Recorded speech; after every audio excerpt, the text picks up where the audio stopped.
Yo, let's get it going, y'all. Get them taps and shares stuff. Get this little live in for the day.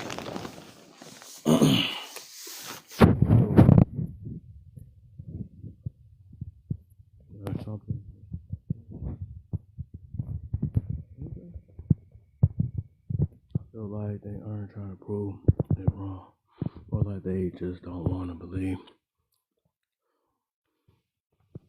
Okay.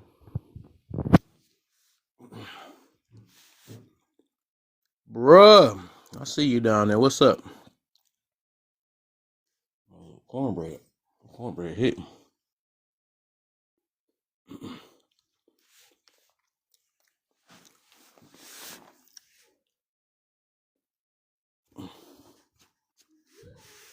I ain't getting crumbs everywhere. For the children, oh, for sure. How y'all doing, man? How the family and all that?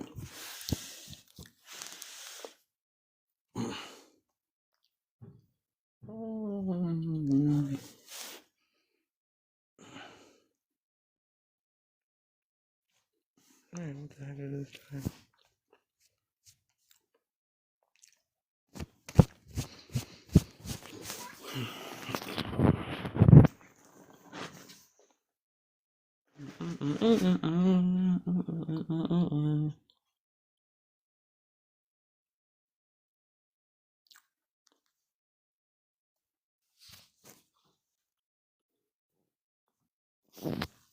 The heck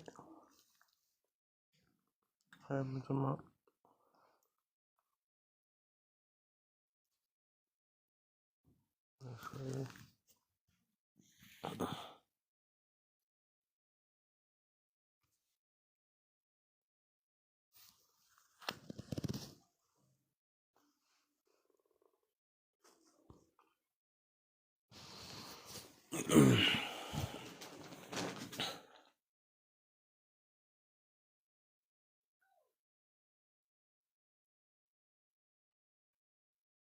This one.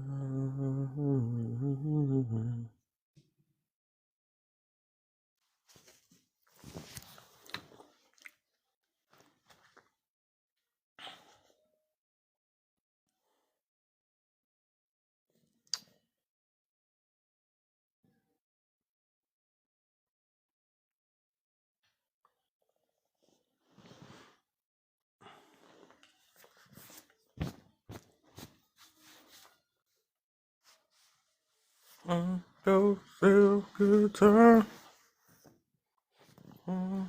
Am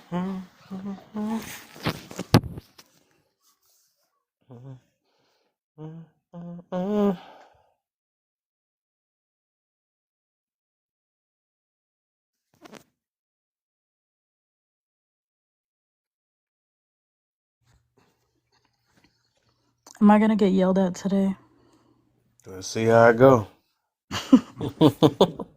I started to think you like getting yelled at. That's what it is. That is not true.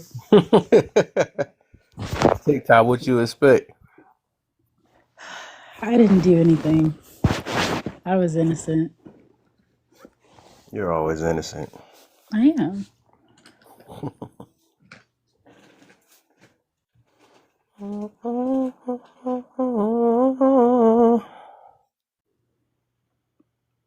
Oh, she did that Fat Albert. Okay. What's the deal, Twinsy? What's the deal, man?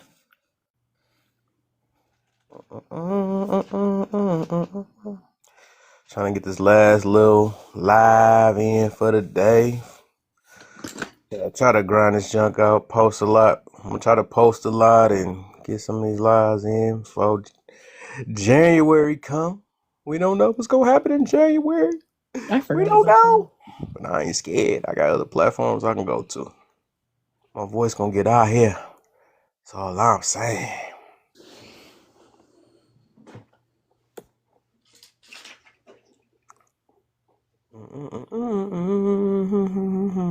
Body don't have a. Yeah, I realized something, man. I think this topic right here made me think about what was it some nights ago, and I just made me want to ask this question for real. It would irritate me. I'd be quiet. I was playing the game. I'm hearing somebody. I'm like, bro, how you speaking on something? You already seem like you wrote it up, so I'm gonna take it Morning. over. Good morning. Right now, it's even afternoon though. What's up with you? You been alright, man? Yes, I feel like I ain't been in here for so long. Like, golly, Yeah, I know. The pillows got dirt on it now and all they type of got stuff. dirt on. I have to take it to the. They been wearing me out. Okay? Yeah. I finally got a time to chill for a second. Hey, even with the movement, I forgot that's still your Still chill, moving Now, see, my chill is like a different type of chill.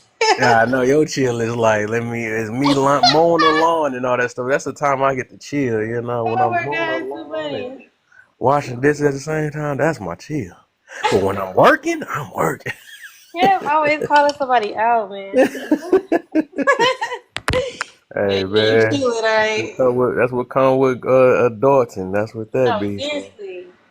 uh, that is. What is that? It's about to be. I said, forget it. I got the time. I got the energy today. So and I feel like let's talk Why about do this people? Sunday. Oh my bad. Sorry. You just talking? Nah, Put my water down. Sorry. I wasn't. I was reading your thing. That's what she said. Don't read his thing, please. But, but please, please don't do it. It's not. It's reading me. Okay. Is it? Vice versa, right? I swear it ain't me. So funny.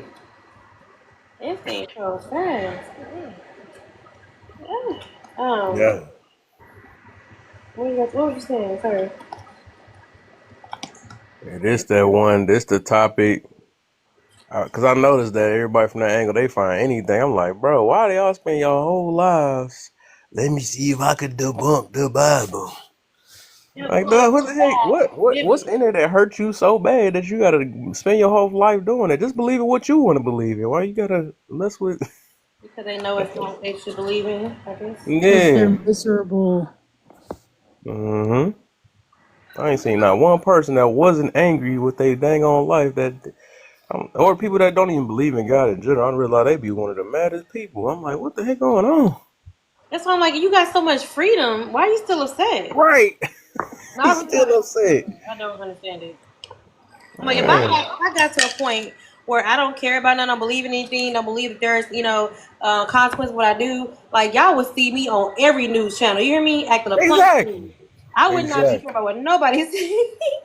Not Then only they that, then but they have there's the nerve to come there's on here and tell you what's right and wrong. And it's like, where your stuff come from? I don't understand. Like, you just there's make other up your religions that I don't believe in, and I don't try to disprove what they believe in because right. that's not my belief. Cause How dare I go to somebody else and tell them? It's not fair. yeah, it's weird actually. It's I don't. The only only time I do say something if I feel like it's affecting them in some type of way or hurting them. I don't time I say something. Like, hold up, you should be backhanding babies. In my religion, we praise babies by doing. Hold on, we can't do that. My religion. Yeah, I don't know. I don't know why people try that hard. Because it's hard. Because it's harmful. That's why. Is it? Is it harmful? Like, what's the part? What's the part that made you slaves? literally. One It's part, a same part of stuff. I don't know it's why like people be thinking they innocent or something. It's probably a reason why. It's a reason why they were slaves. It's no different. It's like asking people why was they in jail. They had to done something. So they jail. Because we don't think the stuff that we do is worthy of being. Uh, they think because you're. That's the thing. Like they need to understand. They need to understand Jesus. They need to understand God. That's the thing. If you don't understand that, you're gonna always feel like He's so cruel. God is so cruel. But my thing is, how is God so cruel when you can sit there and blaspheme Him and you're still breathing? How? right. Mm-hmm. Facts. Like, how does that actually happen? How do you get to say that in the same sentence? Like, are you not as cool? What's Kevin? Yeah, like I just think that's Energy. Energy created me. Okay, that's another way you put it. Okay, all right. where the energy come Same from. thing, different word. Right. But yeah. It's like where the energy come from. I think they just try they don't like being held to like a higher ground. They like making themselves their own god. Therefore nothing can like make them do anything. But I don't know. I feel like that's just being an idiot because I feel like they say because bad people use religion to their advantage, therefore good people can't be religious. What the? But that doesn't make sense. They say so. Just make up some stuff as it go. That's crazy. I don't know, man. They be Look hurting my here, head. when y'all hear those three Bad trumpets, people debunk the Bible too. So what does that say? Or try to debunk the Bible. Sorry. I Mhm. agree, You but know, they just it's crazy. Yeah, I just I don't know.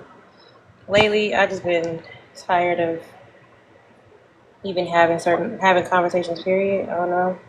I be getting to that place that I haven't come back to. But I feel like it to me. It just comes down to people's unwillingness to do something that makes the flesh angry. It's like we gotta feed the flesh, and if the Yep. flesh isn't fed, everybody else is wrong because my flesh wants this. And it's like, bruh, if you're not willing to unalive to self, you're gonna always be in a place of feeling like everyone else is wrong and there's nothing about me I have to change because you feel like as long as you're pleasing yourself, it's cool. And that's really what people have a problem with. It's like that's what people have a problem with the Bible in general. It's because how dare you tell me I have to tell my flesh no to anything. Yeah. That's a fact. Hey, what's good, brother? How Motivation you in the doing, man? building, man. What's up, man? Hey, I'm good, bro. Listen, man. And I don't want to disrupt, bro. I heard the wildest statement, and I just would like everyone's opinion from the panel. Is that okay, brother Kev? Go ahead, for sure. Hey, so check it out. So if a man was telling you, hold on. So ladies and gentlemen, if you just had a conversation, and you could probably guess who, Kev, and he also wears fingernail polish. If a Oh, man man. If a man was telling you he did not want to be the leader in his home, hold on, wait, it gets better. He did not want to be the leader in his home. He knew what it took to be the leader in his home, but he does not want to be the leader in his home. That in fact, his wife is the leader for his household because he doesn't want to take up the mantle of leadership. What would you say about that, man? nothing. He'd be blocked. That's his I'd move decision. on very That's quickly. his decision. I just had him in my live yesterday. We were just talking for a good little minute, though. But yeah, eventually he left off because he doing his same thing. He had his little peoples in here. That's why I know when the numbers jump up, I'm like, yep, that's his peoples. That's right. Hey, so ladies, let me ask you a question. I love what you just said. You said if a man just said a statement like that, you would immediately block him. You wouldn't deal with him, right?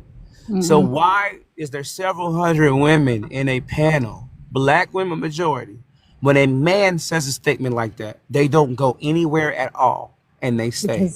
Because they don't know what leadership looks like at all. So what they think is leadership is paying for dates and going on expensive vacations. That's not authentic leadership. So if you don't know what authentic leadership looks like, then you're not going to know when to run from it when it's not real. So if I said this statement, I want to ask you if you think, in your opinion, this is accurate or not accurate. Now, along that, I said a leader does many things. He shows up when he does not want to, correct? He does the job that's required of him, even though sometimes it's tough, it's difficult, and it will be. But I said part of leadership is this: you have a vision, right? It's like a CEO has a vision for his company. You have a vision. Now, what you do, you make the vision plain. You make it clear for your wife, for your children, as they get old enough and they obviously are able to comprehend certain things. And you explain, hey, this is what I need you to do to help this vision come to fruition so our family can create what it is we're supposed to create, what it is that we're required to create. that everyone has a specific responsibility and a role to help this vision come to life. And it was specifically said a leader does not do that. Agree or disagree? A leader does not do what? Plan? Right. A leader does Right. plan. Thank you. Yeah, I would hope so, or else you're not leading anything except for your thoughts, and that's not leading. You have to have a plan. I appreciate your honest perspectives. Thank you. No problem.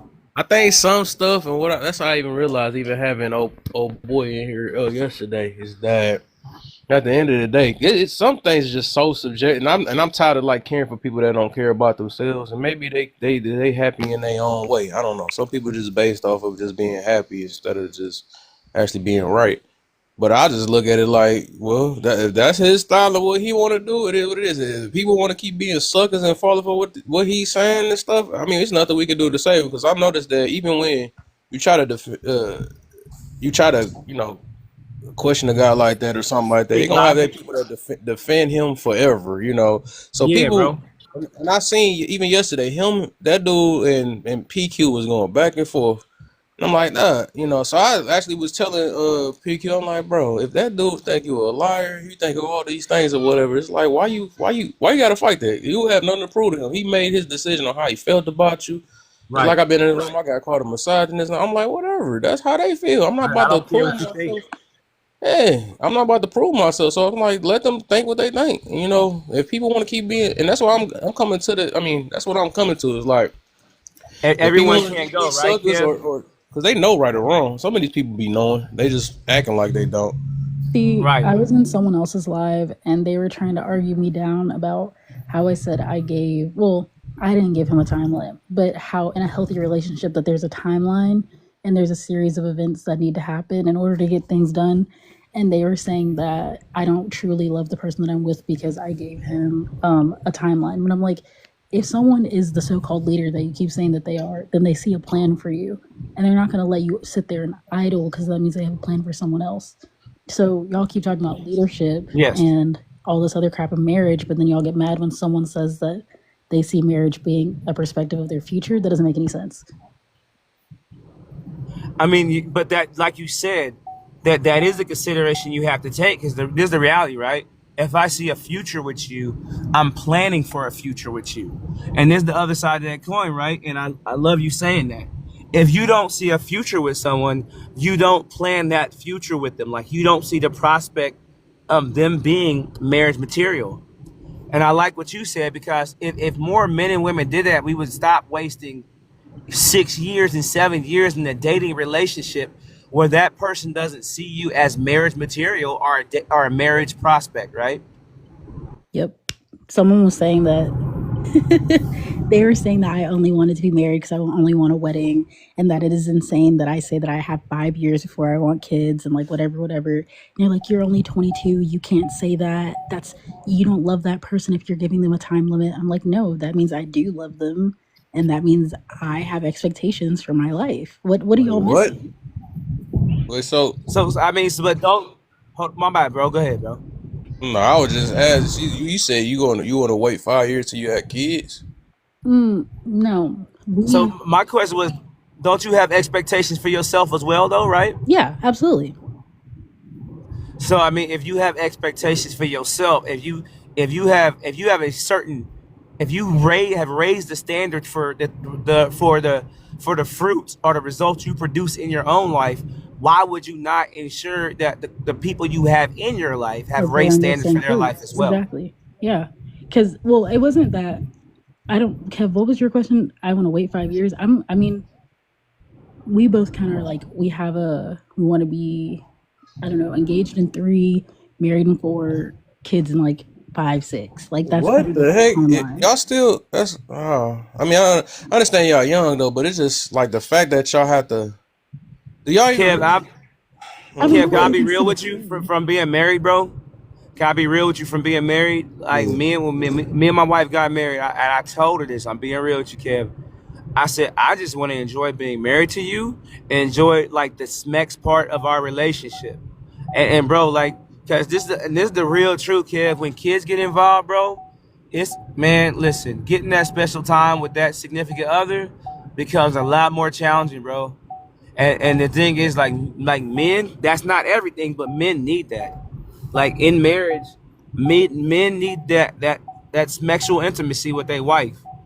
And bro, like I'm gonna keep it a buck with you. There's a lot of men, Kev, that right now, like they are in sexless relationships, and they have been for 6 months, 9 months, a year, or longer, bro. And a lot of men just don't talk about it, Kev. I guess it depends on the type of guy you are, though. That's why But I'm how trying to is set that myself. crazy? Like, how is 5 years at 22 crazy? Wow, y'all hit me from two different angles, two different things I want to talk about. So with the 5 year thing, what I'm saying is that it's like you saying that it's like you trying to plan. I guess you say you planning out 5 years. We're gonna do that. And it's kind of like how I was when I was. I ain't gonna lie. I'm gonna get married in 4 years and stuff and all that stuff. But the thing is, it's like it's supposed to be really a purpose, right? When you get married, you're not just marrying each other because y'all like each other and feel good or something. It really have to be something serious. I think a lot of times we take relationships as in, yeah, this is somebody that make me feel good for the moment.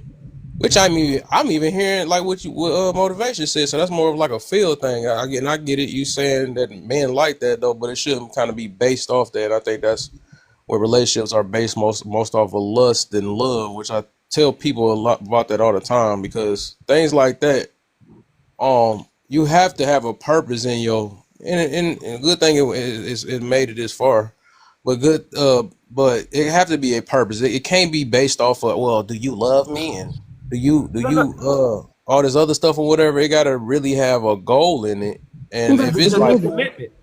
The commitment that like right. No, I completely agree. The goal is commitment. Like I don't want you to misunderstand, Kev. Like when I listen, you gotta understand. Like from my perspective, bro, I was one of them brothers, man. I didn't trust ladies like that. Real talk. And I thought, man, I'm never getting married. I'm keeping in the buck with you. And because of how she carried herself, I said, oh, you know what? She might be the one. This is someone I could consider, you know what I'm saying, as my wife. Now with that, with the whole with the smex part, bro, that's just physical intimacy. A part is whether we realize it or not, is an important part of relationships. It's not the only thing. It's not, bro. It's not. But physical intimacy is an important part of relationships. That man, I'm telling you, like it's for important if you make it though. I really don't. so wait, so you think so you can be married to a woman and never have any type of physical intimacy with her and like Yeah, you can. you're completely good with that. You can, based off your mentality and what you're really in a relationship for. Yes, you can. That's why I say there's a difference between lust and love. And I know, and it's like I think like 90% of most relationships are built off of lust and don't realize it because we did make it very important. We really don't understand the person more than because this how I know it's off love and lust, right? Because if you can't imagine if you can't deal with a person without it, that means you can't deal with them, and that's just kind of real talk though. Because like if that get put to the side and you can't stand this person, you can't stand them because that thing ain't gonna last forever. It's gonna So be a time. Kev, so right. So what you're saying, I don't disagree. Then this is the big difference, Kev. There's a difference that she gets sick, he gets sick, right? And something happens, and that's just not a part of the relationship. That completely understandable, and that's where commitment comes in, Kev. But this is the other side of that coin. That's different when it's just like, oh, I just don't want to invest. Okay, okay. So you want to be in a relationship with someone that's not physically attracted to you and doesn't desire to be intimate with you. Yeah, No. you. So would you prefer that, or you prefer a woman that is physically attracted to you and she desires to be with you physically? Because this is what this comes down to. At some point, what happens in many relationships, first of all, the kids get put first. The husband gets put last. The wife gets put last by the husband. The husband gets put last by the wife. And that's the main reason why it's happening, Kev. And we got to Well, understand that's the main reason why that's happening. The kids, absolutely, they're important. But being a Christian man, what's the proper order? As husband, head of the household, wife, and then children. Okay, when the husband puts the children before the wife, that's out of order. When the wife puts the children before the husband, that's out of order. Anything out of order, that's not in proper order, you cannot expect God to truly bless it like it should be blessed. Period and point blank. Yeah. So with that question you asked me, do I want somebody physically attracted to me? No, I don't. Like I said, this is something I had to grow and realize. I want somebody that's mentally. It's more of a mental thing and spiritual. I can care I agree less, with that. and it's a plus. It should be a plus. That's what I'm saying. With the physical part, that's more of a, like I said, it's still a lust thing, no matter how we want to look at it, because it's like, ooh, I can't wait to tear you up and all this stuff. And just like I kind of told actually it's funny. I told Arthur this when I found out the difference between love and lust is love is more you can't wait to give, and lust is you can't wait to get. So most of the time it's an addiction and we want to call it normal. It's natural. But we really just addicted. A lot of, as a human, that feeling is one of the most addictive things, and we made it important. That's why people's relationships fail because of it, because they're in lust. And that's just what that is. I know this, you probably never heard me from it, but this is something I talked about for years because it is a difference. And like I said, it's a mental and spiritual thing. I want a person that can love me with or without it, no matter what the decision is, based off of in our journey, in our goal, our center. Since you spoke of religion and God, right? It should be that. It's not based off of me feeling good and all that stuff. Because sometimes I'm not going to feel good all the time, and if it's just based off that, I really don't know what to say. You're not going to always feel good. I agree with you. With God. Like Kev, we talk plenty of times, and I agree with you on them other talking points. I absolutely do. You have to connect. There has to be a love and commitment to the person, understanding that it's not about the smecks.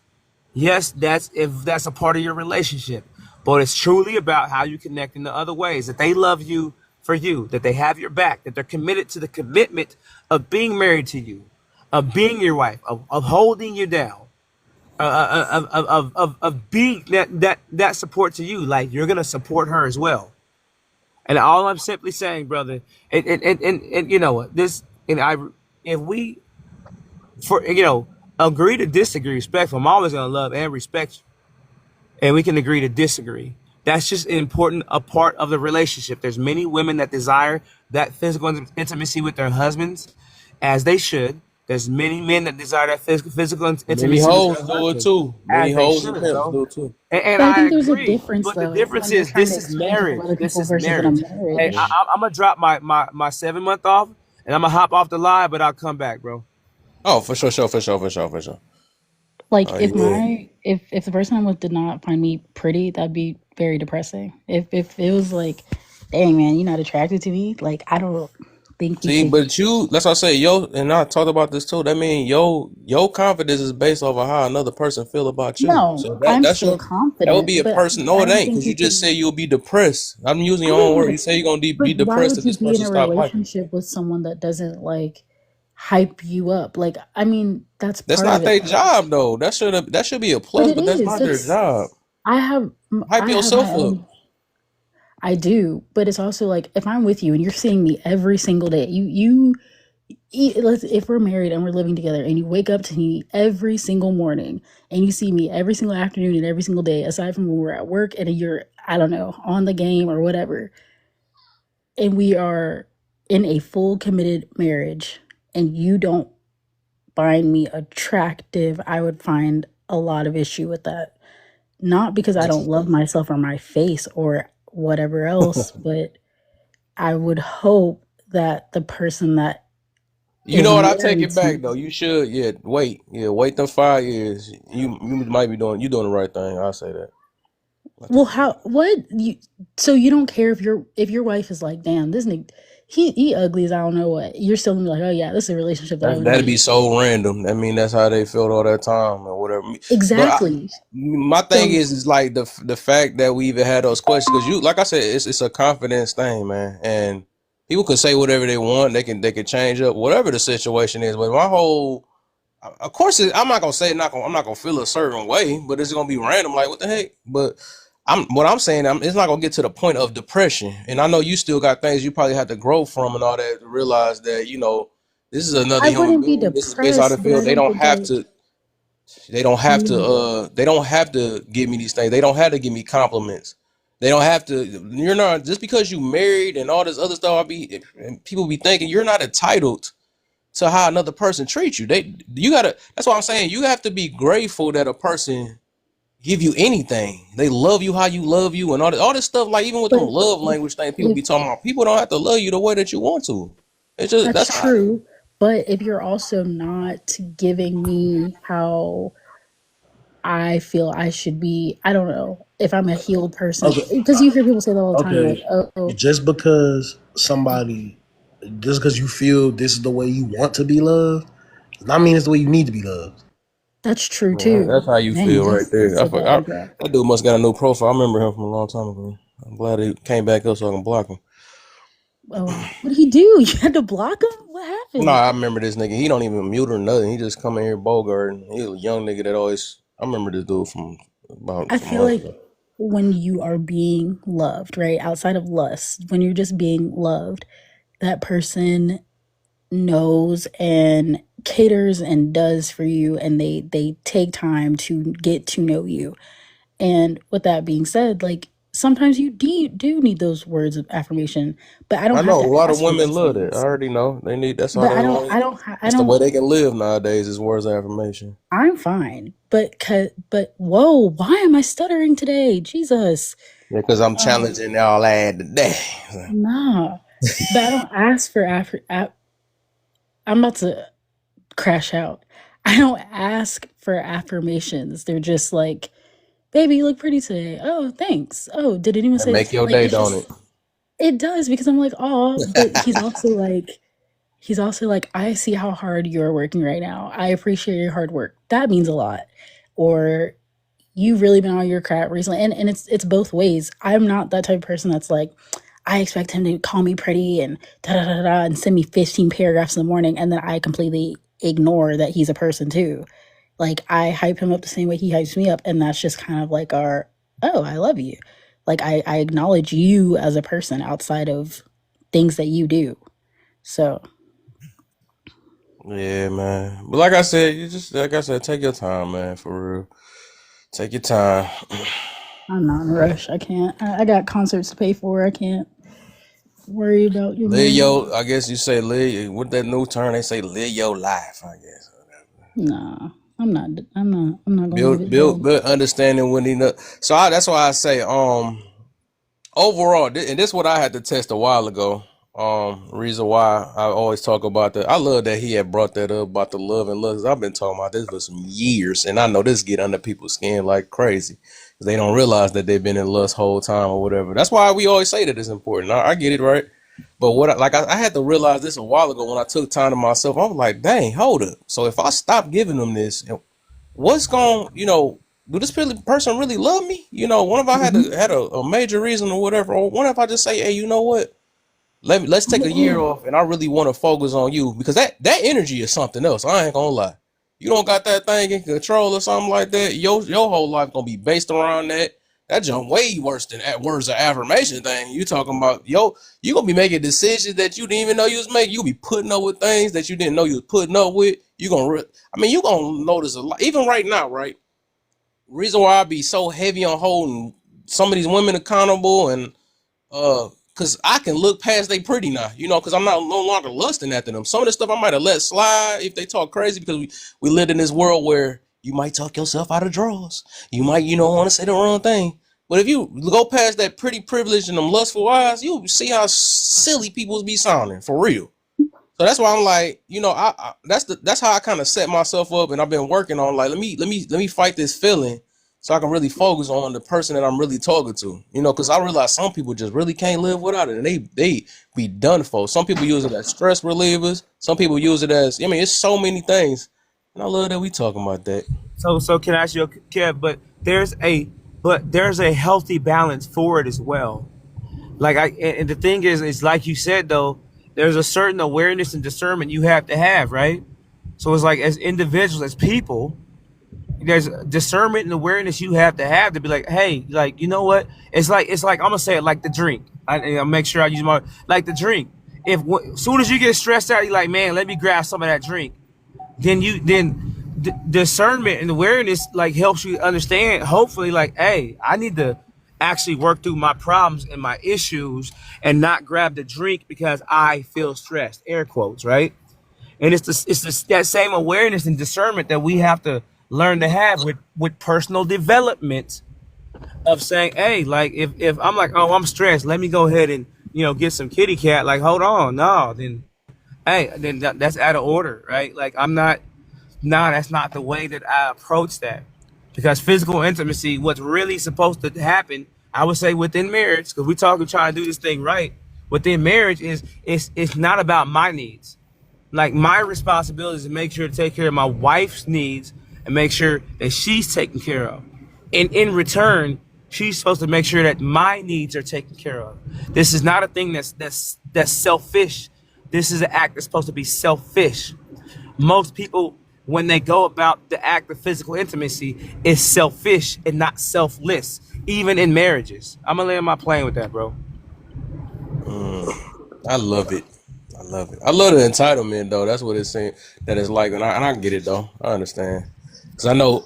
I don't know. Maybe like I said, I get it though. Overall, when people be like, "I supposed to do this," or "I supposed to do that," I don't know. I think I just end up eventually realizing humans don't have to do what other humans want them to do or need them to do. And the reason why I don't like kind of putting things out as a person may deserve it or if they're entitled to it is because, like I said, I preach more on gratefulness or gratitude, right? Because I think I don't know, when I change my point of view on things, I actually kind of build more love towards people. I'm like, dang, you really didn't have to do this. Even if you my mother or even if you my grandmother, you really didn't have to do these things. And I think that our minds, when it's stuck on you must do this or this my job for that and all that stuff, I think that's what kind of I think that's one of the things that we kind of stress over because people don't do what we want them to do and stuff. But I don't know. That's I don't know. I just look at things in that way though. I don't necessarily think it's like a you have to more than It's an entitlement. When you say it's your job to do anything or vice versa to another human being, that's entitlement. But I think that's something you choose. I'd rather say I chose to do it. You want to. Yeah, you're going to choose to do you don't X, have Y, to. Z. If you're dogging me out and cheating on me, I'm not going to do literally anything. But if you're treating me with respect and whatever else, I'm going to make sure that I'm trying my best to make sure our relationship is healthy as well. It's two-sided.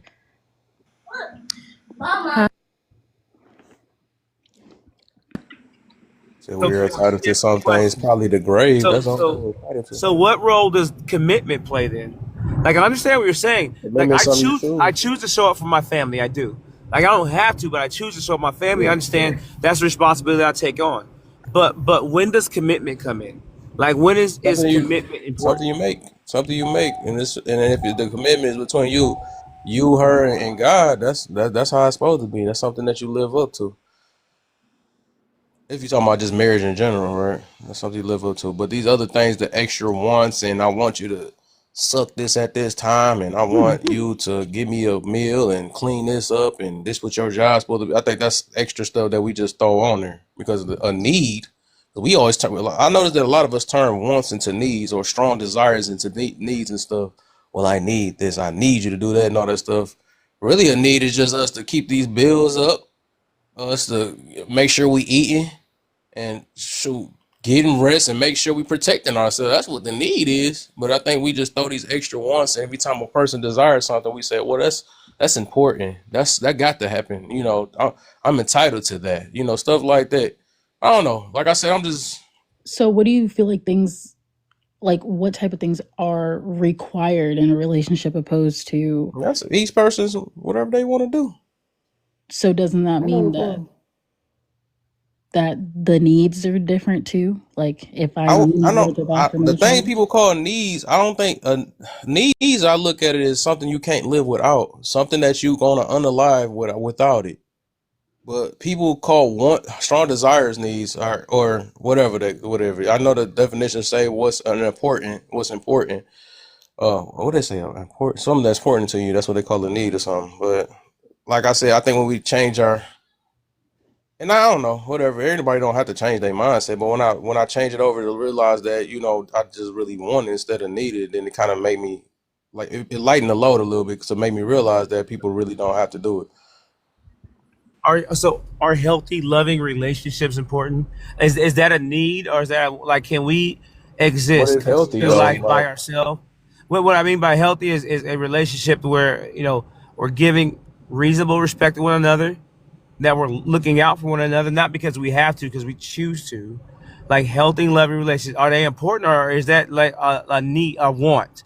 Like, can we just live by ourselves, do our thing, work, what I'm saying, go to the gym, all these other things, prepare our own meals, and just live by ourselves and never sort of work with or try to coexist with other people?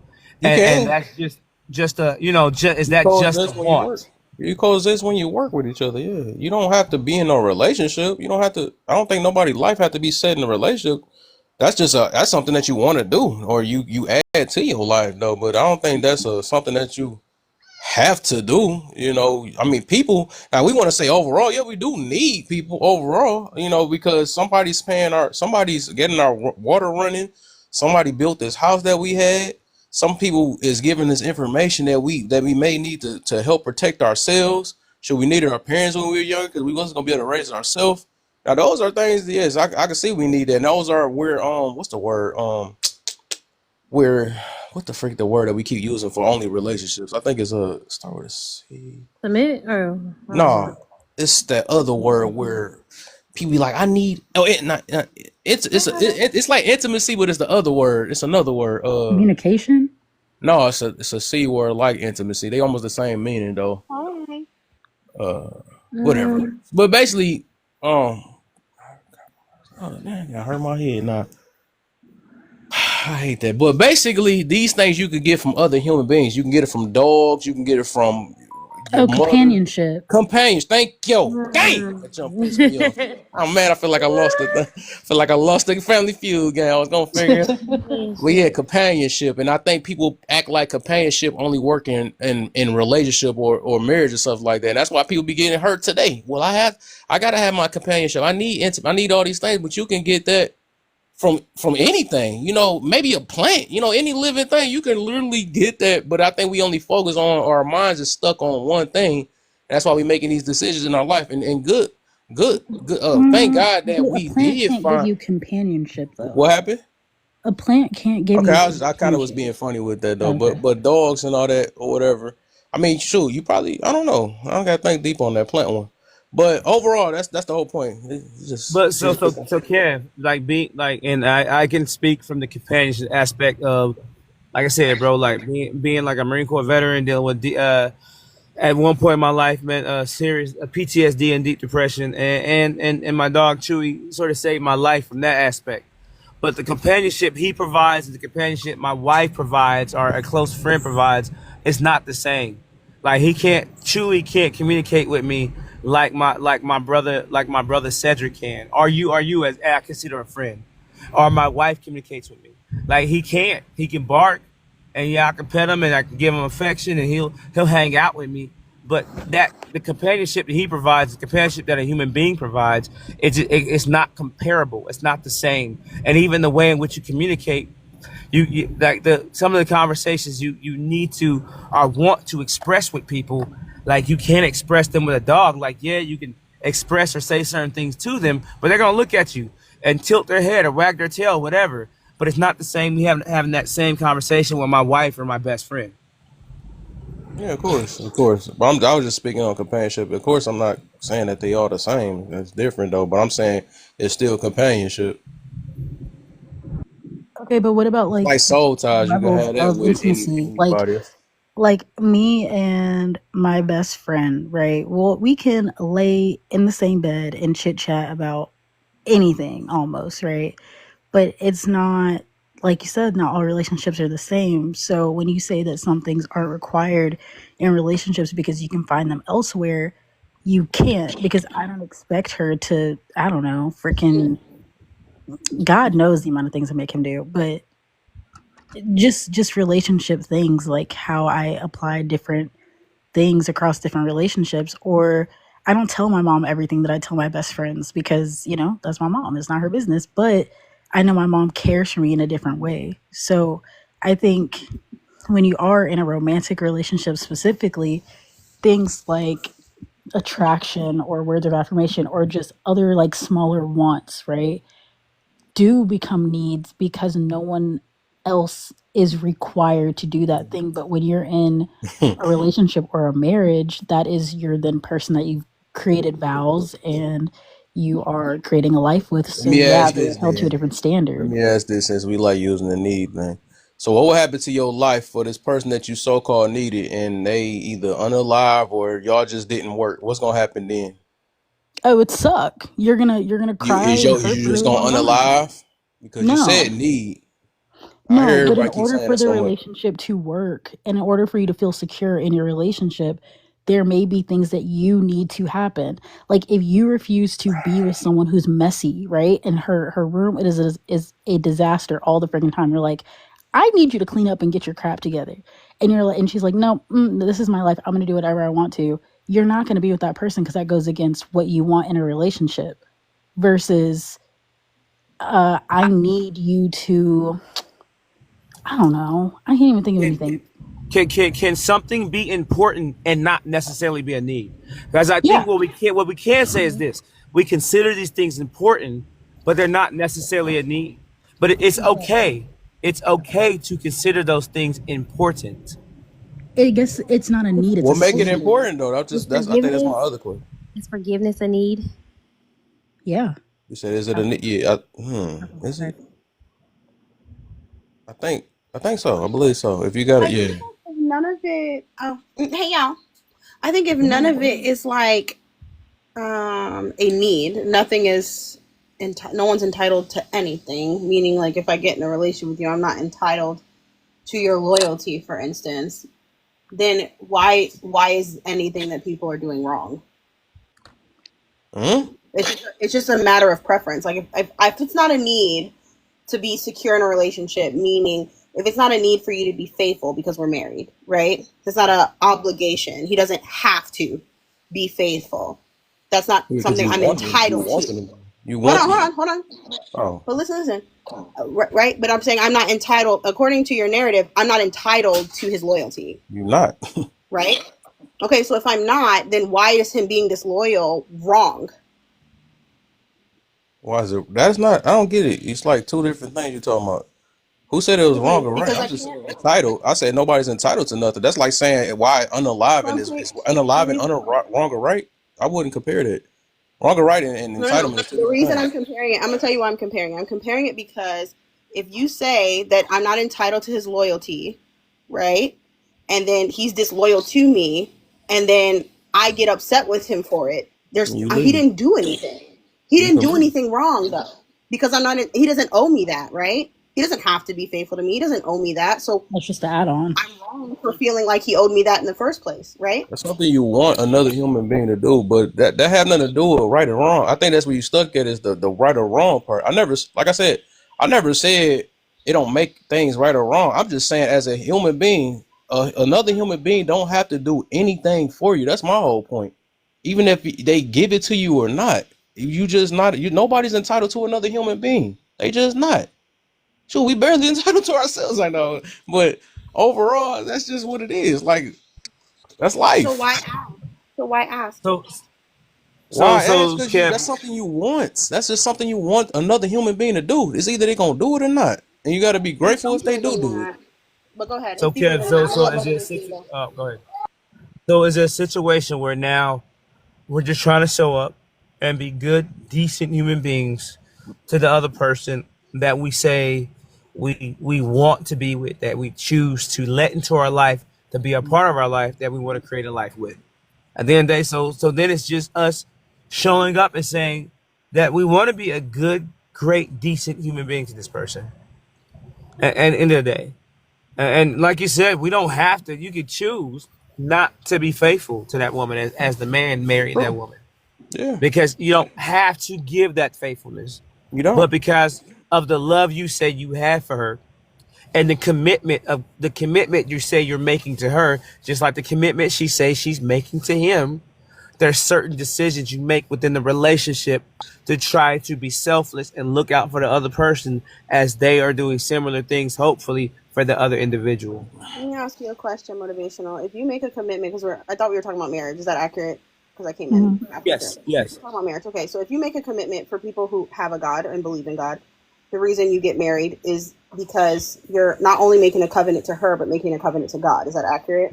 Correct. Okay, so a part of that covenant is to treat her and love her, and there are requirements that come along with that In covenant. the scripture. Correct, that are laid out in scripture. So the minute you don't, do you have to abide by those things?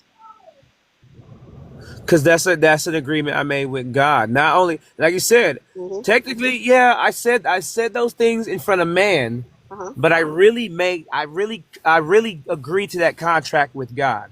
The same way she really agreed to that contract with God, and not Correct. really among men. The problem is men and women don't pay attention to that stuff, unfortunately. I agree.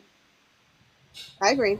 My question is, do you have to? Are you obligated to follow the agreement that you have with God, or are your words just like, is it okay to make idle contracts with God? It's never okay. It used to be where a man's word, man or woman, a man's word is his honor. Yeah. Unfortunately, women and men don't operate off of of committing to what they say they're going to do. I.e. the very high divorce rates Mm-hmm. among marriages in the United States. I agree. So we've turned it into this thing like we turn this into a feelings game. Mm-hmm. The minute I feel a certain way, I'll just decide something different. Hold on, then what happened to the commitment to the commitment? We stopped considering the commitment to the commitment, and that's the biggest problem. And part of the commitment, let's say scripturally, is to be gentle with your wife or to be respectful to your husband, right? Yes. If we sat down and we made this agreement with God and to be married, and God is our witness, our third person, again, if you have a God, if you believe in him, right? And so we sat down, we made this commitment that I'm going to be what scripture spells out to me as a husband, and you're going to be what scripture spells out to me as a wife. And are you entitled to what I agreed to in the contract? Yes, because it's a contract. Yes, it's a contract, and the thing is, once there's certain degree, it's legally binding. Correct. It's just like so. There's certain legal binding agreements I make, and I have to stick to those. Then I'm breaking the contract. If you're I'm breaking that covenant with God, right? So so my question was, are we not entitled to those things? It's part of the contract. It's not necessarily entitled, as that's what you said you're going to do. It's part of the contract. So yes, if it's part of the contract, you do what the contract. You do what you wasn't forced to do it. So once you sign that contract, this is what I'm going to do. You do what you said you're going to do within the contract. So what does entitlement mean then? It's entitlement something different. Entitlement is, I would say for me, entitlement is something someone wants, but it's not in the contract. No, I think. Well, the definition of that is just read the definition. The fact That's what I was just about to look at. the fact of having a right to something. So what's the point of a contract then if you're not going to keep your end of the deal? What you saying, full entitlement? I agree with that. Now that's my point. Actually, entirely is that if you're not going to give them, in my opinion, what they are entitled to, which is what you agreed to, right? Then you are depriving them of something that they're entitled to. So, okay, so we're going off of. If we going off of like, okay, entitlement, I feel like we're moving in different points. I feel like, yeah, entitlement for sure. Like whatever the entitlement of the marriage is, whatever the standards God gave the marriage. Mm-hmm. Their entitlements are, which is honor, which is love, which is respect, which is, and then because Kev's saying, I'm just saying to add to your hi Fran, that he's saying, if I'm not mistaken, he's saying no one's entitled to anything. That's what I'm saying. So I'm gonna break that part down. So when entitlement, right? If we're saying entitled to, so those are things you should be entitled to. That's why I think kind of like what we're saying maybe now, where it's being said, I think is now separate. It's like, okay, what are the entitlements? Is the entitlements that my man has to give me breakfast every morning? No, he don't. Is my entitlement that my girl gotta rub my feet every, you know what I'm saying? That you're not entitled to all of those things, right? Those things you're not entitled to. However, you are entitled to the because that's when you go back to your contract. Hold on. This is what the Lord said supposed to be happening. Like you supposed to be honored. committed to me, respect me, love, all those different things should be there. So I think then we start adding on the other aspects to it, as to say, I'm entitled to all these different things because this is what I desire, it's what I want, which is then separate. But what I was going to say to kind of bring it all together, in a sense, is that you and that person that you're committed to, you're gonna have your flaws. You're gonna have all these things. You may break some of these entitled these things that you committed to with God, and that's when you go to this. When you need to go to God. That's when you repent. That's when you do all these different things, because you're married or not, God is still dealing with you separately, but He still is going to cohesively blend in together. But beyond that point, there is, if you want marriage to work and to last, there are going to be things within that relationship that that person desires, right? And I wouldn't say this the thing of expecting, because of the moment you have the mindset to say, I expect this from my marriage, this and that, you're already going to fail. I can promise you. Because a lot of the times, depending on where your heart is in that moment, or your mind is, you're going to be just listing things because you just want it to be that way, and there's no movement behind that. But the requirement is what God, the standards that God had, not the things that you want. That's when you then come together, I would say, to then say, okay, hey, this is what's important to me. I think, like Ayana mentioned, she was saying, oh, it's important to me that my man compliments me, right? If this person I choose to be with for the rest of my life, that shouldn't be something hard that I have to beg for, but it shouldn't be something I have to be like, oh my God, he hates me because he hasn't told me he loved me, or that I look good today. I think it should be a balance in that, if it makes sense. So there's things that are like standards that God requires, and then there's things that we want and desire out of our marriage. And I think a lot of times those things should be said before marriage. And then within the marriage, you're going to learn different things about yourself that is important to you. So it's all those different things, I think, that go together that should matter if you're with that person, you're choosing that person for life, that they should make some type of, approach to, or be a part of, do something with that, because it's something that you care about. Like, my man likes when I rub his feet. I don't like feet, but I'm just saying in general. I don't mind feet, but I'm saying in general, like, I know he likes his feet rubbed, so I don't have to rub my man's feet. I know he likes it, so when I'm on a date, I'm just relaxed and chilling, and he's chilling. Hey, I'm gonna rub my husband's feet, because now that's when if he likes that, he shouldn't be angry with me because this whole week he didn't get his foot rubbed. But if at some point in time I make time to do that, that's what I'm saying. I think that's why I think the blend should be, so there's not that expectations and then that sense of entitlement to things versus the standards that God has that we should be following. Does that make sense? Can I say something as well? I think that is the entire importance of dating.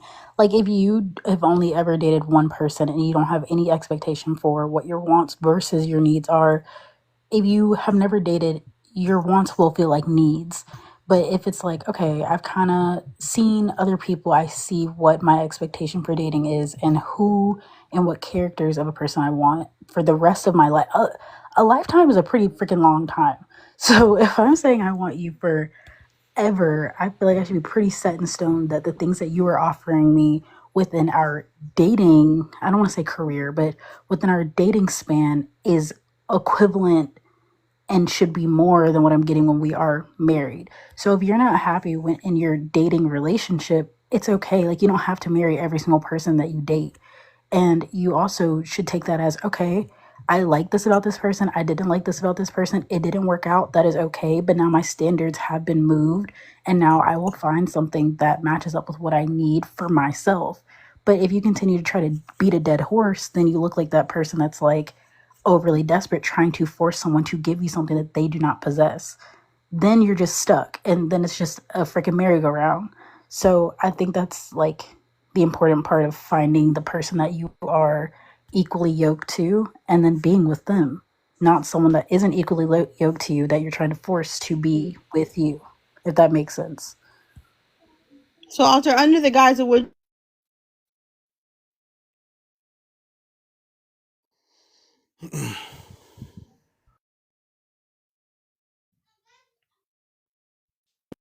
I think someone called her.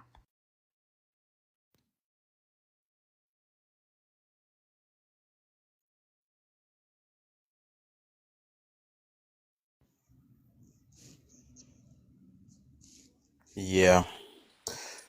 I like it. It's cool, but I gotta stick to what I stick to throughout all these years, man. I'm on gratitude more than anything, and I'm gonna stick. I think that kind of helped me with my optimistic mentality and the way of how I treat people. But yeah, I'm just sticking with that. I even that right. No, we. I'm just grateful for where I'm at. I'm put it that way. I'll be grateful for anybody that give me what I want. I'll be grateful for that. Even God, I'm even grateful for what God did for me. And I think I'll and this is what I always look with that. If you feel like you entitled to anything, you that mean that minus the gratefulness you have for it because you feel like this is a must and this is what's supposed to happen. That's the reason why I'm trying to kind of I don't want to say destroy that mentality, but just trying to change the views on certain things because I think that's our issue, our main issue, to even today, because everybody feel like this supposed to happen that way. I deserve that. I expect this, and all I'm entitled to that. And then the three words I be trying to kind of dodge in life because I'm trying to preach more on gratitude, appreciation, and thankfulness. So that's just all I'm coming to. 'Cause that's how I look at it. But and that's the reason why I'm probably gonna never change. I ain't gonna say never, but I'm probably gonna change. I'm not gonna change my thoughts on what I feel humans are so called entitled to, except the grave. That's one thing for sure. Sure, people ain't even entitled to heaven. Girl. Hey, what's going on? Oh, What y'all up? ain't got us to that grade though, for sure. No. That's one thing. No. We can't Oh dodge Lord, that help one. us. Can't dodge that one. All We're not right. even entitled to tomorrow. So we don't know. So I want to ask y'all, if your wife like slapped you in the face, like would you divorce her or would y'all like work through that? Mm, man, That's a great question. So, I might work through it depending on how deep it is. I, well, mm, so yeah, so that'll be worked out, but she definitely will be out the house. It's a guarantee. Yeah, she would have to definitely leave because But she gone. and I would have to definitely keep it in prayer because I'm not one that really I I know the Lord is still working on me when it comes to like folks, you know, trying to put their hands on me. Lord have mercy. So yeah, she would have to leave though. So Like you kick her out the house after like 10 years of y'all being with each other and she got in her feelings one day and slapped you because her human side came out. You just gonna give up the whole that, relationship? no, so it's not getting rid of the whole relationship. I said she would have to leave the house, and she would definitely do that. She For would how definitely, long? yeah, she would have to leave the house and go and go to the hotel, all that good stuff. Oh, you talking about for the night? Yeah, she have Okay, to. I got you. I got you. Yeah. Yeah, That's yeah. cool. Cooler heads have to prevail. So she would definitely have to leave, and that's fine. So when she leave and get herself situated, I'm gonna have to be in prayer, like in a major way, because I'm not I know I have if the like touching me, you're not touching me in the way of love, man. That could be devastating. So yeah. That's understood. What if she cheat on you? So what that says to me right there is Same thing. she's ready to move on. So she can go ahead and leave. Now being unfaithful, uh, I'm thinking about it from a First Corinthians chapter 7 verse 15 aspect. I'm like, hey, you told me right there where you ready to go. I'm like, well, shucks. Let me go ahead and help you with your bags and stuff like that. Yeah, I Yeah. think it's the same answer for me on even that one. Because like I said, humans are humans. Things happen sometimes. So, and I would never know the reason why or what the situation is. And like I said, if it was like 10 years down the line and it happened, and I don't know what could have been the reason, it's possible. I still might stay. I'm not. I don't know. I'm just not trying to be like the rest of these people that I'm going to quickly leave. I'm not. I hear people say that stuff until it really happened. So I don't know. I really would know. I believe it can get worked out. So just to answer that question too, Kev, from Alta, I think you so answered it. Oh yeah, no, no. I was just saying, like, in a situation where this in my early 20s, but it did take place. Now we weren't married. You know what I'm saying? And I was still milking Christ at that time. But my thing with that is, I let her know, hey, cool, roll out. Go ahead. But she was saying, well, I want to stay and those type of things. I was like, no, that can't be because you allowed yourself to be conquered by another man. That, and again, I was 22, right? I'm still a man at the age of 18. I was a man. I mean, I had my first one bedroom, one bath apartment at the age of 18. But all I'm saying, Kev, is that is the sweet spot. So for me, I have a breaking point, and that's the one. I got you. I feel you. What about? I think you was asking everybody up here, or just the Yeah. men. Yeah, whoever want to answer. John and Ayana, what y'all got? Bye. You said bye. So you saying the current life you have that I'm pretty sure y'all done did some years. If something like that happened, you just gonna buy. If we get to the point where it has to turn into a physical altercation, bye. Got you. I got you. I got I you. know my temperament. I know her temperament. First off, we smart enough not to go there because we vetted each other long ago. And you fight every day for a marriage to work. But if you get to the point where there's disdain, hatred, anger, and you haul off and slap, bye. We need to take a time out because it's something See you deep. later. It's something deeper. Mm. Now, if it goes down to your first question, where you asked about cheating, how quickly do women leave? I think there are women who leave fairly quickly, and there's some who honestly stay even with the baby. So, I mean, No, I'm talking about if a woman cheats, if a man cheats on a woman, they ain't sticking around. some have though. It's not true. I see A a lot lot of of women, women. have stayed, even with, like I said, even with the men bringing home the baby. They raise the baby with them. More, it happens a lot, which is shocking, but I mean, it happens for sure. Well, in my 6 decades, women are quick to say goodbye and make sure they take half of everything, if not more than half. Yeah, they So are. when it comes to if a wife were to do the same thing that a man does, because too many women out here use the excuse if men can, why can't we? Well, you get the same consequence.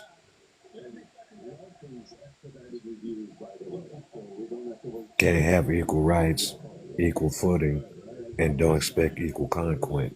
The consequence goes along with the bad choice. Now, if you take a time out and you work things out, then you work things out. But that also goes into how well you communicate it. How you work that out? Well, You really it'll take a whole lot of communicating for it to fall apart. If it falls apart, that means somebody is shut down on what's going on in the relationship. I used to tell people all the time, men and women cheat because their first and foremost reason is because something wrong at home. No matter what excuse they try to use, it goes right back to what's going on inside your household that you didn't take the time to try to fix. You took the easy way out, talking about, well, they don't know and all that other stuff. What you don't know won't hurt you. That's full of mess. Yeah. I mean, Because it's going to take a whole lot of grace of God to be able to stay in it, whether whoever side cheats. Because the trust is gone and the pain is real. Yeah, I can feel it. I think, yeah, I just asking because I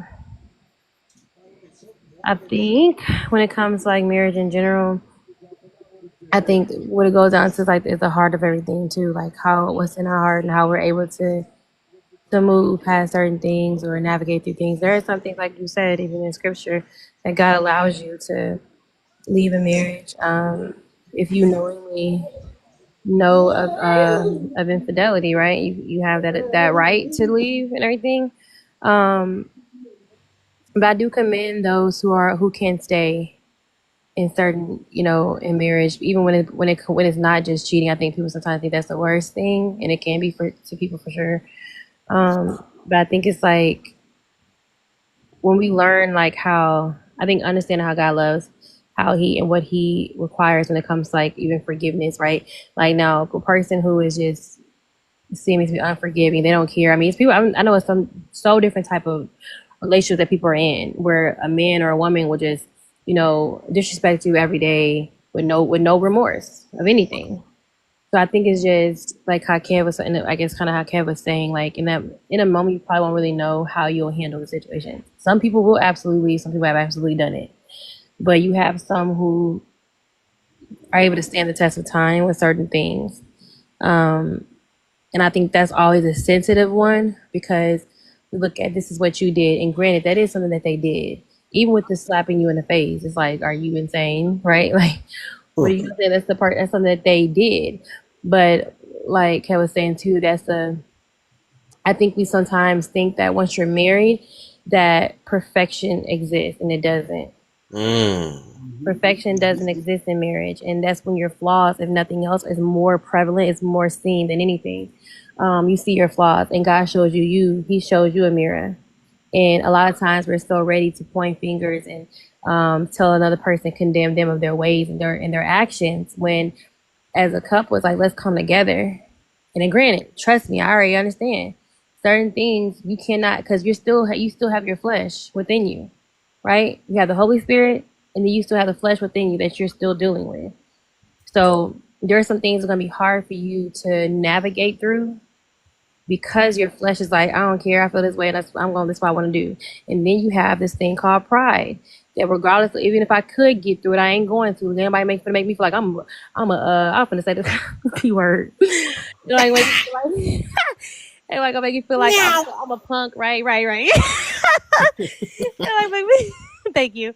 Like you can feel like I'm this because I stayed and I dealt with this and whatever case is, and it's sometimes not always for the world to even have knowledge of. If that's the case, some people make it a ministry, right? It really just goes down to your level and your growth of self and knowing like who God is in your life, what God's done for you. There's things that God had no business in my, you know what I'm saying? But I mean, of course he did. Because it's what he came to do. He came to forgive our sins. And if we realize what are sins, things that are like what we're sinning against God, right? These things that we're dishonored against God that we're doing, and he's forgiving those things. And as much as we done, some of us done, not us, some of us have been in prison for taking lives. You done robbed a whole store, and you done banks, and you done all these things. And the moment somebody do something in your marriage, you're just like, you gone, you done. It's like, whoa, where is the forgiveness? Right. That's what I talk about it Where's so the much. ability to withstand at things that come against you and against your marriage? Because the thing is, we know that the devil hates marriage, and he's gonna try to. Sometimes he'll just nitpick to that woman, or he'll nitpick that man. And have, you know what I'm saying?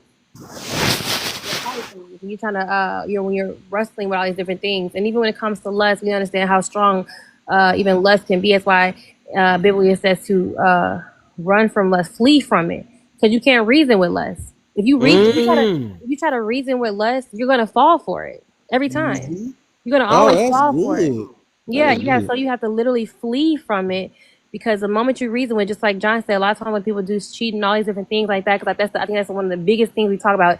The moment women come to these panels, it's like, he probably cheated. He cheated, like, hey, but you probably did too, or whatever. You know, but sometimes with some things you have to understand how huge it can be and how we have to deal, how we have to go by it, go through with it. Because lust is definitely a huge thing, and I think because the enemy hates marriage so much that all it has to take is John didn't give me a kiss this morning. He been angry with me all week and all month and so and so. But it's little things, and we have to be knowledgeable about how those things can come to play. But ultimately, seeing how easy it is to fall into sin, right? How easy it is to fall into sin when you're not keeping your eyes on what God has had calling for you to do, and we're not staying in prayer, things like that. It's easy to do it. So it's like I pledge for some people who are married to work these things out and pray for your spouse, because the easiest thing is to walk away, right? It is. But like for those who believe that God has called you two together, there are some things you got to work out, and and a lot of times when you're ready for God to attack your spouse, he about to attack you first. He about to check you on the stuff that you ain't did, the stuff that you he finna check that, right? So I say to be mindful of that when it comes to, because the thing is, you're still dealing with flesh, and pride is a really huge thing that keeps us from forgiving. It keeps us from seeing better in that person, but we ask and begging God to see better in us, but we can't even allow the same thing for our spouses. So I just want to keep that in mind, and just in full thought. But yes, definitely less. Yeah, we miss you too. We miss you too. Came in and dropped the fire.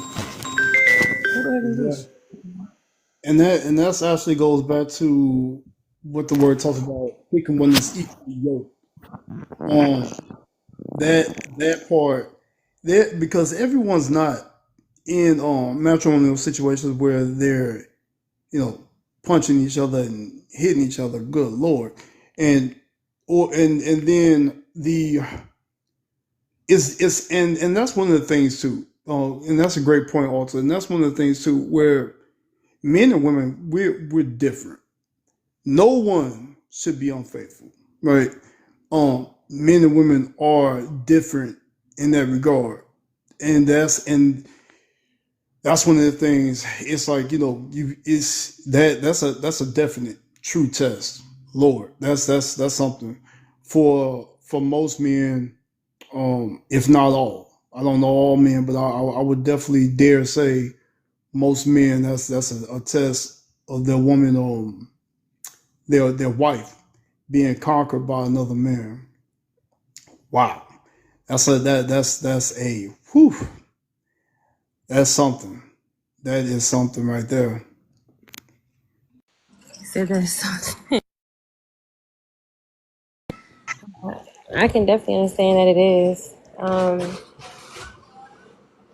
But I think we have to then go back to how I think as sometimes believers too, I think we understand the intensity of it. And that's why nobody can tell me anything about this belief about Christianity, because there's only one God who was willing to put himself in human form and become human to take on the sins of this world. If we really think about that, think about how much he had to take on something he wasn't even part of. Because low key, in some situations, you know why your wife stepped out on you, because you ignorant, and she pissed out, she ignorant too. You push out, right, or whatever the case is.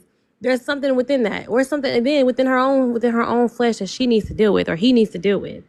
But this is Jesus saying, I took on all y'all sin. How you can't forget this person that I put you together with? How?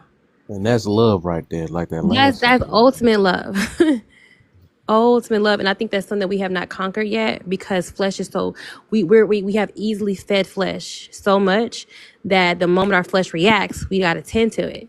And so many relationships and marriages and situations is broken down and taken and ripped apart because of our inability to forgive, our inability to truly work with something. It's hard. It's difficult. I can understand that. And again, God understands that too. God. That's why I love about Jesus, that he's not blind to our pain, our misery, our excitement. He understands all of it. That's why he's like, well, God, they did me like this. They lied on my name. They bullied me. He's like, okay, did you not see what I did on the cross? Did you not hear the good news? Like, hello, I already know that. I've been through that.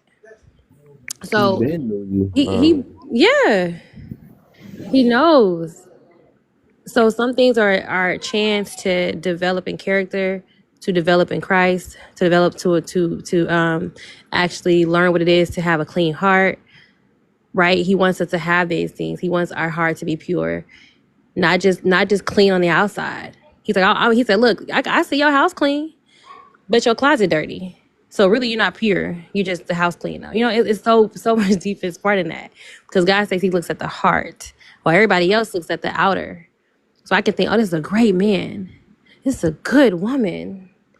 From outside, everything can look clean, but it's you that has to understand what it looks like to be clean within your heart, and that's something that you have to actually, for sure, work within. Work within God, for sure. Because, like I said, when it comes to marriages, so many marriages are falling apart because people have the inability to withstand the storms and the things and the trials that will come. Everybody just looks at the first day, the excitement of that. Everybody wants, you know what I'm saying? But like, if you really realize what it takes to create something long standing, it's going to require a lot of change within yourself and a lot of commitment to God to get through those things that are very, very tough. So, yes, Yeah, Lord bringing us a clean heart. Yes.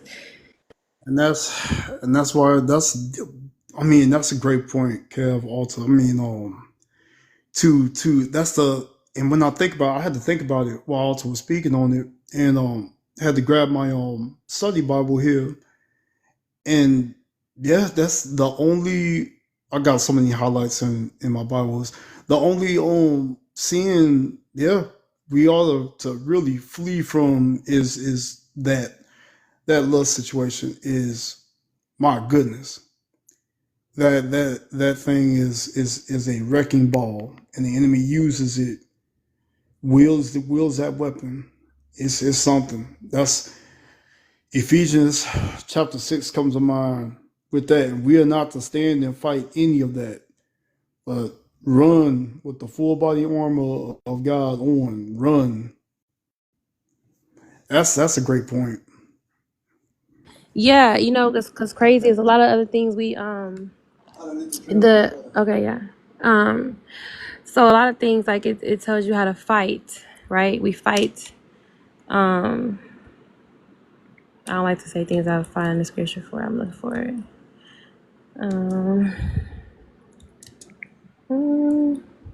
Yeah, we understand and fight every other situation, but lust, Yeah, yes, thank you. we ought Right. to flee. Yeah.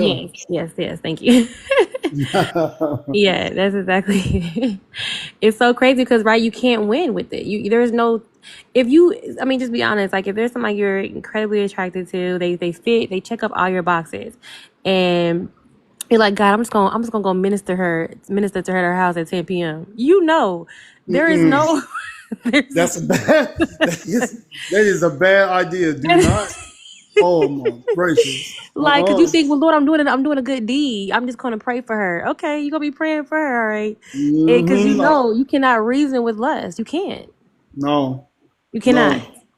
Mm-mm. Not in these corruptible fleshly bodies where all that sauce and mm-mm. Yeah, run. Run. Run. Run. I think sometimes if we look at the Bible and you look at all the purposes that God set out for us, even in Genesis 1:22, of course, God expressed the fact to be fruitful and multiply after He made man and woman. So sometimes I think that we take the sex aspect and it turns into something of a disdain when it's really incorporated in the whole entire body. It's about how it operates. It's not about its operation. It's more or less that from the beginning, everything is about the consummation of man and woman, from Adam and Eve, of course, having, their children, you all the way down to every legacy in the Bible. The main thing that it really was going against is women. If you really look at the Bible, having uh, power over men and being able to seduce them away from the will of God, because only a woman can do that to a man. And that the word of seduction goes to Jezebel and all the rest of the women that basically were steering men in different directions, as well as what King Solomon, who had many different wives, but it wasn't the many different wives that was the issue. It's the fact that they all had different gods, and he participated in that. That was the sin, as well as all the way down to Christ. His birth in itself, I always said that, this is the first time you have God is making a single parent home, and Mary is a single parent. Now she has to figure out how to, take care of a child. It's always stunned me because most single parents are always in this same scenario where now they got to go fend for themselves. They have to raise this child. And of course, now she has to be put with another man who, of course, either A, already had children because of the fact that they said Christ had brothers and sisters, James and all the rest of them. At the same time, either A, he had another wife, and he took on Mary as an additional wife, which of course that has never been explained because according to the Bible, of course, Mary only had one child, which would be Jesus. And so for anything else to come after that, I don't know. You know what I'm saying? Because that in itself would change the whole um, holiness of her presence. You know what I'm saying? Being the one chosen to have God's only son. So, but my only point of it is that women have been really attacked in the missions of sexual thing, like the two daughters who made love to their father, who was because there was no other men around, and they begat sons, and that legacy still lives to this day. But if you say that is normal in any sense, of course we already like shooing that. That's a disdain. How could that be? You know what I'm saying? But at that time, it was the only way that they can commence, and that's the only way that that legacy could have happened. So that's why I said it's a lot of it going on to the women because the father was obviously put into a drunken state in order for them to do it to him. It wasn't like he, of course, took his daughters. But once again, it's suggesting that it's her who always makes that decision on how man operates in the lovemaking. Not to be too long, I'm gonna go ahead and land my plane. I know this is going to be a little hard in the discussion.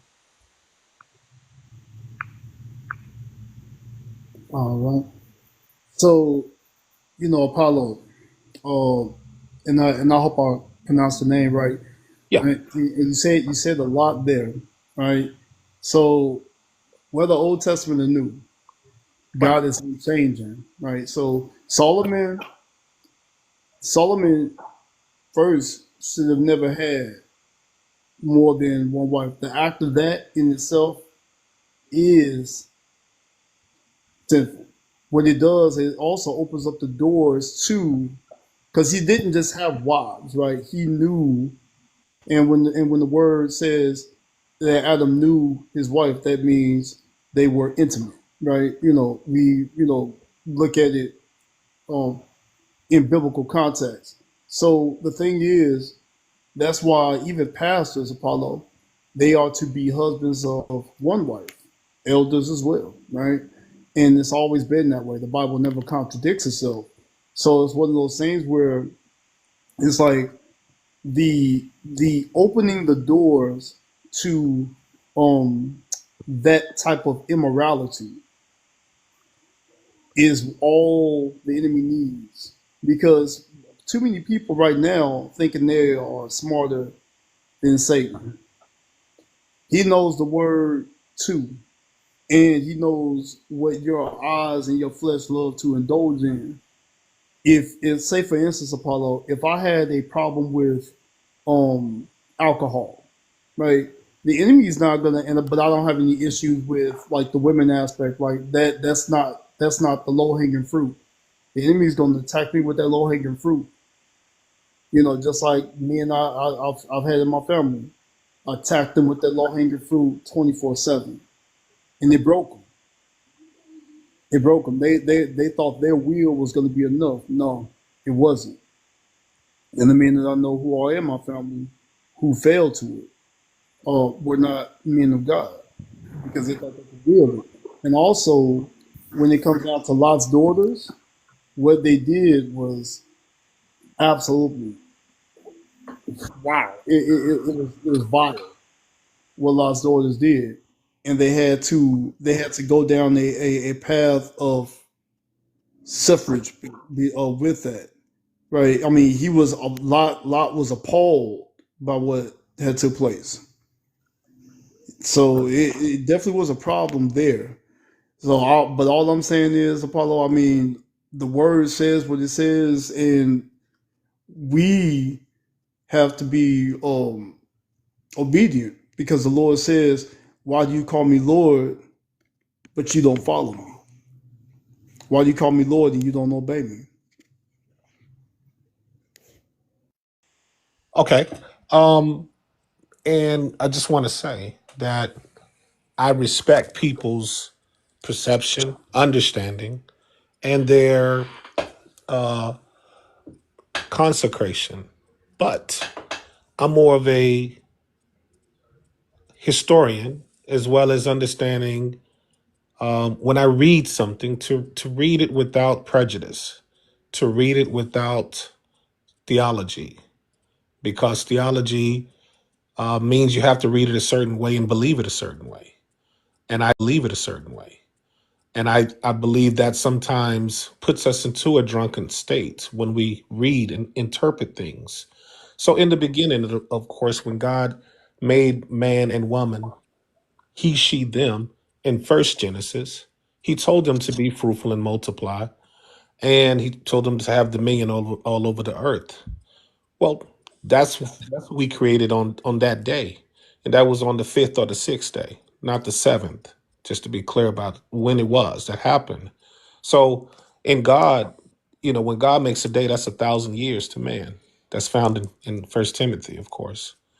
And so, when I saw that the seventh day happened, and then it said that the Lord God, because if you read the Hebrew Bible, they're all considered as, of course, as the Elohim. And when you read it from the concordance of the Torah, the Elohim itself is plural. It's not singular.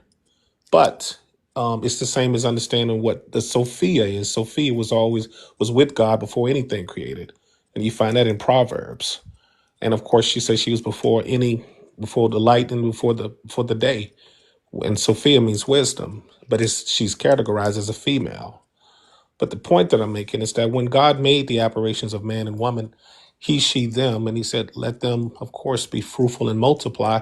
There was no such thing as what we deem now as the wedding or having, as we consider now, the man and woman until the Lord God, of course, now saw that there was no man to till the ground.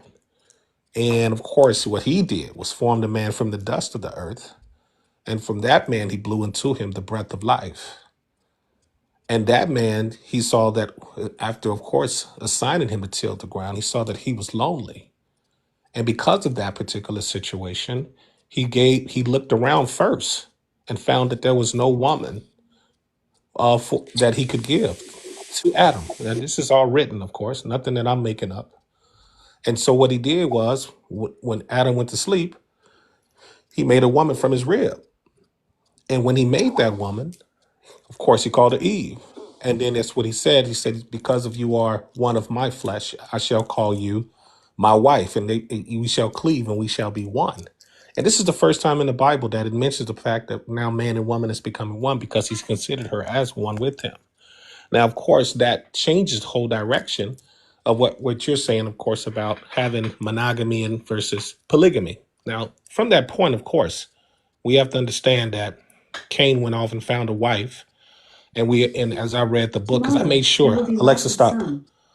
What I made sure to do is when I read about how Cain could leave and, of course, find a wife, I'm like, how is it possible? Of course, a lot of people want to make up things. They want to say, well, this is the generation of Eve, or he had to make love to his mother, which is some craziness, which it wasn't true because God had already made man and woman in the first Genesis, and it already said that. So 1,000 days or 1,000 years had already passed, which means there's already been generations of man and woman already here. That was, of course, made in the image of God based on that story.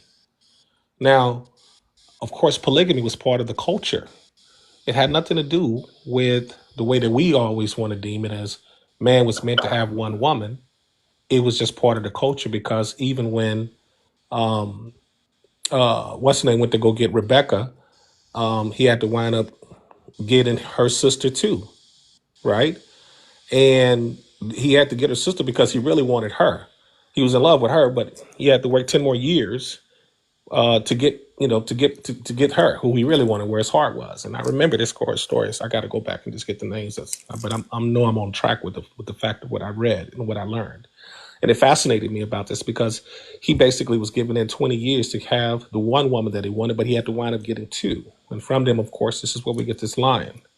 But what's interesting for me is that, God put no shame in it from him or Abraham having multiple women, having multiple wives, because at that time, the love of God was greater than the love of itself. There was no such thing as love as we conceive it, because First Corinthians tells you what is love. God is love.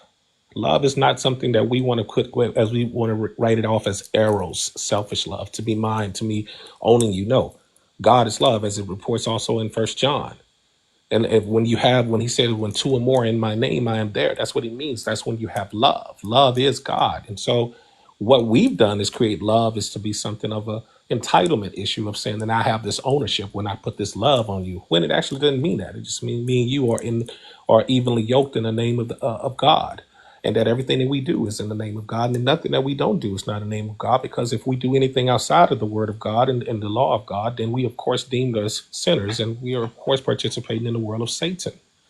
But having polygamy and all these other things, monogamy and all this, really has nothing to do with your love and honor to God. Because as long as everybody's there doing it in the name of God, then it is in the name of God. He cared less about all of those type of things. We did that to multiply because we needed that to multiply, or otherwise we wouldn't grow as a society.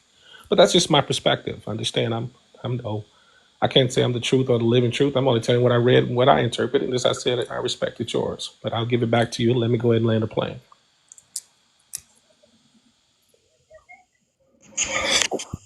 All right. Oh, okay. So I just want to respond to you real quick, Apollo. I love how you how you went into it, and I thought that was, I thought that was a very interesting look at it.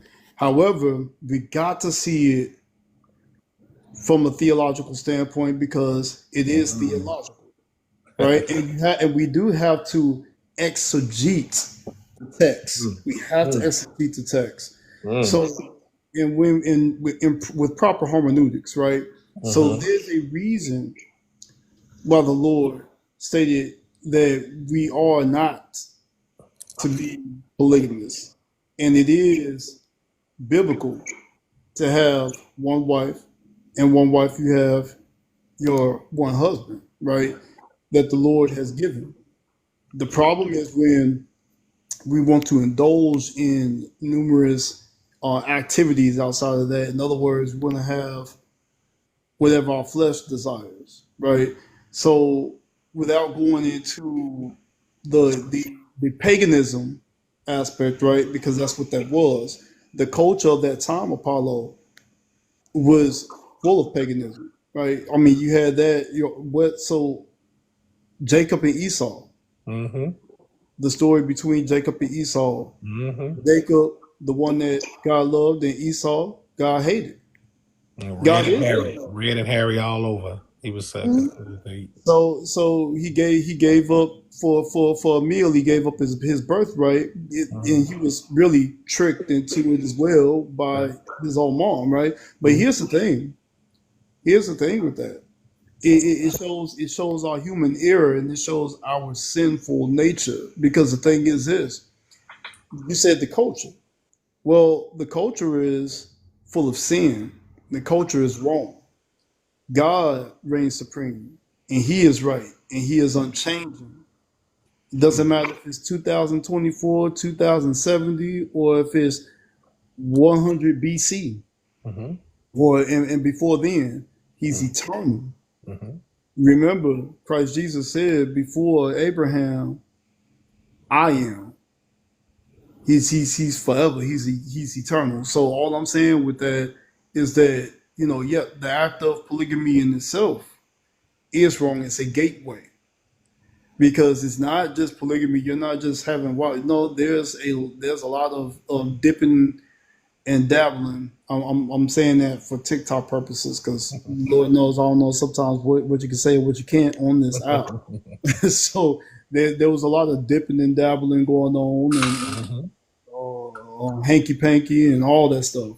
So all I'm saying is when you open that door Mhm. and you leave that crack open for the enemy to come in, oh, he will. And so that's all I'm saying, bro. But one has to exegete the text, um, being on top of it, and we're looking at biblical history here. It's not biblical history. It's not just it's history in itself. Ooh, see now right there, I got to come back. See, because see, for Yeah, I me, hear you. you I hear know, you you because know, here's the thing. All I'm saying, you know, Apollo, I'm gonna leave. King Nebuchadnezzar was a real okay, man. I'm gonna go on the Book of Jubilees with you, and I'm gonna let you know a lot of that history. What? That I'm sounds like the Apocrypha. I'm Is gonna that go a what that little deep. is? I'm gonna go a little deep on you now, but I'm gonna keep it where it's where everybody can play. So I'm just gonna say it from this point. Um, Wait. Before y'all go there, hey yes. Jira.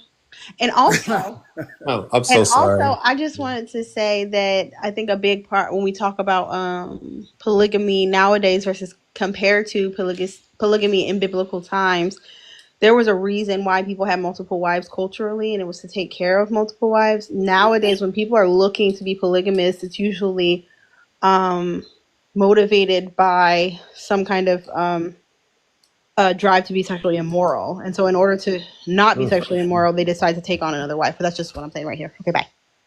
No, Got you. you good. You I good, gotta. brother. Okay, so let me come Well, in. Let me come and in on it.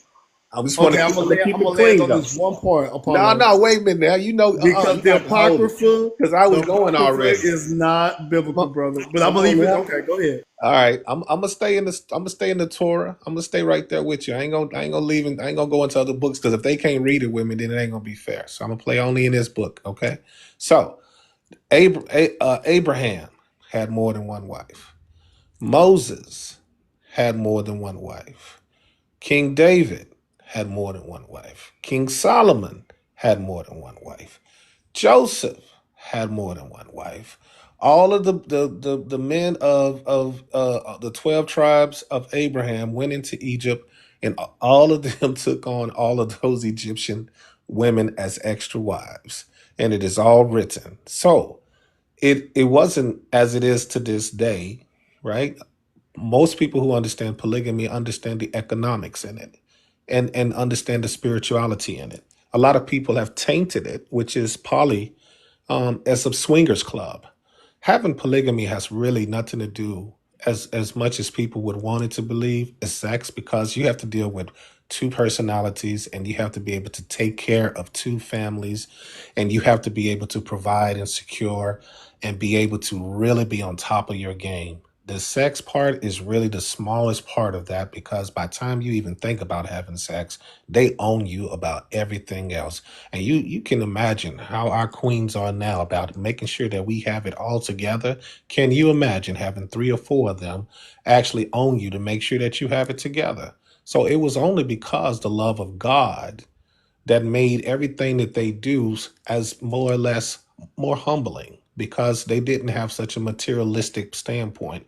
They just wanted a man who believed in God, who could definitely secure the home, and who could of course go out there and be a hunter gatherer to bring in the food. Women, of course, agriculturally speaking, was always there to take care of the herbs and all of the vegetables that was grown when we became an agrarian society. But prior to being an agrarian society, which means agriculturally, we was basically hunter gatherers, which means women did depend on men going out there to hunt and didn't have to worry about that part. And that's why they had to have more wives because they had to be able to provide more children so they can grow and have more men so that that hunter gathering party could be more stronger. They could protect their territory. They could protect their land, all of the stuff that they had, because it's the same things that we have now. Tribal warfare is nothing but those type of things that grew. People, of course, know they knew where the land of abundance was, and they fought for it. The main lands for abundance was always near rivers because everybody needed water, and so those was the most highly warred areas because that's where everybody, of course, could grow and, of course, use water to sustain. So it's not always looked at as something of a disdain. It was in the nature of growing so that you could have strength, you could have community, you could have socialism. There was a lot of great things inside of that, which is still great today for those people that still practice it. And so I think the look that we put on it is a Western ideology. It doesn't come from when we lived in Kemet. It doesn't come when we lived in the Songhai tribe, nor did when we lived in Mali. nor did we live in the Congo and all the rest. In those particular Well, societies, even in Kenya to this day, they still practice it. okay, I have a question. Sure, go right ahead. So, if those people were not practicing Christianity, right? If they're not Well, practicing Christianity, hold on. If they're or Christianity or later, well, I guess Hebrew Israelites call themselves some version of Christianity, yeah, I was about to say but that Hebrew yeah, Israelites do not consider themselves as Christians, absolutely, yeah, as well close. as the They feel Israelites like. themselves. But go ahead. Well, it was another. That whole can of worms. I'll be trying to say. Kim gonna yell at me if I open the wrong can of worms in here. It's So okay. It's all my good. overarching point is that most of the societies that, especially some of the ones you're referring to, are not Christian societies, and so just because people were doing it doesn't make it okay, Well, the right? ones in the For most Bible, things, and the no, Bible says. I named 3 of them no, 4 of them from the Bible. I No, said, no, I heard that part, but I'm just actually, pointing out that not all of them. I'm not going to do it. I'm just pointing out that not all of them were Christian societies. That's all I'm saying. So even if they did do it, they're not necessarily our example for how we should live. And my second point, right, is biblically, God, if Jesus is saying one man and one wife, then who are we to say something different? never, not one time in the Bible does he said. He always says, worship Abba, the Father. He even goes on into Romans 8:14, where it Uh, says, if you follow the Spirit of God, become children of God, and they become, of course, adopted into the Abba, which yeah, that's fine. Are you saying at no point in Scripture does he say a man should take a wife, no, no, single no, no, wife? no. No, it does not to say that he doesn't say take a wife, but it doesn't say that he speaks against polygamy. So absolutely, man should always take a wife. And it doesn't mean that he has to have multiple wives. What I'm saying is it's not something to neither condemn, Does he nor is it say something that? Are to you ask saying him. that in the New Testament it doesn't say anywhere that No, he should take one wife? Are you sure? no, it don't talk about just only taking one wife. It says take a wife, but it doesn't get off into It the says take a number. wife in the Old Testament, but it says a man should have a wife, and that's A wife, fine. yeah, Like yeah. I'm really just pointing that out. That like That's a that perspective. right, like the idea. I mean, because how I'm trying to explain this. Like I said before, there's a sexual drive in nature because the difference is, let's just say, like for instance, King Solomon is a great example, right, King David of first. having a whole bunch of wives and doing way too much and got in trouble for it, right? So the But what about reality David? is, What about David? David had as many wives as Solomon. yeah, David got in trouble for lusting after other women too. So I'm not even. I'm No. just saying. I'm saying Solomon got in trouble for it, but that's not the overarching point, right? Is that Solomon had all these wives, right? And But that so when wasn't he why he had, got in trouble. you don't know what happened with King Solomon getting. You know why he got in trouble? Yeah, Because he because he started started worshiping there. worshiping Why? all those stuff. Yeah, but that's the But why difference would he between him and worship? David. David He, didn't worship ideology. He didn't worship no other pagan god. He died. He died a king. What do you mean? He there's didn't nothing die. wrong. I don't. He I'm didn't not lose the faith. arguing, but I'm not arguing whether he did or didn't have multiple wives. That's not what we're arguing. Okay. Right? I know they did because I read the book. I read the book. I know they had them. Right? I'm So just saying. Right. Right. yeah, it's not that my issue. My overarching issue is it clearly causes very obvious issues for a lot of and a big part of this is when wives are gained through lustful eyes. So because I look at somebody and I find her beautiful, I decide to make her a wife so that I'm not cheating on my wife. That's doing it through lust. That's sexual immorality, and there's no way around that. Well, that's because back in the day they didn't have lustful marriages. They had arranged marriages. Only in the And Western correct, society. which brings me to my Only. next point that Well, hold currently, on. which is what I said before, currently when people choose to have multiple wives, and he did commit adultery, David did. When people choose to have multiple wives, nowadays, currently, it has to do with the fact that they can't satiate their lustful desires, and so they choose to have multiple wives because they find more than one woman beautiful. Well, And doesn't thinking that it's go? Doesn't that go okay. for the same with monogamy? Period. Though if you're not being arranged to be married because your parents deem that this person is worthy of your love, not because y'all looking at each other and got Google eyes and that you feel like this is the one, it falls in the same It parameters does, and the because reason it doesn't is because once you are married, when you look at a woman with lustful eyes, you've already committed adultery. And so what you're trying to do is change the fact that you're committing adultery by trying to marry her. but see what you just said. You're See? trying to change That's exactly what you're doing. You're trying to No, you're change trying to it. That's a change. great You're point, trying to man. change. You can't change it I because you've like how already she did committed that. That was good. adultery. By looking at her with lustful eyes, you've already committed adultery. And so you want to be right with God. And instead of repenting and turning your eyes down like you should have, you decide, oh, let me marry her so I can pretend like I have some kind of commitment and covenant with God. But you've already given Mm, in. But you've What if already I given lust in for to my your wife? lustful I'm desire. stealing it. I'm What if I lust stealing for it. the person and Thief. I'm single? What if I'm lusting for her and I'm single and If I you're end lusting up? for her and you're single, it's not the same as adultery. Why not? Lust, because Is it adultery wrong is though? cheating on your wife. You're already No. married. My question to that Uh-huh. is it wrong for me to lust? Period. Lust Yes. is, yes, lust is bad, but it Okay. doesn't So mean my that we question won't to you, lust. no, because what we're doing is now changing the severity of the sin. I'm just saying, is lusting a sin?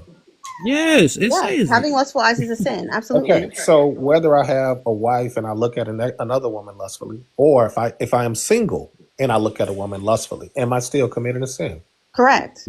So what Yes. I'm But saying are is, you committing a hold on, different sin? no, Hold no, on. no. You're See, that's committing what a I'm different, saying. That's what but I'm you saying. are, as said by See, Jesus, you're hold on. committing a different sin. That, Jesus said, looking that's at, what hold I. on. No, it's not. Jesus That's said, by looking at a woman, you have already committed adultery with her. Yeah. So my who are point you is to this. tell That's my Jesus that it's not the point. same thing, that it's the same thing? It's the same. If I look at any woman, if I'm single, lustfully, I'm committing a sin. You're Period. Yes. committing, yes, sexual So, immorality. okay. So my thing of it is that whether I marry her or not, I've already committed the sin. Whether and to my thing is, even if I'm married to her and I'm looking at her lustfully, I'm still sinning. No, you're not. Why not? Because your body because you're not. God has already established that within the confines of marriage, the marriage bed is not defiled. So if you No, look no, at your no. wife and you Hold on. physically want her, it's not the same as lust. Hold Lust is on. directly tied. Hold on. Lust is directly tied to sexual immorality, which Okay, is see what you using just said? sex, which is using sex Right? outside of the way that God has designed it. Correct. Now So let's be clear about that point, and I want you to stand on that because I'm 100% with you. It is created for the way that God designed it, which is for procreation. Do you agree? no, it was a gift from God. Hold on. It's not just. Are you Hold saying that on. the only reason God gave Wait. us sex was to procreate? Absolutely. I That was believe the whole so. point. Where's your Yeah. scriptural basis for that? You just called it when you No, just no, even I'm asking no. you for, I'm sorry. I'm asking you for your scriptural basis for the only reason God gave us sex was to procreate. Because there are scriptural references for it Be being a gift. Be be fruitful. fruitful I was just about to say and that. multiply. I said, That's okay, so be exactly. fruitful and multiply. Be So where fruitful is only, so and hold on. multiply. That's fine. You can repeat that. What I'm saying is, where's your reference for saying that is the only reason for it? Well, that's why he said to do it, to create.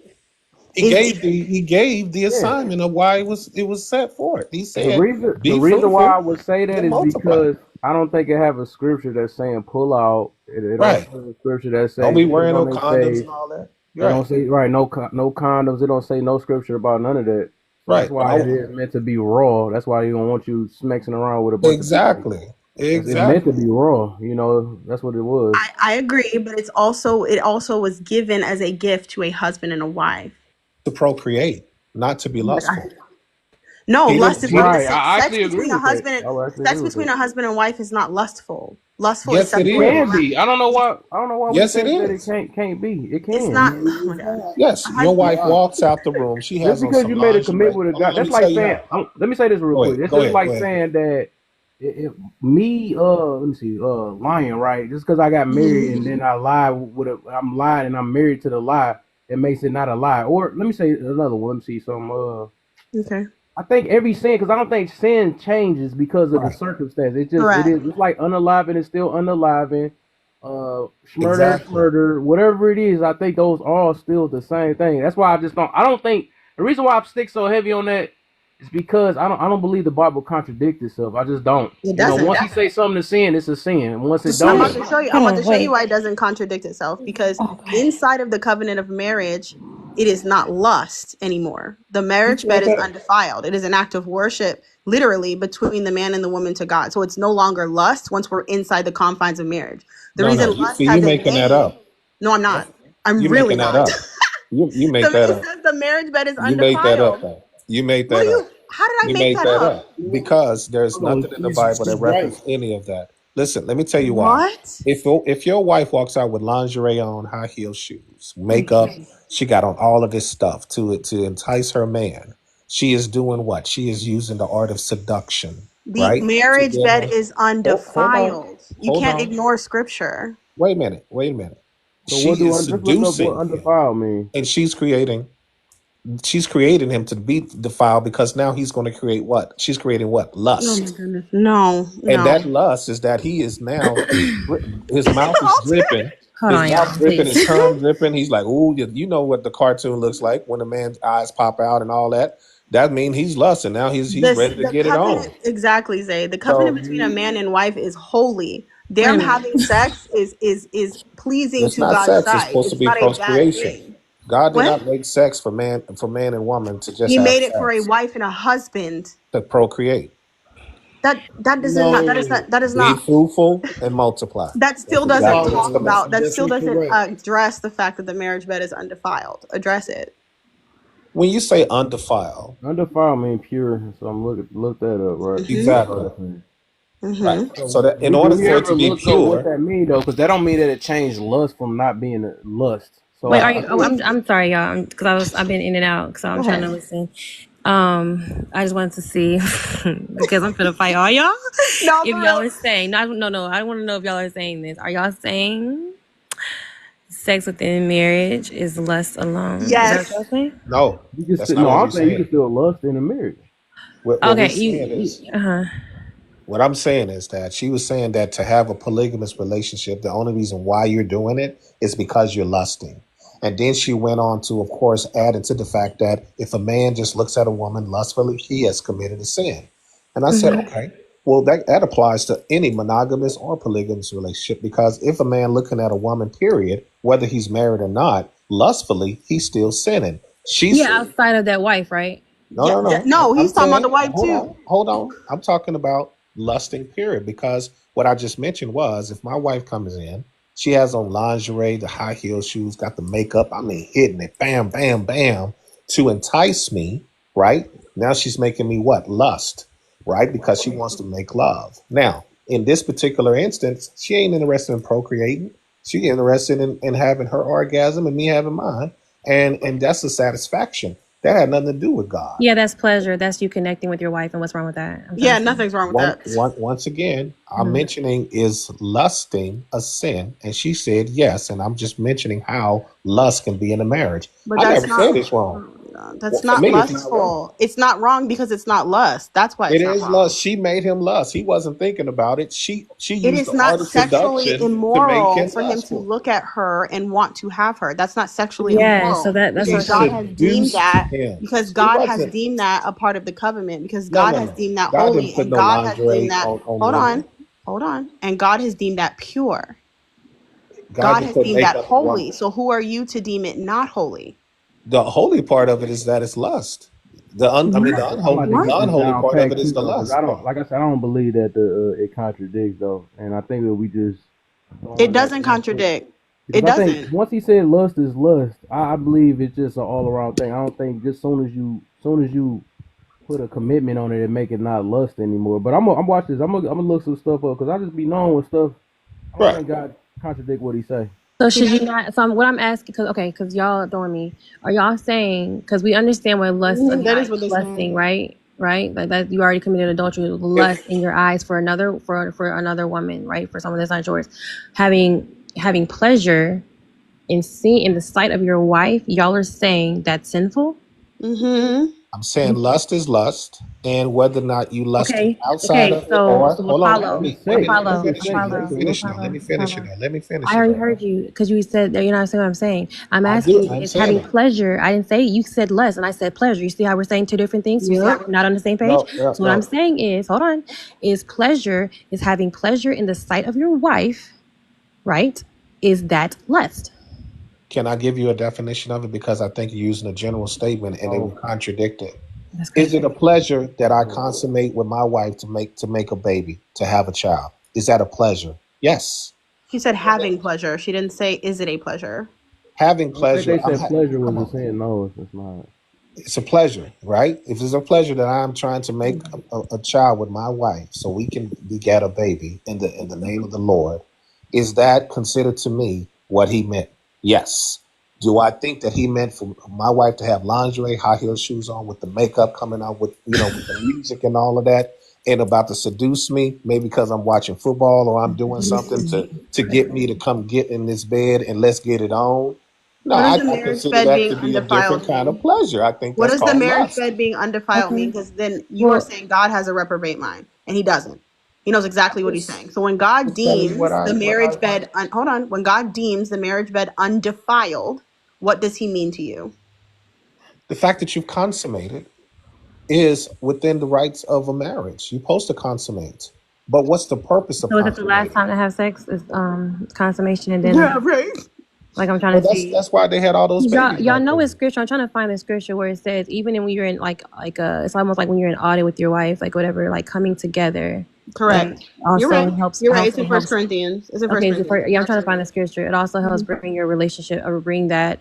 Uh, what's the Bring word you I'm back trying to- together. Bring you yeah, back bringing as you back. one. Yeah, and bringing Correct. you back as one. So sex is used for more than creating a child. Correct. And you also should be having sex within your marriage outside of a baby popping out every time you insert her. So if you are sitting here and going to sit here and tell me that is God is telling you that is the only time you should come together with your wife, you have to be insane. And you also have to show scripture to skate that. You have to. Correct. You I just have have. to. I All he said it said was says right God in said, "Be Genesis, fruitful and it multiply," said but be that's not. fruitful and multiply. Okay, and did So it okay, what? so listen. So did the scriptures say, be fruitful and multiply, and this is the only time you better be with your wife? Did it say that? Understand that when you're No, did it say consummated, that, friend? I'm answering it if you allow me to, and don't snatch me back from my word. Hear me without attacking. What I'm saying to that is when you consummate with a person, with your wife or your spouse, doesn't mean that you have impregnated her. Or could it be multiple times that it would take in order for the pregnant situation to happen? It's many times it'll take multiple times.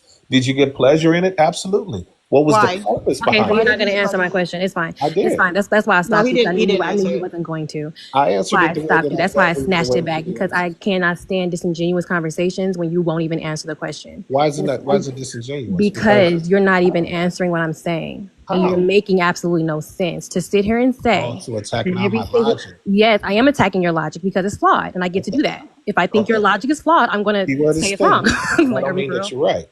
I didn't say that. I'm not telling you that you're wrong. That's what I'm saying. It's okay though. Okay. It's So, perspective. I mean, it's just a fact. No, it's a Because I'm not going perspective. to put my opinion on this. And I think that's what All you're of it doing. is opinion. It's Everything not. that It we all shouldn't be, say, though. It should not be opinion. It's it's not all opinion. theology. If it's theology, it has to be opinion. That's why it's in Apollo is theology, proper because it's hermeneutic. philosophy. Ain't no You way It's y'all. can't proper hermeneutics. you can't put exact things on something that we are all reading as in a theology, and it's the same as philosophy. You're taking something of what people considered and making it to be a fact. When Well, the only thing scripture, we because doing is scripture is not necessarily up. all scripture is He's telling you, interpreted. is scripture is not up for your personal interpretation. That's why we got Methodists, Protestants, That Baptists, doesn't make them right. Seventh That Day. doesn't make them right.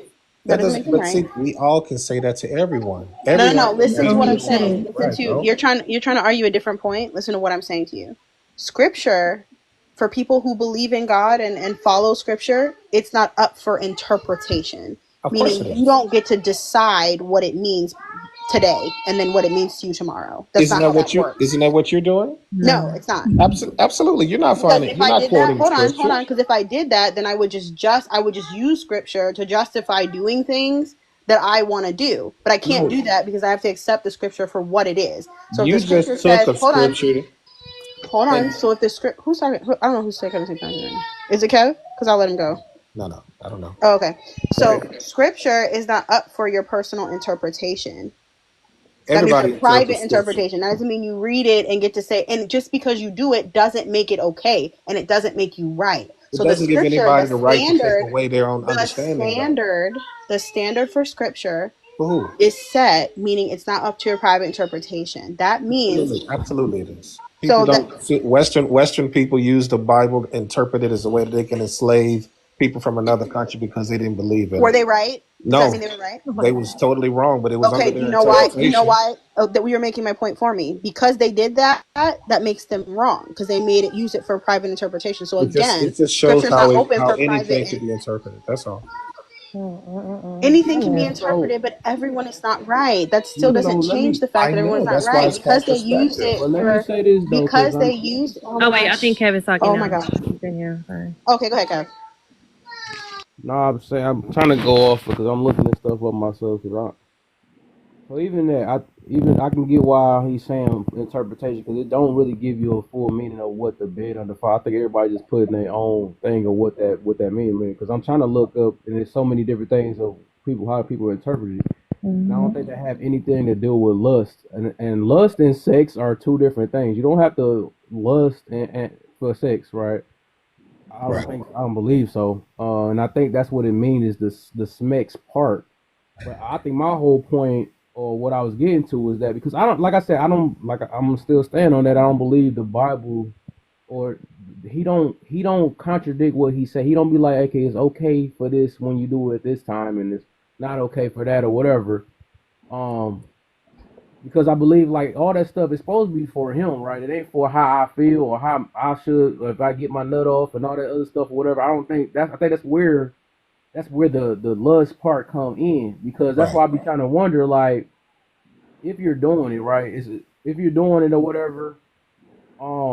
And I always hear that they say there's a connect. I gotta look up a scripture if it say something about that too. They said to build a closer connection. If that y'all got a scripture on that too. They say that's when smack's supposed to be used. I feel bad for the people that can't do it. I guess they can't get no closer connection. I guess. hey, No, can you so look hold at on. First Corinthians chapter 7? You'll see it. I First apologize. Corinthians chapter 7. All right, I looked that up too. Then. So yeah, let's just read that real fast. And let's just read that first, okay? You said Corinthians 7, what? First Corinthians chapter 7. That's how it's God's Yeah. gift, right? It is saying it is God's gift. I don't really know. Or you could Yep. just chapter First 7? Corinthians chapter 7 is all about how the marriage goes, how it should go. Give me a And it talks specific about verse not though that I. withholding. It talks about not withholding from each other, right? And there's a reason for it. But if you Where go that say that to at? On the first one? First Corinthians chapter Okay, 7, I'm looking. I'm going to it right now. I'm already there. So. It says the first two lines. It says, now for the matters that you wrote about, is it good for a man not to have sexual relationships with a woman? But since sexual immorality is occurring, each man should have sexual relationship with his own wife, and each woman with her own husband. Oh, only to have a baby too, it says. Right. Well, hold Yeah, on. it says I'm only going to to have a finish baby it. too, right? No. I'm going to finish. See, I'm sorry. that's why I'm a that's why jerk. First Sorry. Timothy 12 says, a woman shouldn't teach a man We because he should won't be speak. quiet. I You know swear. what I'm saying? For real. But let me finish this. All right. The We husband terrible. Now should remember, if I fulfill. snap back the same way, don't you get Hold upset. on You now. better keep your chest I'm up. trying to finish Go it. Won't ahead. you let I'm me just letting you finish know. it? Come on now. The husband should fulfill his marriage duty to his wife, and likewise, the wife to her husband. The wife does not have authority over her own body, but yields it to her husband in the same way that the husband does not have authority over his own body, but who yields it to his wife. Do not deprive each other, except perhaps by mutual consent and for a time, so that you may devote yourself to prayer. Then come together again, so that Satan will not what? Tempt you because of your lack of what? Self-control. I say this as a concession, not as a command. I wish that all of you were as I am, but each of you has your own gift from God. One has this gift, another has that. Now, when it says that part about then come together, come together again so that Satan will not tempt you because of your lack of self-control. How do you understand that? So I don't want to use the word interpret, but I want to just ask, how do you understand that particular phrase in that particular, sonnet? It's saying come together. Or are you trying to say, is it saying have sex, or is it saying come together and have a conversation? Like, what are you asking? What are you I'm asking? asking, what do you understand about it? I just want, I'm not trying to fulfill what it's trying to mean. I just want to ask, what does it mean to you It's when very it's clearly, I mean, based on the context, you just read it, and it's very clearly saying to come back together after abstaining from having intercourse, to come back together and have intercourse so that Satan may not tempt you. And that's another point, actually, because not having intercourse means that you're, how do I explain it? You're more likely to have lustful eyes. And so within that, God is providing a safeguard for this relationship because you help your husband helps you stay on track with God. Sex is not a bad thing. And so to label it as a bad thing only, unless you're making babies, goes against everything that God is saying. I put 3 different scriptures in the chat for that, by the way. Wait, And I who do want said who said it was a bad thing up here? I'm Yeah, trying no, to it's not. I think she's just reiterating. But I was going to say to y'all point about if the person can't have sex or whatever because they're, physically can't. I mean, this is where then knowledge comes in that help. You have to be. No one is saying, hey, forget the marriage because sex can't happen. But if you are physically fully capable of providing these things, it's just like saying, hey, I require this thing for my man to do this. If he don't have legs to walk to do the things that you say, clearly he can't do that. There are some things that are going to be based on what's plausible, right? So of course, just like the whole thing, what if the woman can't make babies? What then? Should you not that's what happened continue to with be with her? Sarah. That's why Right. Sarah gave. But that's the point I'm making though, is that of course, just because you can't do something that God is giving you to be able to do happily, right, within his idea of being okay, right, that should be able to do it. If you can't because something happened with your body, whatever the case is, then you learn to love your wife accordingly. So I just want to make that point clear. What? So that's what I don't know. Maybe I gotta do some deep studies on that part though, just What? to really understand that part because it's helping assist or knowing that we don't have no control. It's like, can you really fault the people that lust after other people if that's the case? If we saying that lustful feeling can change once I get a ring on or something like that, and I don't have to really control that because I'm married now, stuff like that. And it's like also look at the people that's not married. So it's like it's like just because they choose not to control that or whatever, that they gotta hurry and find somebody. You better hurry and get married, or you just gonna be stuck sinning. You're gonna be stuck sinning because you keep with these lustful eyes, and rather than checking that within themselves or whatever, or saying that the devil, I guess they're saying the devil is gonna intrude us. I mean, anybody. So it's kind of like we might as well give grace to everybody because people gonna be like that, and that's kind of. Go ahead. Wait, sorry. Sorry, because you're right on the point. It's actually what I want to talk to Lala about, having a conversation. You are extremely correct on that point, which is actually why, because this is actually what I've been studying on too lately, and it's amazing. I love this conversation about lust because just because the thing is marriage doesn't fix purity. That's what I was trying to talk about earlier. Marriage itself isn't fixing that. That's why I love that conversation in the way. And even I go from the past, I was talking about this point as well.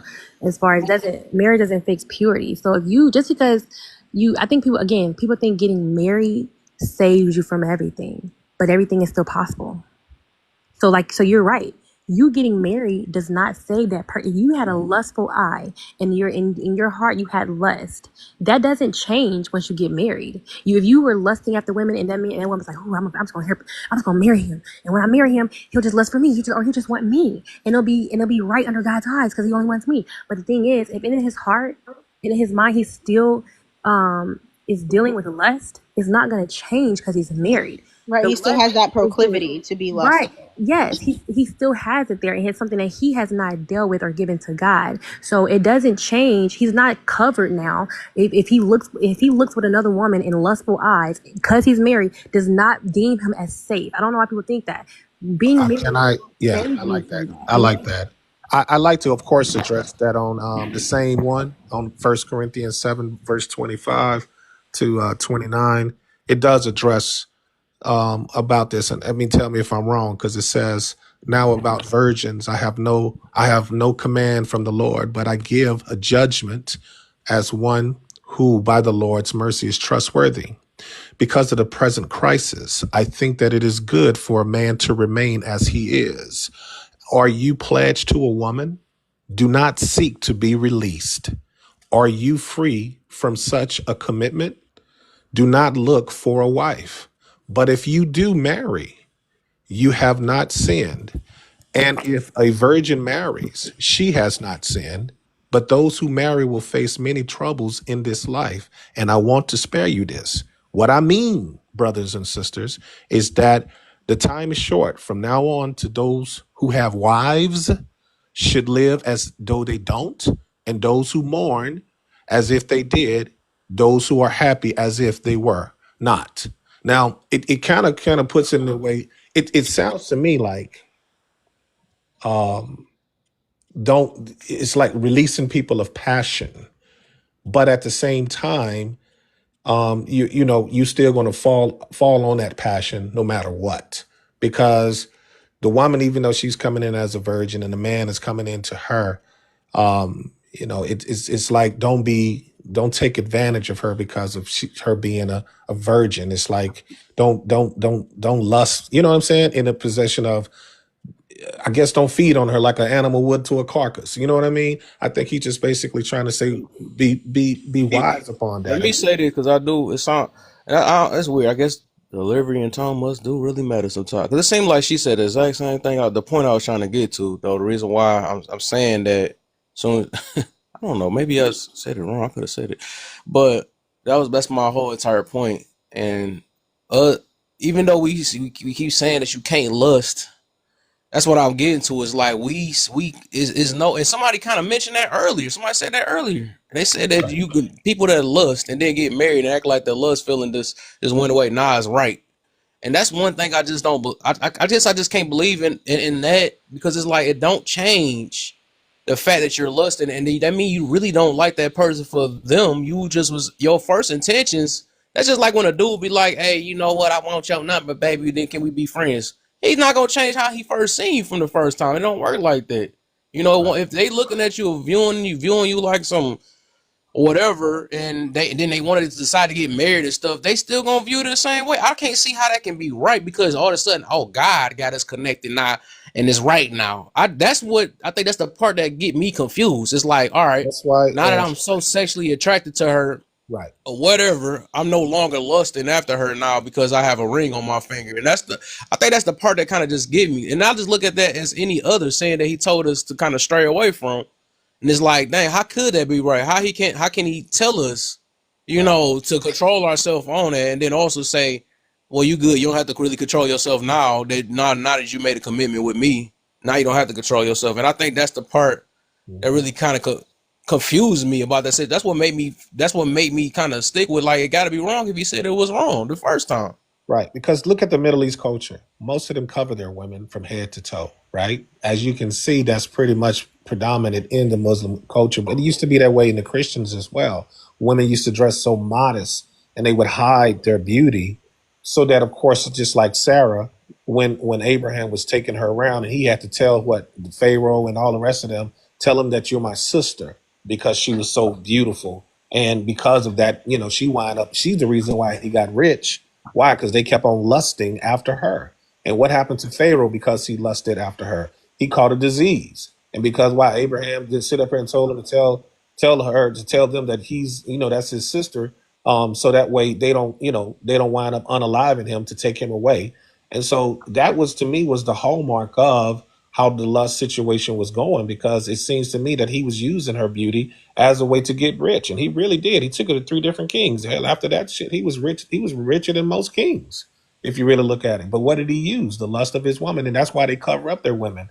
Nowadays, our women are straight up out, and that's why they considered, when they came to Africa, us to be, of course, they try to say that we were savages, because you can even see the Zulu tribe today. Women wear their breast out still to this day. You can find it on TikTok. And that, you find nude women online all day. But only in the Black culture is it acceptable. Not any other race on the planet will you find nude women on TikTok, YouTube, or anything else besides the Black culture in Africa. And it's amazing to me, because to them, they still consider us to be, people that was savages, and that's just acceptable in our Western, when that was just part of our culture. That's why I say it's kind of a trick bag, because religion did change who we were as a people, versus what the Bible say we should be, and that's why the contradiction of lust versus taking on a wife is at a big argument. I definitely agree with everybody on it. Yeah. So let me do another one too, though. So put it this way, so y'all can get what I'm talking about, though. Like, what make a difference? Okay, if I tell my girl, right? I mean, if we not married, right? And I say, man, you got a fat juicy cat or something like that. So I'm pretty sure there's some kind of lot of lust behind it. And then I get married and say you got a fat juicy cat. Like, what will make the difference? What will make that more godlier? Because I said I'm with God, and I'm saying it now. None. So that's why I was trying to say, right? It's purity, because the thing is that's why God says He sees the heart of the matter. So purity within the heart, whether you're married or not, is still going to be the issue. If you know that was something you were doing out of lust, you married out of lust, all these different things, you are already sinning off that point. You're already not in alignment with God and what He's actually wanting. That's then a heart issue that you got to then deal with. It's not to say that outside of, that's why I'm okay, say it again, outside of marriage, if you're lusting, you have a lusted eye, and you don't bring that to God, if you don't repent from that, if you don't change that, it's going to be the same getting married. So if you think getting married, even under God, is going to hide that, you cannot. That's why God says, I look at the heart. You may never hear me say, oh, how I lusted after this man, I married him. But God already knows that I'm lusting. He already knows that I'm doing this out of flesh. Right. So married, even in marriage, that is, you can still be lusting. So I do want to make a distinctive That was question. my point. Kev, can you clarify? Are you saying, just to be clear, before I address it, right? Are you saying a husband can lust? Because I think ultimately, missing this part. I think he's saying you can lust after your wife after you're married. So that, okay. So look, that's why I was trying to make. That's what I've been saying. Yeah. See, that's not what Alter's saying. She's saying you can. She lust just after literally other said it people. too. She just said it backwards. So, She just said instead it's backwards. Is that you were lusting first, then got married? What's the difference? No, so what I'm saying is that, okay, so what I'm saying is the intent, okay? Intent is a huge word for this. The intent. It is not sinful to look at your wife and think she's beautiful. It's not sinful to look at a woman before you marry her and think she's beautiful. If you had a lust issue, you had a lust issue. That's what I'm trying to get y'all to understand. Lust is the issue. If I be like, oh my God, this man, so I'm a blah, blah, he like this, that's already a flesh issue you got, right? And if you say, when I marry him, I'm gonna suck him up, like I'm gonna suck him up before I get married. Oh, I'm just sorry. Near the cross. Near the cross. Mom, come get me. I'm scared. Let me stop my husband. But acting, my bad, y'all. I mean acting mode, my bad. No, listen. I'm trying to make the point. Because look, what's the intent? Yeah. The intent is I want to lust and I want to gain, because lust, all it is really, it's an extreme desire for something. It's just an extreme desire for something, right? That's what lust really is. I'm lusting for that, and that's also a selfish aspect. Now, if I'm lusting, remember, if I'm lusting after you, I want to do before, and I want to do when I'm married. And because I'm thinking like, I'm finna jump in this marriage, so everything I do finna be good. I can bring every woman in this bed, as long as it's the same bed that I'm married. Like, everybody, that's not it. So you can think that, and it's not true. But if I have corrected that in my mind, because again, God still gives us things for pleasure. Okay, He still gives us things for pleasure. We have eyesight, we have taste, we have touch, all for pleasure as well, into the glory of God. That's all we get to enjoy. We don't have to suffer every moment in life. There are some things He wants us to enjoy, but He wants us to enjoy it correctly. That means you don't get to taste all the rainbows, right? You ain't supposed to be able to do that, but He wants you to do it to the right person and have the right mind and the right heart. So if I am in the right standing with God, and I am not allowing lust to lead me, and I act, and I'm staying at a point where I'm saying, God, show me who my wife is. I want to be the right husband for her. I want to respect her. I want to do all these different things. So my mind is not going to be, oh heck yeah, I want to see what he got in his pants. If your thing ain't this long, I don't want you.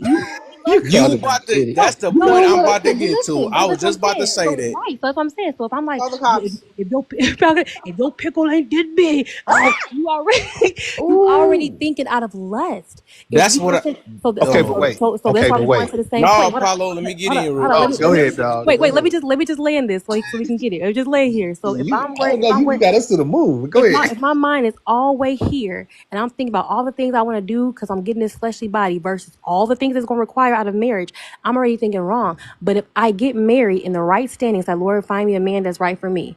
I ain't checking his pants. I ain't checking. I don't care because I know that if you bring this man to me, this is my husband. So I got There now when we I get married. go. Now when I get married. And my husband walks out the shower, I can say amen. You hear me? Because I'm married and I'm looking with pleasure of what God has given me. That is different than me lusting after There you him, go. or now I'm looking out the window at everybody, all the other men lusting. So that's the difference. That's why I was trying to clarify. There you go. And that's crazy because you're saying what I'm saying. I guess everybody can't take it, but that's what I'm getting to. Because like it's even now, right? This how I'm about to get some more people though. For real. Basically, it's like when people use, oh man, if he not pleasing me right, I'll leave the whole relationship. Or if you don't blow my back out and all that. It's people that really do that. And that's how I know they're built off lust. Oh, his pickle too small, or he don't do it right, he don't eat it right, and all this other stuff. That vice versa. If she don't suck, it shouldn't be based off that. That's where lust come in it. Because it's not about you. This how I know it's off lust too, because you don't get your man. I'm trying my best to be explicit with it, but basically, if you don't get your nut off, right? People will judge a whole relationship if they don't get their nut off, and that's how I know. That's why I know lust ain't right. That's what I'm getting to about that. I'm not saying sex is a bad thing, right? But I'm saying the fact that your relationship is on the line because you don't get it, or because of whatever the situation is, that is where I call it lust. You can lust in a relationship, and that's when I know a wrong is a wrong. It got to be wrong. I I can totally I agree. can accept what Go ahead. you just said, Kev, as being true, because I don't think that a person even entered the relationship, like you're saying, under the right guides, right? Mm-hmm. And so, I mean, I agree with that. I did put in there, and I'll wait because I know everyone has something to say, and I'll show you. And I just wanted to. I went to the Septuagint, which is the Greek manuscript of the Bible, of the New Testament specifically, and it's just showing what words are being used where, and I put both of those words in there. So it's important to note that just because, like the word lust, for instance, right now we're using the word lust, and in Scripture it's used multiple times when translated to English. But when you look back at it in the Greek, it's two different words in different places. But I'll get to that in a second. I'll let Apollo go ahead. Well, I just want to say, I think we both are right on that, because it says if anyone is worried that he may not be acting honorably toward the virgin that he engages, and if his passions are too strong and he feels he ought to marry, he should do as he wants. He is not sinning. Now listen to that. He was thinking very heavy. His passions are too strong, and it says if he feels he ought to marry, he should do that. He is not sinning. They should get married, but the man who settles the matter in his own mind and who is under no compulsion, but has control over his own will, and who has made up his mind not to marry the virgin, this man also has done the right thing. Interesting. So in both situation, the passion was there, the lust was there, but one took the activity of marrying and the other one didn't. And it says this man also does the right thing. So then, he who marries the virgin does right, and he who does not marry her does better. That's interesting. And so, and you made a key distinction. Oh, of course, the scripture, God does, because the man who settles it in his mind. So to settle it in his mind, meaning he's not Acting on it.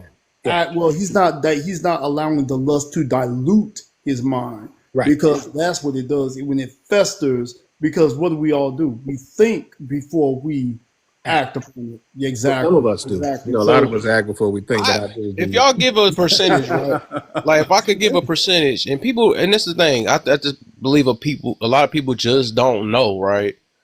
I really believe that if we talking about today, right? I think, okay, I'm saying America because I don't know outside of America.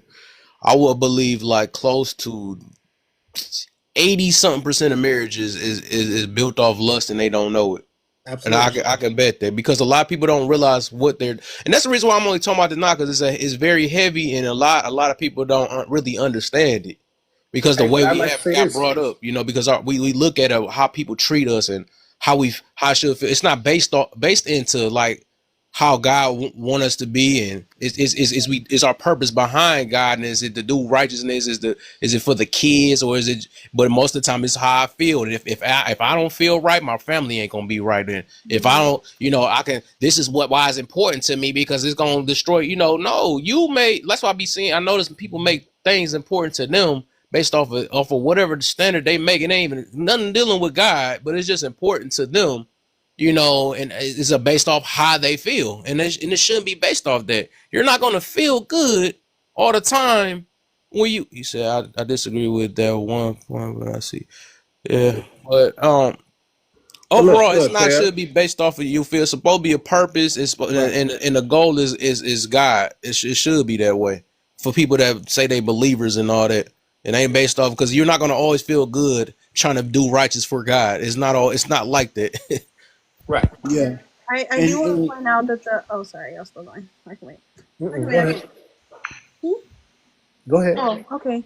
So the 3 Greek words, the 1 Greek word and 2 Hebrew words that are used in the Bible for the word where we have substituted in our English translated version, the word lust is epithema, awa, and hamad. All of these words, just used by themselves, are neutral. So it's the context surrounding those words that determines in what way it's being used. For instance, when we're talking about in Ephesians, or some of those ones that point out lust as sexual immorality as wrong, it's used in a way to say you're being controlled or deceived by your lust and desires. But having the strong passion in other parts of scripture, meaning depending on the word being used, it's not used the same way. So when we say it's not the same thing, depending on outside of what you're saying, obviously entering into this marriage under false pretenses, right? Outside of that, it's not the same thing to want your wife.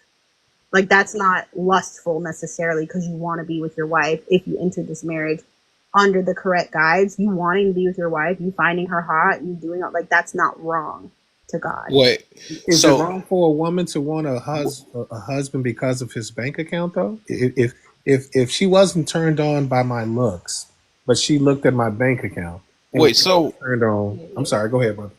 I'm trying to see. So you said, because that's what you said. You wanting them for the way they look. Basically, you said that's not It's wrong. not like the way that, and I'm trying to describe it in a very like layman's way, but like if my fiance, for instance, right, when we get married and he looks at me, he's like, wow, my wife's beautiful, I want to be with her, I want to be close to her, like, I think she's beautiful, I like her body. Like, these types of things are not necessarily bad.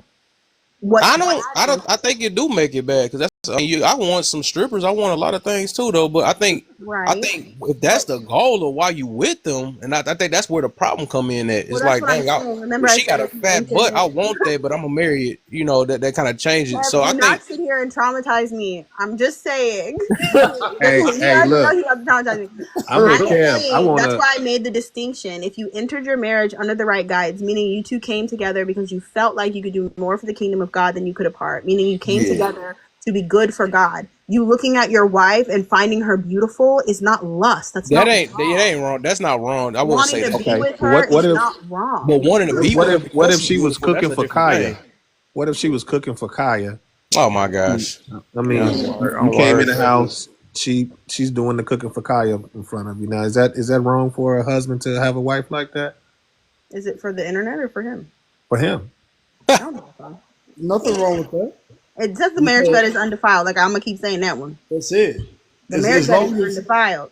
What y'all do in the house, as long as it's about glory, as long as you are in this covenant with the right pretenses, right? Like, you didn't look at cooking with Kaya and then offer her a ring because she had a little booty bounce, right? That's not the same thing. No. I'm saying if you're married and your wife is cooking for you, she's doing the act. I ain't saying you saw her online. I'm saying that's your woman. She's in there. I know. I'm clarifying. If you went to get with cooking for Kaya because she gave a little booty shake, right? And you said, you know what, Cook Wakai, I like the way you booty shake and make steak. Here's a ring, right? That's a different thing. But if we've come together under the correct pretenses and you do those things for your husband, you're not wrong. You're not committing that's not a lust problem. A lust problem has to do with sexual, specifically biblically defined, not worldly defined, but the biblical definition, I literally just looked it up, has to do with sexual immorality, meaning doing something and using sex outside of the way that God designed it. And he designed it to be between a husband and wife, and has further and doubled down, and I put a couple scriptures in there for you, has doubled down on the marriage bed being defiled. But why does it say right here, Undefiled. so if his passions are too strong and he feels he ought to marry, he should do as he wants. He is not sinning. It says that This is before marriage. This is before marriage. Right now, our discussion is about once we've entered into our covenant with God. That's a different. Oh, you saying once he's in the marriage? Okay. Once he's in his marriage and they're under the right guys, her giving her a little him a little booty shake is not wrong. The marriage bed is undefiled. There's nothing wrong with that. It has to do. It's only wrong if you're, like I said, you enter into this marriage, like Kev said, without this covenant, under the wrong guides, right? Or you're looking at someone outside of your marriage, or you're looking at somebody and you're not married at all. Right. See, the thing is, and I'm not going. It's not like I'm not gonna do all these extra things because I guess it's new or whatever. But you know, the getting dome and all this other stuff. I guess that's the new stuff. I'm pretty sure God might. I just wouldn't say that God approval of it. I wouldn't say that because I just, that's new stuff. I don't think our mouth belong down there. If it's real talk, I don't think our mouth belong down there. I don't think our thing belong in their booty. I don't think that stuff, even though we trying to say it's pure, if we want to say anything in the bed, because I think some things are just you got to be unhealthy. I will say that things that offend God, God's not that in that way. No, it is not. Does that make sense? Like in that way, like things that are clearly offensive, like bringing a third person into your bed, like having two men in the bed, like certain things that is clearly defined. But it's fellatio. I even think like putting toys up there and all that stuff. I don't think that's part of. I don't think God approve of that either. Well, I think that's it depends that's why Paul talks about personal conviction, right? Like some things, even if not spelled out, if you feel like God would not be pleased with this thing, and all honesty, like if that's truly how you feel internally, then don't participate, right? I don't think it should be based off the field. I think it got to be based off of what God say is. That's what it is. It shouldn't be right. And he didn't. And I think, I guess what I'm saying to you is, some things are not spelled out like that in scripture, and I'm not going to say it's because they weren't doing it. I'm going to say it's just because because it's kind of like this. In no history book are we going to see every single facet of George Washington's life, right? We're not going to see what time he went to bed. We're not going to see when he ate. We're not going to see any of that. There are pieces that will be missing. And so I believe that there are some things that maybe God didn't mention, even if it was happening, right? And so we are left to understanding our feeling with the Holy Spirit, our connection with God, and saying whether that convicts us.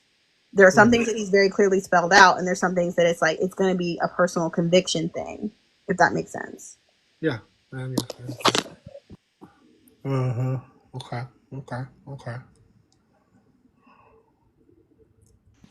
That was a very fruitful discussion. Very. Absolutely. Good clarity.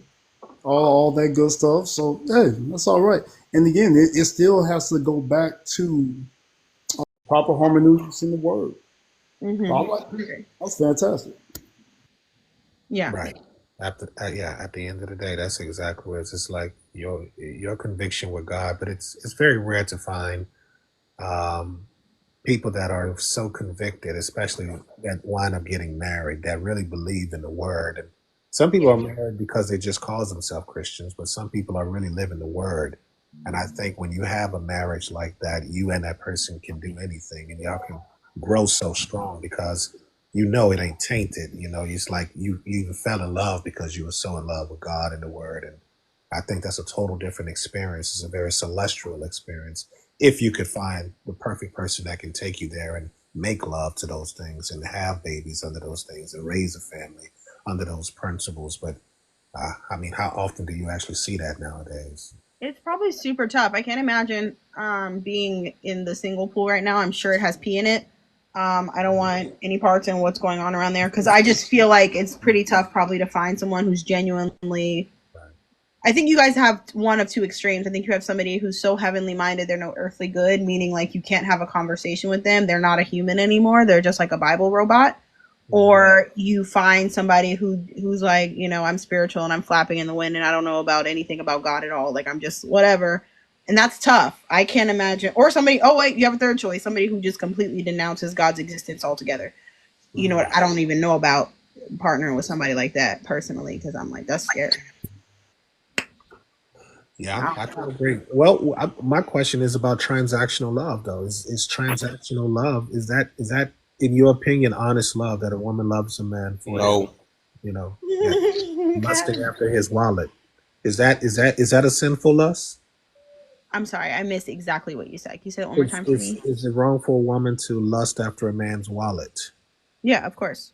It falls in the same category to you guys. I agree. Yes, I think it's lustful. I think it's I think that falls under our love for money issue, that God has said money is the love of money is the root of all evil. He specified like having this idea that money is the end and the fixer of all things is sinful, is stupid even, right? And so, yeah, it's absolutely wrong for a woman to be worried about his change. You definitely are rare, because I've said that in many different rooms, and a lot of women come at me like, you just trying to find an excuse for a man not to be a provider, is what they say. Or, well, my partner is a provider, and I still feel that way. You know what I'm saying? Like, he pays all the bills in our home, and so.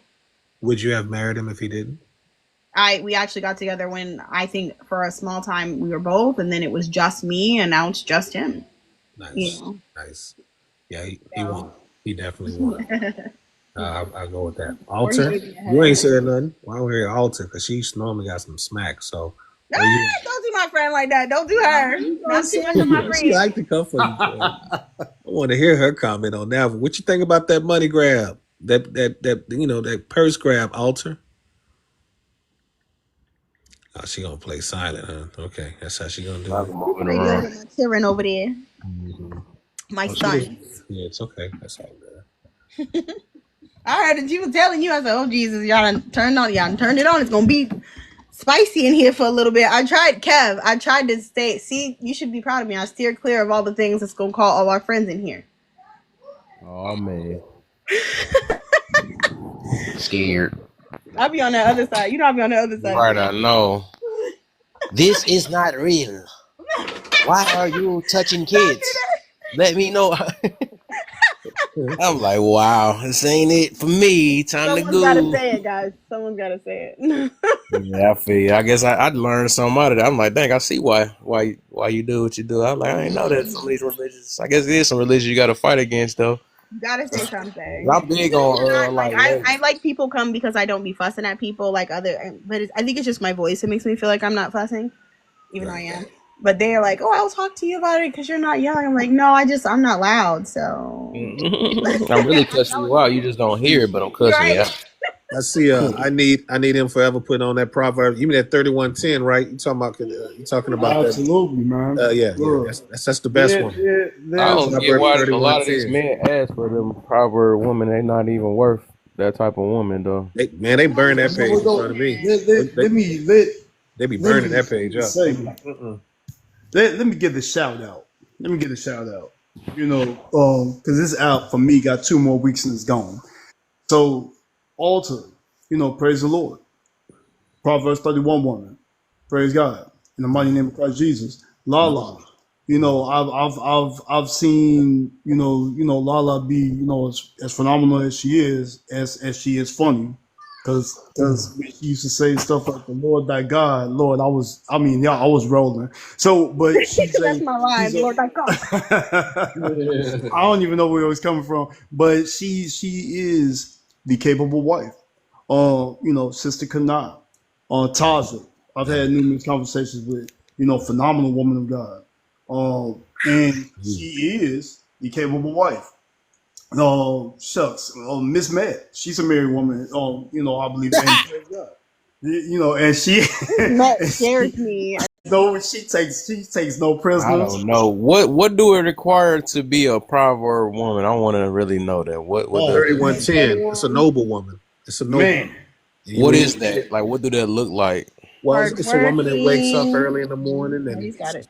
she starts her whole day off with taking care of the family. She's up before everybody. That's what it say in scripture. Oh yeah, Or read that's it, something man. that is that? Or that's just more of a No, feeling. no, I no, It's mean, in no, no, no, no. scripture. It says subjective. she wakes up early. Mm-hmm. She She goes to prepares work the in the field. food. She feeds her family. Right. She sells the stuff that she made. Right. She comes home. She's Buys real estate, stuff. buys and trade things. She's like a serious businesswoman And she slash Oh, wife. supports her husband. It's in there. Mm-hmm.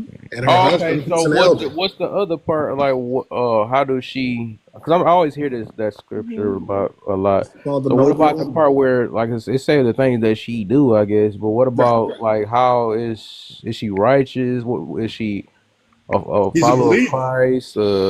Oh yeah, everything she does. Well, it basically shows all of the tasks and the duties that she performs in the name of God, of course, and as a wife. And so that's why she's called the noble woman. But it doesn't preface so much about her prayers and her wishes or any of that, like like most passages do.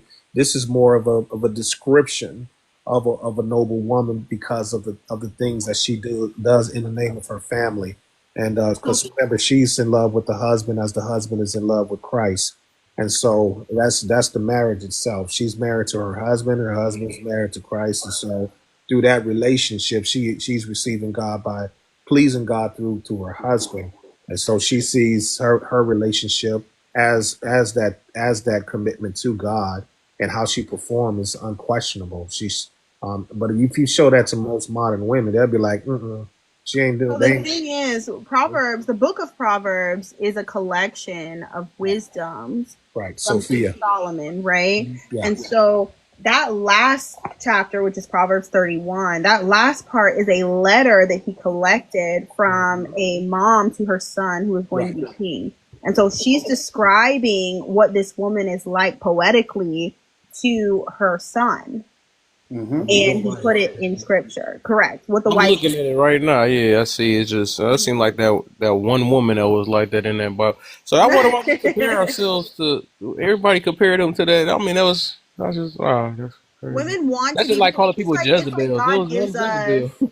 That's God Proverbs gives us, 36. like examples. I know there's one in Ephesians about how a man. Oh, is an example. I get you. Like just like Yeah. like Christ is the example that we should follow. Or Correct. something like that. So I get it. He's like, this is what you're aspiring to be. Some women call Yeah. themselves a Proverbs 31 woman. I wouldn't be so quick Right. to take That's it. all like, what the hell is, it say a keyword, it say, I'm looking at the thing, it say discipline, it say self-discipline, wise, God-fearing, compassionate, and a hard worker. But may I, and Kev, may for a second, I don't use the term loosely. I'm basing it off observation, basing on again the spirit moves and leads us to move in any way, shape, and that's what I'm going off of. It's not something I use loosely. I'm giving that shout out because I have met some who are even who have those characteristics, those attributes, right? And that's kind of what I'm getting at. They're not of worldly. Means. They're not of worldly. They're not called in a worldly way. You won't see them even mingling with that in that manner, man. It's the Proverbs 31 woman, man. Praise the Lord. And the thing is, Praise the Lord. there's scripture in Bible in Bible, like I'm a caveman. Sorry, there is scriptures in the Bible about how even men are supposed to be. I think there's one in Ephesians. As soon as I put this stuff in, I'll find it. But there's one that About me a Job. Job is a. Well, Romans 8:14 really describes perfect. The real way you really supposed to be. It lets you know that he who follows the Spirit of God is a child of God, and it gives you direction on the fact that you shall inherit the kingdom of God as being adopted and being I want to look at how much smacks do Proverbs 30 women. You love that Proverbs 31. Huh? I was trying to see what they would have. I was curious on that. It'd be funny though. Wait for somebody to say it at their wedding. You get her back, blew out every. Sorry, no. I will cry if he ever in his life.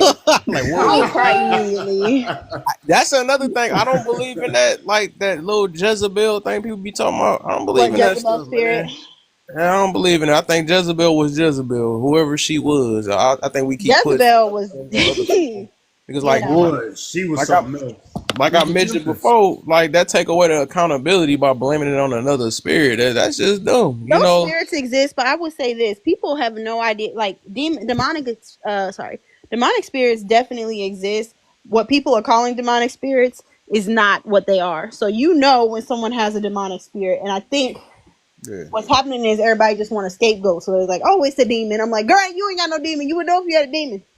See, that's why we Even, get so look, played even into with the that term. though, it's like, can you really blame a person for end up catching us? Like, we get mad at, and that's the reason why I think it's so big on be forgiving, because I do believe it is such thing as spirits and stuff, but I think that we just use it so loosely on anybody that disagrees with us or when somebody. I think that's where our problem be at. If you read overall, Greek, if huh? you read Greek and you look up the word daemon, Daemon, it's also a person that's very highly enlightened, philosophical, but there are people that of course use those tools for either good or bad, and they call them demigods or things like that. And so what we get caught up in is that once we figure out how our word is used, we basically hold on to it without really looking up where it comes, the etymology of the word. And that's what when you start looking up the etymology of where words come from, what their root meaning is and what they actually mean, then it enlightens you totally different on how you read stuff. Because I like to read the Hebrew Bible so I can understand what I'm reading, because there's so many interpretations. I just want my own. I think I get you though. You know what I mean? Because they did have, somebody did mention it before, that names back at that time, they were meanings. So I get it though, because like Jesus, all that, like Elijah, all that stuff was a meaning. Exactly. Like Yeah, the Emmanuel means God with us. His name means God with us. Emmanuel. Yeah, word, because it has the EL. The EL is the Elohim. Anything with that EL on it, Michael, Raphael. What did I miss? You got called on earlier, man. Your boy's looking for you up there. I think it's important too, like God cast, like Jesus specifically, and some of the disciples cast out real demons that they had to cast into pigs that caused the pigs to run off the cliff. So if you think this little girl who being fast truly has a demon, then I think you're sadly mistaken. That we talk about a totally different thing when we talk about demons. It's a whole believe me, we will. That's what I'm saying. We will know if somebody had that, and it's like you gotta really pray for them. Like, but the way we just always trying to demonize people that just ain't got it or something like that. I think that's why I'm saying that's where our issue is at. Oh, she must got that. No, she just likes sucking Peter. That's all it is. Wow.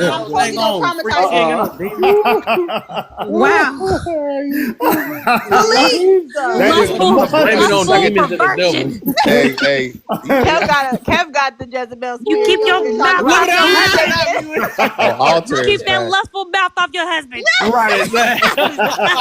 Hey, that Christian husband gonna slap her out the door, and whoever's saying it out the door. What they mean by demon time? They ain't slapping nothing but man, that. That's crazy to even say when they say demon time. I'll be like, oh man, that's crazy. I don't want no parts in that. I don't want no demon time. They don't realize. That's why God always said. I mean, that's why he had that one scripture that kind of that junk is true. Forgive them for they know not what they do. And people might actually think they know what they're doing and purposely make decisions, but they really don't know what they do. I'm pretty sure that people have, even the ones that did that to Jesus, right? They knew exactly what they was doing, but they really don't know. So that's how I treat people too, though, because everybody be like, man, they know what they're doing in order to get mad and stuff. But it's like, no, if people really, really knew, they wouldn't have did it. They just wouldn't. Whose voice was that?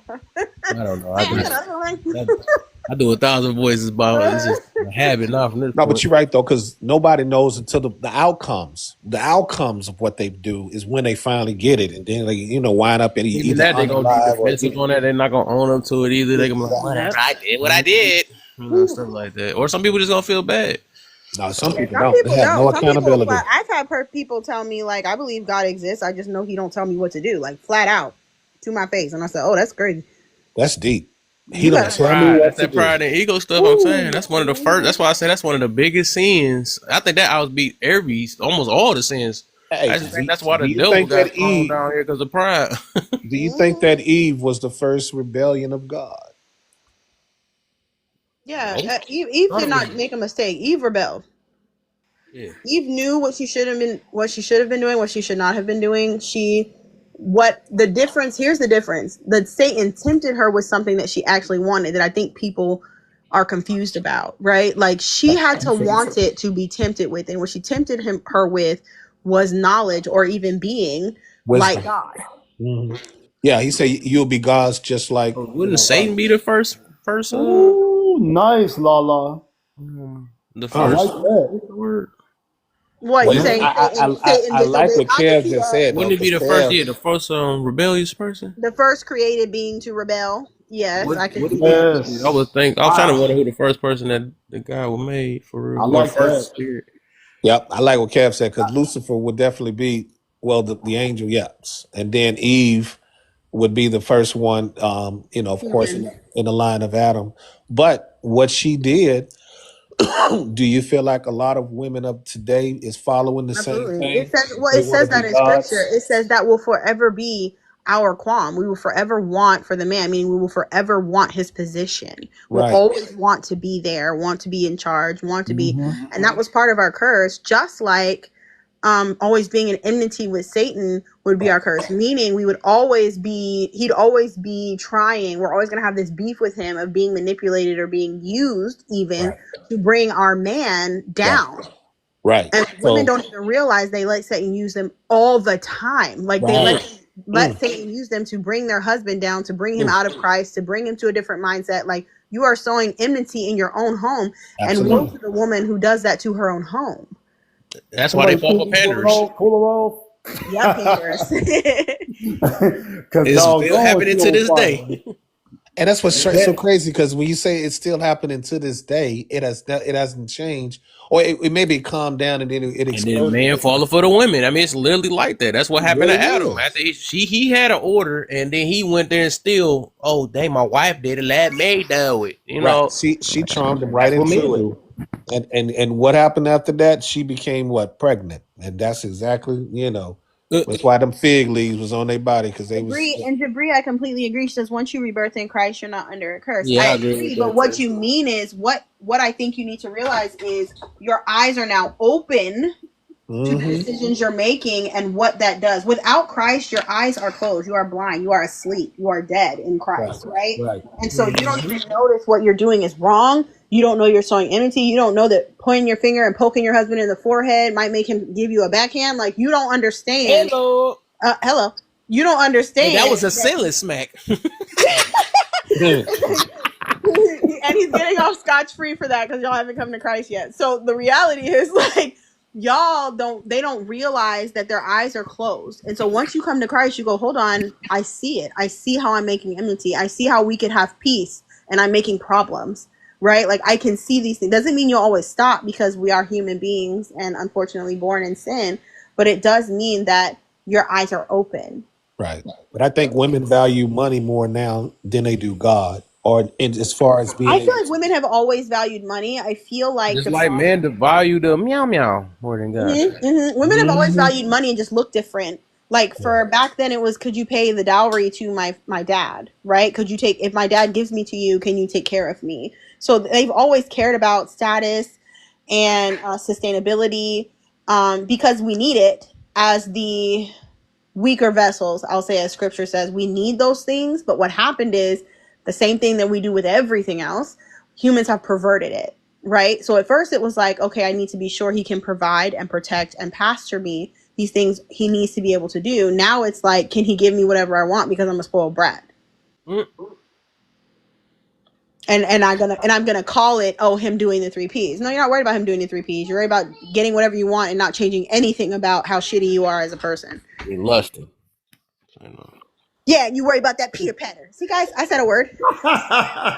I think from what I looked or heard in the Bible, I think you could lust more than just even smacks too. Now I'm thinking, but I think there's other ways you could lust in it. Let me look that up again. I could have sworn it was like about 5 different ways. well, the thing is, it's like to have so both. I'm just using them as an example, and we got other people who are examples as well. But both my brothers, even in times of challenge and trial, their wives never, and they never, and in return they didn't do anything, adverse to their wives either. But their wives never harmed them, never spoke against them, never said. Even there were some that I've heard like this is like late '90s, early 2000s, where they were saying something about my brother or whatever because his company had left. His company left, and eventually they went out of business.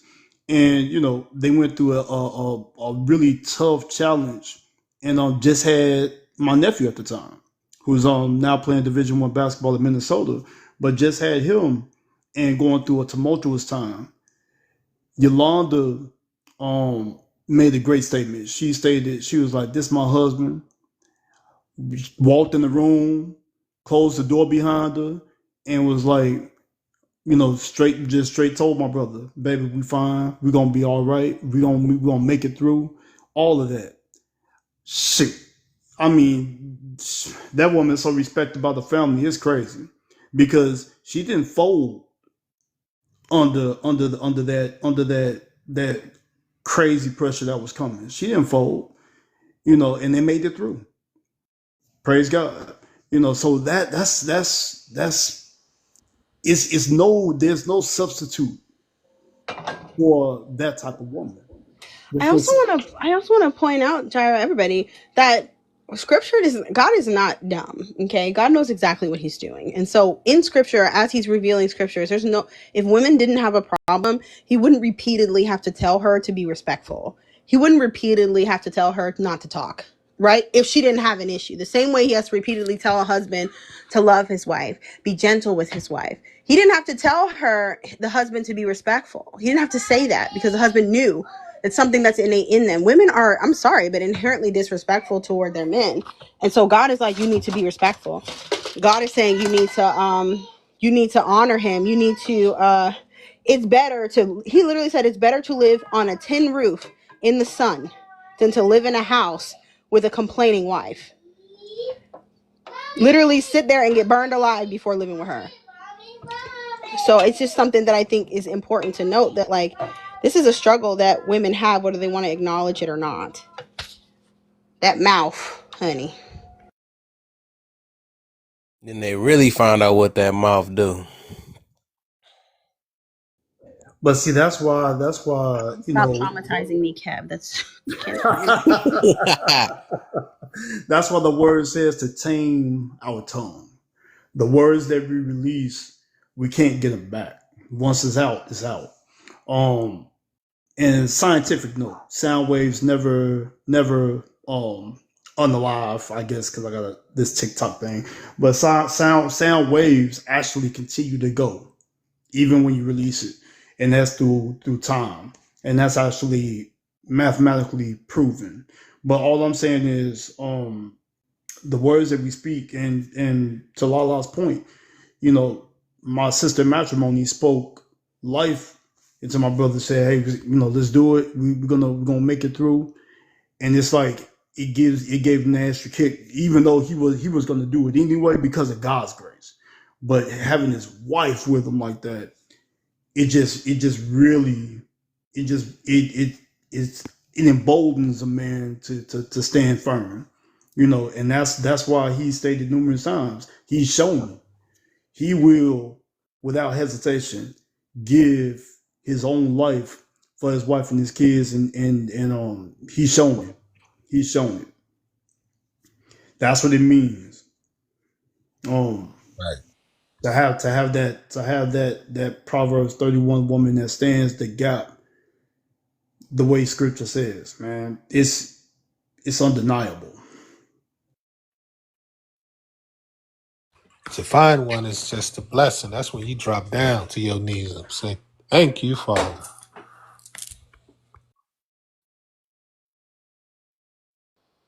Kev, she said you still taking questions from the prompt. I didn't even answer the prompt. What was the prompt? What is church hurt? Listen, church hurt is disliking God because of what people do. That's what church hurt is. I don't like God because people do stuff that piss me off. I concur. Look, That's I all can. it is. That's so simple, right to the point. Absolutely. I don't like And then, God because people make me mad. and then people they get that church hurt and they don't open up the scripture. I'm like, even if you can't say that I'm sitting here for 40 minutes in the church and 40 minutes in the church and you and you got it. No, you better open that word up. You I better don't think you people. better I don't be think people know how much willing to power that live. gives them, right? So like, I don't have to be. I can only be really church hurt. I mean, obviously people can betray you, but I can only be really church hurt, like in the choices people are making, if I don't know what it says for myself. He hates us. If I know, right? And then you went under me, you went next to me no more. Right. Anyway, You sound. that's crazy. I thought we were friends. Mm-mm. So I think that if you don't read the scripture for yourself, you can be easily misled, and then your feelings are hurt, and then there you go, you're out because you don't like what people are saying, and it's like you need to open Exactly. that book. Exactly. Said that perfect. Annie, are you okay? Annie, are you okay? Are you okay, Annie? You been. Hi, everybody. What's up, Annie? Are What's you up, okay? Annie? Why you guys Hi, doing? honey. Hello, hello. What's up, Annie? Like, wow. No, low Ooh. key, it was an accident. I'm sorry, friend. I really meant to press my own mic. I'm so sorry. Ooh, she Please, God, muted no. her. She muted and got her back. Ooh. Stop! It was an accident. Stop it. It's about to be a what? My final word. We about to swing the mutes. We about to kick off the panel. Oops. Quite literally. Only my minds too. That's Honey, what you crazy. got? For the first one, I mean, in addition to what you were saying, Lala, I find that church hurt is kind of when church is a routine growing up and never really explained how to build a relationship with God. So it becomes just a routine, and you're like, why do I have to do this if I don't even understand it? That can be part of church hurt too. Or when you turn to the church for help and you don't get the help that you're looking for, and it's more worldly than godly assistance that you discover there. Oh yeah, definitely. Some people are. I'm sorry. Performatively Christian is gonna make everybody take a L every day of the week, right? So it's just like I'm kind of Christian, meaning I go to church. If that's the basis of your Christian personality, I guarantee you can tell when Jesus has changed something because you'll see changes in a person. But when you come to Christ, quote unquote, and nothing about you changes internally, then you didn't come to Christ. Nothing changed. Nothing happened here. Like, you know what I'm saying? So I absolutely agree with you. There's people in church that don't know God to this day. Facts. That's facts. They just go there to say I went. You're Go to church, practicing. I went. Like, all right, well, what did you acting any different? Is you the same? There's people that be at church, and that junk true. I think that's something I even had to realize throughout time. But that's why I had to realize that I have to apply these things that I preach on. That's why I tell everybody to practice what they preach. There's a lot of people that just, they good at, better know this is scripture. You better know that scripture. Like, which scripture you following, though? I'm talking about you right now. They always hit you with that one. Always. What Oh, is I'm talking that? about you right Which now. one you following? No, that creepy The old Bible man voice. says That creepy old man voice is getting me every time. That creepy old the man voice. Bible. Oh no. Are you talking But about Kenneth Copeland? Kenneth Copeland, my God. That man is a Yeah, demon. that's what I thought you. Ken Cope, Yes, that man Ken Cope. Can't go is demon. You hear me? He get a gangster hey, King Cope. King Cope be a demon right there. Okay. Right now. Oh my goodness. Yeah, something's wrong with Kenneth Copeland and his craziness, but I know what he is. I mean, we as true believers know. But yeah, that's That's you do have a lot of that. What Kev was saying, you know, where you have it's important to see that you can see the transformation, right? So you can tell that there's repentance, there's true salvation and sanctification. Every good man and woman that I've known has been through. I'll say they're only good because of Christ Jesus. They're not good on their own. So when I say good, they're believers. Uh, and they've been through the fire. And man, it's something. It's something. It's something to witness it. It's something to hear about, you know, their testimony and how the Lord brought them through to overcome that. Nobody said it was easy, but it's worth it. It's worth it, period. And I want to say too, with the it's unfortunate too those who are like raised in church a certain way without learning their own understanding of God. But in that is when you should be looking for God on your own, like to understand who He is, not just how your parents believe or how other people, your uncle believes, like knowing the word for yourself. That's why he says it. That's why Bible, because you can decide to read the word on your own.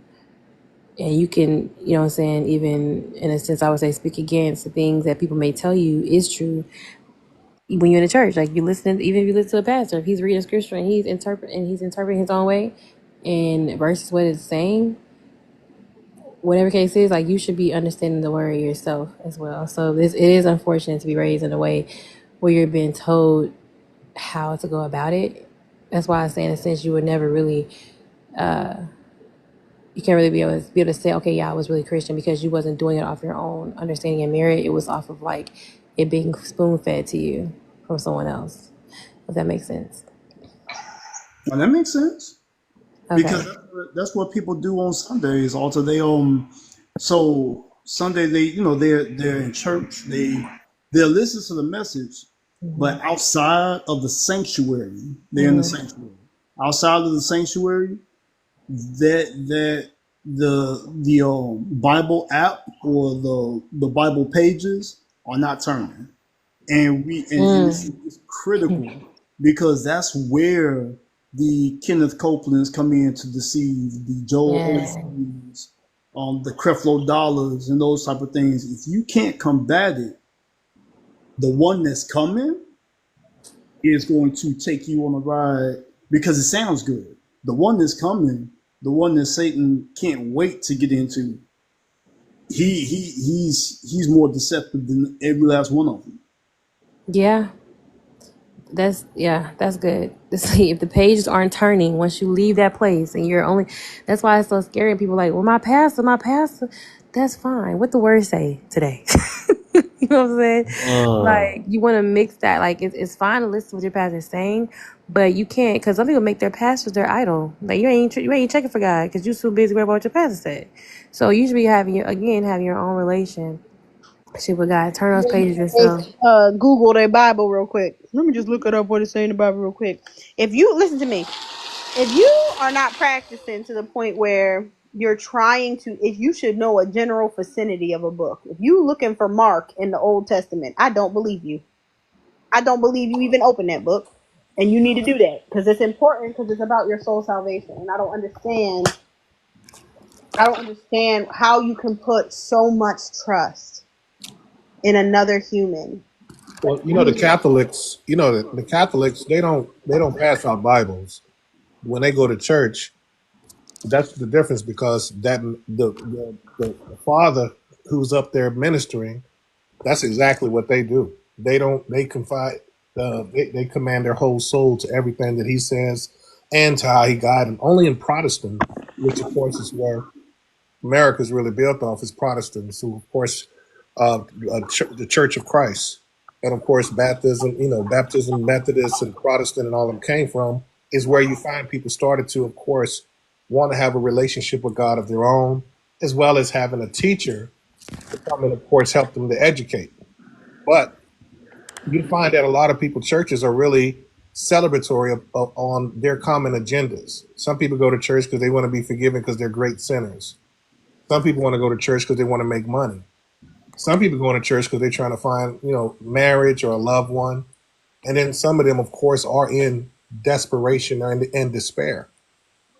And you will find all those different churches that people go to are mainly have those main agendas in their sermons that brings the audience that's really favored. And most ministers know that, because most ministers, of course, also are Masons. And they, of course, on their dictatorial, they of course create that atmosphere intentionally to gather the souls for people to come in and find that particular path so they can help them what they call spiritual meditation or spiritual healing in that direction. But as we've stated, most people now are reading the Bible for themselves, becoming highly educated, actually, reading concordance and really researching to find the real truth for themselves. And those people are, some want to call them enlightened. And then some of them, of course, want to, call them the lost, because they're not falling for, and I don't want to say the word falling for, or they're not just going to submit to whatever a minister says in the church. They want to be able to have a dialogue with that minister to, of course, see if what they've studied is accurate, and if not, challenge what they've learned to what that person is teaching to find out, well, who's right in this particular position. You know what I mean? Definitely. I think most churches nowadays are geared towards women. That's why a lot of men don't stay. The sermons, what they talk about, it's geared toward the women in the audience or in the congregation. Audience is right, depending on which church you're at. But anyways, in the congregation. And then you have, for instance, people who haven't even gone to a seminary the first, talked to, read a scripture, did any research, is not learned it, and they run in the church. Right? And so it's a problem because you either are underfeeding your sheep, because church, I'm sorry, but church is not for the unbeliever. And that doesn't mean they're not welcome, but it's not what it's for. It says, forsake ye not the gathering. That means this has to do with people who are already in Christ.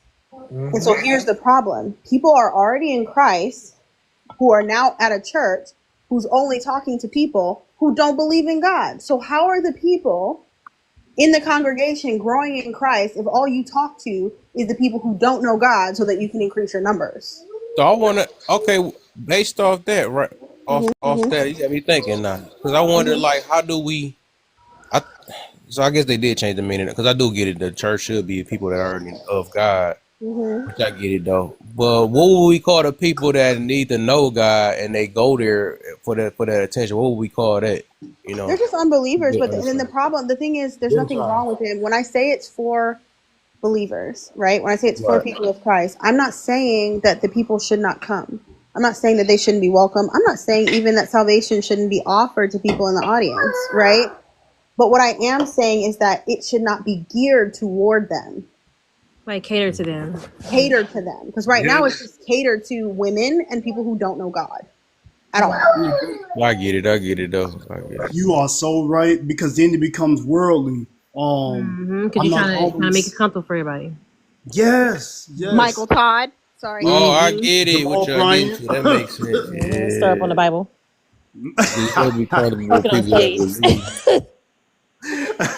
I hear Michael Let's Todd. call him in here. Michael Todd, we're talking to you. Get up here right now. I'm looking up that I have to go all the way back to the other thing.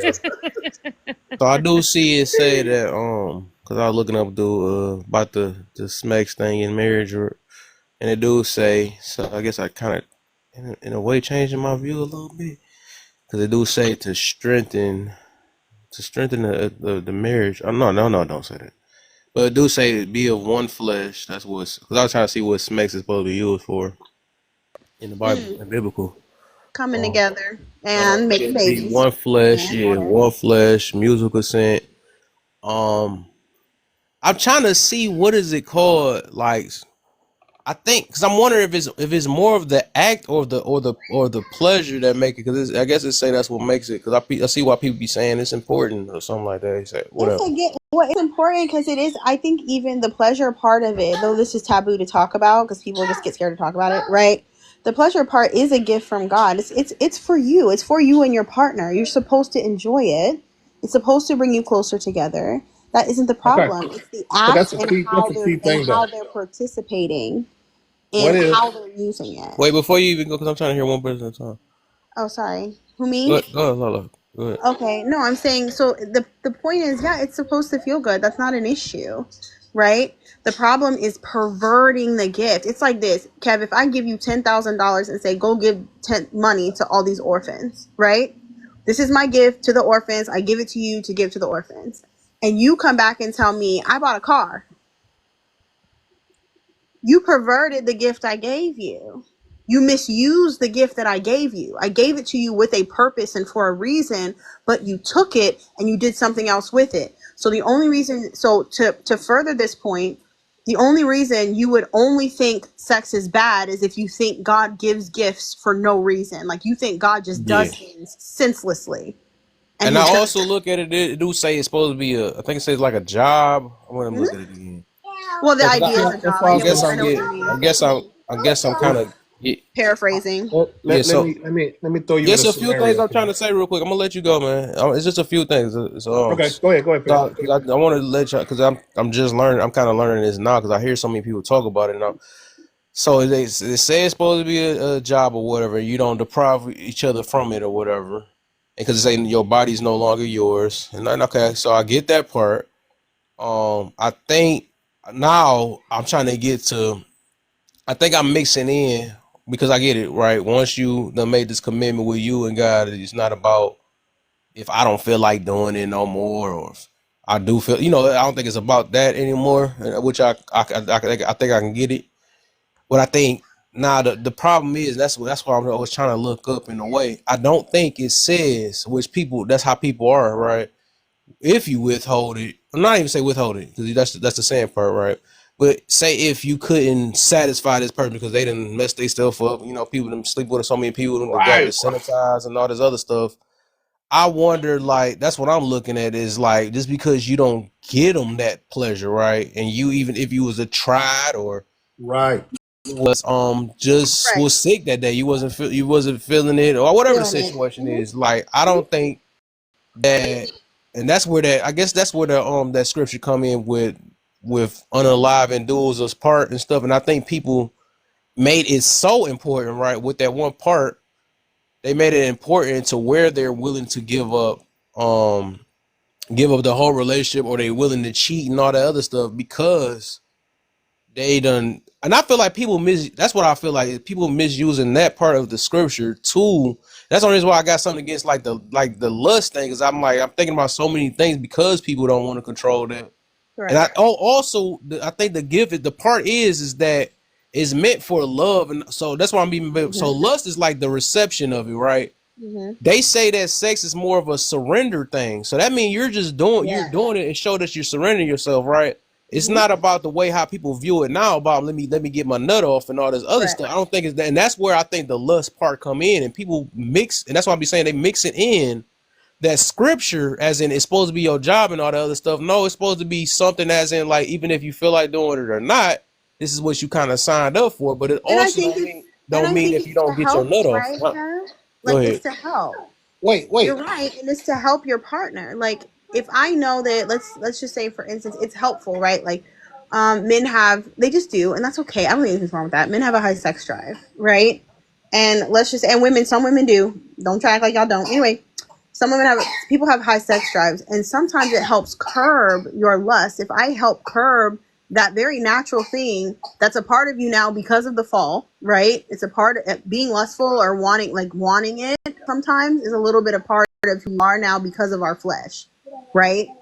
It helps when you do this, when I help you with that by offering myself to you. That's why he talks about in 1 Corinthians, when he talks about like,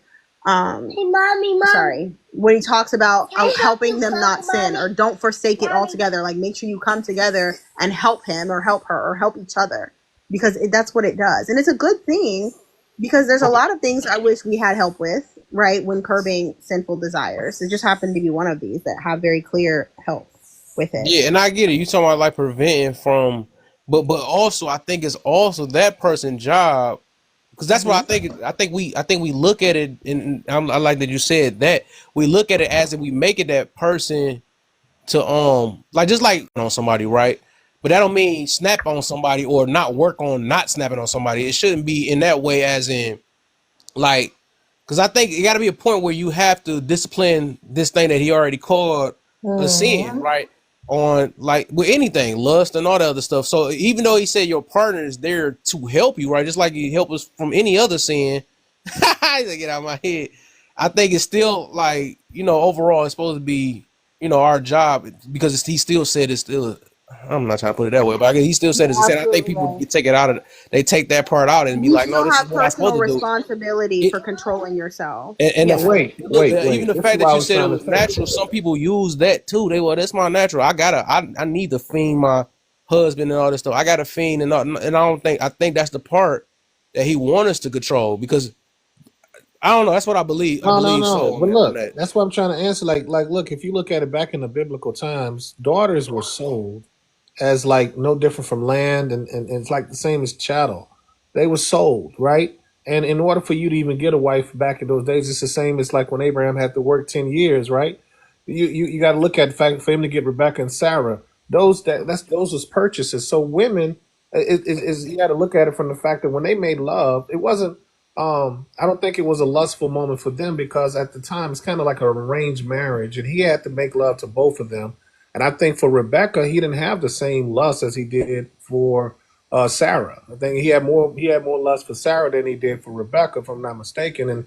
And so he was willing to work an extra 10 years for her, but that didn't mean that he still didn't have a sexual responsibility to Rebecca, because he still had children by her. Now with Rebecca, it was very sure, like we say, okay, maybe he did have a pleasurable time, but maybe he didn't. Maybe he's like, I'm just got to do this out of duty, not because she's bringing the passion out of me. Versus Sarah, she does make him passionate, and she does make him want, put that burning in his heart. And so when you look at arranged marriages back then, it was a different setup than it is today. I mean, we're marrying now based on pure lust and the fact that we are totally attracted to a person, whether she's attracted to my Yeah, I wife. agree with that. Yeah. I So agree. you know, And just remember, that's why I always want to keep in mind that it is a difference. Even if we saying we feel like it's the same thing, that's why I mentioned that word. When it comes to smacks, it's about it's supposed to be a surrender, right?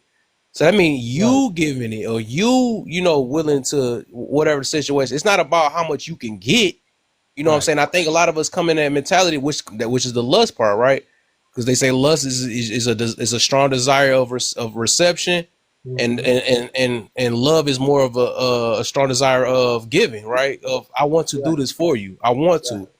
right, And that's what that should be about. It's not about, dang, I did this for you, and then the other person like, I didn't get what I want. It's not. It shouldn't be like. I right, don't think it's like that. That's where the lust part come in at. Well, I didn't get mine off that night. And that's why I think people get stuck at like, what is? And then they come up with, it's your job. right. I don't think that's when we misuse the word right there. That's why I feel we misuse the word. Like, hold up, it's your job, because it says in scripture that I'm supposed to get this off. I'm supposed to be spraying across the room or whatever the situation is, right? So. It's Well, spreading across the that's that room. guy. I think that's how people be misusing the scripture itself, because it's more of a surrender. Just like if I can't wait to, if I want to do this to my woman, it should be good to where even if I ain't get mine off, I did it out because I love her and I wanted to do it. You know what I'm Right, saying? And it ain't about me right, getting mine off. Vice versa. She right, wanted to do it, right? And right, it's not her getting her stuff off. It's just she wanted to make sure her man feel good, and that's how right. it's supposed to be. But I think we come in backwards. It's all about, Yep. man, I need mine. I need mine. You got to get mine. This is why it's a need. You know what Right. I'm saying? Stuff like that, which make it the lust part. That's the lust part. Because they're so beautiful, and at the same time, they're not even getting sexually satisfied, because just because you married her for her looks don't mean that she had any lust for you, and yet but I both don't of them believe, seek and you. that's what, and in what you just said right there, I do not believe. And the more I keep thinking about this, I don't think it's based on. I don't think God made it for us to be satisfied. I don't think that was the intentions. That's just like food, right? Right, I don't right, think we was right, just made to eat because we full and satisfied. No, it's supposed to be a certain amount we supposed to get, and it's supposed to be discipline, right? right. So, I think we be looking like I ain't get my, I'm not you're not Eros, right. sexually You talking about the compatible and selfish all this component? other stuff. These are new terms that I don't believe that's even in scripture. These are things that's making it hard for people to even get with people that might be of God. You know, This is or why It's a God selfishness. designed it to be two virgins, right? Because if you facts. don't know what you're getting, then whatever you get is beautiful. But It's there you go. Right. if you've already exposed yourself to it, you've messed up the whole idea of it in your own Yep. head now. Because Yes. you already Right. got That's a what I'm you already saying. got a Anybody That's who's perspective. already good. got preconceptions about how it's supposed to go down, because then you got to live. Yep. And if Yep. it ain't as good as I the need y'all last to one, stop tripling it and twinning it up in here. but they start as early as 13 in high school getting it in. So that's kind of hard by the What's time that a supposed to woman's mean? 20. Well, that's the Huh? problem, right? Because now that's a whole nother issue.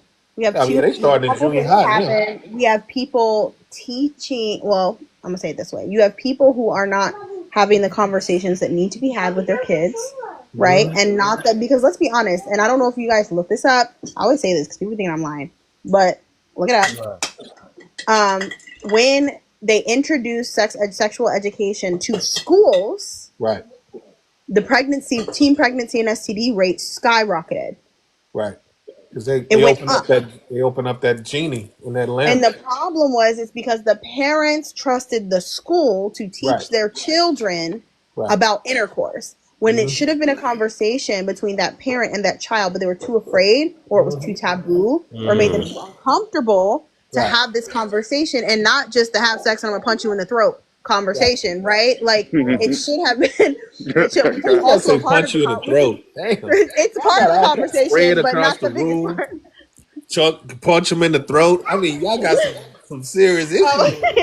and the I know. thing is, like, that was the extent of the conversation. It should have been, this is such a sacred thing. This is such a good thing that it needs to be saved for somebody who even cares about you enough to always be there.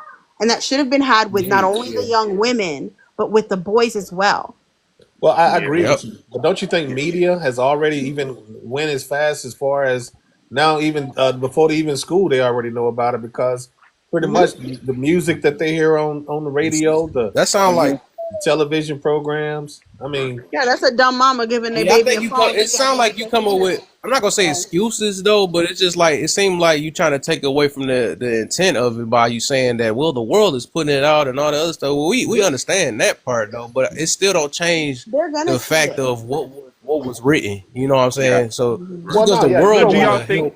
help. You don't want to participate, and I mean, at the same time, you have to be aware of all of the areas that it's being permeated. Y'all It's can in call me the funny all you want, but I tell my aunt, my aunt, I am the aunt, my niece, I'll tell her like, hey, that little girl's a whore, so don't hang out with her.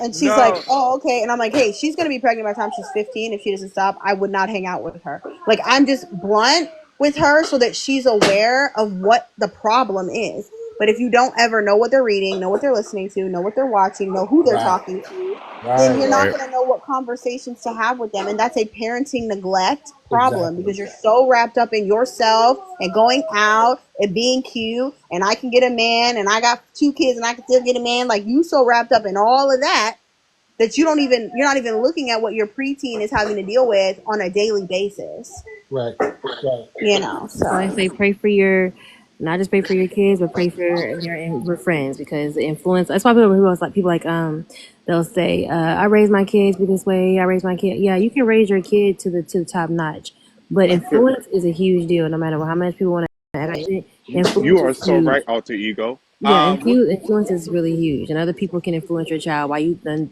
raise them up correctly. So it is Right. important to also pray for the people that are there and be influenced by it. because I will yeah, they're say so this. they're so like, don't bully kids. But I'm like, first of all, I think a healthy amount of bullying is good. But second of all, sorry, I do bully them just a little bit. But also, I'm saying you don't want to bully other kids, that you allow your child to be friends with somebody who is confusing them on very important topics. So my kids telling my son that this child, you don't need to treat him like dirt, but this is not your friend. You know what I'm saying? Y'all don't need to hang out because that little boy has got a lot going on. Like, being able to say that to him is going to help him even navigate through choosing the proper friendships that reiterate not only what I'm teaching, but what God is teaching. And so how many parents do you know don't know one of their kids' friends' names? Yeah, Don't know you. one of their names, don't know their parents, don't know what they're taught, don't know nothing. But That's they crazy. spend what 8-9 hours a day with these kids. That's why they have more influence. By the time they come home, y'all going to bed. Y'all aren't spending time together. Y'all going to bed and you getting up in the morning and they going back to school. Who I they're have gonna hang out with? Their dumb friends. I have a Hmm. question on Hold that on. point. No, go ahead. And then I think walk-in trying to get in. Yeah, how do you teach your son kind of like that level of discernment at a young age without it becoming judgmental or looking down on people? Okay, you want me to answer? Or you want walking in first, Alter? Oh no, go ahead. Because we can answer and then like walk and get in. Okay, cool. Or yeah. So the way I teach my son is that everybody has different parents. First of all, everyone has a different upbringing, but it's important that people who hang out together teach each other to be better. And so until your friend wants to be better, that doesn't need to be your friend. And he's I done like really that. well with that. I And like so that. he's like, until that friend doesn't want to be a high flyer, until he wants to know more things, like you shouldn't, and this is all conversations I've had with him, you shouldn't have to be dumb to hang out with. You shouldn't have to pretend like you don't like the things you like to hang out with him. If you have to do that and you're making good choices, then he's the problem and he needs help. But if it's going to bring you out of the mindset you need to be in, then you need to just keep some space. Say, hey, what's up? You can play basketball, but that's not your friend until he's ready to be a good person. I like that. Right? That's a great way. I was gonna All right, say, Nathan, go ahead. yeah, I was gonna say this regarding what we were talking about influence on everything. Because I remember I was watching the family that prays, and I don't know if you guys remember that scene when they were burying the mother, and she was talking about, she was like, I had to realize I wasn't the only influence in my child's life, and I was like, oh, that is so true. Because you know your parents are like your first teachers and stuff like that, but then you listen to music, then you listen to TV, and then you have your friends, and then you have your coworkers. I'm like, that is so true. It's like that is the unfortunate reality of things. And I think people also do things out of curiosity as well. Like, you know, even if your parents don't talk about it, you hear what your friends are saying, you hear what your peers are saying, so you want to sometimes try things yourself. I completely agree with that. Alter is great for that. She talked to her son about that though. Let her talk about it. Go ahead. What about what? Missed it. Cut. Being curious. Just being curious about trying to figure it out. Like it's not just because people are telling them to, but sometimes they're just curious and they want to see it for I could themselves. talk about it. You know what I'm saying? I can really bring it to Whatever, yeah. my answer to that is, you know, even Christ knew he had a Judas. And, you know, for men, you can't take men out of the jungle, because men learn when they're in the jungle. I mean, we're built to be warriors. So the best thing is to be the example. We want them to be naive and be clueless, because that's how you get got. That's how you get caught slipping. But to understand the practices of what people do that are undermining is very good for them to learn, not for them to practice, but for them to understand how things work, so that they're not subjugated to things that, you know, a blind person would have been. You know what I mean? So if you grow up in the streets and you live in an urban district, you know, the last thing you want to do is shelter a boy and not let him out to play. You know, he may get beat up, but he gonna have to learn how to fight. But that, because that's what the father is. But to shelter him, to go out there and, you know, always try to protect him from being in a fight, or try to stop him from having friends. Because let's face it, we don't know who we hang with when we hanging with anyone. Everybody fronts a good person when you first meet them, until they see how far they can trust you. Then they relieve the snake that's in them, and then they expose, because they'll see something maybe that you did, or they'll test something about you to see if you're part of it, to see where your character is. But that's the test that most men have to face in order to become a real man. It's the decision that we make when we're faced with challenging situations that define us. And without that, then we really are a weak man and can't protect our family from harm that could come to them by unknowing eyes. That's just my perspective. That's how my father raised me. Well, that's yep. Sounds like a father. Period. Mhm. Yep. Yep. The can you ask the question again, Annie? It wasn't in. It was Walken was talking about. No, You know what? Annie asked. Oh, Annie's question. Sorry. I Essentially, didn't know he asked a question. Crap. yeah, Sorry. how do you what do you tell your child, or how do you teach your child not to be judgmental while growing their discernment? Oh, well, like, I need to write that question down. Oh, hold on, I need to write that question down. Thanks, Lala. Also, Annie, I do think Lala's writing it down. there's a healthy amount of judgment. Sorry, it's I want nothing to. wrong. It's a healthy amount, you know. So it depends on what people's definition of judgmental is, because anything judgmental nowadays dealing with people. Like, so she's saying like how to have a healthy discernment, right? How to have a healthy discernment and teach your kids basically Like, boundaries. like, Like, for, yeah, Teaching for them, you can have friends that are crappy people, right? But it's like it's not their. It's not all, especially as kids. It's not their fault necessarily. no, So but it's just like, okay, let me take my time in forming this relationship. Like, if you're not the only thing you should be spending your time doing, I know from what I tell Jordan is trying to help them be better, push them to be better. Play with them, that's fine, but they're not your friend. Like, you shouldn't be letting them tell you what decisions to make or what to do if they can't even make it out the day without getting on the color red or going to detention, right? So wait, hold on. just I'm one. sorry, y'all. I swear I'm not being slow no more after this. Okay, say it again in depth what you're saying. I don't know why I keep getting like I'm throwing myself off. Just say it like this. Just like this. Because like every time Boot her. You gotta boot her after that. mute her, bro. She gotta go, bro. Mute her for 20 minutes. Oh my god! Because look, this is what happened, y'all. I'm telling you, because I'm like multitasking, and then like Lala's answering the question for me while I'm trying to answer it, and I'm still trying to There think, you and go. I forget the question. So I'm sick of her. I'm the So same way, man. It's all right. so Don't it worry literally about it. just threw me off again. I'm like, wait, because I would have asked her directly, but I keep forgetting how she asked it. at this point, I'm asking it Lala like 3 hates me. different ways. But At it's this okay. point, So sick of like, you. how do you teach a child, like, how do you help them grow their discernment without being too judgmental? You Okay, know, like, and having friends. yeah. Wait, keep going. Sorry, I cut you off thinking. I want people to make their For point. like example, you know, like we there are some Christians, for example, that could never have a conversation with someone that's Muslim because it's automatic. Oh, you're Muslim, you're terrible. You're not Christian. So, you know, how do you make sure that they don't grow that sort of like accusatory, despising kind of mentality while teaching them, like, hey, You're this talking person's about not prejudice. Yeah, Okay, that's see this what happens. Apollo finna answer, and then my brain goes off again. I was trying to stick with her. I'm No, sorry. okay. No, I you got good. it. You good. I'm so sorry. He's talking about stopping a child from being prejudiced. That's what I'm hearing. Gosh. Am I right though? Nope. Mute. No, that's fine. it can fall into being prejudiced, right?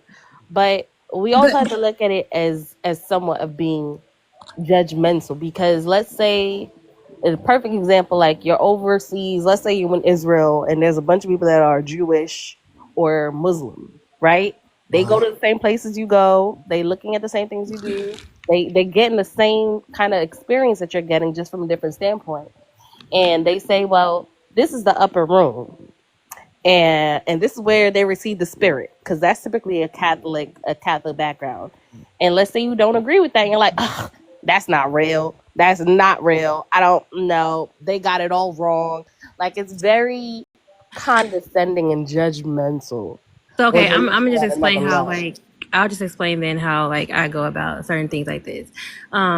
Because so a little while ago, I had a conversation with my brother, and he was like, you know, maybe having like conversation like that, you know, like you get like sometimes I know they upset you because when you have conversations, people don't believe like you and stuff like that. He's like, what is the purpose of that? I said, so me understanding, what do they call it?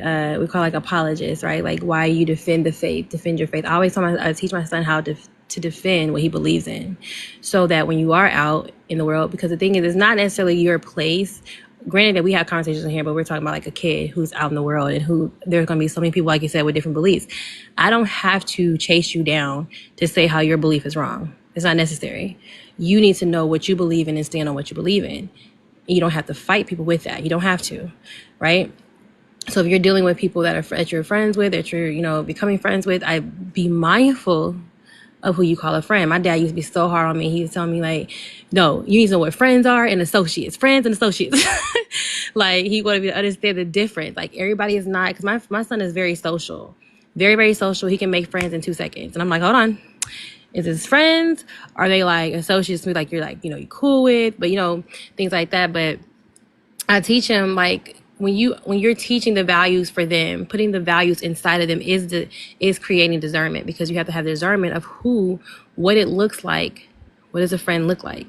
And kind of to some points that Lala was saying, like, is a friend going to be someone who helps you to do better, helps you to do good? I tell them all the time, I said, you have great influence amongst people. So it's going to be heavier on you because you're like a leader to them. So what you do, some people will follow behind.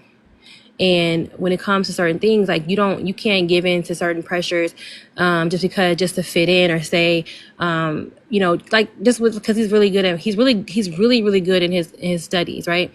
And you have some people who may just make you feel like, oh, dang, you always trying to get stuff right. Don't feel bad because you have intelligence, but you also don't use it to make people feel lower. He loves to help people in class. I say, you see somebody who's struggling, help them, right? And I also tell them that you can't help everybody, right? There are some things that you can't pull yourself to. This is that you may not be called to assist people with, but be the light that you need to be for those people. So yeah, you can see somebody who's Muslim, you don't have to go up there and like, you're a Muslim, or like I told them before too, like because we in this era where now you see a girl who thinks they're a boy, right? You don't have to go, you ain't no boy. Like, you don't have to do all that. You can show a sense of respect for people. You don't have to feel like you have to be on their level or be like them to feel like you're being respectful. Because some people will pull themselves into that just to feel like they're being respectful. Like, you can have your boundaries of what you believe in. I told them, like, if people want to ask you questions, you tell them what you believe. That's fine. But you don't have to make people feel less than because they don't believe like you do. You don't have to do that. You don't have to also bend to them because they believe something else, right? It's not, you don't have to do that to show that you're being kind or nice. And I tell them, like, when it comes to friends, make friends with people who are going to bring you, who are going to bring you higher, who's going to teach you something, good things. I said, if you're a friend to somebody and you're laughing and cracking up in the classroom and getting them in trouble, are you being a good friend? He's like, no, exactly. Because why would you want your friend to get in trouble? You have somebody, a kid who will just lie on you and make something up about you. That's not a friend. Somebody who's like, so like you have to be mindful of what that looks like. So you have discernment, because discernment is just that, right? You're having that knowledge, that knowing it internally, which you don't have to always say. You can know a lot of things and you move accordingly. So you don't have to make everyone your friend, and have discernment on who gets to be close to you. He already know. Any and everybody can't come to my house, right? I gotta know, first of all, I need to know who they are. I need to know their parents. I need to know something about them. I need, and better, like even better, I like to have talked to them myself and meet them. So they already understand what I expect and require. So he understands that there is expectations to be close to me. Everybody don't get to be close to you, right? So you can have people that you're cool with at school, you talk to, chat up with, and you go about your business. You have people that you can call a friend, who you have more trust in, that you welcome them in your home, things like that, and you still have discernment with that. You still have to, go about that the way. So it's ways to understand that there's different type of people that you're going to always be around. That's why sometimes even as teachers, like he'll like, Mom, I don't want to be in this classroom because she's so mean and this. I said, look, you're going to deal with all type of people. If I pull you out every time something gets hard, you're never going to know that you have the capability to deal with anybody.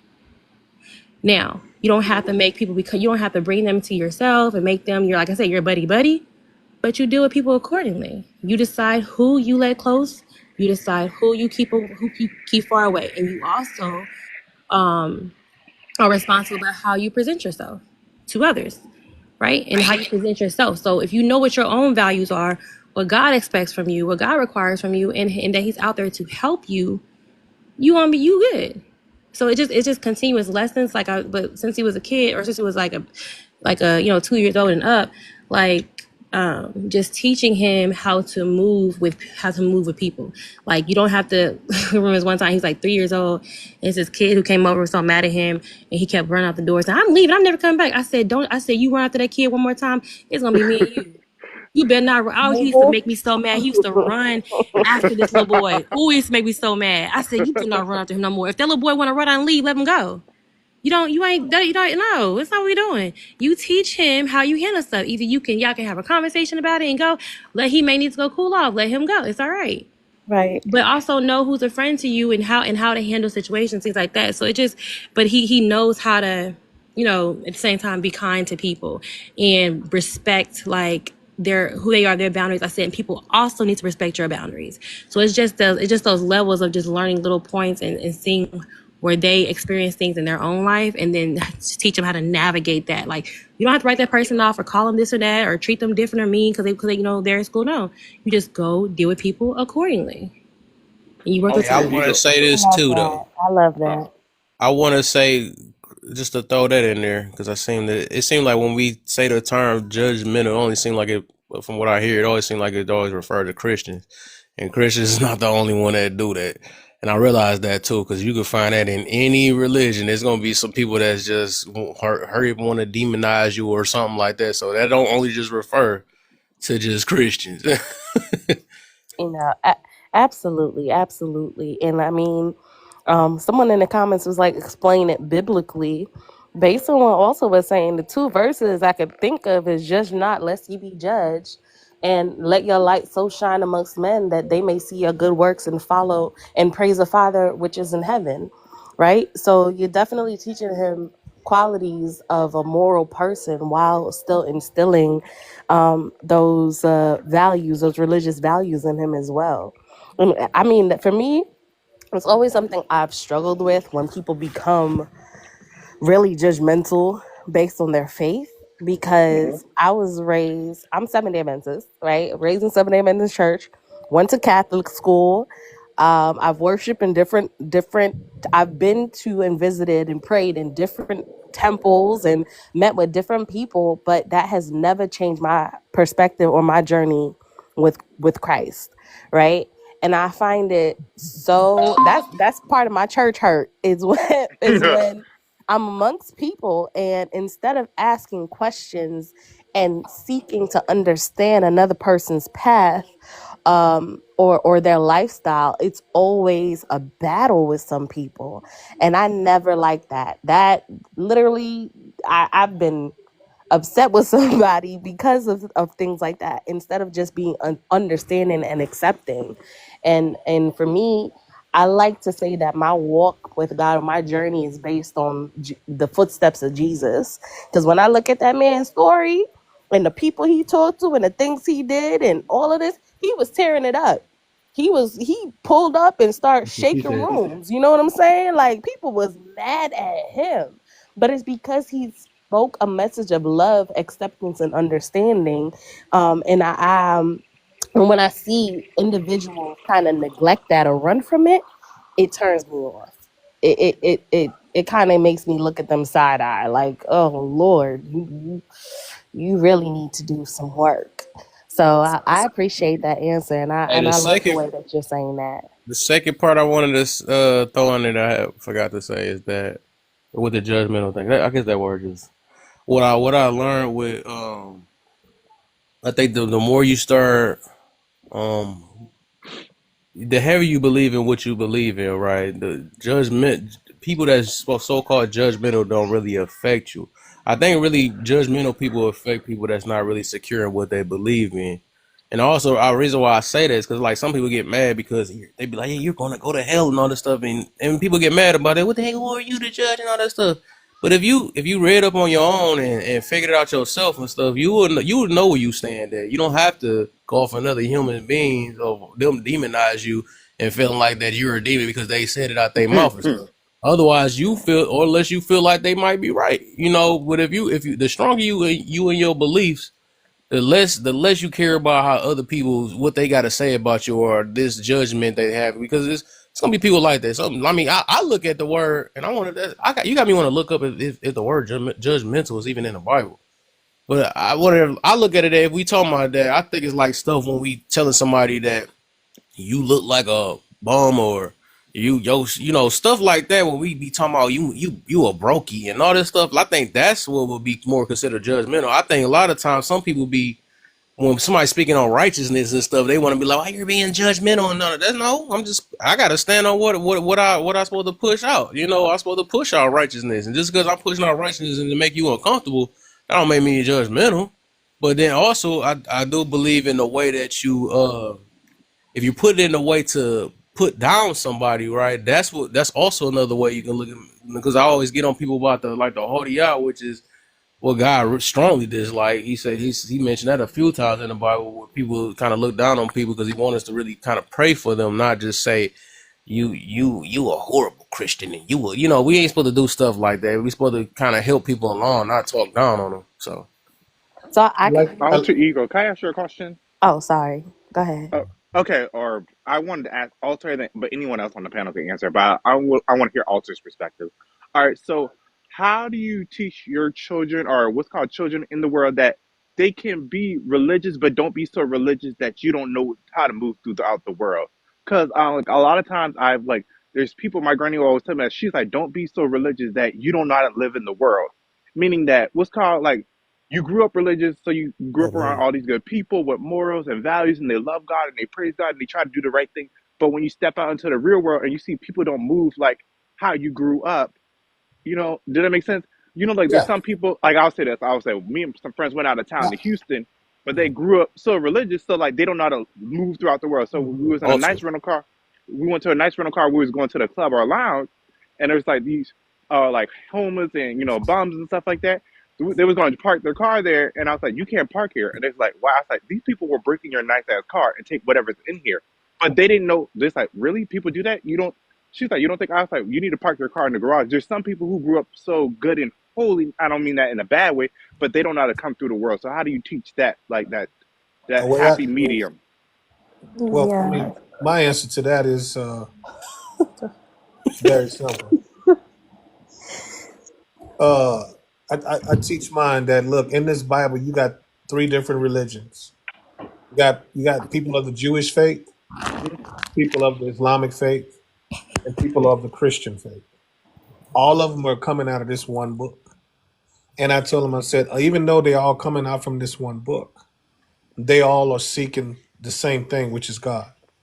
And I teach mine like, people are like numerical answers, like 5 plus 2, 4 plus 3, 6 plus 1.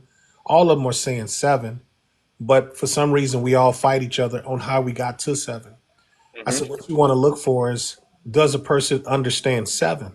If a person is speaking 7, you ain't got to fight about how they got there.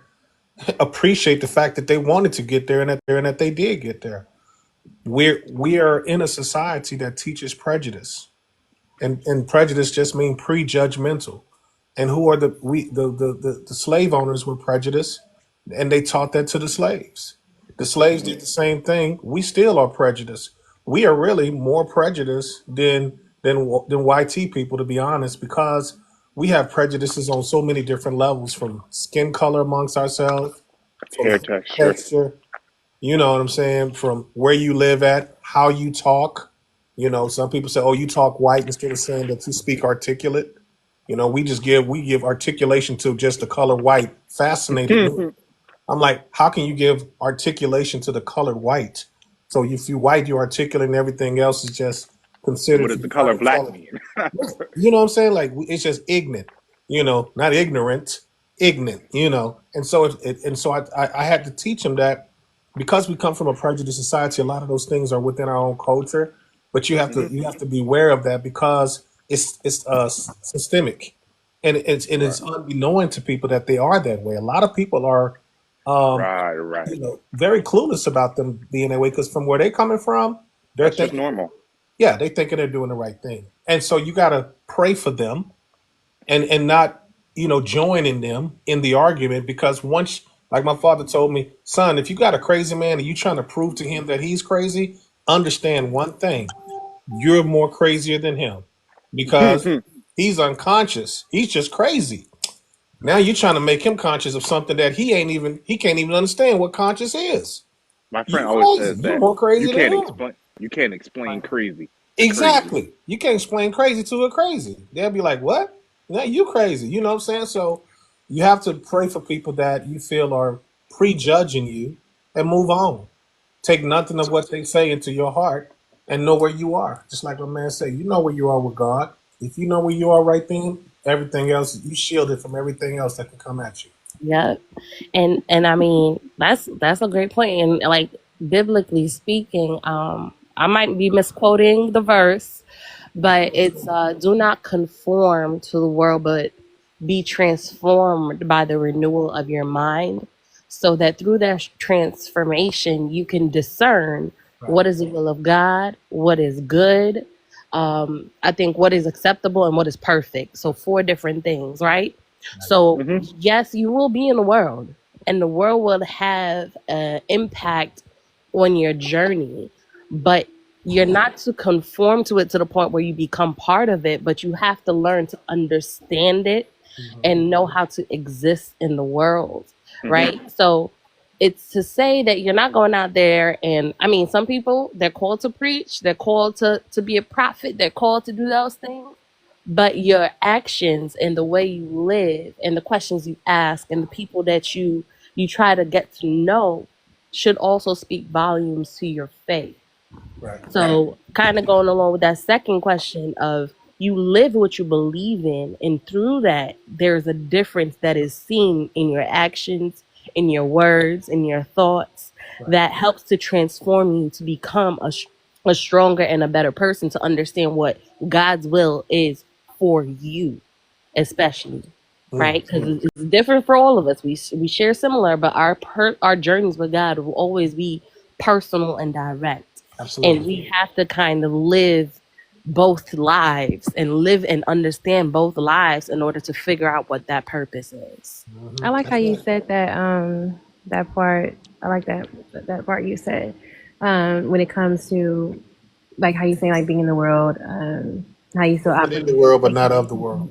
Yeah, like you're taking, you know, within your mind, your actions, you're considering, basically you're considering God all the time. So like to answer Walking's question, I teach my son I teach him real life. I let him experience real life. Oh, 'Cause okay, that's a good point. yeah, because Yeah, in that's real cool. life is where you see God. And Right. people a lot of times don't see the good and the bad that happens in life, and how God has been. People all say all the time, God, you weren't there. You never helped me. And they don't even see all the times that God spared their life, all the times that God did come through when they didn't know what to do, all these different things, because all we look at is all these different, the other aspects of, God didn't do this huge miracle or this one thing I asked for, right? And we don't realize how so much of the time we're not even aligned with God to even receive the things that he even says. So, and sometimes he give us things and we don't even deserve it, right? So what I teach him is just how, I taught him. We were going over a scripture with Joseph, which I love. It was Joseph. I think he was like 17 at the time when he was being pursued by Potiphar's wife, and Potiphar's wife was lusting after him. Hey. Right? He was lusting after him, and this is a young man. That's why people say like, oh, men are, me into her. And his answers was, I don't want to sin against not even the husband who gave them this home and all these great things. I don't want to sin against God. Right. So, and he was able to withstand. So I was teaching him that, to let him know, even as a young man, when you grow up, as you're growing up, how you can have self-control. It's possible to have that, right? It's possible to have self-control in life. So, and then just teaching him certain stories about Jesus. Like I teach him, right? Like when we talk about certain things and how Jesus responded to certain things. And it was, I don't know, if Kev was probably asleep on his live the other night or the other day when we were Oh talking. yeah, I seen that. It was getting good. When I looked at the video, I was like, dang, it shut off when my twin came up. Yeah, I was good. And he was just going in. I was like, "Where's Kevin?" Kevin! But I was like, no, but he was talking about like that was that part where Jesus was being tempted by the devil, and I was showing him. I said, because some people think like, oh, he was being tempted, he was weak. I mean, granted, was kind of weak from the Being flesh. fast he was on, right, fasting. Of course he was, but the thing is, he kept feeding him the word. He kept, because the thing is, Jesus was actually teaching in that moment. He was sharing what he was actually doing. He was showing you how to resist temptation, how to fight temptation. Right? So he was actually showing that. So somebody might think, oh, he was weak because he was listening to him, watching, but he was like, no, he was schooling the devil the whole time. And he showed him saying like, hey, you can have these kingdoms, and he's showing like, I wish I would go against my God. That's only one God I serve. He's doing all these, he's saying all these things. How like, you can turn. I mean, you're God, right? You Jesus, right? You can turn. He knew he was God. You can because like you're hungry. You can turn this stone into bread. Why would he? He was trying to Why tell would him, he? I can give you Why so would many he think that? mansions. And Christ said, Right. my But why would father he has hold on? many mansions. Why would he tempt him in that if Right. he didn't think he could turn he can't just ask you can't ask me to turn some stone into bread, ain't gonna be able to happen. I don't care how much you say I can, right? I know I can't do that. That ain't my but you know what I'm saying? But he knew who he was, but it was a test, right? It was a temptation. That's why God says we can he was showing how to fight temptation, right? And so he was showing you how when you're going along through life how to be like so to your point how to be in the world, how to drive a car like regular people, how to drive into where maybe less unfortunate places, and show that's when you can really acknowledge like how your gratitude, right, and still show respect. I told him all the time, you show respect to the lowest of people. I can't stand a person who would think, I don't care if it's a janitor to the waiter to whoever, you respect everybody because they all have a purpose and a reason for it all. We didn't have a trash man, we would be screwed. You hear me? If we didn't have a waiter who was gonna feed you, you know what I'm saying? So many different. It's the reason for it all that we have these people, but it shows you how to go through life. I don't have to keep you from experiencing life because experiencing life is where you see God. That makes Amen. right. That makes perfect sense because I have like friends they weren't allowed to date in high school, so they don't know how to date in adulthood. If that makes sense, What? or Mm-hmm. stuff that should be red flags. Nah, Like you know, if you were dating in high school and stuff like that, you would just see as an adult. shouldn't But be they don't. dating. Huh? It shouldn't be. Nah, that's something I'm against. Actually, is the dating thing, dating in high school, because people use dating as a plaything, and it's supposed to be with the intention of marriage.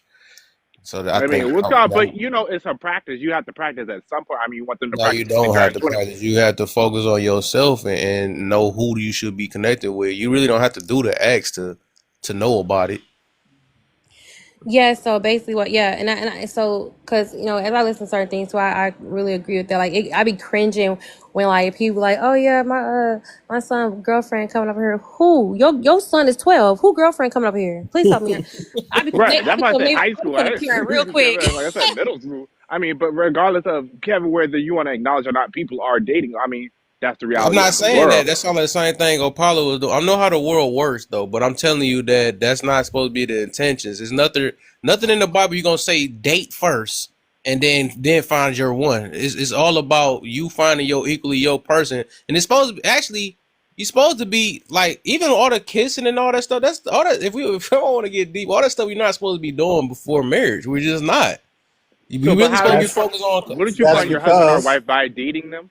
no, I'm but look, confused. that's No, that's because they immoral had stuff. arranged That's a marriages. girlfriend and boyfriend is not in the Bible. If you look that up, that's not you gonna see that nowhere. No, I'm saying Yeah. husband and wife. How would you find out who your husband and wife is? Wouldn't you That's technically be because considered it dating was them? arranged Conversation because marriages. that's what I mean, and that's why everybody's stuck at that, and it's back to that lust thing, right? Because they only think they can find love through that way.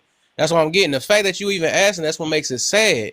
It's really it's like I said, it's supposed to be a spiritual connection. It's supposed to be your goal of trying to overall please God, right? It ain't about just hey let's what's the word I'm trying to get to though? It's not about what can you do for me and what can I know? What can we do for God once we come together and stuff? You know what? Because Like when we have our kids and I mean that's all this stuff's supposed to be connected in that way. It's not supposed to be based off of how a person make you feel. It's just not. right. Because I'm like, well, I'm asking. Maybe I'm wrong or what's God? Don't No, Christians no. date? I mean, that's how they find their husband and wife. I went on a few dates with this person. You know what I'm I'm saying? This is well. I'm how. talking about as in no, but like I said, that's just some worldly stuff. They like girlfriend, boyfriend, dating, all that stuff is just some stuff that we just made up to cover up fornication and cover up like even this thing with cheating. What the heck is what is that? That's supposed to be a marriage thing. How the heck we whatever, but Well, you know what, stuff Kev? like Can I that. speak to this? Can I speak Isn't that's to what it? like Christian mingle is for? Christians that are No, dating. look. Let me speak to this, brother. I want Yeah, to, go man. ahead. I really feel this on this because you got two different ideologies on Western ideology versus, of course, Eastern ideology on this. As far as secular, what Kev is saying, as far as biblical wise, of course, if you Uh-huh. have still arranged marriages, everything that he's saying is absolutely correct. And only places like India, some tribes in Africa, and certain places in Asia still practice arranged marriages. Now, in the Western Hemisphere, the reason why dating came about is the same as why that whole romance thing came from, which comes out of Rome, right? where they had to create a society where they did mingle prior to getting married and did entertain things that would have definitely been against the way of people that's following the word of God. And so that is the prelude to why we're in this position that we are today, because of the pro mingling came, of course, pre sex. And with that came, of course, the lust. And the lust, of course, then committed us to being with someone that was able to satisfy the flesh, versus what he's saying is what we should be searching for is people that want to satisfy God or satisfy the spirit and being Yeah, enlightened and working through God, not working through the flesh. But let's be honest, Western ideology exactly. is pure flesh. But just to help balance that conversation. But go ahead, brother. That's exactly what it is, and that's my whole. And that's why I say I know all these things gonna be some heavy new stuff because people don't think about stuff like this though. But I just be questioning things like that, you know. So is it we like if we gonna say we of scripture, and then not to say that we just follow it to the T. I haven't followed it to the T. I mean, I got a few bodies, but what I'm getting to is that once you know, once we know, it's like now you realize I can't take up for what I know was not right. So dating has never been part of, you know, let me test it out. Let me see if that stuff good. Let me see if you can, you know, all that stuff. It was never. That wasn't supposed to be part of it. You really supposed to be. And now it was never for children either. You see what's happening to people today. This is what's Yeah, happening. I guess Right? They in me. high school doing all this stuff, get their little heart broken and all that stuff or whatever. And then all men is this and all women is that. That's because y'all wasn't ready. Y'all keep testing something that's serious, and people don't take dating serious, and that's the problem. And even the world push it out that way. That is something very serious. Steve. If you ain't got no thoughts of marriage, I'm hearing young cats on here right now. Well, I'm not ready for it. I'm like, hold up, but do you got a boyfriend and girl? Yeah, I got a boyfriend. Like what? What? So what the heck? What is he around for if you're not looking for an ultimate goal? And that's why I said people be dating for feel, right? And that's why the stuff ain't lasting. That's Right, because I exactly just why don't. it ain't lasting. We Right, don't because I'm have no thinking. purpose. Well, I think maybe dating. I'm probably thinking of in like the '60s terms. Like like you said, you were dating to find your husband in '50s. You were going on a date with a couple. Like the courting process, like where people did live separately. They still did go to church, but that's how they met their husband. Well, we courted for a while, and I found. You know what I'm saying? Is Oh, No, you I talking get about you. now? I get you. I get what you mean I on about to that. Then. say, right. That's what I'm trying to say. I'm not saying like dating and I move in with my I guess boyfriend I'm and thinking about girlfriend. I'm like talking about boyfriend and girlfriend when people yeah, just that's be what. no testing and separate stuff. dating. That's like how Yeah. people you mixing. You find John is on goes to church and John John's family, and Okay, then I you get it. talking John with John and Sarah talk, and that's how they find out they got things in common, what their Yeah, I goals got you. are. Right. Yeah, that's what I was gonna say. That's what I was gonna get to that part there. 'Cause I definitely agree to the whole like if you're in high school and all that kind of stuff. Like I want to teach my son to date. Like you don't need a girlfriend. Don't even play like that. It's not even cute to me.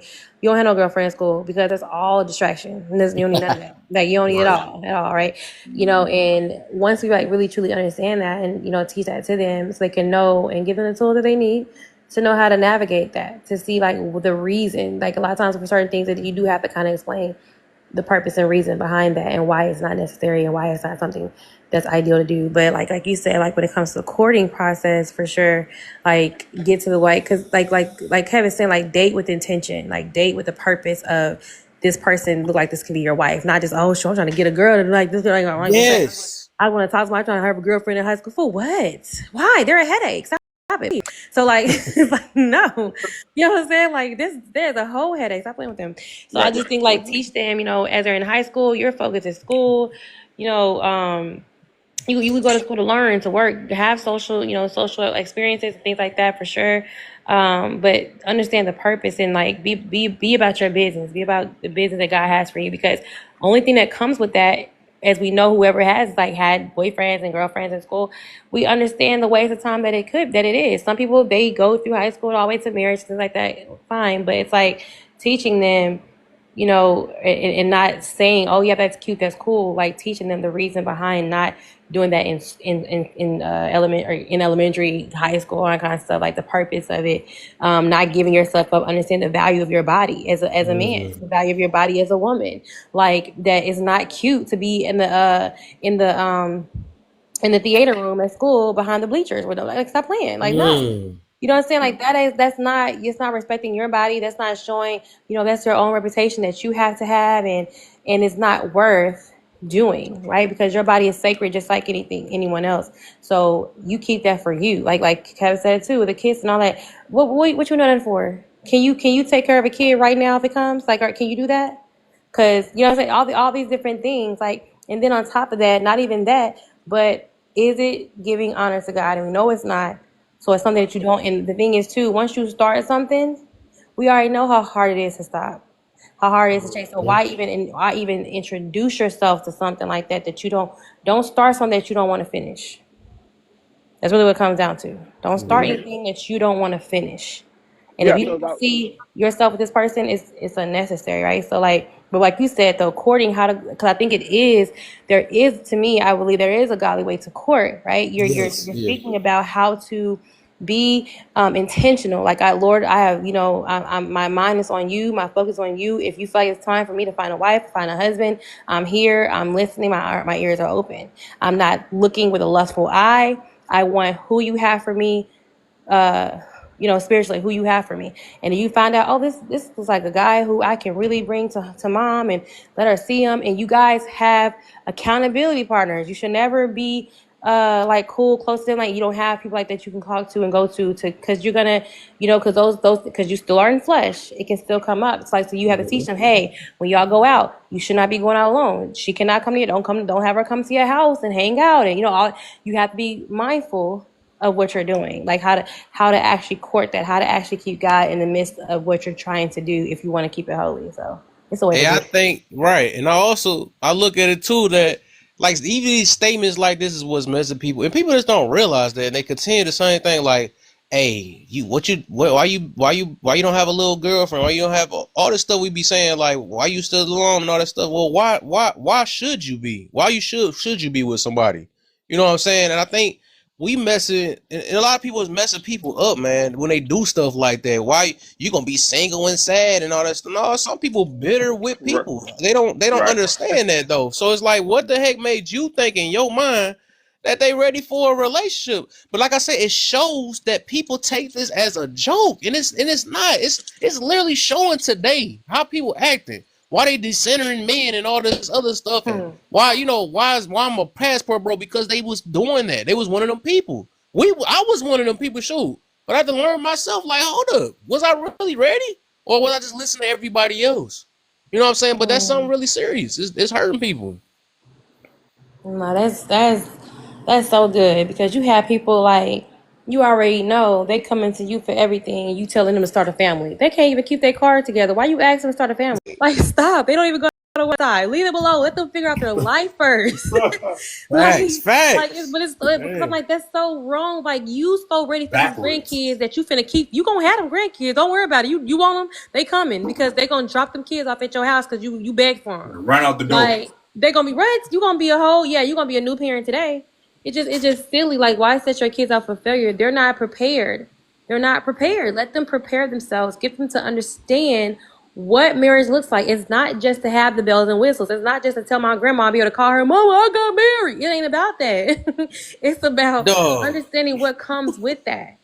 Like, let these people work themselves out. Pray for them. Ask God to search in their heart, to create a clean heart in them, so that they can have a stable relationship and look for the right person, not based off of how they look, not based off the fact that my mama want me to be married, not based off the fact that I want to have kids before I'm 30. All this kind of stuff. You rush yourself to a position for that somebody else is gonna leave you at by yourself.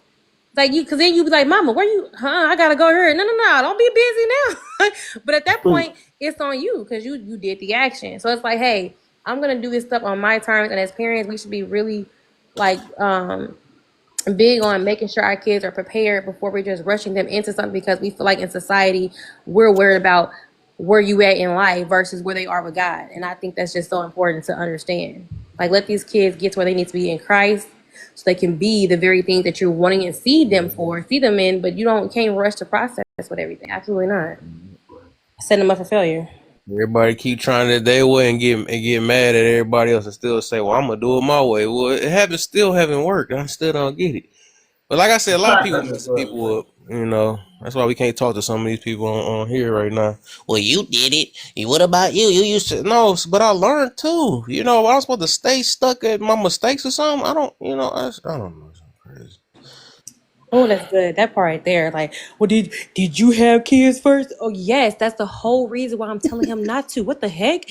Like, what? Should I be like, hey, I did drugs. So I was 20. My kid can do drugs at 21. I did it. He'll be all like, what? Why would I tell you to do something that makes no sense? Like, because in that time, you could be like, dang, I wish my parents would have act like that, would have cared more about what I'm doing.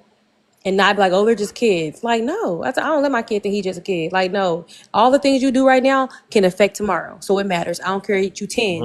Everything you do right now matters. I couldn't stand when people used to tell me that. You're young, you got it, you can figure it. No, don't tell me that. Because I'm going to be like, okay, cool, I'm young, I can wild out. That's stupid. That's stupid. Right. Even as a kid, I need to know that every action matters. And if it don't matter to people around you, it matters to God. And if it matters to God, there's a reason why it matters. So that means I need to probably do the other thing. Do the opposite. And not be so willing to give into flesh. We give into flesh so easily. True. It's so easy. So even as kids, they need to learn, even though I'm young, I can smoke, I can do okay. But why would I tell you that?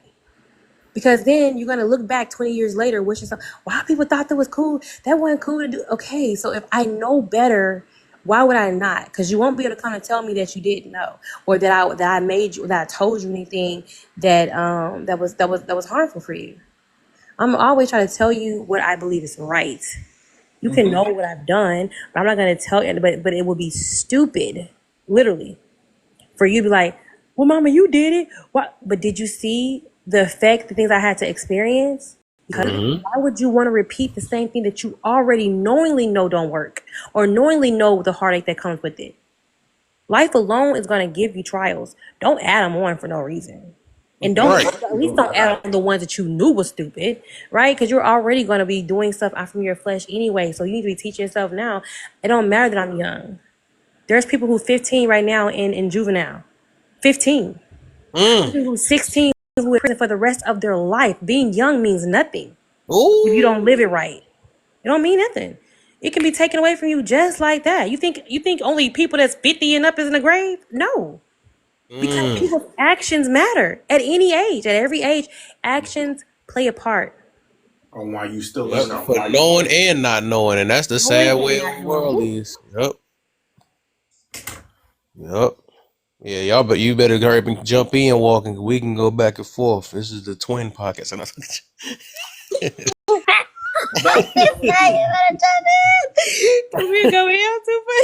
Twin cast. Right, because I used to feel a certain way, like when parents. I'm about to say y'all do need to add these other pages just in case, because everybody talking about that TikTok stuff going on in January. I don't know if it's true or not, but I'm preparing myself. I downloaded this app called Lemon8. I already had some followers over there. I don't know how that worked. Some of these people already followed me from another page already, so I got that. Of course, I'm on YouTube. I know I'm gonna say this app again, and y'all gonna laugh. I'll say download this app called Clapper, because I got a lot of my content over there too, and it could do rooms too in there. That like up to it used to be like only 2 people, but now you could do like maybe 6 people now in the panel and stuff, so you can make stuff happen over there. And I'm trying to think of all the stuff, because hey, this voice we gotta keep it going, man. People gotta hear. Yeah, I also realize a lot of people don't know how to have a conversation, like just on TikTok. So I don't know if this is adulthood things or like, you know what I'm saying? Like they don't even know how to like articulate themselves. All they know how to do is yell across the damn room. Yeah, that's the way they. Right. So I was like that before. I mean, that's the way I had to. It was a defense mechanism when you don't know what to say or feel uncomfortable. You just gonna try to make somebody feel how you feel, and you're gonna try to cuss them out or whatever the situation. Did your yelling or trying to yell through the room or try to talk over people come from you not being heard as a child? Did it make sense? You know what? You remind me, and I think even being around, because I would say, I think it's kind of best to stay away from that type of energy though, because it's like I realized it's this dude, and I didn't even, and that junk is real though. It's this kind of worse than Tansy when it comes to this. Like this dude, he be yelling, and when he when he like get challenged, he would talk over you. He would keep talking to where you have to. It seemed like you got to mute him. But I ain't gonna lie. I was letting them get tortured by him because I was playing a video game and I was just hearing two people like, "Oh, somebody gonna mute this dude and stuff." And I ain't gonna lie. Even when I try to go back and I see what I think Sean tried to go against him. I mean, this dude, he literally just keep running his mouth and like, "No, you don't mind," and he just talk loud and all this stuff, and it make you talk loud. I don't like saying make, but it provoke you to do it louder and almost share the same energy he do. And that do show you. And I guess that it made me think about like, dang, the people you around or you connect with or whatever, or you just even be around, right? You will end up sharing that same energy as other people. I noticed that, because I'm like, dang, this dude got me actually really yelling, and dang, they want to cuss him out because it's like that junk is. I guess that's the flesh part for real. No matter how much you don't think you done put work on yourself and all that. I gotta show y'all this dude. I mean, his name. I gotta look it up though. Let me see if I can find it. It start with an M though. And this dude, it's like he never can be wrong. He always right. Then he always tell people, I'm not losing it. I'm like, bro, this gotta be doing the worst. I feel like he about to pop up in here now because I'm scrolling. Let me see if I can find his name, dog. Like, I love Tansy, but I always have to tell her, I'm like, Tansy. I've been blocked her. He like a male Tansy though, for real. I ain't gonna lie. But I always tell Tansy, you overspeak people. And it's like, you don't have to overspeak people. Like, I forgot, there was a president that said you could speak softly but carry a big stick. Whoa. Well, were there two meanings to that one? Cause meaning that what's called what I'm gonna say, and what's called is gonna hold the weight. Watch, I'm gonna find his name though. I'm looking through my friend list real quick.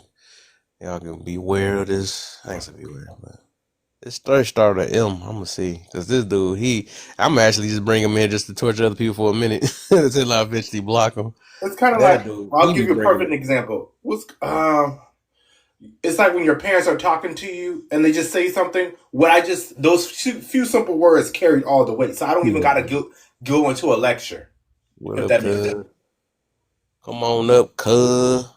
Who you over here terrorizing on this app, cuz? Because we mess with people. Man. Y'all just don't get it, man. I'll be so proud of my cuz being here on here, even though we be going back and forth. But it is, we grown, so this is like that. We ain't mad at each other. Still we love each other. Yeah. He most definitely grew from we first most definitely like, dang, he definitely grew to I would have thought he kept some of our family like literally the same way. I ain't gonna lie. Some of our families has really been the same way since I think he got most definitely a big testimony. The fact that he done, he did time, all type of stuff, and he came out a whole different and learned from it, right? That's why he got a most definitely a big testimony though, and he could have been like a thug head or something. Cause I got so many few thugs in my dang on family. They just be. I ain't trying to be like them. I'm like, nah, y'all can have it. I gotta find this dude. I'm gonna find his name, dog. I'll tell you what. Dang, dude, follow me. His name is. See, we gonna see. Oh, y'all trying to start the 20th back up again? When we run our mouth, it's over. See, the thing, that's what comes with us forgetting so much, right? Because you make us forget it's over. We gonna make you pay. We got please. We might forget stuff, but we make up for it. Like, trees. Throw them on fire, put them in a blender.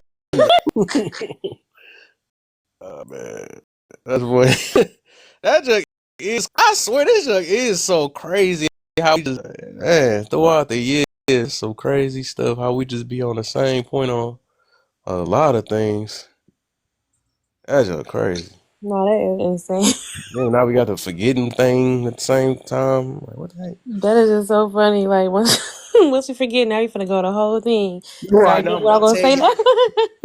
I'm gonna show y'all. I ain't know fool. I'm gonna preach that fire. I'm gonna make it. It's like it's like a defense from us for us forgetting it. Right. You know what? Since I I'm can't about to go stop. in. If I stop, I might forget again. So I gotta keep on the road. Right.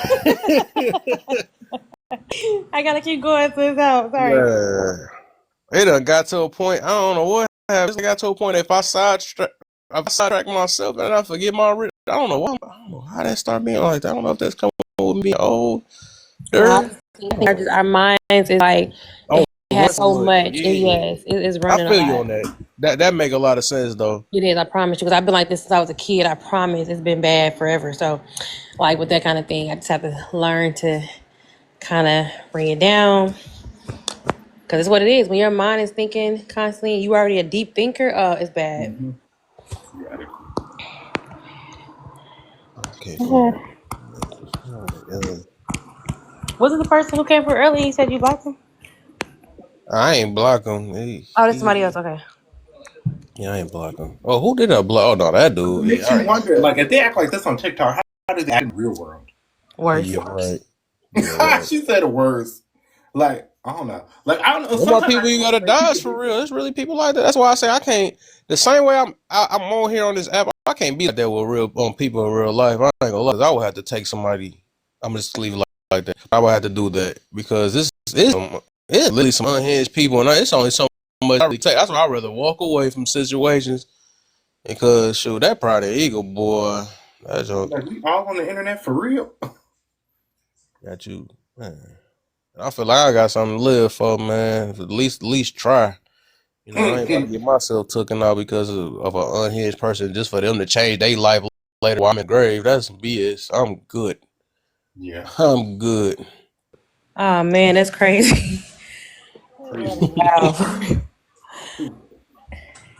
Like, are y'all unhinged? Like, people be like, right, exactly. With that person. I don't want to be that story. I swear. I do not want to be that story at all. Like, nope, I'm just gonna let you have it. I'll be a punk today. Ain't got time for no unhinged person, man. Cause I ain't gonna lie. Back if it was some years back then, I would have checked some situation. Cause my dad did. He raised me to not take it nothing from nobody, and it got bad. Cause I do that with my family. I would probably literally fight anybody for real. Back then, cause it's just like, he did raise me that way and stuff, and I'm like, it was even situations I probably could have got myself unalive, cause I'm like, man, I ain't no B, I ain't that, you know what I'm saying? But I think as I grew up, I'm like, dang, I gotta realize some stuff ain't worth. Even like if I want to talk some sense to some people don't want to hear sense, you know, and not gonna think about it the way, no matter how art, especially how they gonna do just like us, they gonna yell over you and do all this other stuff. Next minute, you know, we got weak people with pew-pews in there. So, and they would definitely help you meet God. Yeah, quick, right? You know, because you wanna make peace with them when you could have walked away, or you want to match their energy. I'm good. That's why I'm not big on that matching energy thing, man. Match the wrong person energy. I don't want to have to take nobody out. And I don't want to get took out. I know I'm a human just like everybody else. Some people think they're immortal. Yeah, it is, and thank God that some people made it that far being with that mentality, though. You know, thank God. Like, if somebody shoots you with a gun, you just gonna eat the bullets. Pew. Oh yeah. I'm special. Man, what is this dude name? It start with an M. I'm gonna find it though. That'd be scary. He just pop up here. Let's see if I can find him in my recent guest thing. Let's see. Or he might be one. Is he one of your followers or following? No, I think follow me, but I'm not following him. Let's see. He's gonna pop in this little box list. They be having random names that pop up in this little box. That should be crazy. Socially, nope, it didn't pop up. Oh, that boy, that dude is something else, though. He had you lil your lungs out because he would talk over you. He would keep on. I mean, man. Even if you're the host, it's one thing to do things to other. You happen to mute him. That's how bad it is. He'll talk over anybody. Like he get his point, and then when he feel like you're wrong, he gonna cut you off and continue talking over you and will not let you get your. Like I'm like, wow, I've never, the last person that really did something like that was like Tansy that I know of. But do you got some people people that might be far left, but they at least stay quiet for a little bit. They don't continue just talking, and never get you to get your point out. Well, I'm like, do you want a rebuttal? You talking about that one dude who was like, he had got mad when I said something. I said, oh man, I feel like you might have been in here when he in here. When he said something. He was like, what you said? Ah, damn, I forgot what he was talking about. It sound like it might be him. Almost all. It sound like some stuff. Cause I remember him and Sean got into it one time. Him and I mean, I have stepped in. I could not say no. I just left it alone. Like, dang, I know who I'm talking to. I know how to treat him from this point on. Sometimes you got to learn the hard way with some people, and then you just look at them kind of different. Thank you, D. Whoa. Say no, I'm talking to I'm talking to I know that. But let me see something real quick. Where the I swear I was like, he ain't gonna let me bake you, but I'll like right to help me.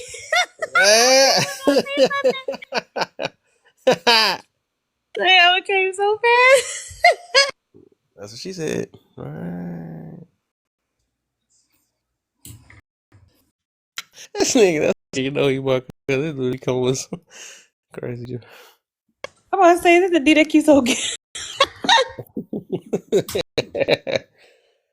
said the one that gives the donuts, and he do always do the donuts. What that mean? Interesting. Got me thinking now. What the heck? Donuts is a song.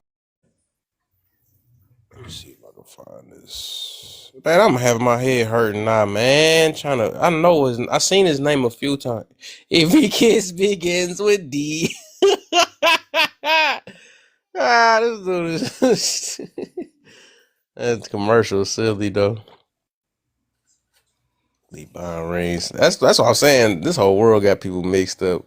A real marriage is how big that ring is and how good they can do you in a bed, and that's why people so messed up today, man. Everybody has their own ideologies.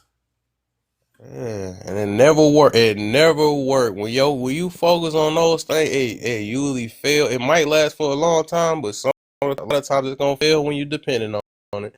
You're dependent on that ring. And I realize some people, the ring thing, that's an insecurity behind a lot of those things. Well, you got your ring on it. Why stuff like that. If you don't trust your man, just say you don't trust him. You know what I'm saying? If you don't trust your girl, just say that.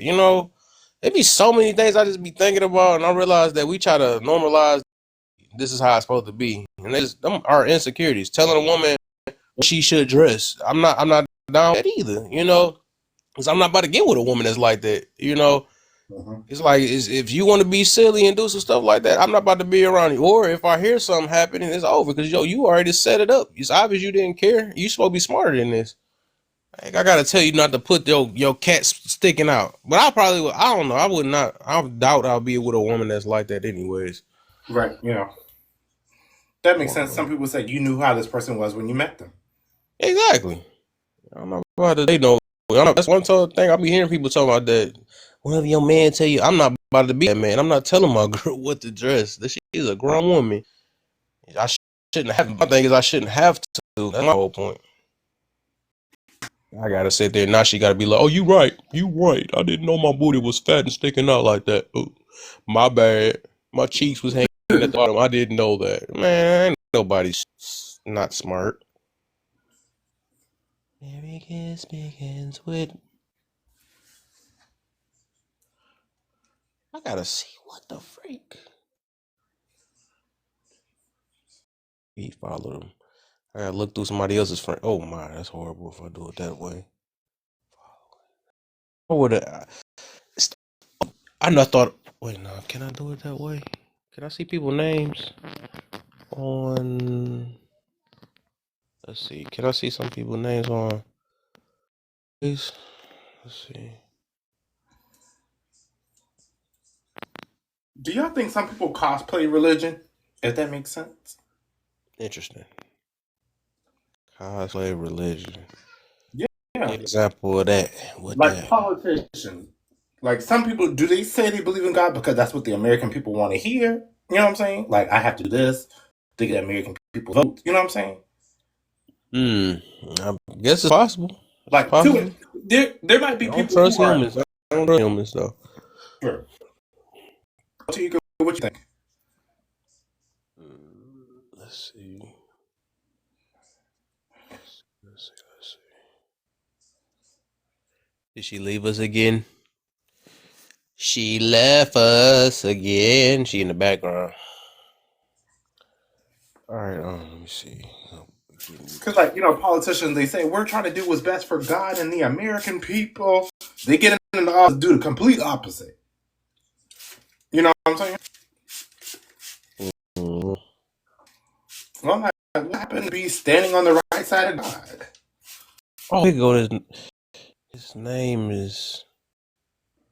Let's see the name. I see the symbol, but I just can't. I see the symbol, and I just can't see his name. So it's on my. Oh, let's see. Maybe did he send me a gift? Diamonds.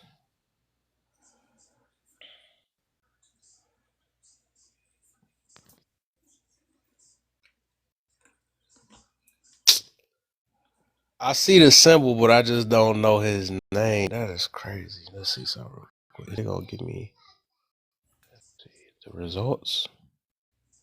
Live analytics. Let's see. Analyzations. He's sending. Oh, there you go.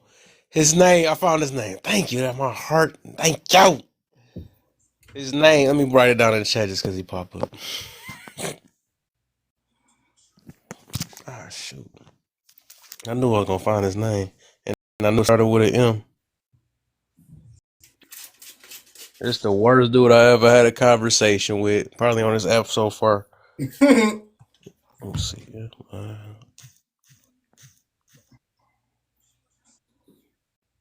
mean, it was another one I was going back and forth with, but I think this the worst. He literally don't let you talk. Why you want to torture us though? Oh yeah, when you see this name, be ready. Oh my I'm gonna God. do it for a little bit, do the little Tansy You treatment, got us then going block, through a trial. eventually block him. That's his name right down there. But here?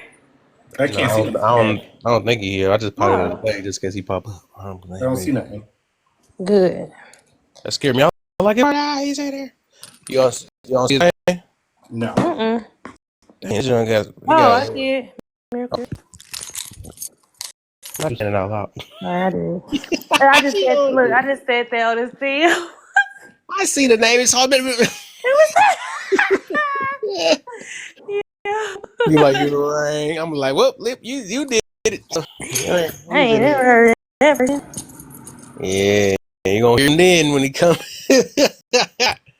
That dude, boy, I don't know why. I'm gonna block him eventually though, but I just feel like he got to be the same way in other rooms. Though. This dude just really, boy. Oh Lord. He just want to be smart. He never want to be wrong. Sometimes he would change his answer to act like that was always his answer from the beginning. And I'm like, dog. I didn't contradict. I ain't contradict somebody. I ain't do that. I'm like, bro, why you gotta like? He literally yells at everything. Oh, so he worse than Charles? Yes. That's sad that everybody know all these people. Yes. This dude, all he do is yell. He don't have a regular conversation. He just yell, and he make. I don't like saying it, but he provokes you to yell because he yells. Sometimes I wonder if Charles even believes what he's saying. You know, like some people talk and be like, Charles got blocked eventually. He did. When he came in there, I gave him one more chance. I said, let's see if he's gonna talk about black women again. He fell for the trap. I was like, dude, we literally talking about what are you grateful for? He still slipped that in there. That's how you know he got hurt bad. He was one of the first guys that I think I held heavily accountable. I first heard his story. I was like that. I'm like, bro, you the one. You picked this person. You she was on pills. You. You talking about he bragging about? That's what's up with these passport bros. I don't understand. Like they always bragging about how these girls, but they still can't get married for some odd reason. I just don't understand it. And they still mad at the world. That's how I be. So that's how I feel them. What the divestors be talking about. Yeah, because some of them are some angry. They angry on both sides. You know, them passport bros and the freaking. Yeah. 'Cause it's like, dang, what is y'all? You know, some of them are going over there because they can't get accepted because somebody won't put up with them. That's why they going over there and try to mess up other girls that's not messed up. I don't Right. like But they have heard, they've been saying like there's a big HIV epidemic with the, y'all heard of that? Wow. With them people going overseas or out the country. I didn't know that. Mm-hmm. When you take your makeup off, you don't look the same. Stuck in my head. I was like, but you have to think. You know what I've learned to think about, Kev? I have to think everything in a monetary aspect of things. To make sense? Yeah. Right. Because I know we can talk about, women stop wearing makeup, but then the whole makeup industry crumble. You know what I'm saying? They would. People stop wearing weave, then the whole weave industry will crumble. Let's go ain't hurting our pockets. And when I say weave, I'm not just talking about Malaysian or Peruvian bundles, but like getting box braids is weave. Getting cornrows is with weave. Do that make sense? I got you. So that would crumble the whole thing. Like, most people when we think of weave, we're thinking of, the bundles or tracks. But I'm like, when like I said, when girls are wearing box braids and stuff like that, that's put in with weave. Unbelievable. Or lemonade braids, that's done with weave. But literally, if what's called there is a big closure of stores. Y'all heard of that? No. Macy's. Some Macy's are closing. Some Big Lots are closing. What's the other store called? Party City is closing.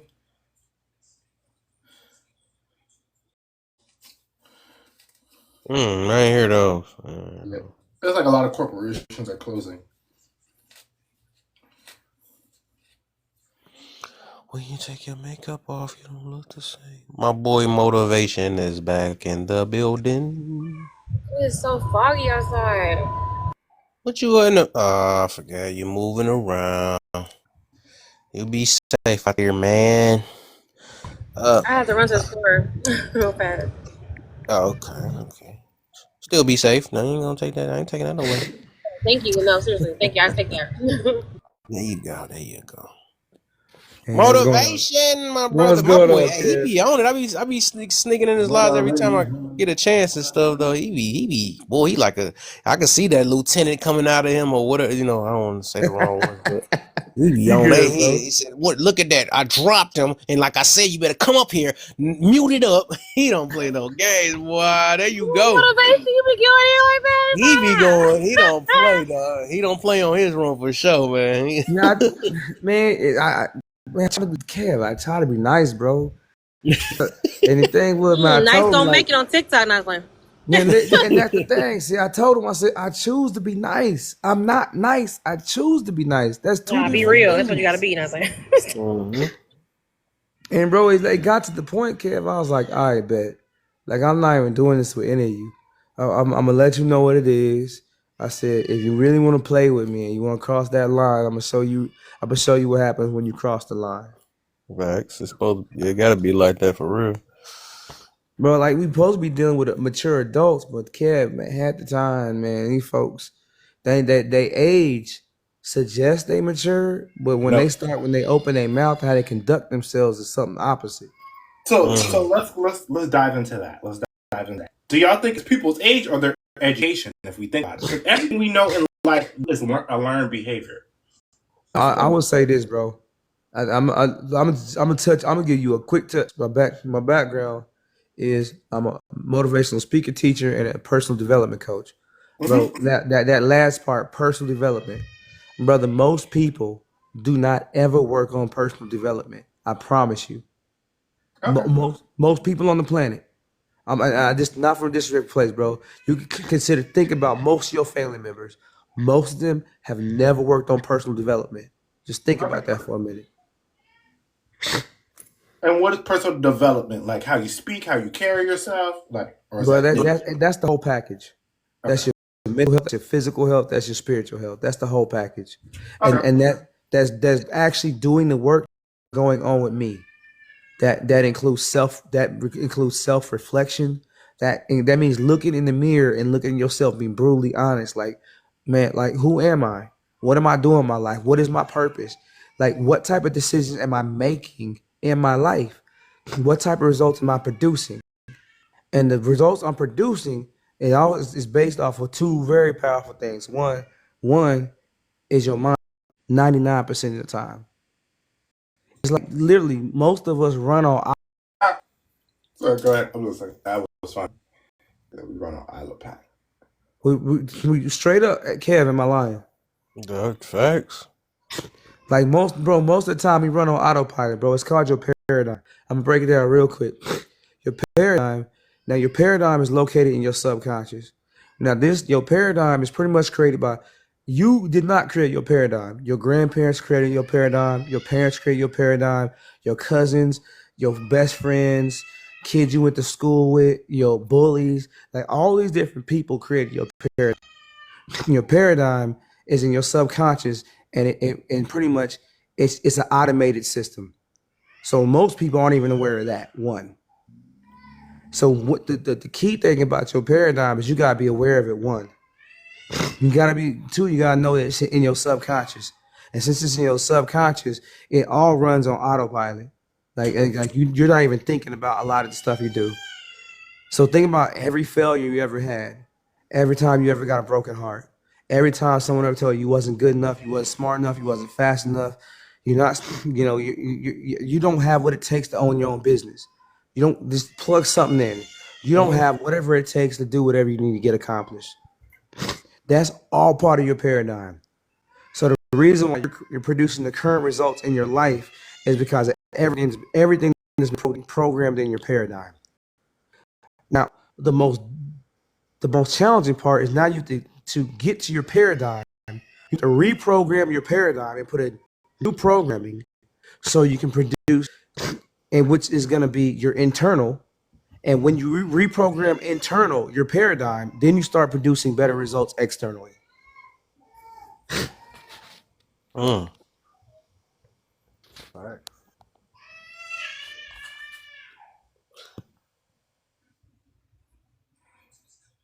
Boy, oh boy, it's been a day, man. It's been a day. I'll probably tomorrow, if I get on, or probably do some free talks and stuff or whatever. So I think of another topic. I'm gonna try to grind this thing out until January. I don't know what's gonna happen in January, bye. But we'll see though. I would say just to even preparations, y'all should, like I said, make some other pages, make like a. So I'm on this app called Clever, Instagram. I'm on YouTube. I just downloaded that Lemonade thing that's connected to. I wonder if TikTok will get lost on that one. Would that Lemonade Bro, go like, to? I'm everywhere, Kev. I mean it, bro. If you literally search Motivational Moments 81, you're going TikTok, X, whatever, formerly known as, whatever, Twitter, whatever. Like you said, I'm on Lemon 8.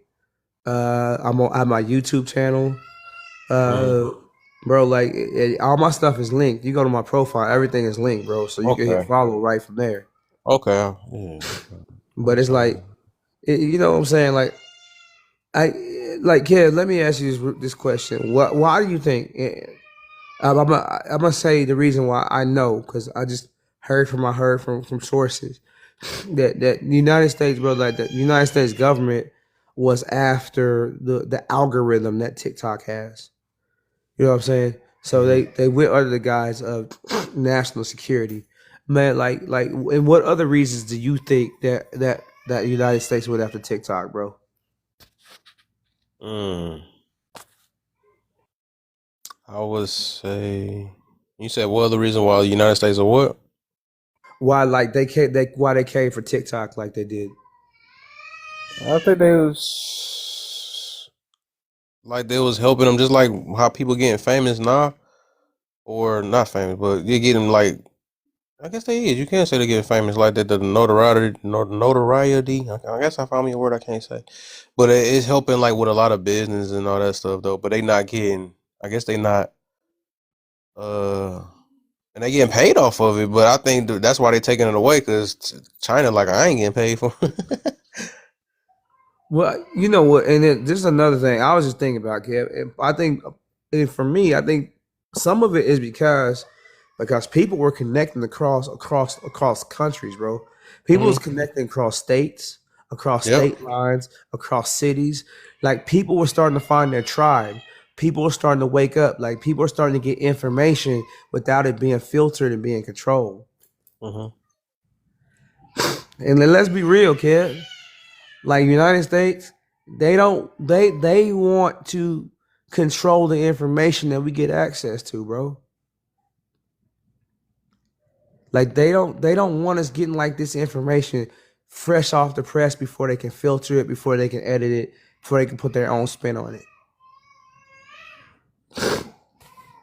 Oh yeah, I feel that then. Make sure I get the right. Well, I don't know, Kev. For me, I'm just like, it's very interesting to me, bro. I'm like, it's everything happening right now. Like, this is like time for people to wake up. I mean, you know what I mean? Like, bro, like, people are so asleep, and we so busy that not us. I'm not, because I don't think you even on that tip. You feel me? Like, just all the conversations we had, bro. You highly intelligent brother, man. You on your stuff, man. And I feel like a lot of people though are asleep.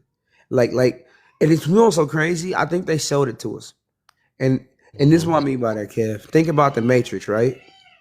Like, I know people always be like, unplug from the Matrix, but real talk. Like, if we just line this up like a blueprint, bro. Like, I feel like a lot of people in our own form of a matrix, most people are still plugged in. And people just aren't aware of really what the real situation is.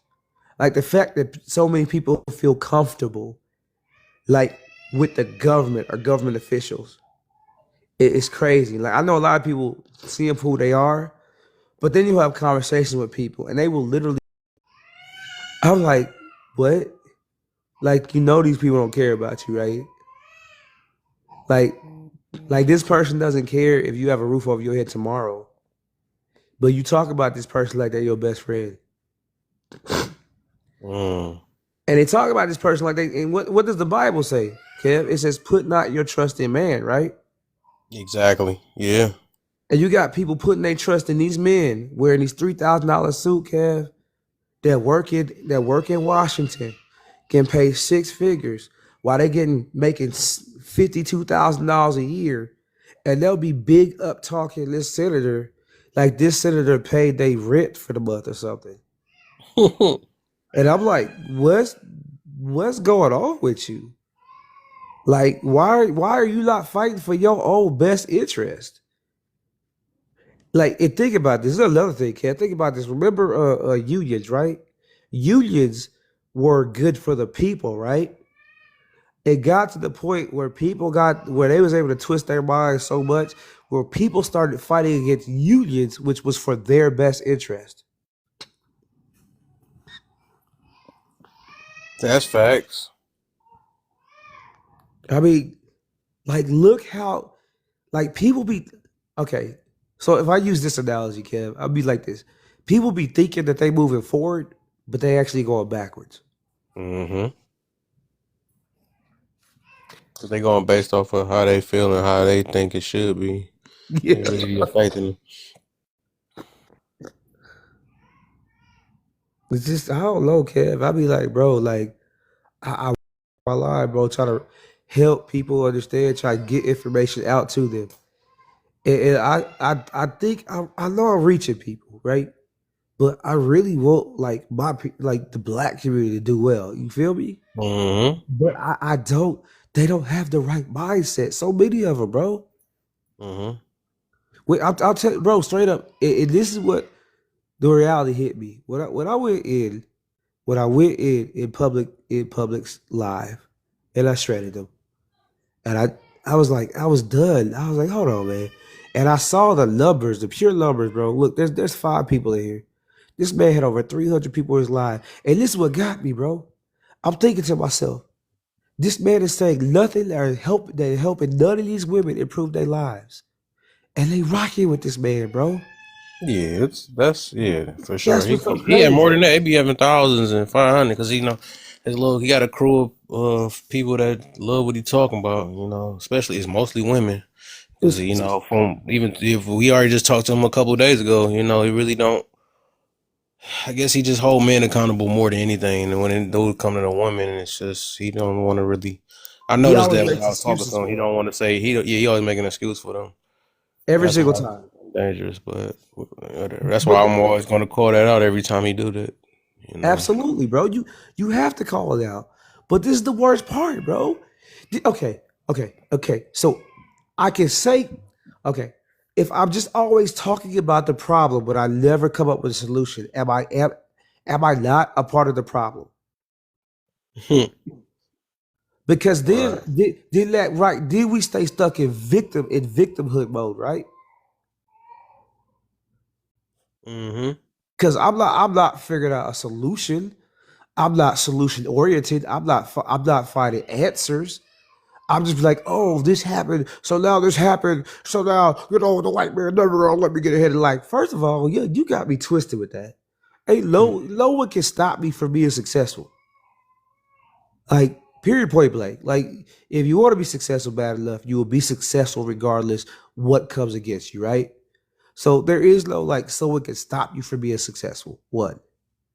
But the fact that like, why would you be around someone? Okay, this one makes more sense. If you have a financial advisor, I know I'm about to let you go, bro. If you have a financial advisor and they never help you make money, would you keep them as a financial advisor? Probably not. Right. So why? And this what gets me about black women, about our black women. You're rocking with this man because he creates an echo chamber where you're the superhero. You're the superhero baby mama, single mom, raising your kids by yourself. Echo chamber. Because of that, now you're rocking with him 24/7. But he's not helping you get your finances right. He's not helping you lose weight and create better eating habits. He's not helping you, I don't know, create some sort of exercise plan. He's not helping you get your mental health right. He's not helping you create this assessment so you can maybe find a therapist to get help for all the emotional trauma you've been through. Like, he's doing none of these things for you. Like, by surrounding yourself with him constantly, you're not improving in any area of your life at all, ever. But then we turn around and point the other finger at someone else why we have not advanced and done better in life. Because it's who you constantly surround yourself with. And the fact that they aren't giving you anything that can help you improve your life whatsoever, nor are you looking for it. You are good with being stuck. And you are good with the horrible results you've created in your life differently. But you still want to play the victim card and talk about and point the finger at everybody else, even though you're not willing to do the work necessary that will get you better results.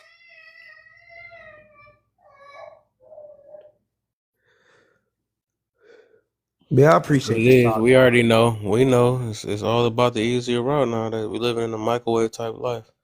I think that's even like in human, man. Everybody want to be lazy when it comes to everything. They're Yeah, lazy with work, lazy with trying to get themselves together. Anything to have a shortcut of try to.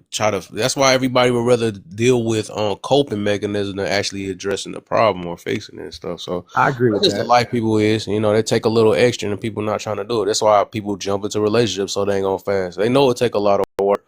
Or Yeah, maybe they don't. They look at these fairy tale Disney things and think that it just goes straight to it. Then life hit them. So yeah, when you take easy route, you get easy treatments, and that's just what happened. yeah, I agree with you. I think it was I want to say Les Brown that says do the hard things. If you do the He hard hates it. things, life will be easy. If you do the easy things, life will be hard. And it's like you said, the path of least resistance, right? Mm-hmm. The path of least resistance, bro. It's straight up. Like the only reason why, if we think about it, OnlyFans became so popular was because men supported it on that side. But the main reason why women ran to OnlyFans, the path of least resistance. Mm-hmm. It's that simple. All the other excuses that people tried to make for women, they say, "Oh, it's this, it's that." No. It's the path of least resistance. Human psychology. They did not want to do real work to make any money. Mm-hmm. It's all about how they feel. If work make me feel good, that's what I want to go to. Have you under a blanket? Oops, 'cause I'm muffled. Oh shit. Mm-hmm. So I can get a little cozy over there. I put the. I think I got the finger blocked over it though. Kev trying to go to sleep over there, boy. I was actually laying all this time. I've been laying down. Oh, okay. They be cracking me up, bro. I be not popping your live sometimes. They be like Kev passed out. Oh yeah, I be done for so many times. I be trying to let my peoples rock and stuff. Like I'm like, dang, I don't want to cut it off on them. Main thing, what's up, main thing? She sending all them invites. I'm about to be out this thing. I'll probably give y'all about another half an hour or something, maybe. Nah, I appreciate the conversation, my brother. I do, man. You know, it's good. It's good touching base and having a conversation, fam. For sure. You already You know know. what I'm saying? It's man, there's some sharp minds out here in TikTok, and then there's not some sharp minds out here in TikTok. You know what I'm talking about. Facts. Hey, what's going on, Alter? How you been doing? Yes, you walk away. My bad, y'all trying to find the button. I was just walking back in. Okay. But I've been good. What do unmute look like? Where's the unmute button? Where He is just it? said we're all. I guess I'm not the intelligent mind. Can't find the mute button. Oh, C Just in the building. What's up, C Just? You just AJ in the building. Hi. I guy in the building. What everybody up to? Did she actually go ahead and say it? I know it's burning you right now. Say what you want. Go ahead and say it. Main thing. I sure was about to say what topic, y'all. There you go. It wouldn't be. I was about to say she's back now. She's back, baby. Hey, what'd you say? Shit, that's her. Go. What topic y'all on? Which one? AJ, what's up? Not the one that's on the print, like, but what's topic y'all on? Right. But nah, when you come in Cavs Live, ain't no telling where we at in conversation. So That's you a gotta fact. ask. That is a fact. I came in his live one time. They was What? talking She's about shocking me because she usually come with the 2 bars or 1 bar and stuff. What? She wasn't. She learning. The phone is good. Okay. Santa brought her a nice phone. Period. What? Who the hell is Santa? What? Who is Santa? Santa. Who is Santa? Ain't no Santa in his house. Santa. AJ, where you at? Where y'all at today? I call AJ 40 times and she want to answer when you. Oh man. Hi, but every time I went to talk, someone started talking. I don't want to hear it. Nope. I don't want to hear it. You know what? I don't want to hear it, Kev. I've been in here 3 times and said hi to you, and you said hi to me once. I forgot I can't do that game. And she be keep. I probably did. They got a whole track sheet. Stop playing with her. Right, she be tracking stuff. In 1992, I said, "How do you Oh, hear man. speaking?" So 2 hours later, nope. Yeah. She be keeping track, Kev.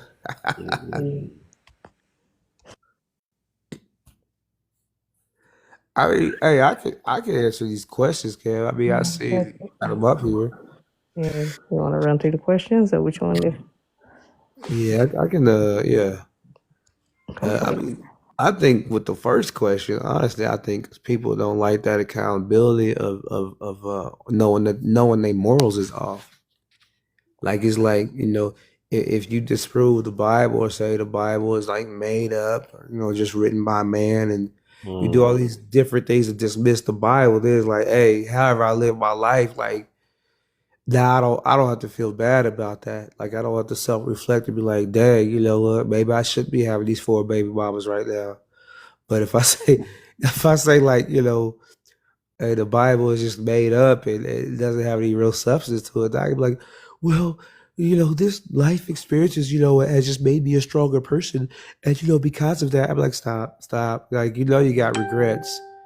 And understandably so. You probably should have regrets because, there's a better way we could go about making certain life decisions, Uh, so that's the first one. And if I could just answer, what is church hurt? What is church hurt? I think it's just, oh, that's a deep one right there. But I think sometimes people literally get like, sexually abused by people in the church. Also, that's a different type of rejection sometimes. Like people just get treated real badly in church. Whereas like, man, just you get treated real badly in church. And not necessarily because you up here doing super messed up things. Just folks is, people, what church is for the spiritually sick, not the spiritually healed. And I think a lot of times people forget that. People think when they go to church, it's going to be these people and they're all holy and righteous and just living their life right for God. And I'm like, nah, the church is for the spiritually sick, not the spiritually healed. That's where you go to get, healed spiritually and get your relationship right with God. But the church is for the spiritually sick. So you're dealing with damaged, traumatized people in church a lot of time. And I don't think people realize that. People think they're dealing with holy, sanctified, and people filled with the Holy Spirit. And some of those people are most definitely in the church. But then you have the other side of that coin too. And I think that's honestly was taking place. You're dealing with traumatized people, and traumatized people hurt people. Motivation. You have some kids in your background? Yeah. Okay, I'm like, is my child okay? Okay, I'm like looking out the room. Okay. My wife Okay. is. I'm about to go downstairs. My wife is. Your wife. Okay. No, I just thought I was going crazy. No, yeah, my 7-month-old, he's going through because. Oh. Well, you know what I'm saying. We doing the whole putting him in his old bed to sleep, and let's say he doesn't like it that much. Oh, okay. Oh, he'll be right here. Oh, he's 7 months though. Motivation ain't playing out here, boy. I'm talking about. How many kids you got, Motivation? All right, bro. So my oldest is 2 years and 7 months old. My youngest about to be 7 months old. Okay. But yeah, I love that age gap. That's cool. Yeah, man. I'm loving the 2 kids, man. More than 2. What people? You have to have Jesus. You have to have Jesus to have 3 kids, because it's real out here. It's no. 2 kids, you be going. If I do find my one, that's the minimum I'm having. It's 3, and then I might have 5 maximum. Cause I think I changed my mindset when I got older. I was like, if I find the right one, I'm gonna try to, I'll be real with you, Kev. Have them first 2, man, and survive that first. Nah, I get you though. I think I wanted to make a big family though. Amen. But if I that's the one time I was like, man, it'd be nice to be a man. Be like, hey, I want 10 kids. Push them out. I don't care. Like, golly, boy, it must be nice. It's all about me. It's not about me. I don't care what you just push them out. Just push them for me. Don't talk while you're doing it either. I'm sick of it. Don't talk. But y'all go through a little bit though when y'all see how she act or feel after. Y'all gotta go through a little bit, so it's cool. Yeah, a little bit of the pain, the growing pains of it. Nah, they go through paternal postpartum too. A lot of people don't even know that. Man, that postpartum crazy. Like, What is that stuff? I always wonder. I heard all the midlife crisis. You said midlife crisis. No, why don't men think that's midlife crisis? No, I be hearing Nah, stuff like I wanted to know what those two mean because I was wanted to look that stuff up because I hear people talk about it a lot, but I didn't know what that means. Yeah, so I used to think it wasn't a real thing until I experienced it, and I was like, "What the?" Because I thought I was like tripping. I'm like, "Dang, get it together, you psycho! What the heck is wrong with you?" What do that do? That's scaring me now. Cause No, I'm gonna go like, through it. huh? Am I Nah, gonna it's go just through pretty it? much. It's You just said, "Are you gonna go through it?" Am I? I don't know. I don't even know what that is. No. Well, he's on. no. Post. It depends how you are. Like if you and the person that you lay with, like if she's more triggered, right, and she more on edge about things, you're gonna be like that. Let me tell y'all what it is from the experience real fast, because y'all play too much. It literally. Well, I mean, now let me say this. Some people do experience it in different ways. I will say that. But both postpartum depression and like as far as pregnancy wise, after you having a baby, people have postpartum. I mean, not postpartum, but post depression or whatever from the different things, whatever. But postpartum is literally you. It's just a. It's a. I don't know how to explain it, to be honest with you. It's like a.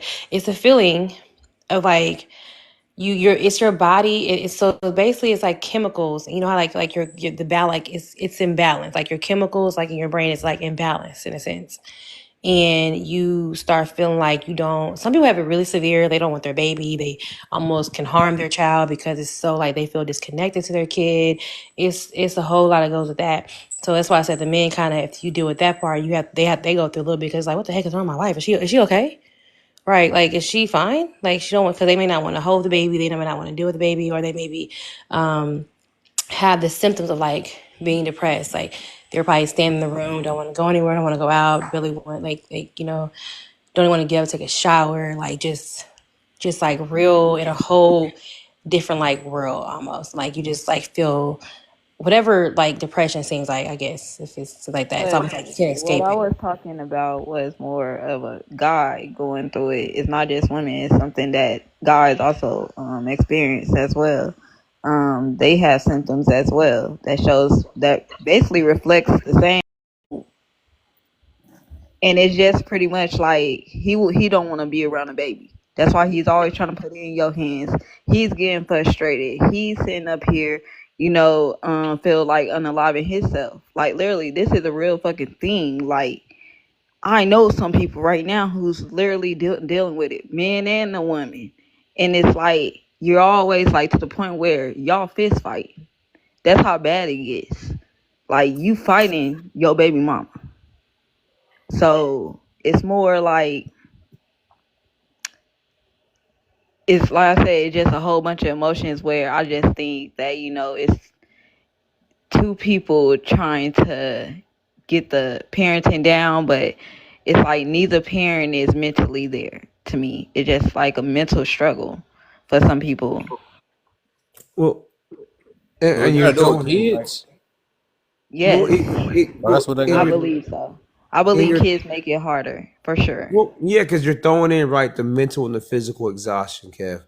So a newborn, right? They're waking up every couple hours, they're crying, they're sleeping and pooping, they're crying, they're sleeping. Right?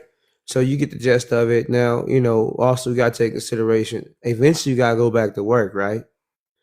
So mom might stay home, daycare, whatever, current times, you might got daycare. So your kid might be in daycare starting at 3, 4, 5 months, whatever. Now, depending on, hey, if a lot of people, right, it's two income households, right? So you got that little 6 week, 7 week period, and then, hey, you might have your newborn baby straight up in a daycare with complete strangers, 8 weeks old. But the thing is, right, you going to work, you got to pick them up from daycare. They're still, what I'm saying, crying, eating, peeping, eating, sleeping, pooping. And this is this whole process. You're physically tired. You're exhausted. The baby doesn't care. It's a baby. So you got that going on, and you still got to go to work. You still got to handle business. You still got to pay your bills. You still got to try to be cordial with your woman, whatever, your wife.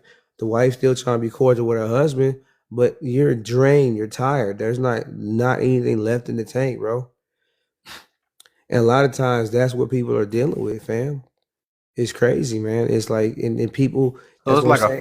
phase, like a little phase Not or a something. phase, bro. Like it doesn't end. Like kids, they get older, they get more mobile. Like I'm being real with you, Kev. Like for someone that has children, bro. Like I love my kids, bro. I promise you, I love my family, bro. I would go scorched earth if anyone ever tried to touch my kids or hurt my kids. Right. But like, but it is, bro. It to show up every single day and be committed, bro. Like it takes everything in you. I'm building 2 businesses. I'm working on a 3rd one. Like I'm grinding out here, but I still show up for my wife. I still show up for my kids, and bro, it just takes so much. I'm waking up at 4:10 in the morning for between 4:10 and 4:30 every single morning, bro. Period, point blank. And it's like all these different things I'm doing is like it it it requires so much, not only physically but mentally. Like mentally you're drained, physically you're drained, but you still got to show up. Okay, when half the time, sometimes when I'm reading bedtime, my son's 2 stories at nighttime, I'm falling asleep. I'm falling asleep and waking back up to finish reading him his 2 books before I tuck him into bed, bro. But for me, like showing up for my oldest and my youngest as well, that's a priority, bro. That's a priority. Like, yeah, a lot of times, and this I felt like the mistake that we make as African Americans. You ever hear them say like, "I'm gonna give my kids everything I never had," bro? Like we just give all these things to them, and what we don't give them is our presence. We give them presents, we give them things. But we don't give them us. That's deep.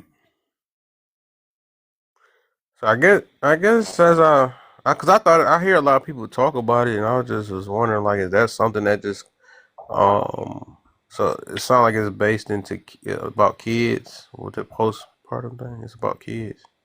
Well, It's but it's like after the woman has the baby, you know. Like I don't completely understand, but it's like after the woman has the baby, it's like she was saying like a chemical imbalance that's happening within her body, Okay. especially after My God, for childbirth. fuck's sake. It's a fucking mental disorder when you have a baby. Women usually go through it. That's all it is, right? They can get help for it, it's so on and so forth, and then they kind of, you know what I mean? Yeah, They get better. It's not something that's, you know what I mean? If it goes untreated like any mental health disorder, it's going to become a problem. I can Mm. That's agree all with it is. that. It's a mental health disorder. I can agree with Okay. that. Yeah. I don't know. I mean, honestly, what happens, like, again, it's like, it's just the hormones like estrogen, like it's just it's a rapid like change because like if you had a baby, like I said, it's imbalance of chemicals that your Mhm. body's enduring. So it's not something that I mean for some people it lasts much longer than other people, but it's not something that has to. It's not like a permanent thing. It doesn't have to be. Because I know for me, like I it's so weird. I notice when my levels balanced out. I start feeling the balancing of my like those levels. It was balancing out. Like I was like, dang, that's crazy. Because it was for me, it was like 6 months that was dealing with that. So and it's just really weird. But I told the doctor about it, whatever. But like I'm finna get on pills for it. So I just kind of like I literally just had to. I just did a lot of praying. I ain't gonna lie. Like and just like literally, like I was like, God, please dig me. It's like it was like for me, just saying for me, it felt like quicksand. Like I was if I was allowed, I could allow myself to go deeper into that thought, but I had to was literally like pulling myself. Like it felt internally, like spiritually, I feel like pulling myself out or whatever that feeling was because you can like really fall into it, stay there, but like it's too like she said like the process of men dealing with the newness of it or whatever case is can happen, for men, but I know for women it definitely is a thing. Some people I think sometimes can make up certain things and, use certain reasons as to why they don't do certain things. So people kind of like think it's not a real thing. But it is definitely an imbalance in your hormones. It's really to me what it kind of comes down to. And it's not something that you just bring on. It just literally happens. You feel it. It can just be like I said, they disconnect with your child or you don't want to do anything. You're just kind of like, it's like you're in a fog. It's really weird. So it definitely can happen. And just what we talked about like before, like just having that support with each other, noticing when You know, dad's tired, he needs a little break. Mom's tired, she needs a break. It just, you know, until it balances out, you find your new normal into it, and it just gets better. I mean, yeah, I mean, and that's what it in the day, Alter. That's what it's about. It's trying to be supportive and loving to one another. I mean, just today, like I said, kid, when I hopped off, man, I took our 7-month over to the grandparents today. I just saw how exhausted my wife was. I was like, check it, man. Let's just take him over there. If they cool with watching him for a couple hours and you chill out. And then, I was hanging out with our oldest, and I said, man, just go chill and do your thing. Because when you see your significant other tired and exhausted, you try to give them 3, 4, 5 hours to reset themselves, get rest, take it easy, and take a step back, and not have to deal with the kids. You feel me? And that's just something you do because it's like because you do love them and you do care about them, and this is about complimenting each other. And if she gets so far gone because I don't notice that she needs a couple hours, well, that's still gonna put me in a bad spot anyway because she's gonna become so down that everything's gonna be on me anyway.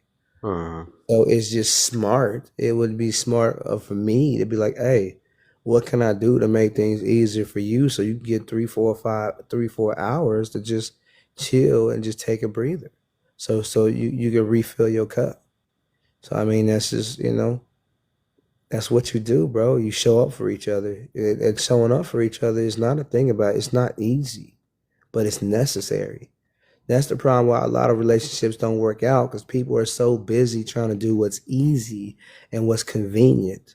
And when you really real about being real in a relationship, a lot of things you're going to do is not going to be convenient nor easy. Some of those things you're going to be exhausted, tired, tapped out, and you're still going to do it because that's what they need. And that many times they're going to do that for you because they know that's what you need. All right, so now that I got that answer, what do midlife? I heard that before too. The A midlife midlife crisis. crisis is when somebody hits their midlife, right? So most people will be like, okay, the average lifespan is like 100 years. Yeah. Usually this happens when somebody hits 50. This is when they start buying cars and doing everything else because they feel like their life is half up. That's what that means. It's a midlife crisis, right? There's also a quarter life crisis that happens right around the time somebody turns 25, right? And that's when you hit that realization that you're not a child, right? But then you feel all the weight and the expectations of your younger self. So you're saying, oh, okay, my life isn't lining up the way that I thought it should be by the time when I was 16. People go through that. You have a quarter life crisis, midlife crisis. Quarter life crisis not talked about a lot. Not a lot. I mean, the fact that I feel those things can be really good though because people need to start waking up, realizing there's some work that they need to be doing. A lot of people aren't doing things to really advance themselves in life. Exactly. I agree. Most people aren't really living for a purpose, but at the same time, we need to change our perspective of aging. Just change your perspective on it. So look, can I ask you to clarify what you mean by that? Change your perspective on aging? Yeah. Give me 2 seconds. Don't tell me she went to go to Google. I'm talking to something. Sorry.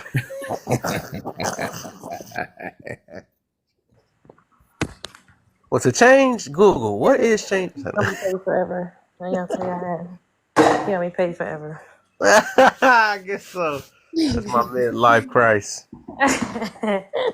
Okay, sorry. What happened? What happened? What's the answer? What was the question? No. Yeah, I'll ask you the question to clarify what you mean by people like changing their views on aging. You need to change your views on aging. So how many people freak out when they turn 30? Right. At the end of the day, if you embrace aging and getting older and understand that that's going to come with the wisdom, then you change your perspective on that, and turning 30 isn't so fucking scary. You look forward to getting older every year. In this society, things are backwards. We value youth. That's what everybody values. The younger you are, that's the reason why you have old people constantly competing with young people. Yeah. That's what that is. And when they hit around 50, it gets 5 times worse because they feel like their life is half over. They're washed up. They're half done. That's what that means. That is the wrong perspective. You're right. If you That's don't the feed that worst dog in the perspective. back, The worst perspective to have in life. You should be, you know what I mean? If you start Are embracing you the good? You moral, the good, good. wisdom that comes with that, the amount of knowledge that comes with that, the amount of experience that comes with that, you start embracing those things, you don't fear things like that, and then you don't end up having these crazy midlife crises where you divorce your spouse and, you know what I mean, go run off with somebody in their 20s and ruin your whole fucking life. Like, people do shit like that. So It's AJ, crazy. I think some people have the midlife crisis because they haven't really aged with wisdom. I think we're dealing with a lot of old fools that really haven't done the work to really seek out knowledge, wisdom, understanding, to grow in grace, to grow in wisdom, to grow in understanding, to grow in knowledge, and they just sort of just drifted through life, and that reality hits them. They haven't done the work, and they're 50. Exactly. That's the reason why I said we have to change the perspective of aging, right? Because we are constantly consumed with youth. People aren't focused on, oh, you know what, let me enjoy life. Let me do what I want to do. You know what I mean? Let me push towards goals. Let me do these types of things. Let me not waste my life lollygagging, pretending to play a 20-year-old game for 50 years. You see what I'm saying? Uh, Or a 19-year-old Oh, game. agree, Crazy. completely Go agree. ahead, Dickinson. can I chime in? Go What's ahead, going bro. on, Kev? What's What happening, my up, brother? man? Cooling, What up, cooling, man? cooling. Uh, I think why people. I want to answer the prompt real quick. It said, why do people try so hard to uh prove the Bible wrong? Right. I think it's a lot of wisdom and accountability in there, and when you have to hold yourself accountable, because the Bible talks about how it is, if any man lack wisdom, let him ask of God, who give to all men liberally. A lot of Mhm. people don't. A lot of people don't want to ask for um, wisdom and knowledge and understanding, because it's only God to give that, right? So what I mean by that is, like, in our mind, right, we think that we could do everything. We think that we could fix this and we could fix that. But people fail to realize is that in order for a thought to come to your mind that tells you to stop doing something, that's not a you of yourself, because in our own human nature, we go against the grain. We go against what is right morally, right? Because we had to be taught not to steal. We had to be taught not to lie. We had to be Mhm. taught not to cheat. All the whatever, whatever, so forth, so on. So when you start to have to hold that self accountable, people try to say about the Bible, oh well, it condones slavery. No, no, no, no. It didn't condone slavery. What it did was said that you can if you choose to, but this is the thing. It didn't say that you had to do it. And this is the thing. People don't want to be accountable because it's easier to do wrong than it is to do good. To go against your nature of sin, Mhm. and our pride get in the way. How you doing?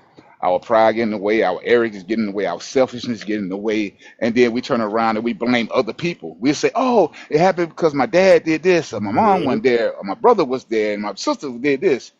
At the end of the day, you have to understand they will be held accountable for what their actions are. But what are your actions? Because Mhm. one of the things I learned is you should never let what another man or woman do dictate how you conduct yourself as a man or a woman, right? So when a person say, "Well, I became masculine or I became feminine because of X, Y, and Z," it's like, no, no, no, no, no, no, no, no. You chose that because you allow your feelings and emotions to get in the way, and then you conform to that. That's why it says, "Be not conformed." He said, "Be not conformed to this world." Uh-oh.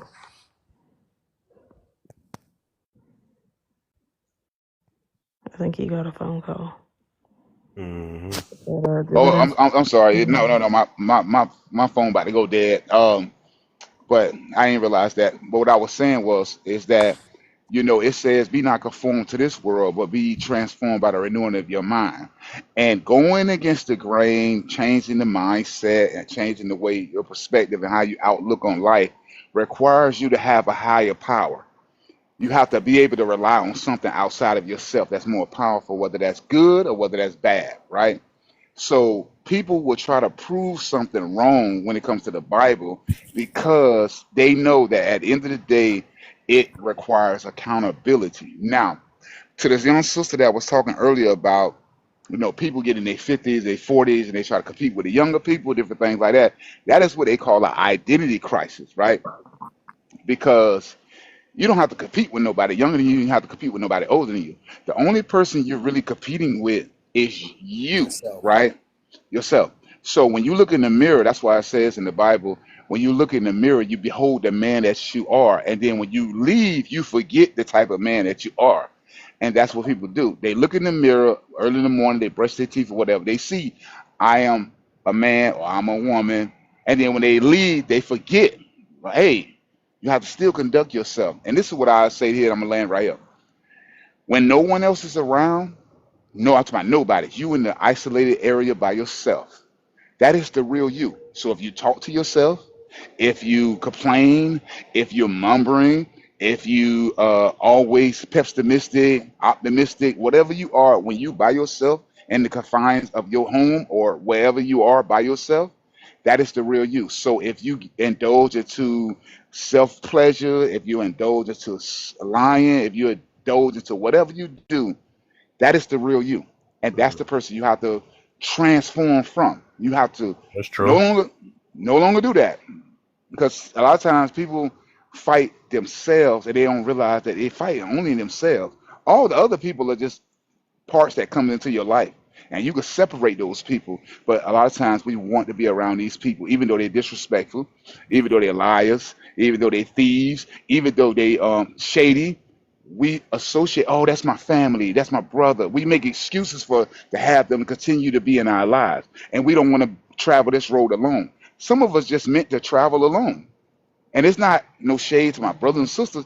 God gave you something, which is wisdom and knowledge and understanding. If you see that you're able to see something that is detrimental and then you can walk away from that because of mercy and grace, that doesn't mean you should hold on to the people that's trying to tear you down and pull you down with it. And people tend to stay in situations, relationships, friendships, family ships, whatever, and they allow themselves to be dragged and drained down because they don't want to break away because they honor this quote unquote family, friends. Man, stop. At the end of the day, we're adults. And that's what understanding separates us from everything else. I land on that. All right, okay, he was preaching and stuff. I don't know why you got, because I remember you got blocked in my room before for some reason. I don't know if you must have been disrespectful or something, but you be preaching though. I don't know what it was. I do I know remember. I don't know what exactly what it was, but I know that I do it remember blocking you though for at one point, but I'm like, dang, but you preaching though. I hear you though. You on point though. no. And I understood why, because I should have just shut I up. forgot what the topic was about. What was it about? I know it was something that got you. I was like, dang, why you acting like that? No, it what it was, me and this young lady, one of your, I think she was one of your mods, something like we was going back and forth, and Oh, that I should sounds have just shut familiar. up. I ain't gonna lie, I should have just shut up because at the time when I was going back and forth with her, I should not have argued. Like they say, you don't argue with someone just because they disagree with you. And she disagreed with me on a point that I thought that was valid, and at the time, or something like that. It was along those lines. And you asked me yourself. You was like, "Kitchen, you for real right now?" And instead of me just saying, "You know what, bro? Let me stop," I was like, "Yeah," and it was like, boom. So I put myself in that position because I didn't want to just, like you say, concede and say, "Hey, you know what? This is brother live. I don't need to go back and forth with this woman. It ain't that serious." But at that point, at that time, I thought it was like, no, that man, what you're saying is, no. And it was like, no. It is what it is. You don't have, everybody don't have to agree with you. And I had to Yeah. learn that. Yeah. Everybody don't have to agree with you. And that was on me. So, Okay. I hear the I'm, growth. Look at the accountability in the accountability room. Okay, I appreciate that, brother. yes, sir. Yeah. Uh, Did what else y'all did that got, man? I'm answer about to your end up doing a question? Nasa rap. When I see cousin here, it's time for him to run the live. It's like, Yeah, did you I be putting him to work Kev, as did soon as that I leave. Hell Kev, no. Kev, did did What's that up, answer your cuz? question? Huh? What's happening? Did that answer your question about the Oh, midlife crisis? Oh yeah. I heard. Yeah, I heard. Yeah, I Okay, heard. I just want to make sure your question got answered, sir. For sure. Yeah. I'm gonna shut I up. got both of those I down because let I just y'all. didn't understand what it was. I just hear a lot of people mention. I just never really, Yeah, Man, no. what's going on, cousin B? But I'm What's gonna up? go ahead and Thanks, mute y'all. What's and up, tell it on over to AJ? y'all. What's going on, sir? Cause you Oh got more man, pages, man. Cause we don't know what's happening in January. I already got my pages made.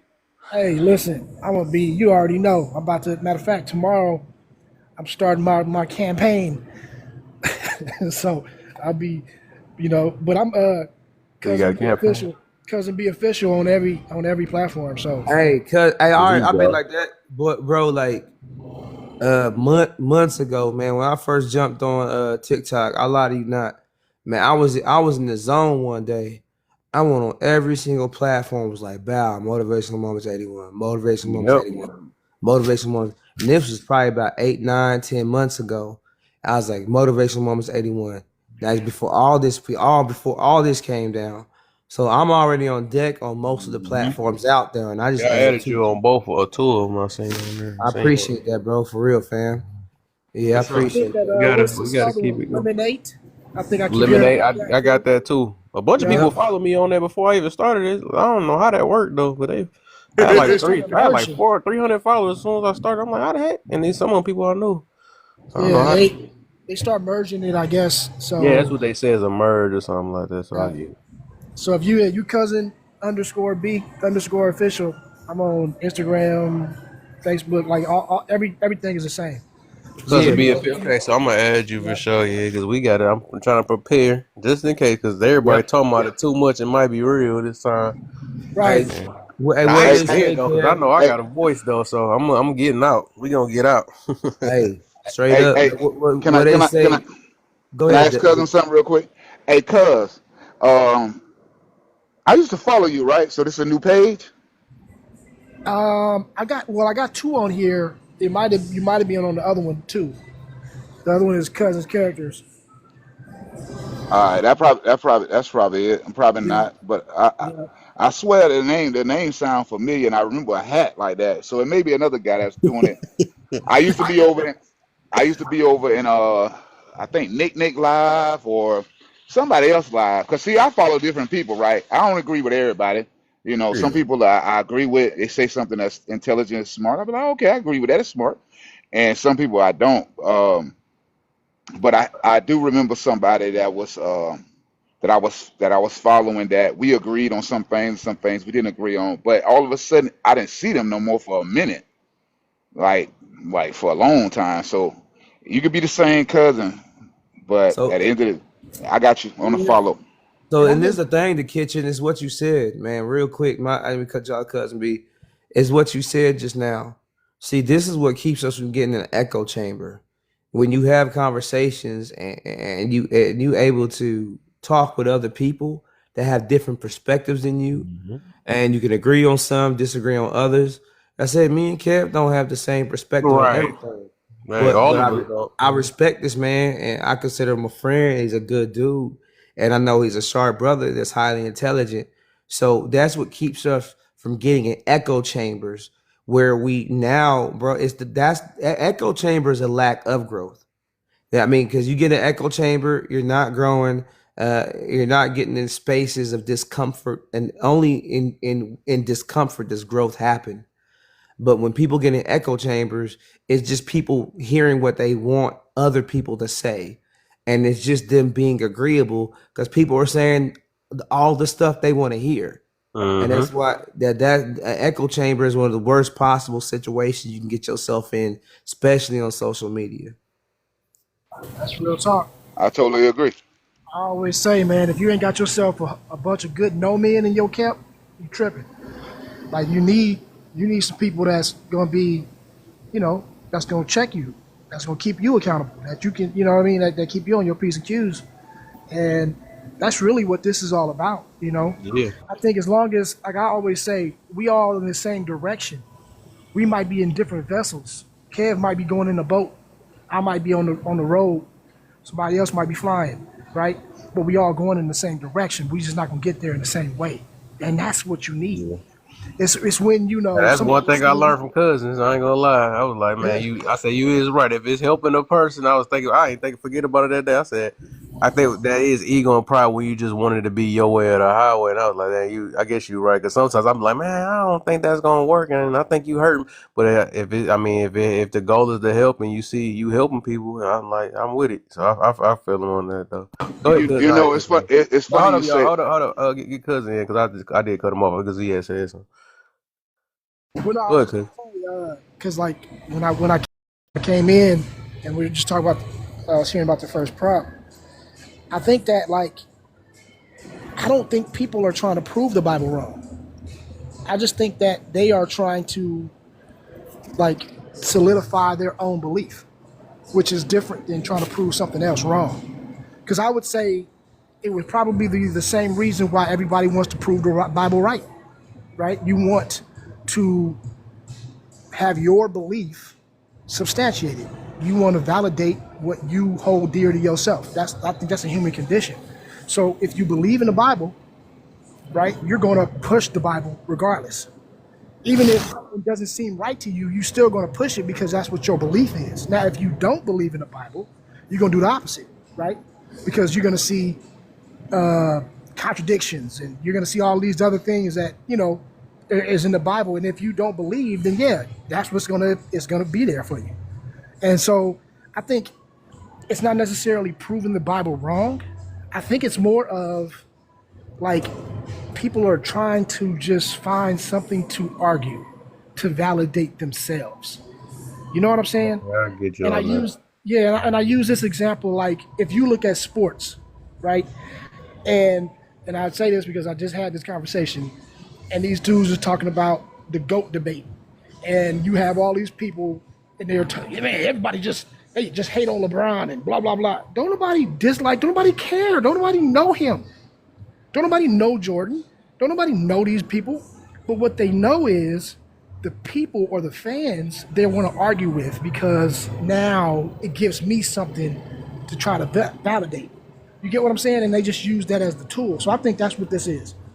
Religion has always been like that, where whatever the tool is that validates it, you're going to have arguments on it both ways, no matter what, because everybody just don't believe the same thing. So that's why I think, people, it appears that they're trying to prove it wrong, but I just think that they are trying to not be wrong themselves, if that makes sense. I think, and I also believe it kind of ties into the first prompt too, also with the church hurt thing, because it's so many other things you could try to prove wrong, and I mean, so many other religions, but it just seemed like lately it always be like they gotta find a Bible. Even if people got their own religion, they gotta go against the Bible all the time. I'm like, bro, it's 1,000 things. I don't see like kind of like Muslims going for Buddhists and or whatever the situation. It's like they always come for Christianity for some odd reason. But I understand it's the most I wouldn't say popular, but the most I guess it's like most things are Christian kind of Christian based if you look at it. Even our calendar is based off like Christianity and our dates and are the same thing. Uh it's so many different things. Even the rule, even some of our our what's the words? Our rights, our laws, and all that stuff. It's kind of like with like a Christian view. So I guess I can see why they probably might go for it though. But it's just like, there's so many other things they can go for, but they always trying to find some reason why they don't. They want everybody to not believe the Bible because But they. understand this though, right? Who else pushes their religion as hard as Christians? See what I'm saying? So it's kind of like that double-edged sword where if you notice, you don't see Buddhists walking around telling everybody that they wrong if they're not Buddhist, right? Not every Christian does that, but there's a lot of Christians that do. You get me? With big platforms where it basically gives a bad rep to, oh, you're always pushing this agenda of everything has to be Christian. They got to be a Christian nation. They got to be this. You got to have Bible in the school. Yeah. You don't hear Buddhists doing that. You don't hear Muslims doing that. You don't hear the other religions pushing it to tell everybody else that they're wrong. They just do what they do. And I think if Christianity was the same way, I don't think it would get so much backlash. You know what I'm saying? But I think The way they push it, I get you. Yeah, since the Crusades, it's always been we're going to make you be Christian, and that is, I think, the problem with that indoctrination, because whether you believe or not is one thing, but the method and how you go about it, you know what I mean? I think, especially in modern times, is going to make a big difference. You know what I mean? Because, like my man said, feelings are prevalent, and as much as we don't want to, believe it, we act on feelings more than we think. You know what I mean? Even Yes, as that's rational correct. people. And so when you ain't feeling right about something, you know what I mean, it's gonna rub you the wrong way. And church has kind of went to that more pageantry. It has turned into more of a spectacle type of thing. So you got a lot of men that be like, man, that shit, I'm good. You know what I mean? Like it's turned into like a different, you've lost, I don't want to say it lost masculinity, but you know what I mean? In the public eye, it's kind of lost that masculine luster. So you have a lot of dudes that want to turn away. You know what I mean? And then you have, I don't know, it's just a lot of social elements, I think, that has made it a little bit more easy to target. Can I say this Yeah, on that? yeah, yeah. I do honestly agree with you in America. Outside of America, where there's other countries like Indonesia, which is one of the highest populations of Muslim, if you are Christian or Catholic, they do come in. They say, "Hey, your music too loud. Hey, y'all worshiping too loud." There's things like that in those type of countries. In other countries, they real what they would say hell bent on it, right? When it comes to America, I think the reason why it's it's so looked down on because it's supposed to be the land of the free. You're supposed to be able to come freedom of religion, freedom of choice, freedom of body, whatever, whatever.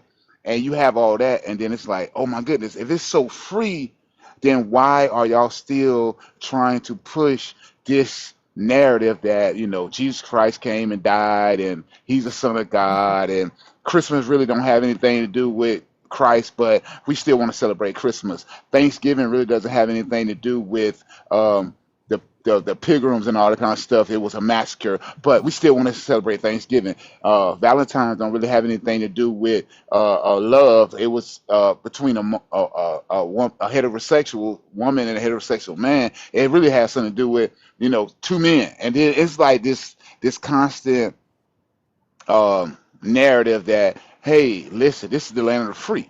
So if it's the land of the free, we should be able to do what we want. And then it's like other people like, hold up, wait a minute. Yeah, it's the land of the free, but we still supposedly have this Christian value where we're conservative, where we're respectful, where we're nice. And then you have these radicals. To me, KKK is radicals. They like, oh yeah, we burn stakes at your house and we burn crosses at your house and all this kind of stuff. And it's like, oh, y'all just no different from the radical Muslims over there, jihad, over in other countries where they come in and they say, listen, if you ain't doing this, you're against us. And it's like, at the end of the day, everyone is trying to find a way. But this is what I want to say to all that. I ask women and I ask men this sometimes. If you're trying to lead someone somewhere, or you're trying to follow someone somewhere, where are they leading you? Are they leading you to heaven? Are they leading you to hell? Are they leading you astray? Are they leading you? Because at the end of the day, we all want to know this here. We know they didn't create ourselves, and when we leave here, where are we going? I don't want to come back as a snail. I don't want to come back as a butterfly. I don't want to come back as a bird. I don't want to come back as a lion. I love being a human, and I'm an African American or American. I say American or a black person. All the names they give us. But what I'm saying is, I enjoy being this. I don't want to come back as a bird or a caterpillar or a snail where somebody put salt on me or a worm, earthworm, and somebody hook me in and throw me in the water so they catch a fish. I'm just saying, I'm trying to figure this thing out too. So the only thing I could do is think about what am I willing to do to find out the truth and what it means, right? Not crazy, but am I willing to whether deny myself? Am I willing to fast? Am I willing to pray? Am I willing to go out in the middle of the night and say, Lord God, show yourself, whatever the case may be? Everyone is searching for something, right? But at the end of the day, This was already set up and designed this way before we was even born. And now all we're doing is trying to put the pieces together and say, look, it's a jigsaw puzzle. It's a puzzle. Whatever we need to do, we need to figure this out before we leave here because people are unaliving at early ages, middle age, you know, like it just, I just land on that. And then one last thing I would say too, right? Christianity it relies on faith, right? As the footing to it, right? So when you have someone who doesn't necessarily have that faith, there's really nothing you can do that's going to prove that the Bible is correct. You know what I mean? Because there are so many, and I hate to say like loopholes and things like that, but the Bible is written and constructed in a way where it's not all the way literal, it's not all the way figurative, it's not, you know what I mean? Like you have to understand some parts, you got to take some parts with a grain of salt, you got to take some parts literal. And so it's just so much with that. If you really don't study it, if you really not into that, it will look to be confusing and it'll look to be condescending. It'll look to be depending on how you look at it. And so I think that's one of another reason why a lot of people, you know, they have different takes on the Bible, because I just found out that the Virgin Mary is not true, right? That's a mistranslation. It wasn't. They never said that she was a virgin, meaning that she never had anything before. That was a word that just meant young girl. But the way we say virgin and what we mean by it, we took it and we say now it's this immaculate conception. And then when they started running with it, because now that gives more credence to Jesus being the Son of God. But in the original text, if you go back, that's not what it meant, right? That's what it said, but it's not what it meant, because that's not how it was written. And so people will take something like that and be like, see, that's mean it's all a lie. And then they run with it, right? And then all of a sudden it cast out. And then all of a sudden it's not, instead of realizing what the actual passage was supposed to us to signify, right? That's a portion where you don't take that literal, but people don't understand that. So I think it all goes back to why people will try to prove the Bible wrong, because of things like that, right? Because they don't have the full understanding of it. And so then it comes off looking crazy. And people, you know, they won't cast out. People still think the world is flat. I mean, what the fuck? So there you go. Yeah, man, that's true. And then a lot of people just like, to me, it's like they sit up there and they make their religion to try to prove every other religion wrong. But also, Liz, why can't people just believe what they want to believe in? Sometimes, why it can't be as simple as that? Live, you know what I'm saying? Actually, because that's dangerous. But people very people technically live their life the way they want to live their life. Yeah, I but don't know what other people do behind closed doors. even So that, technically, right? they're It living can their life affect how they other want to live their people. life. Even if That's people not don't true. live their life they want to, they can affect other people around them also. So People don't live their life the way they want to. Let me tell you how I could debunk that right now. So let's say, how many times have you been upset with someone, family, friend, or foe? You've been upset and you was like, man, I unalive, yeah, man, I do whatever. And you know what you didn't do? You didn't go unalive that person. You know why? Because you knew there was a law that said if you unalive someone, you're going to jail if you get caught.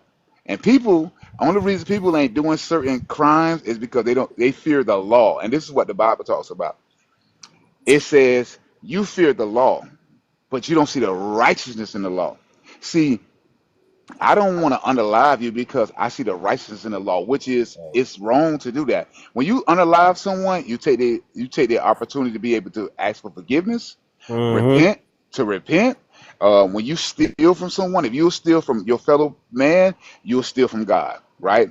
If you will hurt someone else, if you could have opportunity, you'll hurt God. See, this is the thing. We don't live like we want to. Now, some people, they live carelessly and they act up and they do a fool. But when they get caught up in prison and chains, a lot of them, not all of them, but a lot of them will say, you know what? I was wrong. I should have never did this. I knew I was wrong when I did it, but my feelings got involved, or I didn't care at the time. I was careless. And then you have some people that say, "Oh, I did what I wanted to do because that's what I did, and I did it, and it is what it is." I bear the cross on that. Anyway, but at the Yeah, end of the y'all, I'm about day, to shut down in a minute, y'all. It's almost that time. I got it. yes, sir, yes, sir. I'm landing with this right here. The only reason a lot of people are not hanging from trees because those individuals that were hangers from trees, it's a law against it, and they fear going to jail. They don't care about they. It's not that they love us and they care about us. They don't see the righteousness in the law, so they say, you know what, I ain't gonna do this because if I get caught, I'm going to jail, and they don't want to be confined away from their family. But if it wasn't a law against it, trust me, it'll be. If you take away the laws right now, a lot of people are act out. A lot of essay will be going on, a lot of unaliving, a lot of robbing, a lot of all Yeah, kinds of crazy because stuff going on. yeah, because everybody be practicing their religion. I mean, because they'll be like, okay, yeah, that's my religion to do this, and they'll feel like, all right, that's right, and that'd be by law by them. You feel what I'm Facts. saying? Yeah, just like how you said though, you know that's just how they sit up there, and if everybody just sit up there and make everything their own religion, all right, yeah, I did this, but man, that's my religion. So all right, by my religion, I did right, but it's gonna be wrong in the law. You feel me? So they gonna see that you did. That's how they gonna get their consequence. That's how it's crazy with this shit. Hey, Kev, appreciate you Yeah, for having me up, my brother. for Be sure, safe. man. I'm You going on a too. cruise tomorrow. Hey, Uh-oh. man. Yes, Hey. sir. 6 days. Yeah, I'm gonna do my thing. But y'all be blessed. That's what's up though, man. Good hiding at you though, Kev. I just jumped through for a minute, man. You know it's For been a sure, minute brother. since I dipped through, bro. Yep, You for know? sure, man. It's all good. For I'll sure. catch you again, brother. Yep, I'm Y'all probably be be able to do a easy, little man. free talk tomorrow or something because I ain't got no topics for this so far this week. Do some free Yeah. talks. I Trying to got grind it out until this TikTok get off. can I get one topic? Can I get you one topic? What that? Since we on this level, this is one I wanted to do, but I'll give it to you for free. You know, no pressure. If God is so bad, right? Then what does it say about all the other faiths and beliefs? Mm. If God is so bad, then what happens to accountability? I'm going into a piece of, but this is the thing. If God is so bad, then where does your accountability come in and your free will and your free choices? Because Mm-hmm. no one, if the earth is so bad or people in the earth is so bad, then where does the accountability come in at the end of the Mm-hmm. day? So we want to blame God, but we don't want to blame ourselves. We want to say, oh, well, Mm-hmm. God had us as slave, or God had people do this and God. But what about the people who did those things? Did they have to do it? They didn't have to. They chose to do it. Right. Right. So at the end of the day, if God is so bad, what about the accountability of the people that did things wrong in our lives? So you think people use God to dodge accountability for their own actions? If that makes sense. Yes, they do. That's Yeah, what people it do. do seem that way though. I see what you're saying. I see where you're going with that for real. And that's what people do. They blame God and say, "Oh, well, if God is so wonderful and so amazing, why do you let Why young you let children? this happen? Yeah, why you let that happen?" It's like, no, the person who did it is responsible. That's like me saying, "Oh, I chose this woman, but she got me on child support and she's calling the police on me." But at the end of the day, it's not your fault. It's her fault because she's doing it. It ain't your fault. You won't blame yourself and say, "Well, I should have chose better." No, Right. you could have chose better, but at the end of the day, did you think going in that she was going to do these things to you?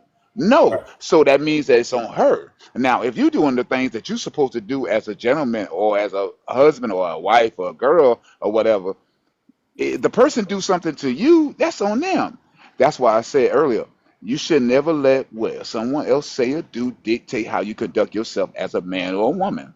I can understand children. Children don't know no better. But when you're an adult and someone tells you, how many times we have had warnings and people said to us, "Hey, don't do that. Don't go down there. Don't do. Don't. Hey, don't." And we said, "Oh no, I got it. I know what I'm doing." And then they get down that road and they like, "Oh my goodness, I should never came down here." Then they get caught up And then they try to take the onus on themselves like they tough, like, oh no, I made my own choices. I made my own decision. This is what I got. No, Hmm. no, no, no, no, no, no, no, no. You only saying that because you got caught. If you didn't get caught, you would have continued to do what you was doing, Yeah. and you would have kept on That making getting caught excuses. remorse right there. That's that remorse for getting caught. Exactly. Yeah. So Exactly. all right. So, but let me get Terry in before I even get up off this thing. What's up, Terry? What you got for me? Hey, what's up? You about to end the live? Soon. If you wanted to answer one of these things, that'd be. This Terry. I know who this is. I thought I knew your face. What's up? Well, you can hit one of these topics if you want to. I wanted to respond to what y'all was just saying because so I'm a heathen, right? I want to know what is God doing because like life pretty good over here. So it's like what is he doing? Like I don't understand. Like what y'all saying? What he not doing? He not in fault. Yeah, but what the fuck is he doing? God be God.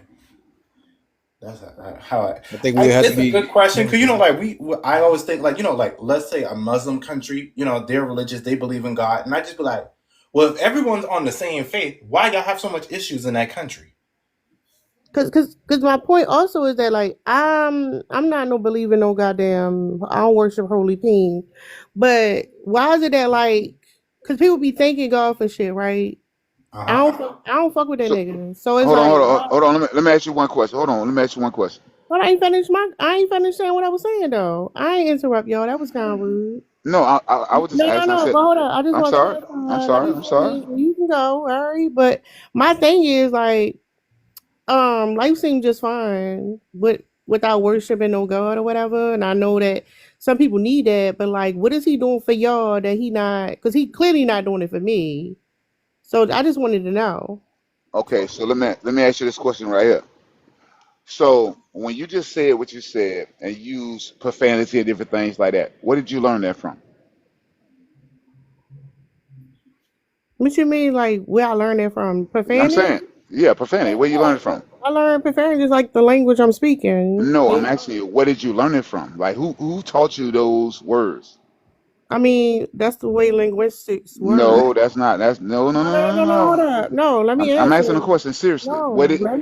me answer. Let me Okay. answer. So the way linguistics work, right? So your native tongue or whatever, it's not like you take a formal class. You pick up language as you move throughout the world, But that's right? not what I asked you. That's not Just what like I I asked you. can't remember learning the word cup. I know the word cup though. Like, where did that come from?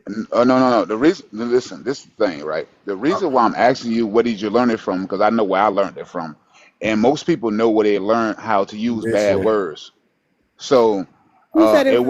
it But that's wasn't. that's the problem. Who said the word's bad? Say what? Who It's gets to conditioning. determine? It's the energy behind it though. So, Who gets to determine whether or not a word is bad or not? It's a It's the same word. way that people. Let me hold on. Kitchen. Let me say this real quick though. Yes, sir. It's the same way because I'm gonna answer a question. It's the same way where we determine that backhanding somebody is bad too. So it's all based off the energy behind it and how it affect other people. Your other question you was asking about what has God done for you? The thing is like I would say through my experience because it's up to people believe it or not. Because I already know if a person wrote them off, they wrote them off, and it's kind of pointless of me even really answering that. But I'll just say that he have let me overcome some situations that my flesh wanted to do, and I could have got a chick pregnant. It was so many things I could have done. I could have lost my life in certain things. I even think I believe, and I couldn't even put my finger on it, but I don't know what the heck to this day saved me from drowning. All I know I floated, but it's wild though because everybody ain't gonna believe. But I knew I just was like young, and I ended up like floating to the edge of the pool while I couldn't breathe when I was going there. Still to this day I don't know. It could have been an angel or whatever. So I think it's different things that happen in my life, but I would say this right. Because it seemed like, because you said, what, you don't mess with that N word, whatever. I guess that's how you view them and stuff. And if you say everything all good, why can't you just, be happy for the people that do? If you saying everything's so good. Now, I'm just saying I don't think it's a difference. Is what I'm saying because you saying yeah you floated to the top of the pool whatever, but I can think of like children right now being sex trafficked. I can think about like famine, extreme, like fucking people suffering extreme conditions. Fuck our ancestors, and some people ain't even ancestors because their lineage was gone a long time ago because of fucking slavery and stuff. Why you get favor in the pool and not like a 12-year-old right now who been is hooked on drugs being passed around from adults and away from their family? What made you so special? I don't understand. Cause Because he it don't. sounds You like want? you had a good experience. Can I ask? Can I answer that? Hold So, up. Could you say, hold up? Damn, man, you always like cut me off. Like, let me finish, all right, and then you can go. But but what you. I'm saying is, hold up, I damn. got you. So, like, cause like it's some shit like we don't like to talk about. Like, what about fucking strange fruit and shit? But like, oh, you floated to the pool and it's like you was relieved to be alive. You know, I'm glad you made it. But now it's like, oh, it had to be this magical being or whatever. Like, and what's up with the inconsistency is what I'm saying. Yeah, so the So, thing is, it's not he not a. That's why I noticed the people. He not a genie though, and he gonna work with who he work with though. Because I mean, the fact that you even alive today and you survive, a lot of people that the 19, right? You still here today. I think that's a big blessing. You know, so many people passed away. Why we just don't yell like, hey, why everybody? Why all these people passed away? You think God just gonna grant everybody life that He just supposed to? I mean, I don't think He worked like that. Some people just. So if that's the case, we don't need y'all don't need to worship him. can I He ask you a gonna question release real one quick? anyway. Cause like I don't worship him. Hold I on. Can I address it if you don't mind? Yeah, go ahead, brother. Were you finished though? Because I think she was still talking. Nah, go ahead. I ain't trying to over talk. I was, were you done? Because okay, so here's the thing, right? We are by nature social creatures, okay? And so, being that we are social creatures, if we did not understand or have an idea of something greater than ourselves, that whole social structure would break down. So while everyone won't believe in a higher power, the majority of people will believe in a higher power, no matter what that is. If it's God, if it's Buddha, if it's something else, right? It doesn't, even if you're pagan, if you're a witch or, you know, the Wiccan or whatever, they have a certain belief that they attend to that is bigger than themselves. That is something that helps our brains categorize life, okay? So the scientific answer to why people will worship things, that's why. It's something that's innate in us to where we will have to, because that will give us some type of balance. Like if I'm part of something that's a whole, then it will increase my life. And that's just the idea that people have, right? And that's been going on for centuries. So Cousin. we know that that's to be true. Now, Oh, go ahead. No, can I ask Cousin a question? Do you think we have a religion or a belief system that, because it helps with human suffering, basically what you're saying? But that's what I was going to get to, right? Because now what you have is when people feel desperate, when they don't have anything to turn, what do? Well, I'm just going to put it in God's hands. It gives you an out. It gives you some rest and it gives your brain something to balance stress. So I can say, well, you know what? If I have a higher being, I can say, well, I can put it in His hands and He's going to help me out. Even though if I know it's not, if it won't, but that belief gives me comfort. And when we're our comfort, we're able to act better. Some people will use that as the opposite, right? So I think that just belief is important because it gives various people various motivations, so to speak. Okay, and so I think that if whatever anyone believes, if it helps you in your life, I'm with you for it, and I'm good for you. It may not be my belief, but I'm with you. I won't disrespect your belief because I feel like it's like you give them a fighting chance in a sense. So now, also just to touch that other point that you had made, which was, what about all of the bad things? Like if He's so good, what about the famine? What about this? Which I always said myself, right? I used to say that as a kid. Well, why would we have to go through slavery? If we've been praying and worshiping and all this other stuff and ain't nothing happening, we still, and then it dawned on me that balance in the universe is always going to be there. That's selfish. So, but there cannot ever be good if they don't have an equal bad. That's just a reality of life. That's in everything, from electricity to anything that you see about anything. Our organs, the cells in our bodies. There has to be an opposite, right? So my thought was, I said, well, damn. Let's say this young kid that gets leukemia for no reason. It's an innocent body, right? Gets leukemia, passes away. The only way that we now have treatment for leukemia is because that pulled somebody's heartstrings to find the cure. But if nobody would ever pull that heartstring in the first place, millions of kids probably would have passed, right? So then maybe that one needed it. Now, I'm not saying that that's true, right? I'm just saying this as a thought pattern, as a I'm trying to make sense out of it. You get me? So like, if I know that that's the case, then I say, well, damn. I also know that when we talk about life, when we talk about wisdom, when we talk about most, and I'm saying most because not all, but most people have become great after they have got wisdom. And they only got wisdom through some type of suffering that they had to get over. So maybe, and this is just a thought, maybe these sufferings and these things that we go through that we say are so bad, maybe they're supposed to be lessons for us. Maybe they're Yeah, I supposed think to be that is the tenderizer that makes the meat good. You know what I'm saying? So maybe that's what it is. I don't know. I'm just saying. What do you think? I think that perspective is selfish, right? Even when you say like, people need that, I don't believe so. I believe there's stuff like the Bible, because it does bring cultures together. You know how empires work. Religion is an essential part for controlling the ideas Controlling the masses. of the masses, right? Because essentially it's like, you're saying, oh, it brings me peace or whatever. I would say it make you docile, because when you should actually be doing something, then you're not, because you think somebody gonna come in and do something for you. And the thing is, it's like, it's not that we need, because like the patriarchal God is like egotistical, right? It's selfish, it's narcissism. Where essentially like we can come together in community without a doctrine, right? But that's why, it says train up a child. You learned about this before you was able to think logically, so everything's going to make sense. And when you question it, instead of you realize that maybe that question could have leaned somewhere else, you rationalize the belief because of the cognitive dissonance, make you feel uncomfortable with that thought. So, like I said, and y'all can say whatever. I think it's really Okay. selfish to somebody who's Okay. suffering. Right? Hold up. Because you let him go when you should have asked your question earlier.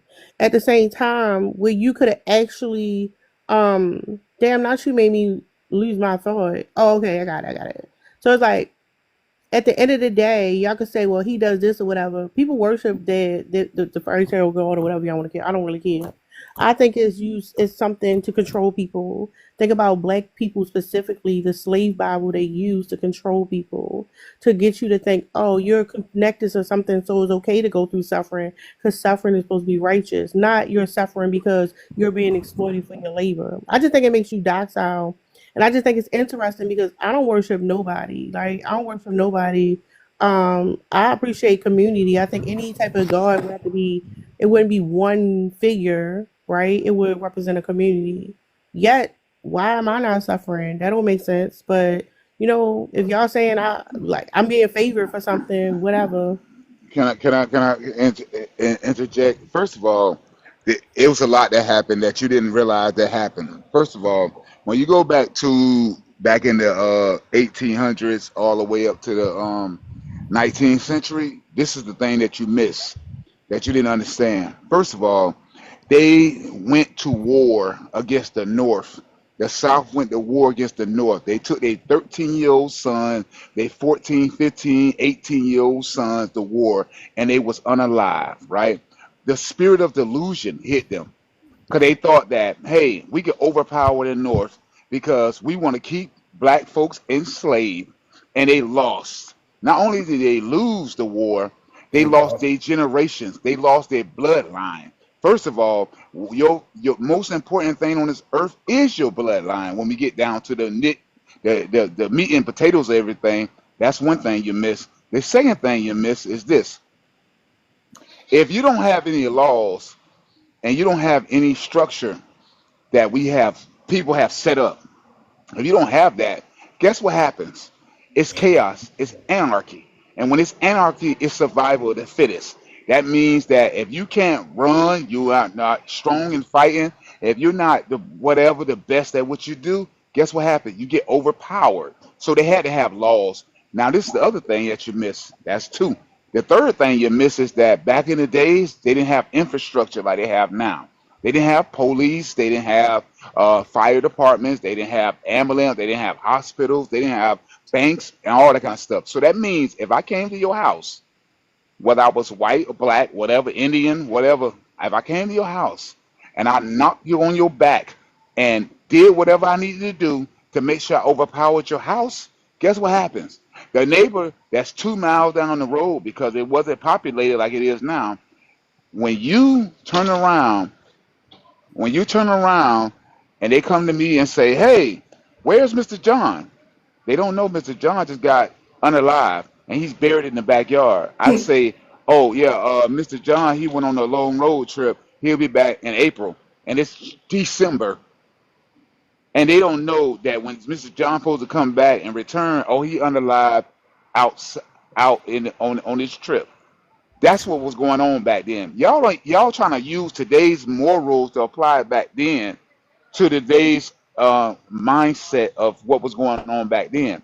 Now, that's why they called it the Wild Wild West back then, because it was wild in the West. They had some civilizations, they had some control, but at the end of the day, we all know, yes, they came in, they over dominated, they overpowered, and they took advantage of different people. Hold on, no, hold on,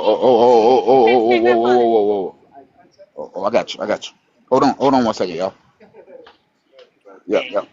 I got you. Yeah, I got you. Oh, I'm so sorry. Okay. What Yeah. you wanted your shit together? No problem. Nah, I'm so sorry. So Yeah, Terry, so let me respond to what he said real quick. Yeah, Saying I because I know want to go what after you're saying is you. wild. That's fine, but let me respond to what he just said because he was talking about the wars against the South and the North or whatever, talking about laws and structure. Like some people feel like they need that. They need somebody to tell them what to do for things to be the way they're supposed to be, right? But when it comes to the Wild Wild West, you're talking about the indigenous people that was misplaced and then it was chaos. Like they didn't come and conquer. It was because of fucking the people there wasn't used to the diseases that they brought over. Like that's crazy. But again, it's very interesting because it's like a lot of times are we thinking about where these doctrines are coming from? Like again, like when I was talking about the slave Bible, it's interesting. It's like what's the saying? If the slave and the master worshiping the same God, who prayers is he answering to? But go ahead. Yeah, so I would say this though, man, cause I know it's kind of obvious that you already got your mind made up, and I know you just I don't know, but I'm gonna just say this that for the most part, you said the key word you said selfish, right? And I would think it's opposite, right? It's selfish to try to get everybody to look at it from your view to hate something because you hate it or something like that. When I told you that other people may be building themselves up, it might be that guy that that y'all like talking about. Hey, where's the guy that respects women and all this other stuff? It builds respect for guys, just like it builds respect for women and all that stuff. And it's way deeper than just that. I think we just putting too much because we want this guy that we made up in our mind, I guess, to feed to every last thing that we want to do in our life. The first thing we need to be grateful for is that we even got created from the beginning, that we simply exist. And what I realize is that us living this life, I realize it ain't just for us. We're gonna be on this earth for maybe about less than maybe at 70 to 100 years. Then what we gonna do from beyond that part? No, we don't even know from that. So it's like we just came as a baby, and then all of a sudden we learn a few things, and then we like, no, we don't need nobody above us. I'm just gonna think my way, and that's just what it is. And why believe in something else? So I just look at it like, we just be happy for whoever. Like as long as you're doing better with your life and you ain't hurting yourself, or if nobody hurting themselves, then why get mad at what somebody else believe in? I just don't understand that one. I think you missed the part when I said it makes you docile. It's a It don't. doctrine used for, hold up. It's a doctrine used by those in power. Just like we got the King James version of the Bible is like a construction of certain books. Certain information was left out, right? That's done on purpose. It's in order to control the masses for whatever they want it to be. Just like now, how like we have our government that uses tactics and our algorithms to control the way we think, to control us. And I do think it's selfish because at the end of the day, like you told a story about how you went through something, you was lucky to still be here, so on and so forth. But I'm telling you right now, in this second, children are suffering. People are suffering. People are going through things, and it's like, well, this is God's plan. It's not, oh, we need to act. It's not. It's on humans to do it. Oh, God's going to handle it. Oh, this is part of God's plan. I think that's very selfish.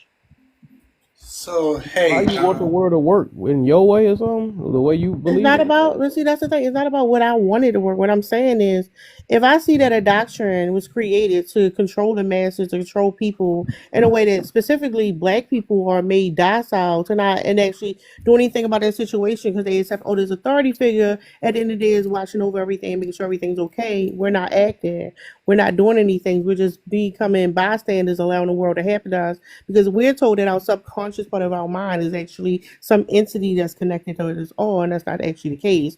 It's like, no, we want to see change. We need to do something, but we just allow it suffering because it's like, oh, the game won because I wanted them to win and God had favor. That should not make sense. And at the end of the day, we can keep talking about God because people keep talking about miracles and shit. Ain't nobody ever seen that man. No, ain't nobody ever seen that man. Yeah, Can I interject? I ask her No, something. load up real quick. It's the reason why I really just wanted to just talk to her real quick, and then y'all can come in because I don't want to mix her up. I already got her. I know she made her mind up, but so you saying, I get you. You got all that. You saying all that, and I can understand some things must have went on in your life or whatever. And you saying the dots. That's I feel like that's more of a projection because you feel like that's what's how you view it. But I'm letting you know it's another perspective of how it is. Just because you view it a certain way, that don't mean everybody literally. And that's why I said what I said earlier. Everybody's not going through what you're going through.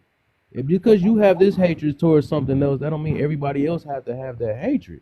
I'm telling you, it's actually helping people out. And then who said that control is a bad thing? I don't understand. It depends on how you're trying to control or what the control is. It's laws right now that's controlling a lot of it. Huh? How is it hatred? Because it's obvious that you don't like even the way that you just said it. I don't mess with that N word and all this other stuff. Whatever. Yeah. Well, it's some people that do. I mean, they don't That's mean not you have to. hatred. Huh? That's Or not whatever. hatred. Okay, right. Some anger, whatever the heck it is. It's some negative feeling towards it, and I get it. So whatever it is, I'll change it from hatred. But overall, I'm trying to give you another perspective that I mean, at least a positive lens. That everything don't have to be negative. Like some people is really getting something good out of it. I do believe it's things are possible. I mean, all type of things are possible. Shoot, life itself is a mystery. Like, how did we get here? Nobody can never look that up. There was an invisible theory bang that did it. People want to believe in that, but something created that too.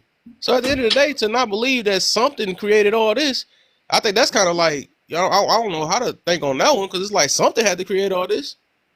No, I think for me it's like maybe we just don't know what it is. Like maybe we shouldn't assume we just have the answer. We should just continue to look. It's just Because belief. but the reason why I'm saying like, because I feel you say okay, it does something for people, whatever. But if you know anything of like how like it's been used, like the Bible specifically is a colonizer's handbook that's been used to colonize and cause havoc around the country, around the world. I mean, like the West has control of countries in the East for resources, Africa specifically, and it's like, oh, that's just what it is. Like, that's fucking crazy. Like, that's fucking crazy. Yeah. So so Tara, like I hear what you're saying, and I totally agree with what you're saying. The part that I question is the second layer, right? Which is, do you think that it is not the mechanism, it is the people that is using it for such, right? So like because slavery has always been from the dawn of day. There's been slaves and some type of slavery in every country, Yeah, which is wild. That's people right? worship a So, God that allows for slavery. That's fucking crazy. And no, right. slavery has not always existed. Yes, it has. No, But it but hasn't. if you No, go it to hasn't. listen, No, it I has get no. That's hold okay. up. No, Okay, no, it so listen, hasn't. I No, research hold up. history. That's what I No, no, no, do. no, no, no, no. Slavery Okay. before the agricultural revolution, there was no fucking slavery. People were nomadic for way longer than we lived in groups the way that we do now. That's fucking Okay. crazy. So That you so you're think talking slavery? about before You literally society. think slavery always I am existed? saying as That's long as there's been crazy. society, As as a long as black there has been man, a not as a black society, man saying that. That's fucking wild. how are you just not okay, listen. I'm not here to argue with you. What I'm saying is this. No, What but you're when I talking said that, about, you was very dismissive, and I'm telling you for a I'm fact not they did not. dismissive. You I'm don't trying to know explain the something to you, history but of you how keep cutting me slavery off. was established. First of But that all, was okay, wild. You're a black man. And you okay. said that. It's fucking crazy. Ooh, it's not slavery is not just about black people. Do you understand that? I know that, but I'm Okay, just so then telling you. bring No, that no, up then. no. That's not what I'm saying. Well, then what are you But saying? y'all keep no because y'all it's giving misogyny. Y'all let who keep be like real dismissive. Like Okay, the other guy was telling me, you don't understand. And you like, well, that's not the case. Like just dismissing. But that's I'm not telling divisive. you before. I'm Hold trying to up. explain it. Before the agricultural revolution was established in the now, sir, slavery What? did not exist for thousands of years when humans were nomadic. That is false. Wait a minute. That is Wait a minute. false. When you are talking, listen. Stop. First of all, okay. I listened this whole time. Did not interrupt you at one time. As But soon you as you said hear something one, wild. That's here why I we go. Here we responded. go. Here we go. As soon as you hear one word, you want to interrupt, and then you say that I am being. It's a lot. It's just giving massage. What are you talking about? We don't do that You here. talking about the way y'all being dismissive of what I'm Who? saying. Who? I, Who was being dismissive? I'm trying to address what you're saying. ain't no So way cousin got let called me. massage. I'm just saying for real. Like really, is that what we're doing? But here, Yeah, I'm well, trying to you hold up. address. Misogyny exists in everybody. Just because you that No. Okay. Okay. no, no, Okay. no. You Fair enough. can't. No, you can't live in a society like that and just be thinking you dismissive. Even as a woman, I struggle with internalized misogyny. Like that. That's valid. Okay. You want to Listen. pass for It's not misogyny is crazy. dismissive. I am asking you a question. I'm trying to get to the crux of what you were saying. You're telling me I'm dismissive. I'm telling you this is the part that I disagree with, so that I can get your input. But you won't even let me finish it because you just want to go ahead and retort. I'm saying I'm trying to get with you to understand what you're saying. That's not me being dismissive, right? That's me trying to understand, literally. Like this is genuinely me trying to say, okay, I hear what you're saying, but let me get it. Let me see if I understood it correctly. So if you would allow me to, let me finish. So then that way you can understand if I was correct and understanding what you meant, okay? Because what I heard was that it is selfish. That's what you said, right? That having a belief or religion or whatever the case is, it is selfish because it was made for control. Did I get that part right? Yeah. Okay. So if that's the case, everything that governs us is made for control, right? So that means that money, our finance system, how we organize our class system, how we go to work, like everything is made for control. So does that mean that now we have to disavow money? We gotta disavow everything, like we gotta like everything is in that same category? Or could it be that people have misused religion? You know what I'm saying? Like people have misused it for that control. People misuse money and power. It's not the money itself. It's not the religion itself, right? So that's what I was thinking, and I wanted to ask you: is that have you considered that part? Yeah, I hear what you're saying. So one thing I would say about money, I much rather live in a bartering system, the way that capitalism has like consumed people. But yeah, religion has always been inherently evil, right? If you're talking about like people being connections, spirituality has been around for a lot longer. It's a much different aspect. But the thing about religion is that it comes with a doctrine and its rules. Once you have rules you're imposing on people, it's a means of control. Yeah, we've been controlled for a very long time. We just accept this is the way things are supposed to be. We can't see outside of that. Literally, there's studies that say that fundamentalism causes damage to the prefrontal cortex. A lot of people are unable, like, there's no neuroplasticity in people's ability to like cognitively process things. It limits critical thinking because you go back to the doctrine that was pushed on you at a very young age. The Boston, what was that? Boston University did a study on kids, those who were religious versus those who were secular, and they found that the kids who were religious had a hard time telling the difference between fantasy and reality. Like they thought maybe unicorns was real and talking snakes was real because like that's what was told in the doctrine. It limited their ability for critical thought in a very young age, pushing back the developmental age. Tara, can I ask you a question? I'm sorry, real quick. I want to let you go, brother. I just want to get this before I forget. Yeah, go ahead. Because I think that's a good point that she just made, right? Because I know about the studies that she's talking about, and that is very true. So what she just said was a fact. But I would ask though, because I think it's reversed, right? I don't think that the religion made them not have critical thinking. I think that the fact that they didn't have critical thinking is why they fell for the religion in the way that they did. Does that make sense? Like, because I think everyone doesn't have critical thinking. You get what I'm saying? No. And so if you put a religion to them, like you or me, right? I don't buy this. I don't buy that. I think this makes sense. I think that. But then some people can't do that. You get what I'm saying? So maybe No, but they that's fall for incorrect. religion more. What do you think? That's incorrect. So that's why when they do a study, it's not how the sample size is composed. It's a randomized study, right? Basically, you have children of this like similar demographics, similar age, similar education. It's not like, oh, these are people just think random things. They couldn't think critical thinking. And the reason why they use a sample size so that it's a representative of the population. They don't just grab like a handful of kids. That gives the reliability and validity. So, Tara, I was going to ask my question regarding. I'm sorry. Go ahead. Tara, so do you think as humans we can solve our own problems, but we always rely on a God to solve our problems? Did it make sense, Tara? I mean, I'm sure that happens at certain times. I know people do that. Like, like some people we sit down and some people sit down and wait for God to place food in them, but he's like, God has given you the knowledge to get up and go hunt food. Correct. That makes sense? I don't know why people say God give you the knowledge. You're not born with knowledge. You have to actually go get knowledge. You have to learn how to do things. But no, you just got done saying we were born with critical thinking, though. That's I'm trying to get to. I never said we were born with critical thinking. Okay. I thought okay. No, I said fundamentalism hinders your ability to critical think. You're not just born with critical thinking. Again, that's why the first goal is train up a child. Before the child is able to think logically, critical thinking is something you practice and you develop. But from a young age, if you are just consuming information and not thinking critically, because you're not supposed to critically think about what's in the Bible, you're supposed to accept it as truth and know that God has some greater meaning for something. But without that doctrine, and you got to move throughout the world, you have to make sense of things. You have to think logically. For example, the religions that the Abrahamic religions, there was times that humans existed before those religions. Unfortunately, part of the way that humans are domesticated is teaching that that's where everything started. That's not the case.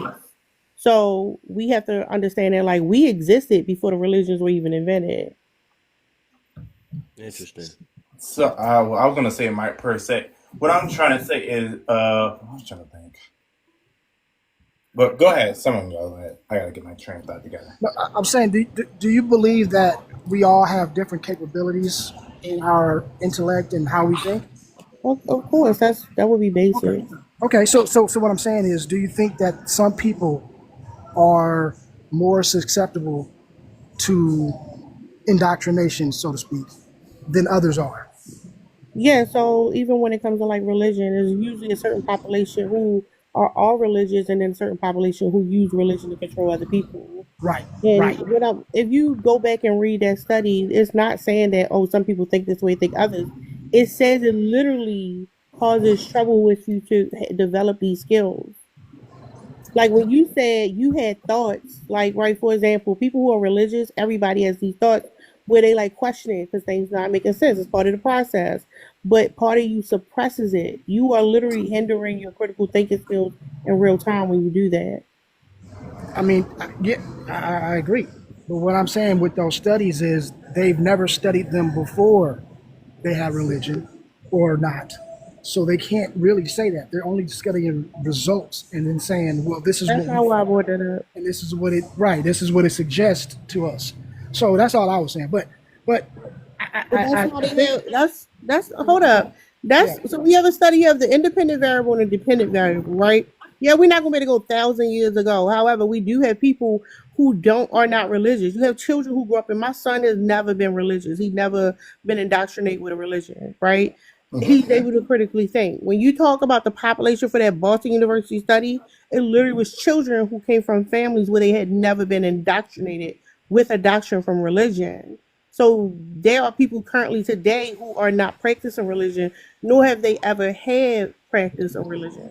Right.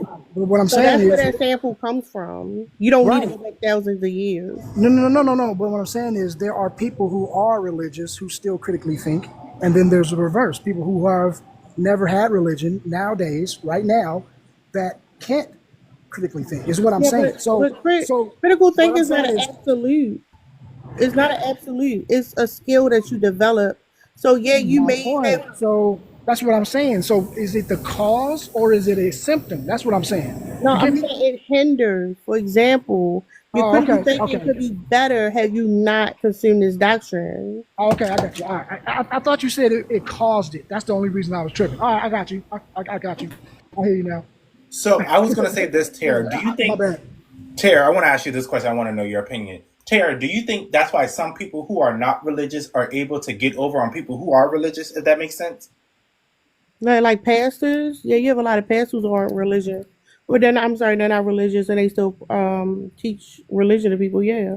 Like, cause there's this one thing I was watching, and they were saying like people who like or in upper echelons of society, they tend to not be religious because they're more like critical thinkers, logical thinkers. Like they feel like since there's no evidence, I don't believe in this. But they also have seen that people who are poor or who are not or smart have a religion.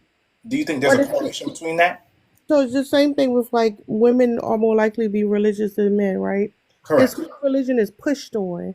Like when you go into inner city neighborhoods and you see a church everywhere. Because you Correct. also have to understand that like the top 1% or whatever, the ones who Not control really. the society, the oligarchs or whatever, Not they really. use religion to control. That's why Correct. they're not religious. Correct.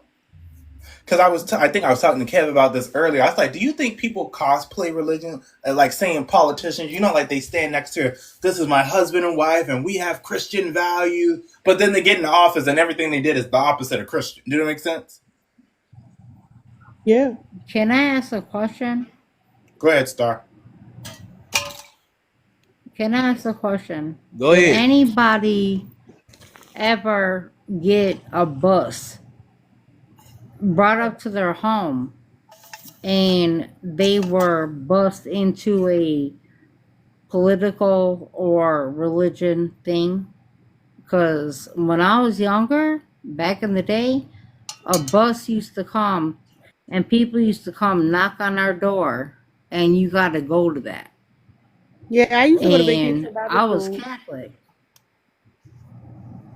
No, it wasn't that. It was literally a bus. And I don't know if I feel it was Christian, but I don't think it was that. It was like Ask your parents. literally a cult. You gotta ask your And parents on that no, one. it wasn't that. I was a foster kid back then. And they just came and they just brought you to this church. And Oh, you did everything and you did all that. And it was in Chicago. you should have something to do And with I foster care. hated it. Yeah, that sounds like something I that you had didn't like designed with your it. foster. And it was Yeah. hateful. And it hurt us as children. But What they hurt you? What's the wanted part? you so much to What's the part be, that hurt you? godly and this and Christian and you do this and you do that and this is what you believe. And that was a bus that used to pick us up back then.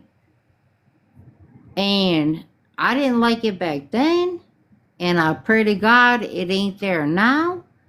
But back then, back in the day, that was hatred. That was you. That was them preying on you to hate yourself, to hate everything else and believe in what they believed in. And I don't know if anybody are here in the 90s and You're from Chicago, but that little bus used to come around and they used to get, pick That's you just you. up, and that's what you did. You just went with it because that's what you did. Well, I stopped doing it. Man, she just talking, bro. All right, whatever. She not hearing nothing. Is she talking about like Mormons or something? Or I like, don't know. She not answering us. She just venting. I don't know what the heck is she's that what doing. that was? Maybe I don't. She wasn't answering anything. I kept asking She was I don't questions. know just who else just came no. with a She just book, was just drifting little in the wind. watchtowers or whatever. I don't know. I don't Yeah, know who else does that. she was drifting in the I wind with don't know if something. she was drinking or something. I don't know what the heck is up. I don't know. Yeah, That she was just hurt spraying my it on. head. All right, whatever. But at the end of the day, right? That's the whole point is. Wait, what's As that? long as it ain't hurt nobody, man, I say people should believe in whatever they want to believe in, man. As long as it help better in your life. That's why my second prompt, or was it which prompt? The third prompt. If it's help better somebody, why have a hatred towards somebody that actually believe in what they believe in? If you gotta worship a freaking tree all day to help better your life, do your thing. As long as you ain't helping yourself or hurting yourself, do your thing. I don't have nothing against, because at the end of the day, all of us searching for some type of form of truth. All of us Yeah, read a couple books and go on Google like, okay, now I know what high vibrational is and all this other stuff. We just learning these things from other people. All this stuff we done learn from other people, and we try to make what's best out of what we just learned. You know what I'm saying? So that's why I don't try to really down everybody. I just look at how life go, because it's a trial and error thing, and see how other people got affected and try to prevent other people from going through what I either went through or whatever. I don't try to, pander people with okay, well, since I went through this, you might have a better result out of that. No, I try to protect people as best as they can, but people don't even protect them their own selves, because they only like, no, live your life, do what's best for you and all this other stuff, but don't hurt yourself in the midst of it. Can I Just just not. say that, like, I understand what you're saying. I'm just saying, for like, I think what happens is when you recognize that, like, certain things have been done to people in order to, like, control behaviors that harm us all. And then it's like people are so brainwashed that they don't know that they should be doing something about an action. Because, like, even like for like black people specifically, the reason why you use chains and shackles to enslave someone initially is because they're going to run away, they're going to fight back, but you need to enslave the mind. You enslave the mind to keep people from um knowing that they're enslaved. You essentially you teach people to like stay put so they can be where you need them at. And I think that is not a form of hatred. It's just saying, like, maybe it's something that people aren't able to see. But again, the reason why knowing that damage is done to the prefrontal cortex and why that's so important is because when you that impact is when that is happening to you, you don't realize it. You can't see outside of it. And because of cognitive dissonance, it keeps you trapped inside. Because whenever you try to move away from it or some information come in that will make you question things, it pushes you right back in your place. Let me ask this then: what's the problem with people being optimistic and looking at things on a positive lens? Do that consider them being brainwashed if they look at like the positive? It does when, again, you have people who are essentially still enslaved and don't realize it. Yeah. If it allows, like, for example, the West benefits from the resources from Africa in real time, and they cause instability in Africa specifically so that they can still extract those resources. Even when you was talking about money, our money don't really mean shit. Like, we don't even have like, people used to talk about like the coins and stuff. People don't use coins or cash. Like, you get some numbers in the computer or whatever. Those numbers, the values change. Ain't nothing you can do about it. We don't have bartering. We don't have actual resources. You have people who actually steal real resources that we need to live, and then they give paper money or numbers in a computer and they say, oh, it's an even exchange. That's robbery. But if you don't know that that's happening, if you don't know that, like, the bigger picture of it, then it allows people to, like, essentially reinforce a system where people are unable to, like, free themselves, because groupthink has an impact on everybody. Okay. Right. So let me ask you a question, Kev, and because I think this applies, because while I do agree with if someone believes in something, we shouldn't, we should be happy for that person if that makes them better, right? Yeah. But also, what about the reverse? Because we know that if, let's say, for instance, like tonight, if Tara would have came in any other place with Christians, right, and she said, "Yeah, I don't fuck with dude like that," right? They would have been on her head. They Yeah. would have been chastising her. They would have been talking shit to her. They would have been talking about her. They would have been clowning her. They would have been trying to belittle her because she doesn't believe what they believe. So where we have to give grace to the Bible and Christians, do they have to give grace not to others? Because that's where there's a big discrepancy too, right? They will sit there and be the most judgmental motherfuckers on this planet when you don't believe in God or you say anything that goes against. You get what I'm saying? So I think there's a double-edged sword on that. Like if we really talking about being fair, I think some of that stuff might be brought on. Yeah, I feel that though. I do feel that. I know the reason why that I'm not like that because I'd have been on on like saying sides of TikTok, but I know how Terry is. I know how her the people that she hang around is, and it's like there's no point of me sitting here because I know I'm gonna put it this way. I know they didn't probably done been through some stuff, so that's one reason why I'm trying to kind of bring balance. Even though that's why some of them can't take what I say when I be on their side and stuff, but I just really be trying to come in peace and love. But I know a lot of people just, wherever they at in life, they not really trying to hear that. And I understand it's a defense mechanism, whatever it is, and I get it. Everybody, we in fight mode, everybody trying to survive and stuff. And I probably would have got triggered a while ago, huh? Hold up. Why y'all always do that shit? What I do now? First thing I'm gonna say is, to be honest, as Black people, we all been through some shit. Like, let's be honest. But Yeah, I've it's been like through it. whenever it's like saying something and there's a disagreement, it's like, oh, you must have been through something. I'm not saying you believe something because you must have been through something. I'm understanding that's your perspective and this could be mine, but it's like, oh, y'all think this way. Y'all must have, not that you know for a fact that people been through something, but oh, y'all must have been through something. As a woman, I feel like that's some type of weird microaggression that men use against women when we talk about our experiences. Yeah, let me just because you just made up your own. That's not the angle I was coming from. I was just saying, and I know all of us have been through stuff, but I'm just saying I'll put it this way, which is a fact. What's been happening tonight is like you do have a lot of. You only speak on the negative side for the most part, and there's a lot of people that do that, and that's why I say I'll try to make the balance because it ain't always full negative and everything ain't always positive either. So I was just saying that usually we I don't do. feel like I've been all negative. I'm just when I usually say because when I was trying to bring the balance to like why we can't just let some people believe in God, but you like more of they slave you and all this stuff, which I get that's your point of view on it, but I'm saying some people don't view it that way. Some people are actually getting help through it. That's all I was looking at that.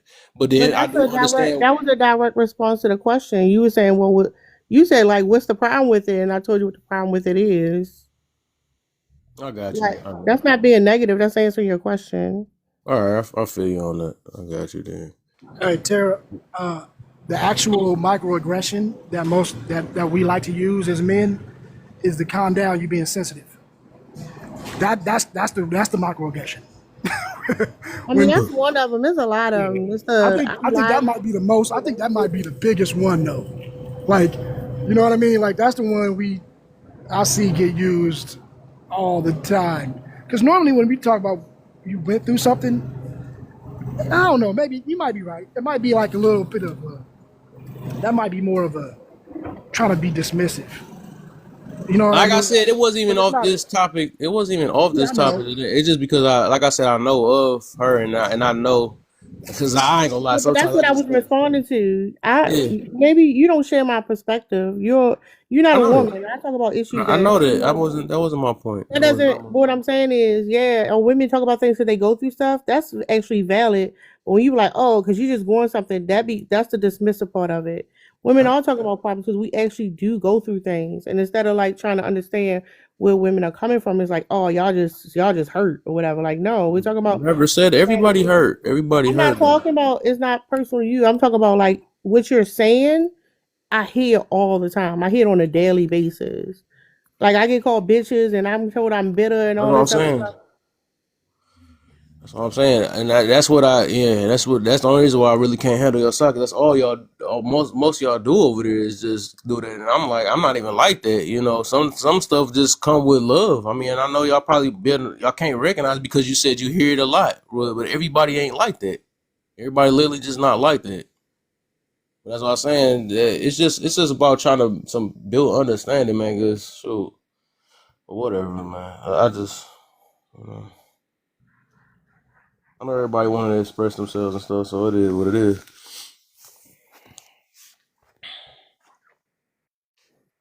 But at least we got I guess another point of view in here, and I know it's more people that actually feel that way, and like I said, I do agree with Cousins. If anybody else would have heard that, and they'd probably been going berserk. But it's just like you just gotta realize who we talking to for the most part. And that's all it is. That's on both ends. Sometimes we not gonna hear each other, and some people feel a certain way, and we can't change it. We could try to help them, but vice versa. But some people got their minds made up. It is what it is. Right. But it goes back to what we were talking about before, where people weaponize it. Where you have certain people that use religion as a crutch, and then there's other people who will use it whenever they see fit to try to validate whatever they're saying, or you know what I mean, or they use it to make judgment on other people. So all of that we all do. Everybody yeah, do that. exactly. And I That's think history all of books, all the stuff that we look up about high vibrational, low vibrational, Right. all this stuff that we look up is that we do the exact same thing. So And that's the thing. I think it's just like people will take half of information or just a little bit and then use it however they think it benefits them. Oh And yeah, that's they why go we have use all their that confusion. imagination and stretch it. Yeah. And that's why we got all this confusion. I that's mean, true. yeah. I look at all we can do is try, man. That's all we can really do. For That's real, what I bro. see. I mean, When you say I'm at peace with my life, man. It's all about perspective of how you view it, man. And I'm like I said, saying I'm only bothering on this app nobody, and you know what I'm saying? I'm only on this app to try to help Kevin, change that's my perspective. question. What's So up? when you say what the fuck did I just say? My mind be lost sometimes. When you said help, what's the goal? You said help me? No, you said like you trying to help. You only trying to help. I'm asking you what your goal is. Oh, help. You talking about in general while I'm on this app? Yeah.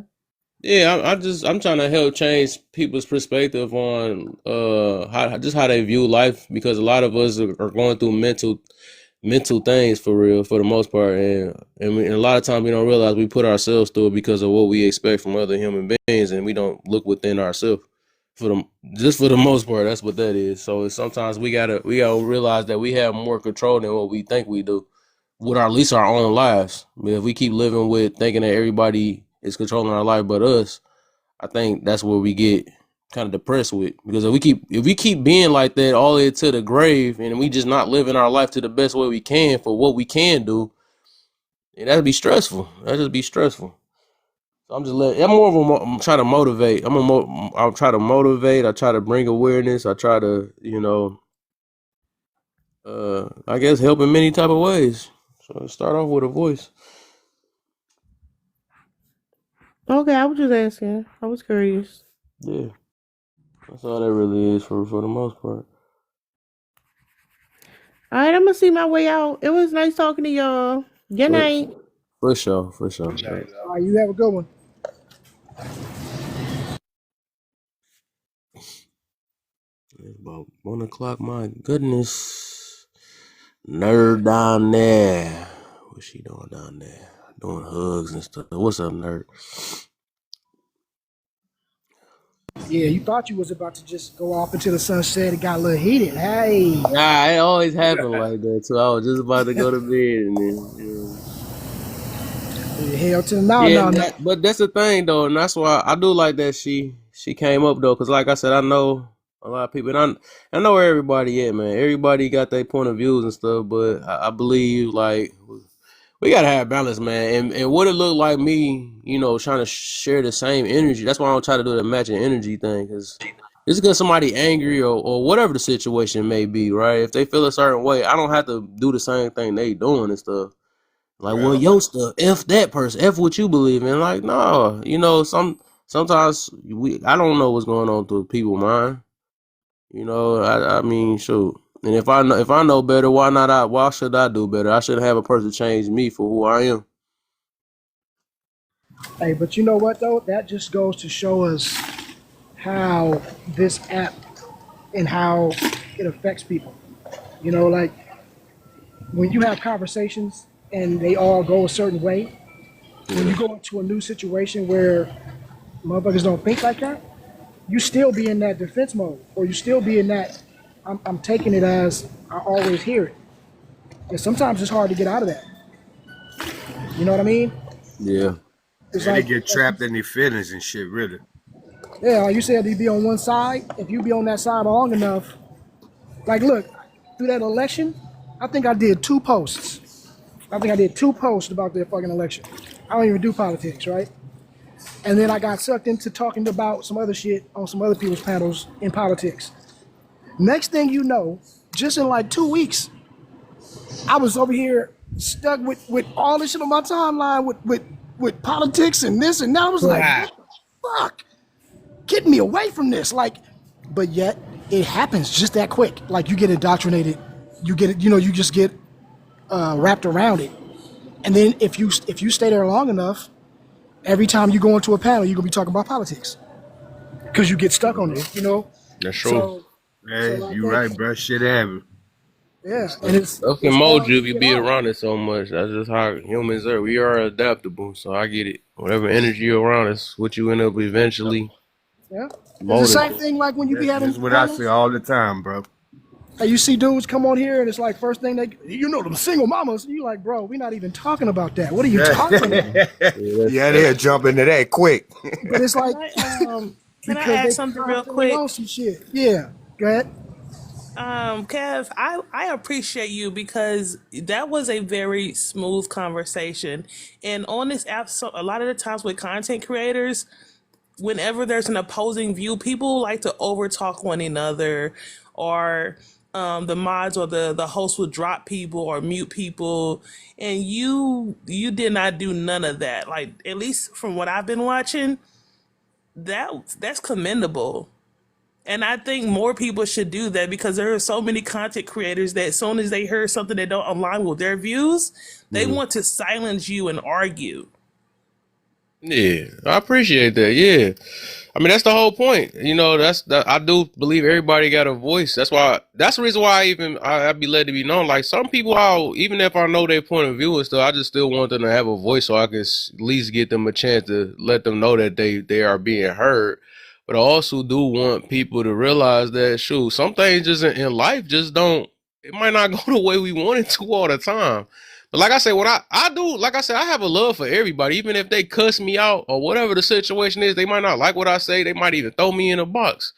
But that don't mean I don't have a love for you. I mean, I don't agree with a lot of behaviors and stuff, but if I can try my best or if I can take my time to help somebody out, why not? But there's some people that's just straight up unhinged and that don't want to. Like it was a couple guys that I just know that you cannot say anything to them.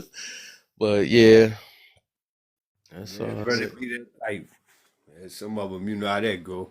Yeah, you got to do a lot for us to drop you or, argue with all of that extra. Like I think I think you got to go out of your way. I had to drop that one girl that drunk, even though she still was in the comments congratulating. I was like, dang, what the heck? I dropped you, supposed to be mad. But no, that was gonna derail the whole situation. That's why you had to go. She just was talking about and she wasn't trying to communicate. She just was talking about a bus and all this. I'm like, man, she was tripping. I don't know what she was talking about. I mean, yeah, I don't know. I like I said, it's obvious that she might be going through things her dang on self. I'm telling you, she was talking about from the foster she said she was at a foster home. She was at a foster thing. So I mean, but it's all right though. It's all right. You know, she for the most part, at least she got to say what she wanted to say though. But I just couldn't. Like, she wasn't trying to have a conversation. That's one of the reasons why I dropped her. You know, for the most part.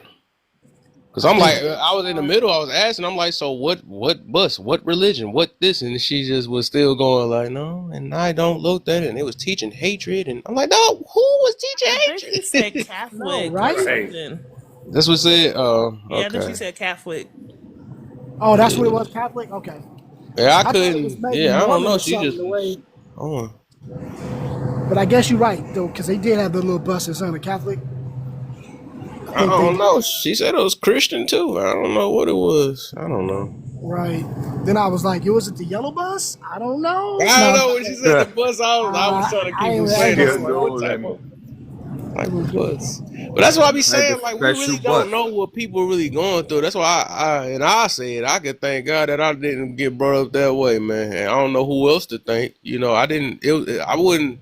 It's so many things that I could have, choices I could have made in my life that couldn't have got me where I'm at right now. I could thank God that I didn't mess up and end up being a baby daddy and all that stuff. Because I mean, I was thinking about it. So my ex shoot, I was dang there. Didn't I felt like she was the one, but I could have got towed up, you know, because I was only going based off of what they do for me instead of for who they was, and that's something I had learned a little later down the line. It was just so many different things, and I'm like, man, I can thank God that I ain't get this, I ain't catch this, you know, it's so many different things that to me is proving that it's something beyond me, you know, and because there's so many things I could have went through that other people didn't even get a chance, you Yeah, know. bro, that's all I do. I count blessings, bro. I mean, that's all I do every day. Yeah, I can appreciate getting every day waking up because some people didn't wake up. I mean, that's what it is. I realize even with God, he ain't about to save everybody's life. You know, it's at the end of the day, it's who. If you want to believe in God or not, it's the Creator's world. We got created from something, and this is their world. I mean, it's not. It wasn't like, oh, I'm gonna create you and you gonna live your own life. No, it's the reason why we here. And I know it. I'm not here just because of me. And that's a selfish way of thinking if I think I'm here because of me. Like I just made my decision to make me here. I mean, Like come on. something, I'm just grateful that I exist. You know, that's how I view it. And that's how I started thinking about it. That's why I be trying to enjoy life every day. Because it's an entitlement mentality. I gotta be this way. This supposed to happen. When I come to life, I supposed to be happy. Who the heck told you supposed to be happy? Who told you your life is based off of, you know? So I mean, it's so much. It's so much, man. For real. And then that's one thing. They always can have a question to it. I mean, why this and what's this? You can say why not too on the other end Yep. too. Yep. And at the end of it, why not? You feel Why me? not? Right. What make you so special?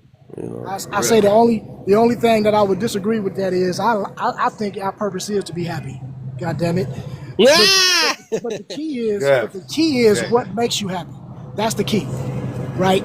So when you go through different things in your life and you say, well, happiness means that I got to be a womanizer, okay, you fucking up, right? If happiness means that you got to be a scammer, if happiness means that you got to go chase money and be shallow, that's not true happiness to me. You get what I'm saying? But when we all say like inner peace, that's true happiness. And I think our purpose should be to find that inner peace. And the only way that you can find that inner peace is to be a proper humanitarian. So that's the reason why I say I think the goal should be happiness, if that makes sense. Exactly. You shouldn't be able to be happy by sitting up there making yourself happy off of making somebody else feel unhappy. You feel me? Right. I think, well, I can feel that a little bit, but I believe it's more of trying to do what's right. And I realized that even right, because food, like eating healthy, is not gonna make you happy all the time because you want to do what you want to do. It's a lot of things, and then like I realized our happiness is just more of a selfish thing, and I don't believe my life is only here for just me. You know, I think it's for whoever after me, and after that, you know, generation to generation. Because the reason why I can't believe in it and just that, I'm not saying that you should exclude happiness because there's so many other emotions in there. We got to go through what we go through for the people that get the chance to go through it. But I would say that we're setting up for we might not know the ultimate goal and our ultimate. Well, I can admit that I don't know my ultimate purpose of why I was created or why I'm here.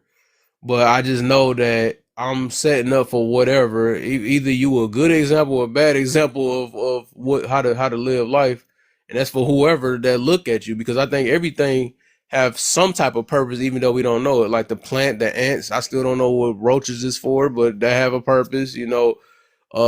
Mosquitoes, all that stuff. Every last thing have a purpose. And I'm fixated on being happy. It's just how the world works. It's kind of like a job in a way if you put it. Right. Yeah. It's like the manuscript of it. I mean, like how the manuscript. If you see worker bees and all that stuff, But that is their form of happiness. That's what I'm saying. Okay, I can feel that. Why is it that we have to say that to be good, we have to suffer?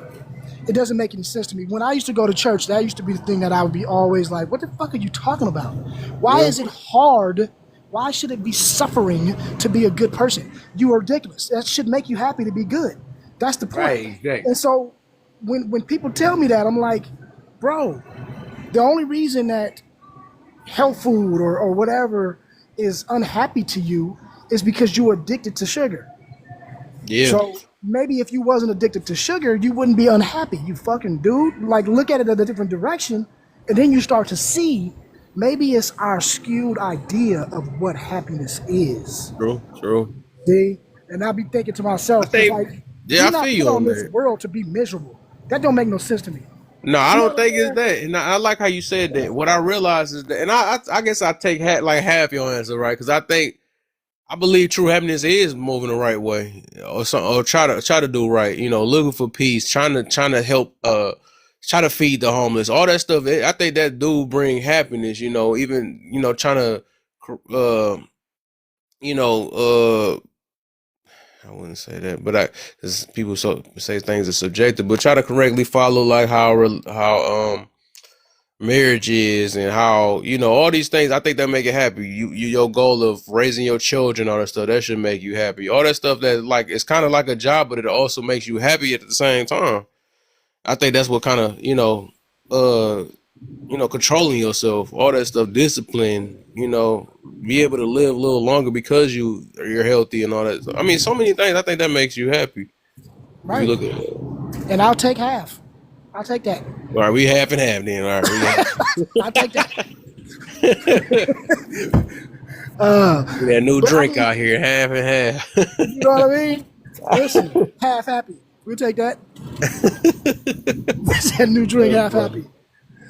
Shit. But yeah, I mean, I don't know, man. I just think like people, we get into like, and I think I had a live about this where we create our own stress.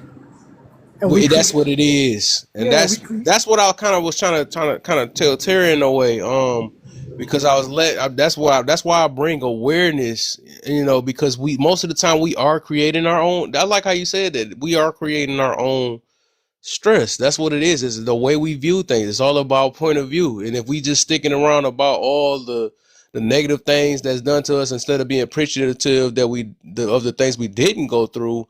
And be able to live every life, it's just really point of view. Because the thing is, it's gonna be good, and just like you mentioned earlier, it is good and bad in this world. That's what create the balance. But it's just like it's your point of view of how you look at it, because things could have been worse. If you always think you at the bottom, you're gonna end up staying at the bottom. But if you could think it get better, that's what your happiness. Go back to that. Where happiness come from in your peace and all that. So I like that. What's the point of life if you don't have hope? You know what I mean? Like you got to think about it. Like, what's the point of living if everything is all fire and brimstone? What's the point? Mm-hmm. This is not. It got to be better than that. You get what I'm saying? Like you can't say that. Oh, we just here to walk around and be stressed. We wouldn't have this intellect that we do if that was the case. Right. You know what I'm saying? And like a lot of times, I don't know, man. I think like people just get shell shocked because if it's something that they don't understand, they need to figure out a way how to justify that real quick because nobody wants to feel stupid. You know what? I'm gonna up that now. And I'm gonna take away the happiness, right? So I believe the ultimate goal is love. That's what I believe in, because I think it's more of a selfish thing, a selfless thing, which I believe I look at love. So I think love, because I'm thinking about all the emotions. I notice we only stick with happy, which is self. I guess I I believe because I don't. I guess because because I don't believe that life is only meant for us. I think that is the ultimate goal. So I changed my answer then. It's love. Okay, love. All right, all I think right. love. So wait, you realize this might be history for 2024. Kev is saying that the meaning of life is an emotion. What? Oh, It's somebody, an action too. I believe love is an action also. It's somebody an better emotion, an screenshot action, this and a shit. feeling. Somebody Yeah. better screen record this. Come on, man. This is history in I the always making. talk about love though. I believe God is love, just like the religion I'm in. I believe he love. Actually, Oh that's yeah. the last prompt. You see, I just slipped that in there. See, I didn't even notice that. See, Oh yeah. But I'm just believe saying in you love. never said that it's the meaning of life. Ah, that's what I'm saying. Yeah. Now that's the history part. But I agree. I think that, and mind you, everyone has a different idea of what that means, right? Mm-hmm. But I don't think that anybody's idea of love has ever been bad. So I think we can all agree that love is probably a good thing. Mm-hmm. You know what I'm saying?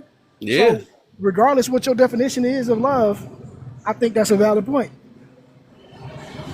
Well, I think a lot of the times, a lot of people mix love and happiness together.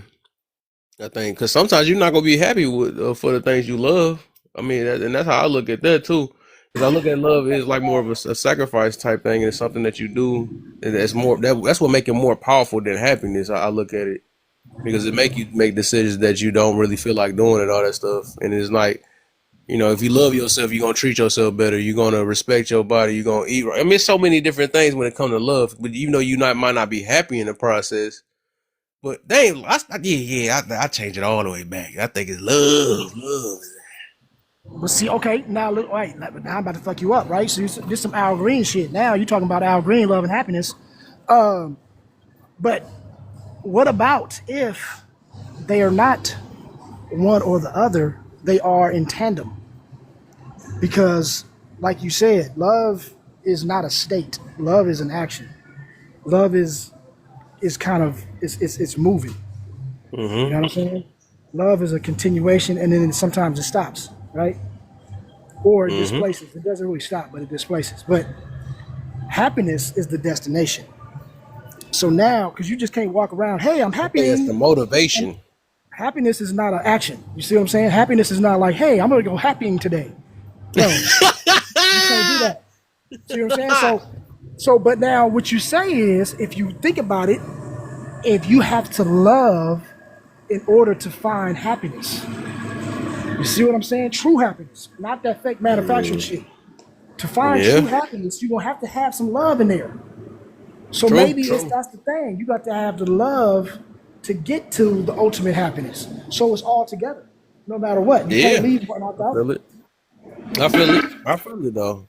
Because I think even for what I believe in, that's like and that's why I say it's more of the. And I get you though. Like I guess our goal is to be. I get what you. I think about more. Our goal is to kind of be happy because that's why we do what we want to do because we want to be happy.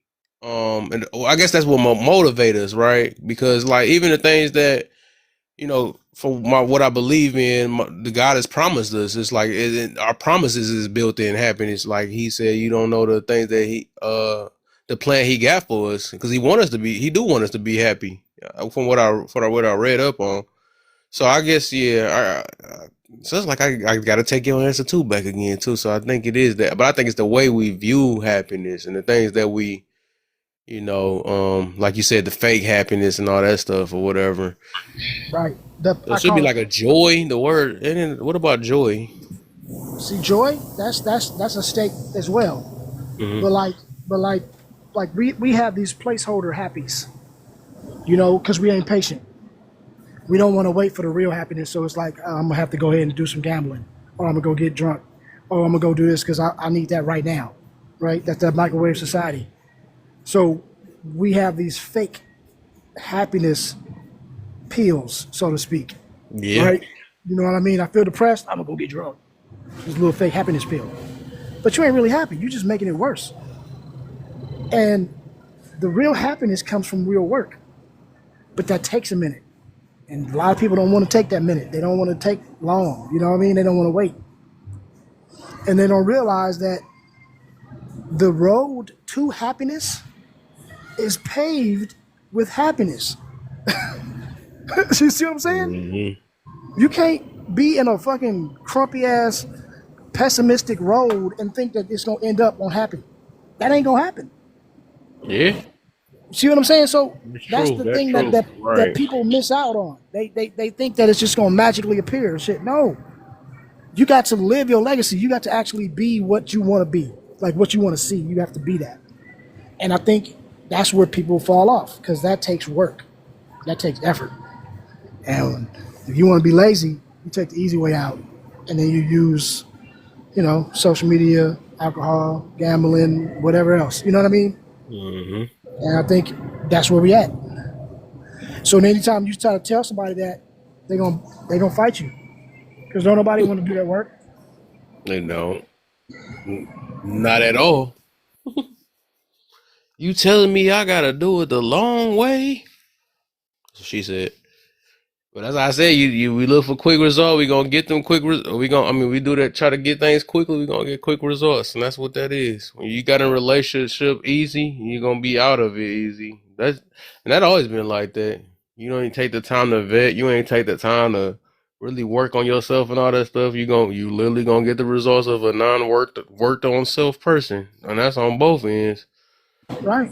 Nothing worth having comes easy. Yep. And that's just a real fact.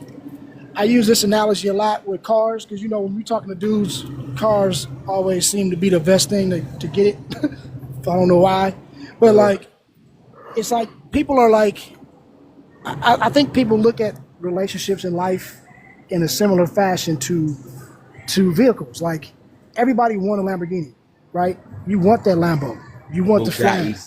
You want that Bugatti. You want that status. You want to be able to, hey, I got this, I got that. Until you realize it's $40,000 for a brake job. Until you realize that if you got to go get all the wheels changed every 2 years, and all of those are going to cost you another $100,000 every 2 years. Until you start learning that, the maintenance on this, the insurance, then it's like, wait a minute, oh, I don't want that. So basically what you want is a Honda, but you want it to be and look like the Bugatti and have all the prestige of a Bugatti, but you only want to put in Honda work and Honda maintenance. Yep. And this is the same thing with relationships, right? You want, men want a lady that's just going to be at the house, a Honda. It's just going to be reliable. Just start when it start. You'll never have no problems. Don't even give me no backup. Don't say nothing. Just be my peace. Don't say shit. Blah, blah, blah, blah. But yet you want her to look like a porn star. You want her to be all this extra. But then you don't want her to be outside. But then you do want her to be outside because you want, you know what I'm saying? But then you don't want nobody to have makeup. But you want her to look like she got makeup on without having makeup. So you just want her to be pretty. But you see what I'm saying? We want all this shit. But we don't want what comes with it. And then vice versa with women, right? You want this dude to be at home, but then you want him to be at work at the same time. Nigga, what? You can't. Like, we have all these expectations as people, and it is not realistic. Facts. We talk, you know what I mean? But it's like, we got the nerve to get hurt over it too. Right.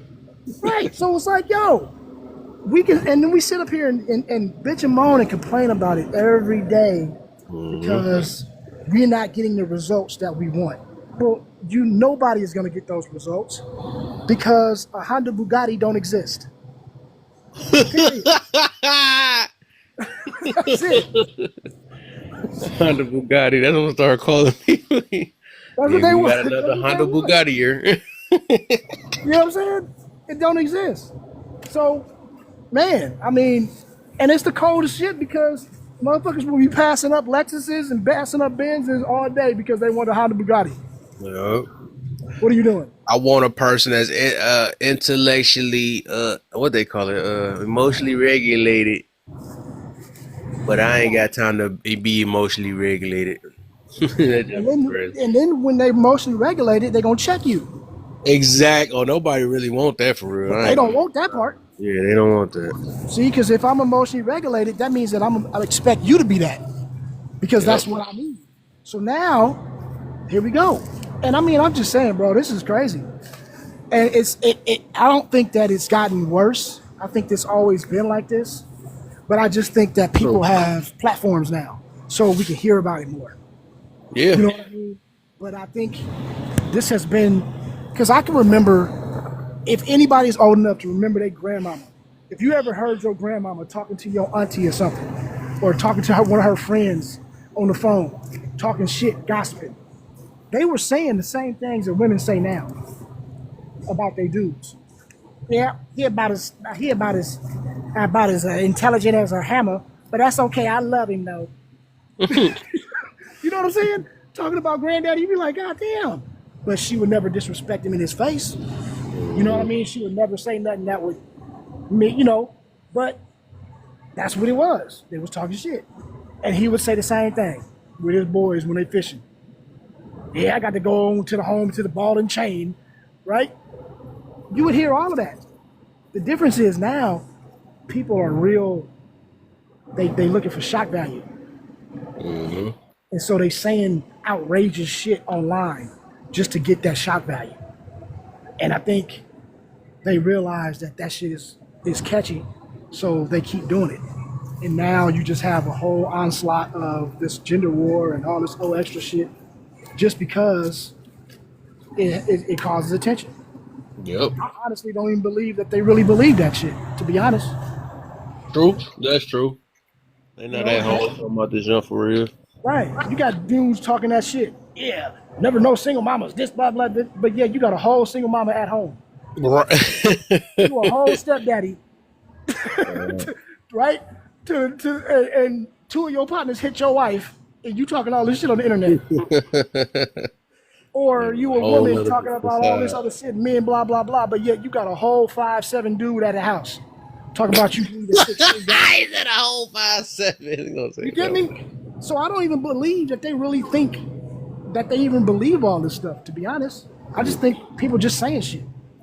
That's true. That's true. Let me see. Let me make my cousin boy. Get me start up, man.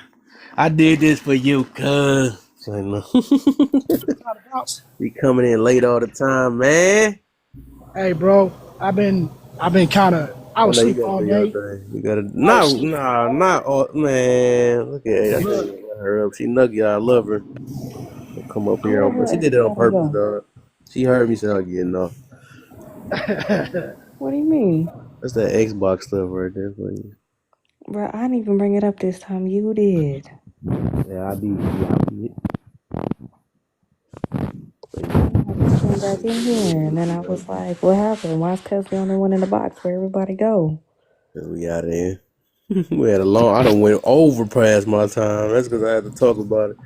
It was 100 miles of running. That's what happened. That part, I was like, cousin, beat y'all in the logic game, and then y'all just dropped out, or what? I mean, he said everything I was gonna say. That's why I was like, I don't even really need to be up here. Yeah, that junk changed to something else even further, man. When you drop, it changed. So much done happened. Some of this stuff, man, you wonder, is it common sense, or is it just willful ignorance on their part? No, it just has nothing to do with people's mentality and the way that they view the world. It takes time and experience to be able to see things from both sides, take a step back and actually look at it. Most people aren't like that. Most people are only going to tell you things from their point of view and their scope. That's it. That's true. You know what I mean? You can't help people for that. It's hard to look away from yourself, huh? Yeah. I would admit that it is. Being an open-minded person is a practice. That's not something that you just wake up and start doing it's a practice. Let's go back to that discussion we had. Yeah, we can't hear a thing you saying. You muffled as hell. Oh, dang. I did have my finger covering. I said that kind of go back to that not right. You gotta put in that work, or you gotta and that's what we go back to. Like it take every human usually, we grow up self-centered, and it take time to look at some other point of view beside ourselves. So that is true though. And just like time. You know what I'm saying? I only really want to came up here because I wanted to answer the first one, the one in yellow. But I was like, all right. But I'm just gonna make it quick and just piggyback off of what cousin said. Other than it being the conversation, a lot of the time, what I notice is a lot of people who are stuck in the mindset of proving something wrong are people who never read the Bible in the first place.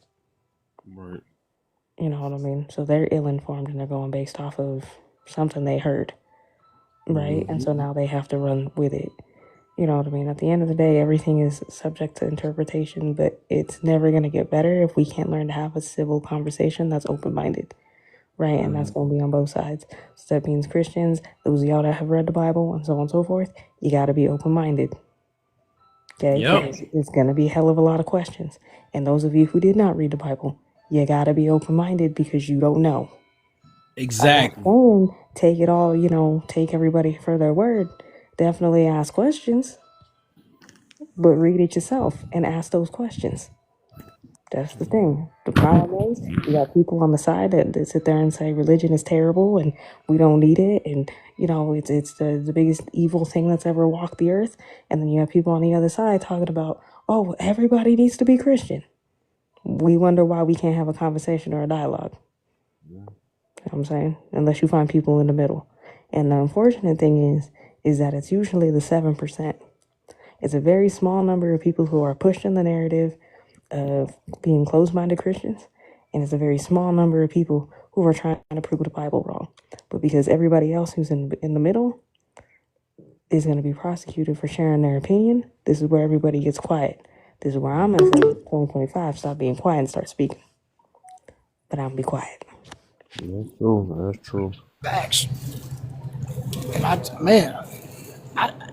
And it's also too, like, people have, if you come from the position of prove to me that the Bible is right, you are never going to be open-minded enough to understand anything, right? Because you already jaded. You already coming in with being defiant. Yep. You know what I'm saying? That's true. And understand that if you go for it as, look, the Bible is a guide. That's it. It's a guide. Now, there will be people who tell you that it's the divine word. Shut up. Whatever. Okay, if that's what you believe, homie, then that's on you. But I know that it's a guide, and we can take it as such and get the same result.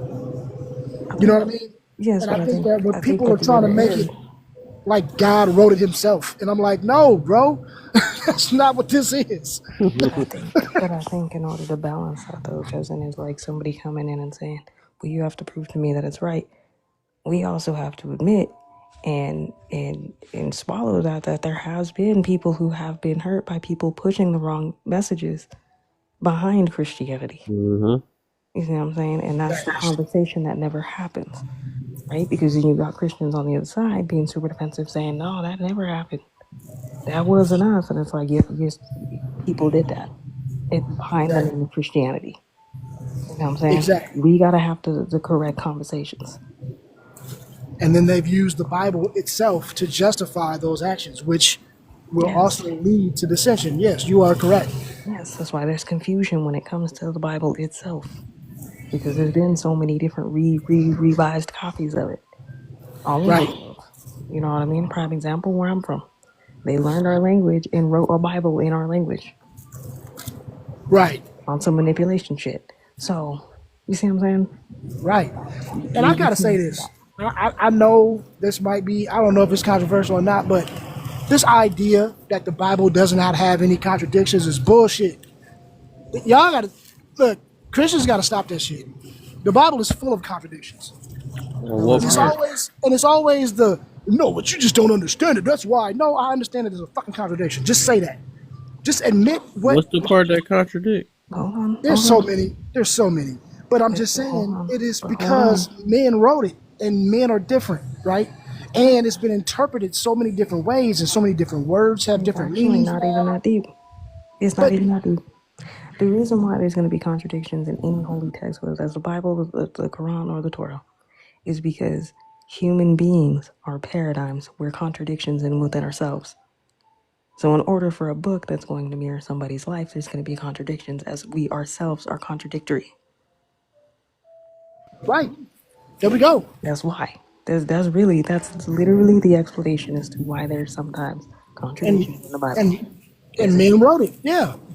You know what I'm saying? But again, if it's a guide through life, that's going to be there. The conversation needs to be not so much, well, that's contradicting, to deflect as much as, why is that contradicting? What does it say about us as human beings? Right. Because even now, what you could argue is, even in those contradictions, there's still a unified message. That is, I think, a legitimate argument, right? You can look at things that are pretty contradictory, but then at the same time, you can actually look at that and say, all right, it's just coming from a different perspective, and it still leads in the same direction. That I can accept. But when people just tell me all of a sudden, it's just like, because they just don't want anything to be flawed in the Bible, I'm like, that is just as bad as somebody who blatantly just wants to disregard everything in the Bible. You know what I mean? If you're trying to make it, everything is A1 and it's all, no. It's not perfect either. But I think that's the thing. But I think the important thing with all of that lesson is that we have to respect people's relationships with God or Creator. That's your personal relationship, whether you go through it in the Bible or you don't.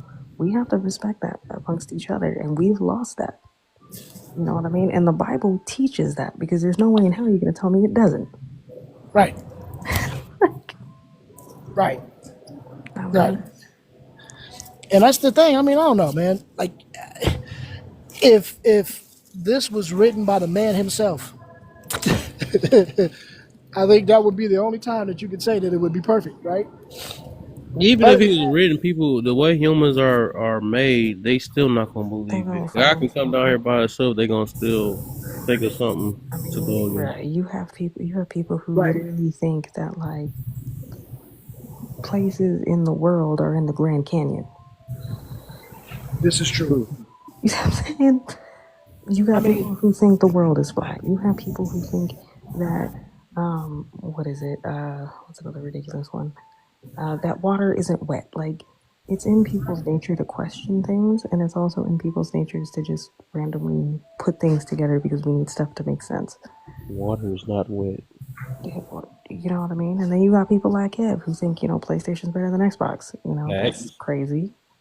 And you know what's crazy too? Like, I actually had that conversation with this dude who was talking about water and wet and all this other stuff.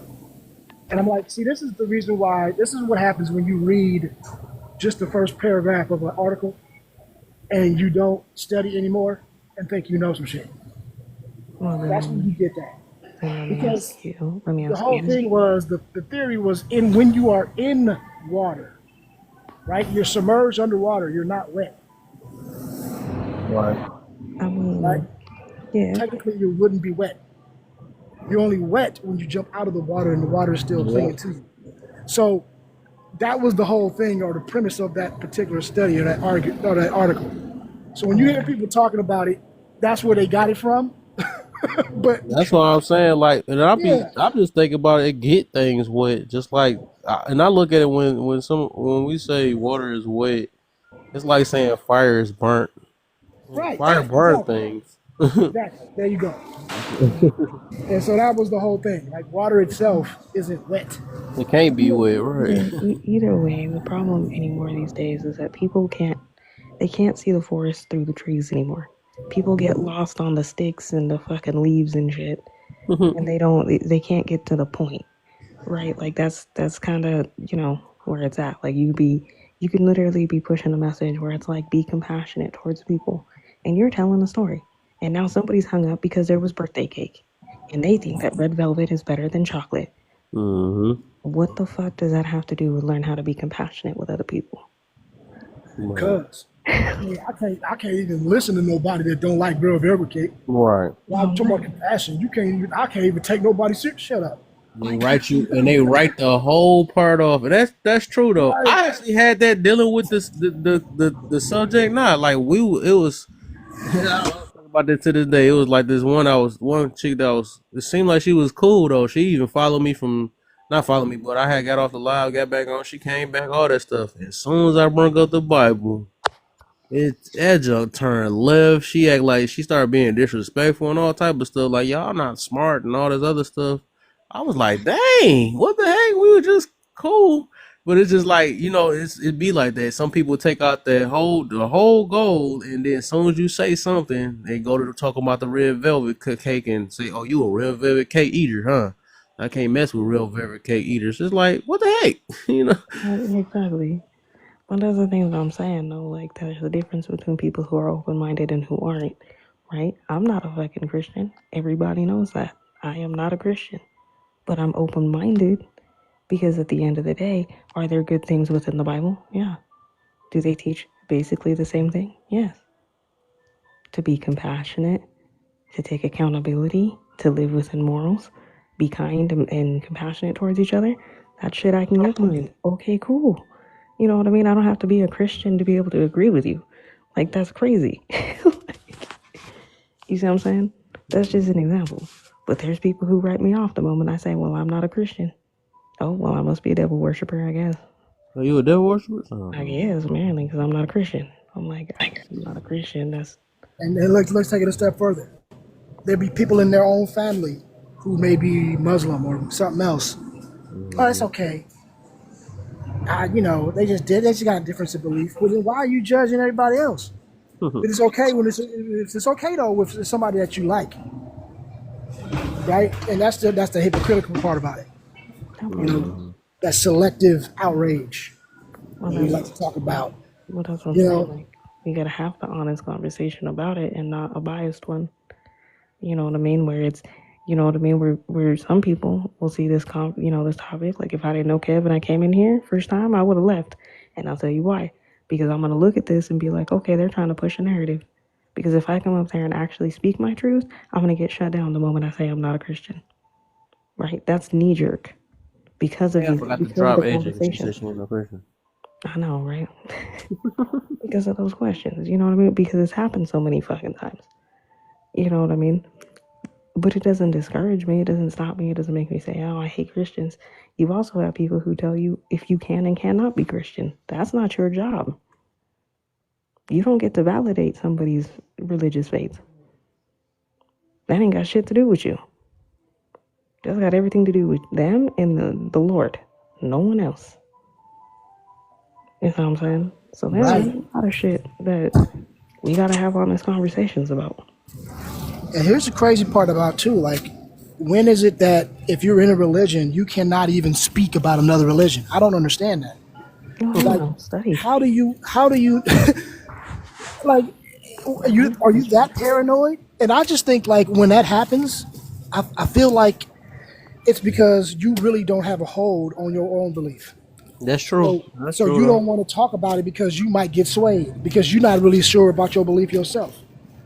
I would recommend that though. The more, like I said, the more I grow and all that stuff or whatever, it's like I think some people just mentality is built that way. I wouldn't shun them from being that way, because I know some people that even in my family that's like that, and I wish they could change, but I'm like, whatever. If that's what's helping them, kind of move in a better way in life for what they feel, because some people need the fear tactic. Some people, it ain't gonna work on me, but some people need it in life. So it's just like, well, all I can do is pray that that they will because they might not wake up. Oh, I ain't gonna say, I don't like using that term, but I believe that's how it's supposed to be, how they supposed to be or whatever, because everybody ain't gonna have the same mentality. Some people believe that, hey, I might go to hell because if I unalive myself and all that stuff. Well, I don't believe that, but some people are saving themselves. I mean, some people might be alive today because they think like that, and I'm like, okay, well, God, well, me, I call it God, right? I believe God got people,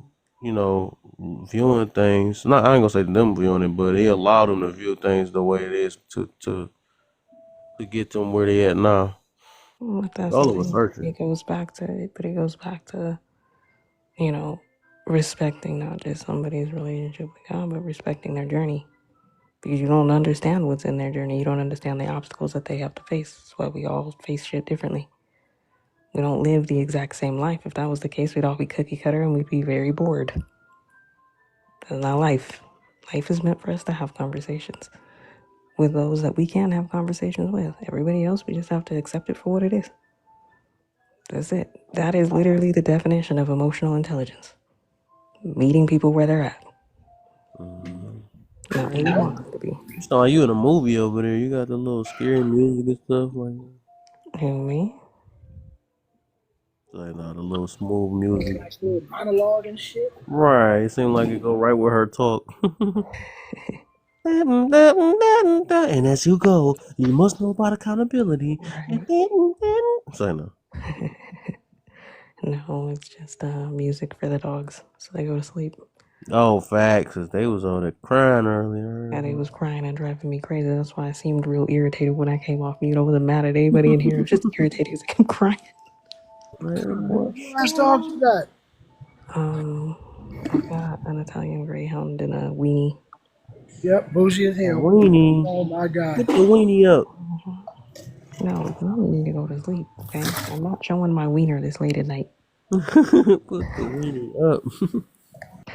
But, nah, I mean, like, that's just all it is. You know what I mean? That's the reason why I always push, like, we gotta have compassion and understanding. Self-accountability is important. And when we all need that, right? Like, I'm one of those people, like, sometimes I forget that because I see the world differently, I expect other people to see the world as I am. And I gotta remember, like, they don't. That doesn't mean that everybody's stupid. That may just be, the, you know, my limited vocabulary in expressing that. I don't think everybody's stupid. I just think we all look at things different. Yeah, that's true. That's just all it is. And just pray for the best. I think that's on both ends. Should be like that. No matter what we know and what we don't know, we should just hope the best for each other.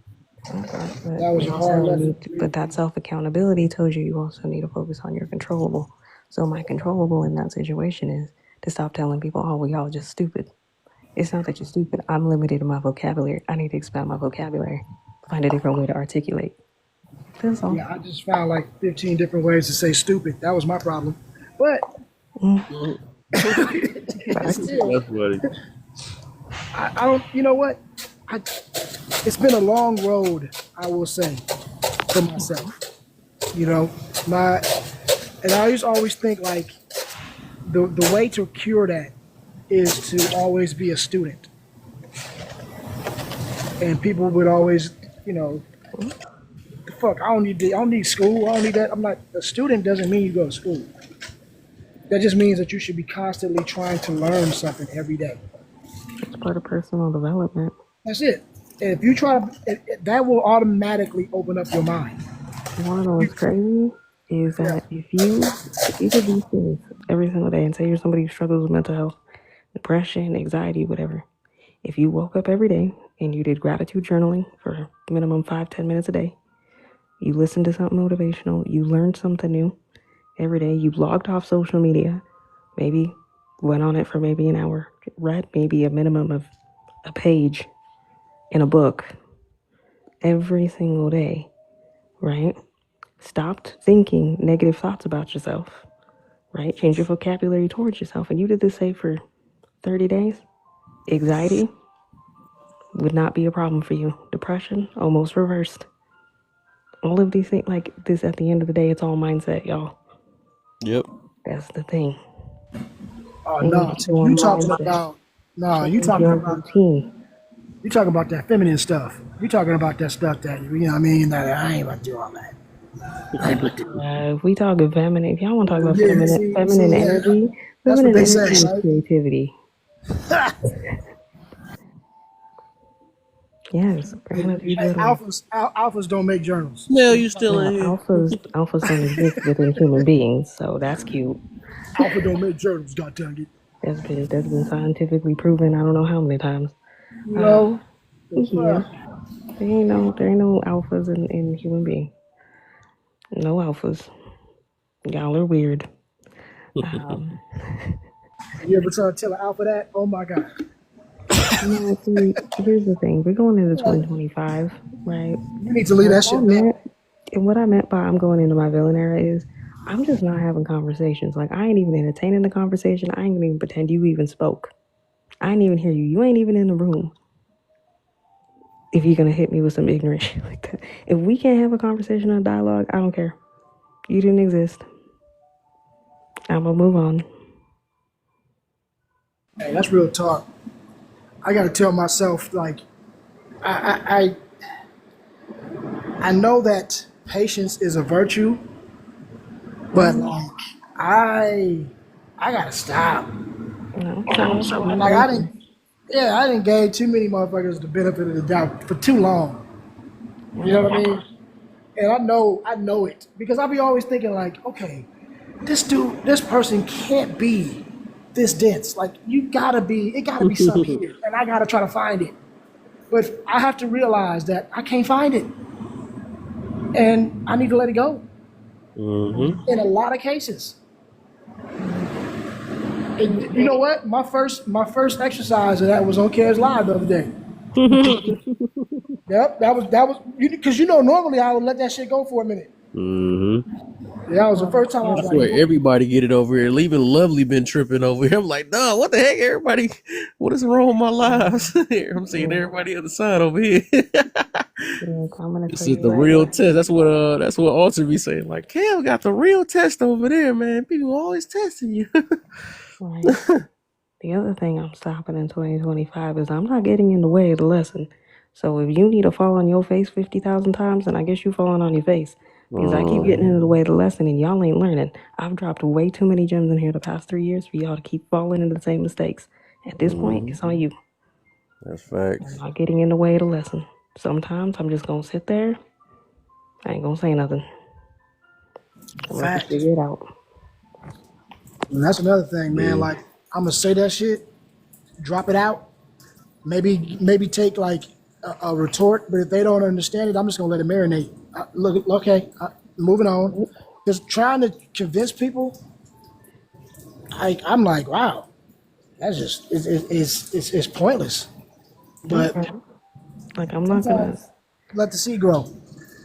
I think when we change our mindset of realizing that it's no such thing as really a waste for real, and at least you just say you try.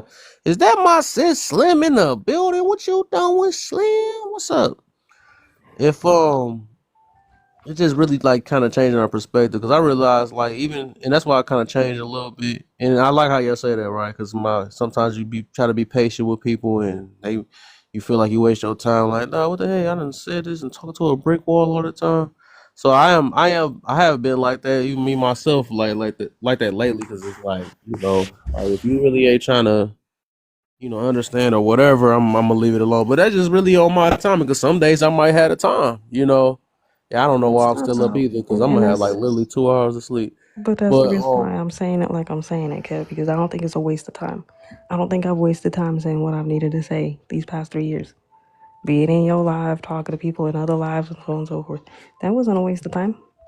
That was stuff that needed to be said at that time. At this stage of the game, right? I'm just one of those people where I'm going to be patient enough, because I do care, that I understand that people got to go through their lumps, and I can't get in the way of that lesson no more. Either you get it or you don't. And sometimes some people need to literally touch the hot stove to learn. Unfortunately. Right. My thing is just stop beating the dead horse. That's what I'm saying. Yeah, like I'm just not. I don't think it's a waste of time. No. But it's normal for us not to want to see people that we care about in pain. That's normal. That's why so many of us get in the way of that lesson. We quick to give advice.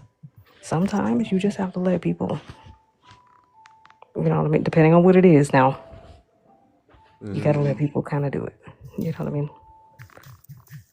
Because no matter how much you tell them, they're gonna do it anyway. It's like, yeah, they gonna do it. Yeah, that's facts. You know what I mean? How many conversations we had in here talking about y'all need to learn how to forgive people? For somebody going, I ain't forgiving nobody. That's crazy. And we spent 2 hours having that conversation only for them to do the same shit. And then for them to come back 3 weeks later talking about, I don't know why my life is this way. I feel lonely. I ain't got nobody. I'm depressed. Wait, was you in here? I just thought about that. I don't know what's going on to it. I think you remind me of what you call it when I said that. I'm gonna say 60, right? Because me and her have been talking about that for a long time though, and I noticed that she's more like of an espresso type person. Um, I don't know if she got mad at me or whatever that one day, because it's like I noticed that she always try to center herself, and she either come in and just leave out or whatever. And I'm like, dang, and I didn't hear what she said until I heard the replay. She called us a hypocrite, or called me a hypocrite or something like that. I'm like, what the heck?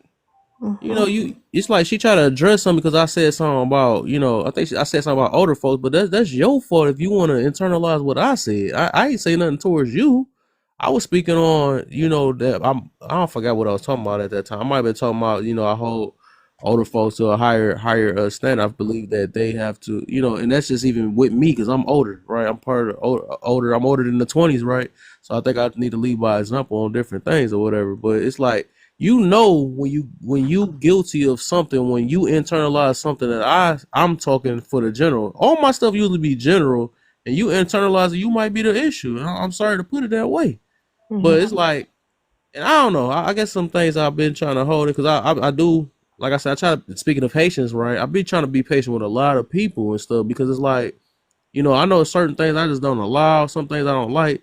I really don't even try to even be around people that don't even know what forgiveness is because I ain't got time for the bitterness and all this other stuff because you got your issues. But like I said, I just try to be nice to people because I got hope for many people. If, like I said, if I have love for people, I'm gonna at least try my best. I'm gonna try to make my gamble. At least I can say I tried. You know what I'm saying? Just because I really don't have to take my time because I'm cool with my life. I'm just helping people with what other people that don't know how to things about themselves or people that don't know to escape and just bring a different perspective. But it's just it's so much, man, for real. That's why I gotta keep spreading the word, man, for real. No, like I said, Kev, I understand why you do what you do. You know what I mean? I don't do it for many reasons. Right? And it's not that I don't want to help people. I will help you as best as I can. But if it's I can't help you if I'm depleted and empty. Right? At some point, I stop helping you, and now I'm starting to more or less project my expectations of where I think you need to be instead of what you need. And that's not going to help you. You see what I'm saying? At the end of the day, it's going to be more about me or me absolving my own guilt, and I'm not about to do that. To me, that's not genuine. So for me, I'd rather help somebody genuinely if I can. And I'm going to do what I can, but I'm also not going to get in the way of the lesson. Some lumps, I'm sorry, I love y'all, but you're going to have to take it. Just is what it is. I like Be here, we'll talk about it afterwards. Trust me, I ain't going to walk away from you. I have to be here. We can talk about it. You can come cry on AJ's shoulder. That's fine. Okay, Auntie AJ's here. But you may have to earn your lumps. That's all I'm saying. My thing is, I'm not about to have more energy helping you than you trying to help yourself. I'm not going to do that shit. And it seems like sometimes that's the fight that we have. It's like you came talking to me. I ain't look for you. You asked my advice or you asked a certain thing, then we going to give it to you. But then you want to deny it at every turn. And then come back later like, hey, you should. No, I didn't. Nope. I'm not about to entertain that no more. You know what I mean? Like at a certain point, you got to be proactive in your own life. And so I don't know what people expect. But then it goes back to maybe it's not that they even want help in the first place. Yeah, that's what it is. Some people You know what I mean? They just trapped want in to their hit own selves. Yeah. That's why I'm big on telling people to realize who you talking to, man. It'll save you a trip. I mean, it's not. It just kind of save your breath, man. That's what I do. I just listen to people. I'm like, all right, well, I know how you are, and I think I only got this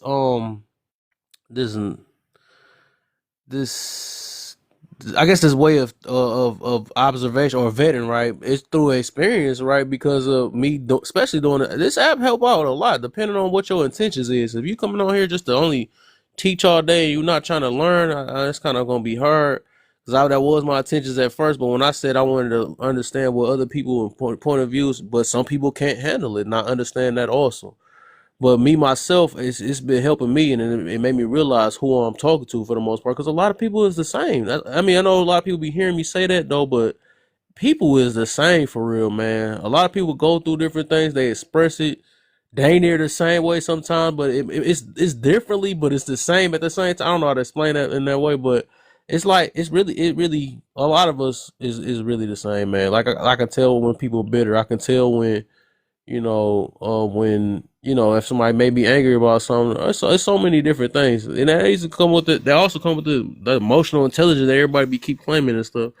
But let me get a Slim in. What's up, sis, man? 300 years. Hey. You been all right?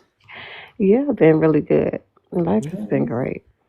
Life has been great. I love I love, your questions. I'm glad that it's centered around the Lord. You know We need it. to have more conversations about the Lord, period.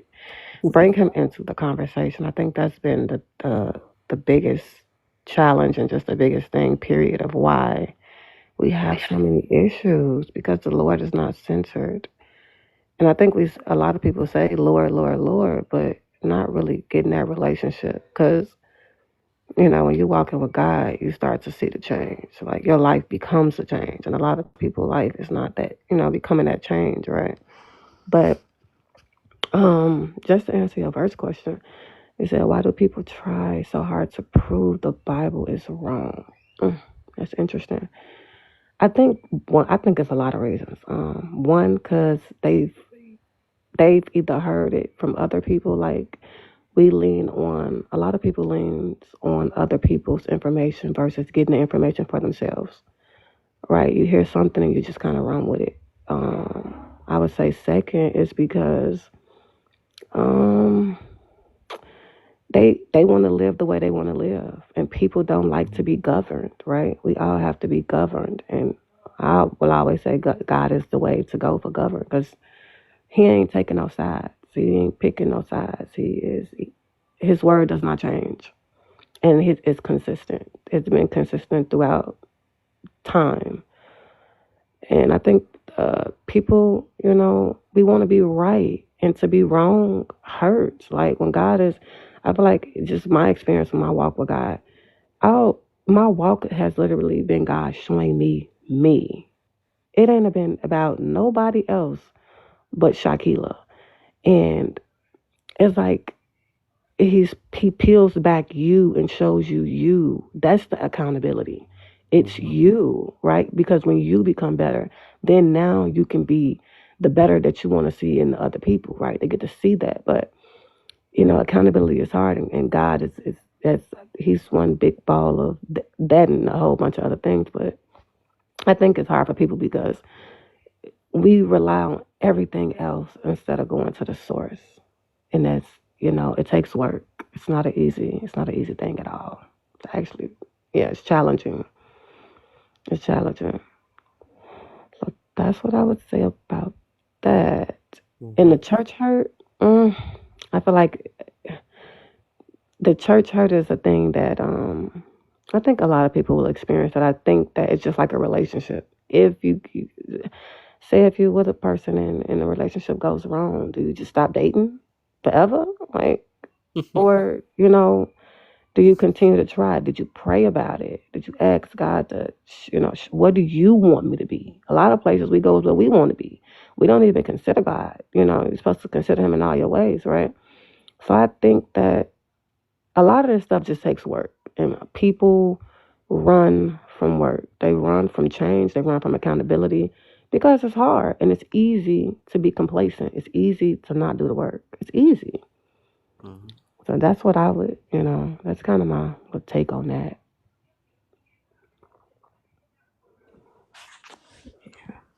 I think church hurt.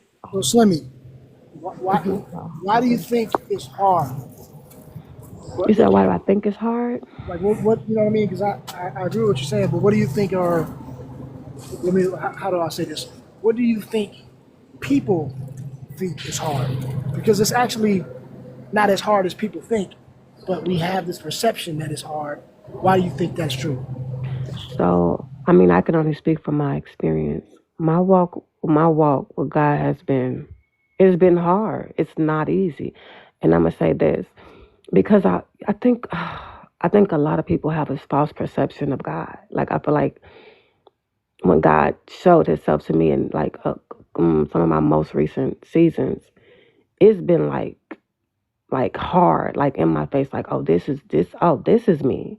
And I think even people when people take death and all these things hard, like why would God do this? Why would God do that?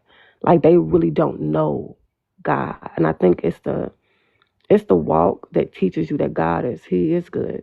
And even if He up in your face and He's bringing you to you and bringing, your heart posture out into the forefront, that He's still good.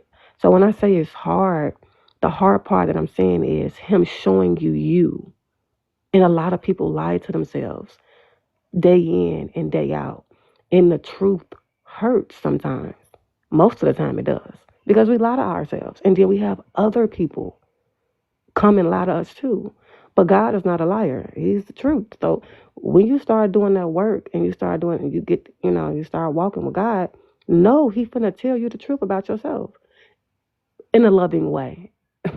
So that's why I say it. That's what I mean when I say it's hard, because I think like I have a friend and I'm not going to kind of go deep into it, but I have a friend that, she started walking with Christ and she fell out of it because she did not want to change her ways. Like when God exposed her to something, she was like, no, like she couldn't believe it. She wanted to stay at that space. Like, I can't believe that you're saying this and I'm not changing. So I think that's why it's hard, because God provokes change. People don't really, we want to be right. We are very like self-centered, want to be right people most of the time. And it's like, who want to be told they're wrong? Think about this app, and when you get on this app, so many people is going back and forth and arguing with each other because nobody wants to be wrong. Everybody wants to be right. My truth. This is my truth. When there's only one truth. It's only one. But we get to the point where we will make our truth a truth. No, your experience is different from the truth. I've had a lot of experiences, but I've experienced God's truth, which is different. For example, my experiences back then was all men are bad, because I had a couple of bad experiences with men, and I made that my truth, but that wasn't the truth. Do you get what I'm saying? Uh-huh. So that's what I mean when God started pulling back them layers and giving you the truth and giving you see from your lens widen, and it's not so narrow. And a lot of our lenses are narrow. It's only our experiences that we can see, and God is trying to get us to see a bigger picture. So I think that's why it's hard. It's hard for people because it's change. I like it. That's what's up. I agree with that. I hope I answered your question. I know it's a lot. I'm pushing it, y'all. I'm gonna have to say the rest of those later because I'm super pushing it. I'm gonna have literally 2 hours of sleep. All my good peoples wanna come in. Nah, I need to bring my belt. Say nah, but yeah, I hate that I gotta shut it down on y'all, but hey, I'm gonna see y'all around. I'm gonna actually do probably a free talk on later. I gotta go to bed even early tomorrow then, because I'm pushing. But yeah, that was good. I like that though. Everything she said, that most definitely, I believe that's what it is though, for real. Everybody, and they still fight. They want to be what they want to be and stuff. So it's quick to be like, well, this is my truth, and I want you to believe it that way. Because I got hurt twice, so that means everybody, so that's what it is. Yeah. Well, thank you for letting me up, and good night. I got to work in the morning anyways. I don't even know why I got up. The facts, I'm going through the same thing, man. Yeah. Well, I'm glad I was able to catch you live. Oh, yeah, for sure. I'm glad to see you, Yeah, for sure, Thank you. Slimmy. Thank y'all for having me, cousin. Slimmy? I'll be back. I'll You had me pop looking for in. Slimmy too. I was like, where's Slimmy at? I'll be popping in and out, y'all. Look, I'm I'm off the phone doing the work. That's why I say it's hard. Cause you ain't gonna be on here. I ain't gonna say you ain't gonna be on here because I think you're doing a great job. Somebody got to do it. So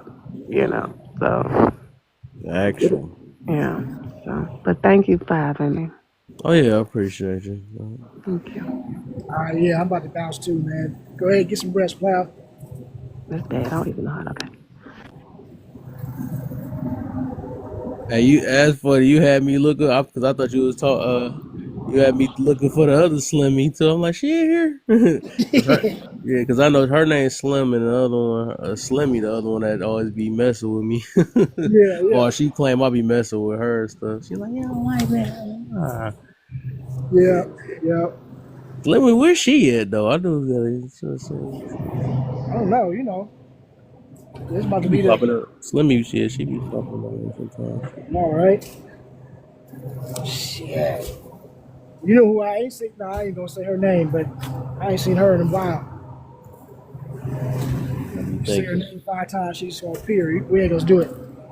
I'm gonna start with the letter. T. Oh. See, hell no. She got blocked. That's why she don't pop. I've been blocked her. Because I know a lot of people couldn't handle her. I was like, you know what? I'm done. Oh, okay. Keep doing this to everybody. I got a new person now. This dude that's about worse than her, I think. Oh shit. I actually put the name down in the comments. I think y'all actually went against him before. I feel like y'all did. It's what's his name? Put his name down in the thing. This dude, boy, he cannot have a conversation. This dude gotta talk loud over everybody. He don't let nobody speak. I think actually, I swear you probably you had the medal because he came in my room twice at 2 different times. But one of them, I know he got into it. Well, not got into it, but you was here one of them nights because I think I was playing the game and y'all all was trying to talk to that guy, and Sean was trying. I was trying to talk to him, and it was like this dude. Because the fact that he yell, he make other people want to yell with him. That junk. That's why I realized like how energy work. Right. And I think you was, I think you know what I'm talking about because you was in here. I think you was in here too, and I was trying to tell the people about him. I think I might know him when I hear the Yep. voice. This dude, his name is I just put it in the chat. I wanted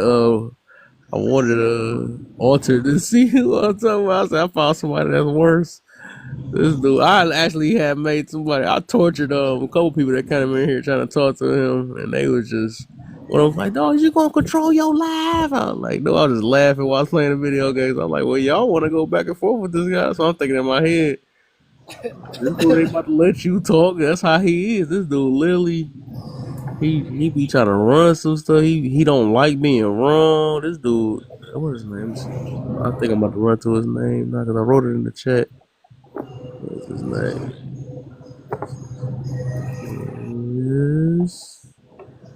Let me get there. Yeah, I don't remember who that is. His name is. All the stuff in my dang old chat that don't even let me get up to. Dang, forget it. Whatever. I just remember Well, hell, we gonna probably run into him again. It don't matter. Oh, you for sure gonna see. Eventually, I'm gonna have to block him too, because he just. I don't like when people conversate like that. That you have to always mute them just to have a conversation. Oh, and he be not taking himself off mute too. That type of dude. Some of the times he have, sometimes he didn't. So that's the only what saved him because he didn't take his off on mute. But otherwise, he will literally talk over you. If you feel like you wrong, he will cut in the middle of you talking and then he don't like being wrong. He would change his answer, and when you get on him about changing the answer, he be like, "No, that's what I've been saying." I'm like, bro. Oh, he one of those. Okay. He does not like to be wrong at all. You could tell it's like pride and ego dealing with him. Yeah, man. Well, shit. Man, take your ass to sleep, man. Right, that's facts. You right that's about it. that. That's all I'm gonna ask. So that's it. I will go to bed. Right, because I done said that twice. But I'll be on this thing tomorrow. Well, I don't know. Did you say you have to get on tomorrow? Yep, tomorrow night. We talk about toxic. What toxic shit we gotta leave. We gotta let it go. About We gotta let it go.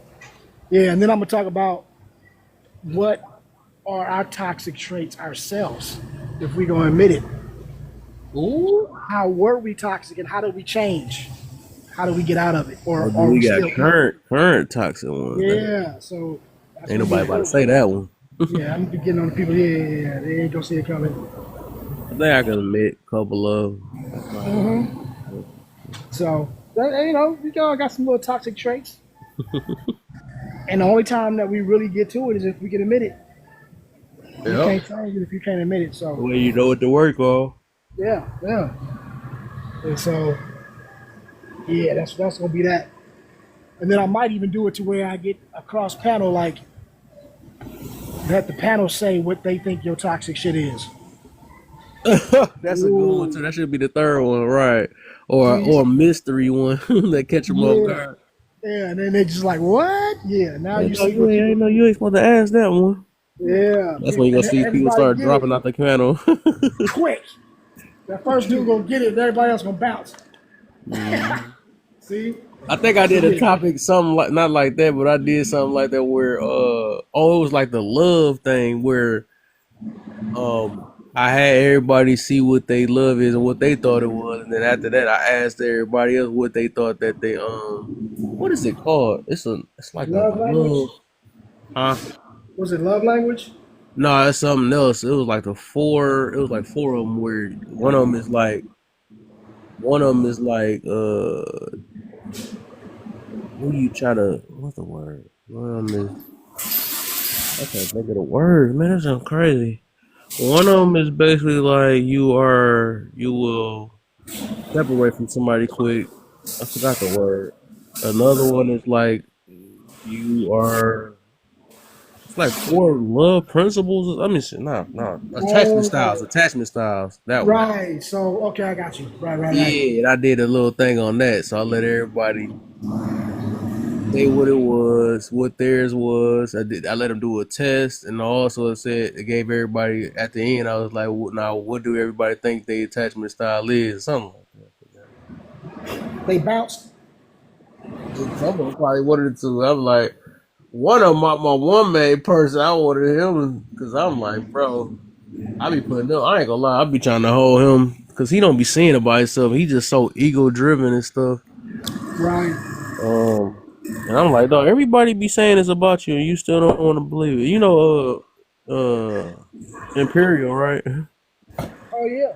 Yeah, him, boy, he funny. Hey, that That's my motherfucker, boy, but he do not like taking criticism. he gonna unalive on that sword, boy. All Yeah, day.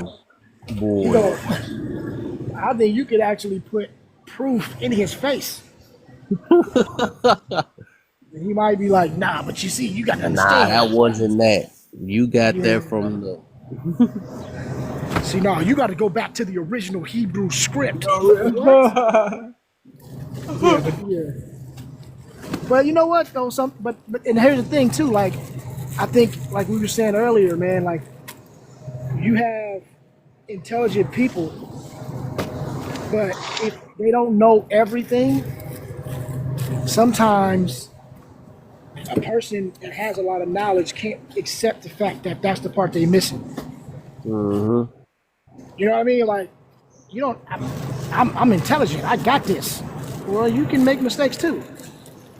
We all can. You know, we ain't nobody perfect. Shit, Einstein made mistakes. Facts. So I mean, it is what it is. But anyway, for the third time and last time, I'm about to get off. So your ass ain't got no choice but to get off. Right, I just thought about that. Right. All right, man. I'll holler at you tomorrow, player. For sure, man. All right.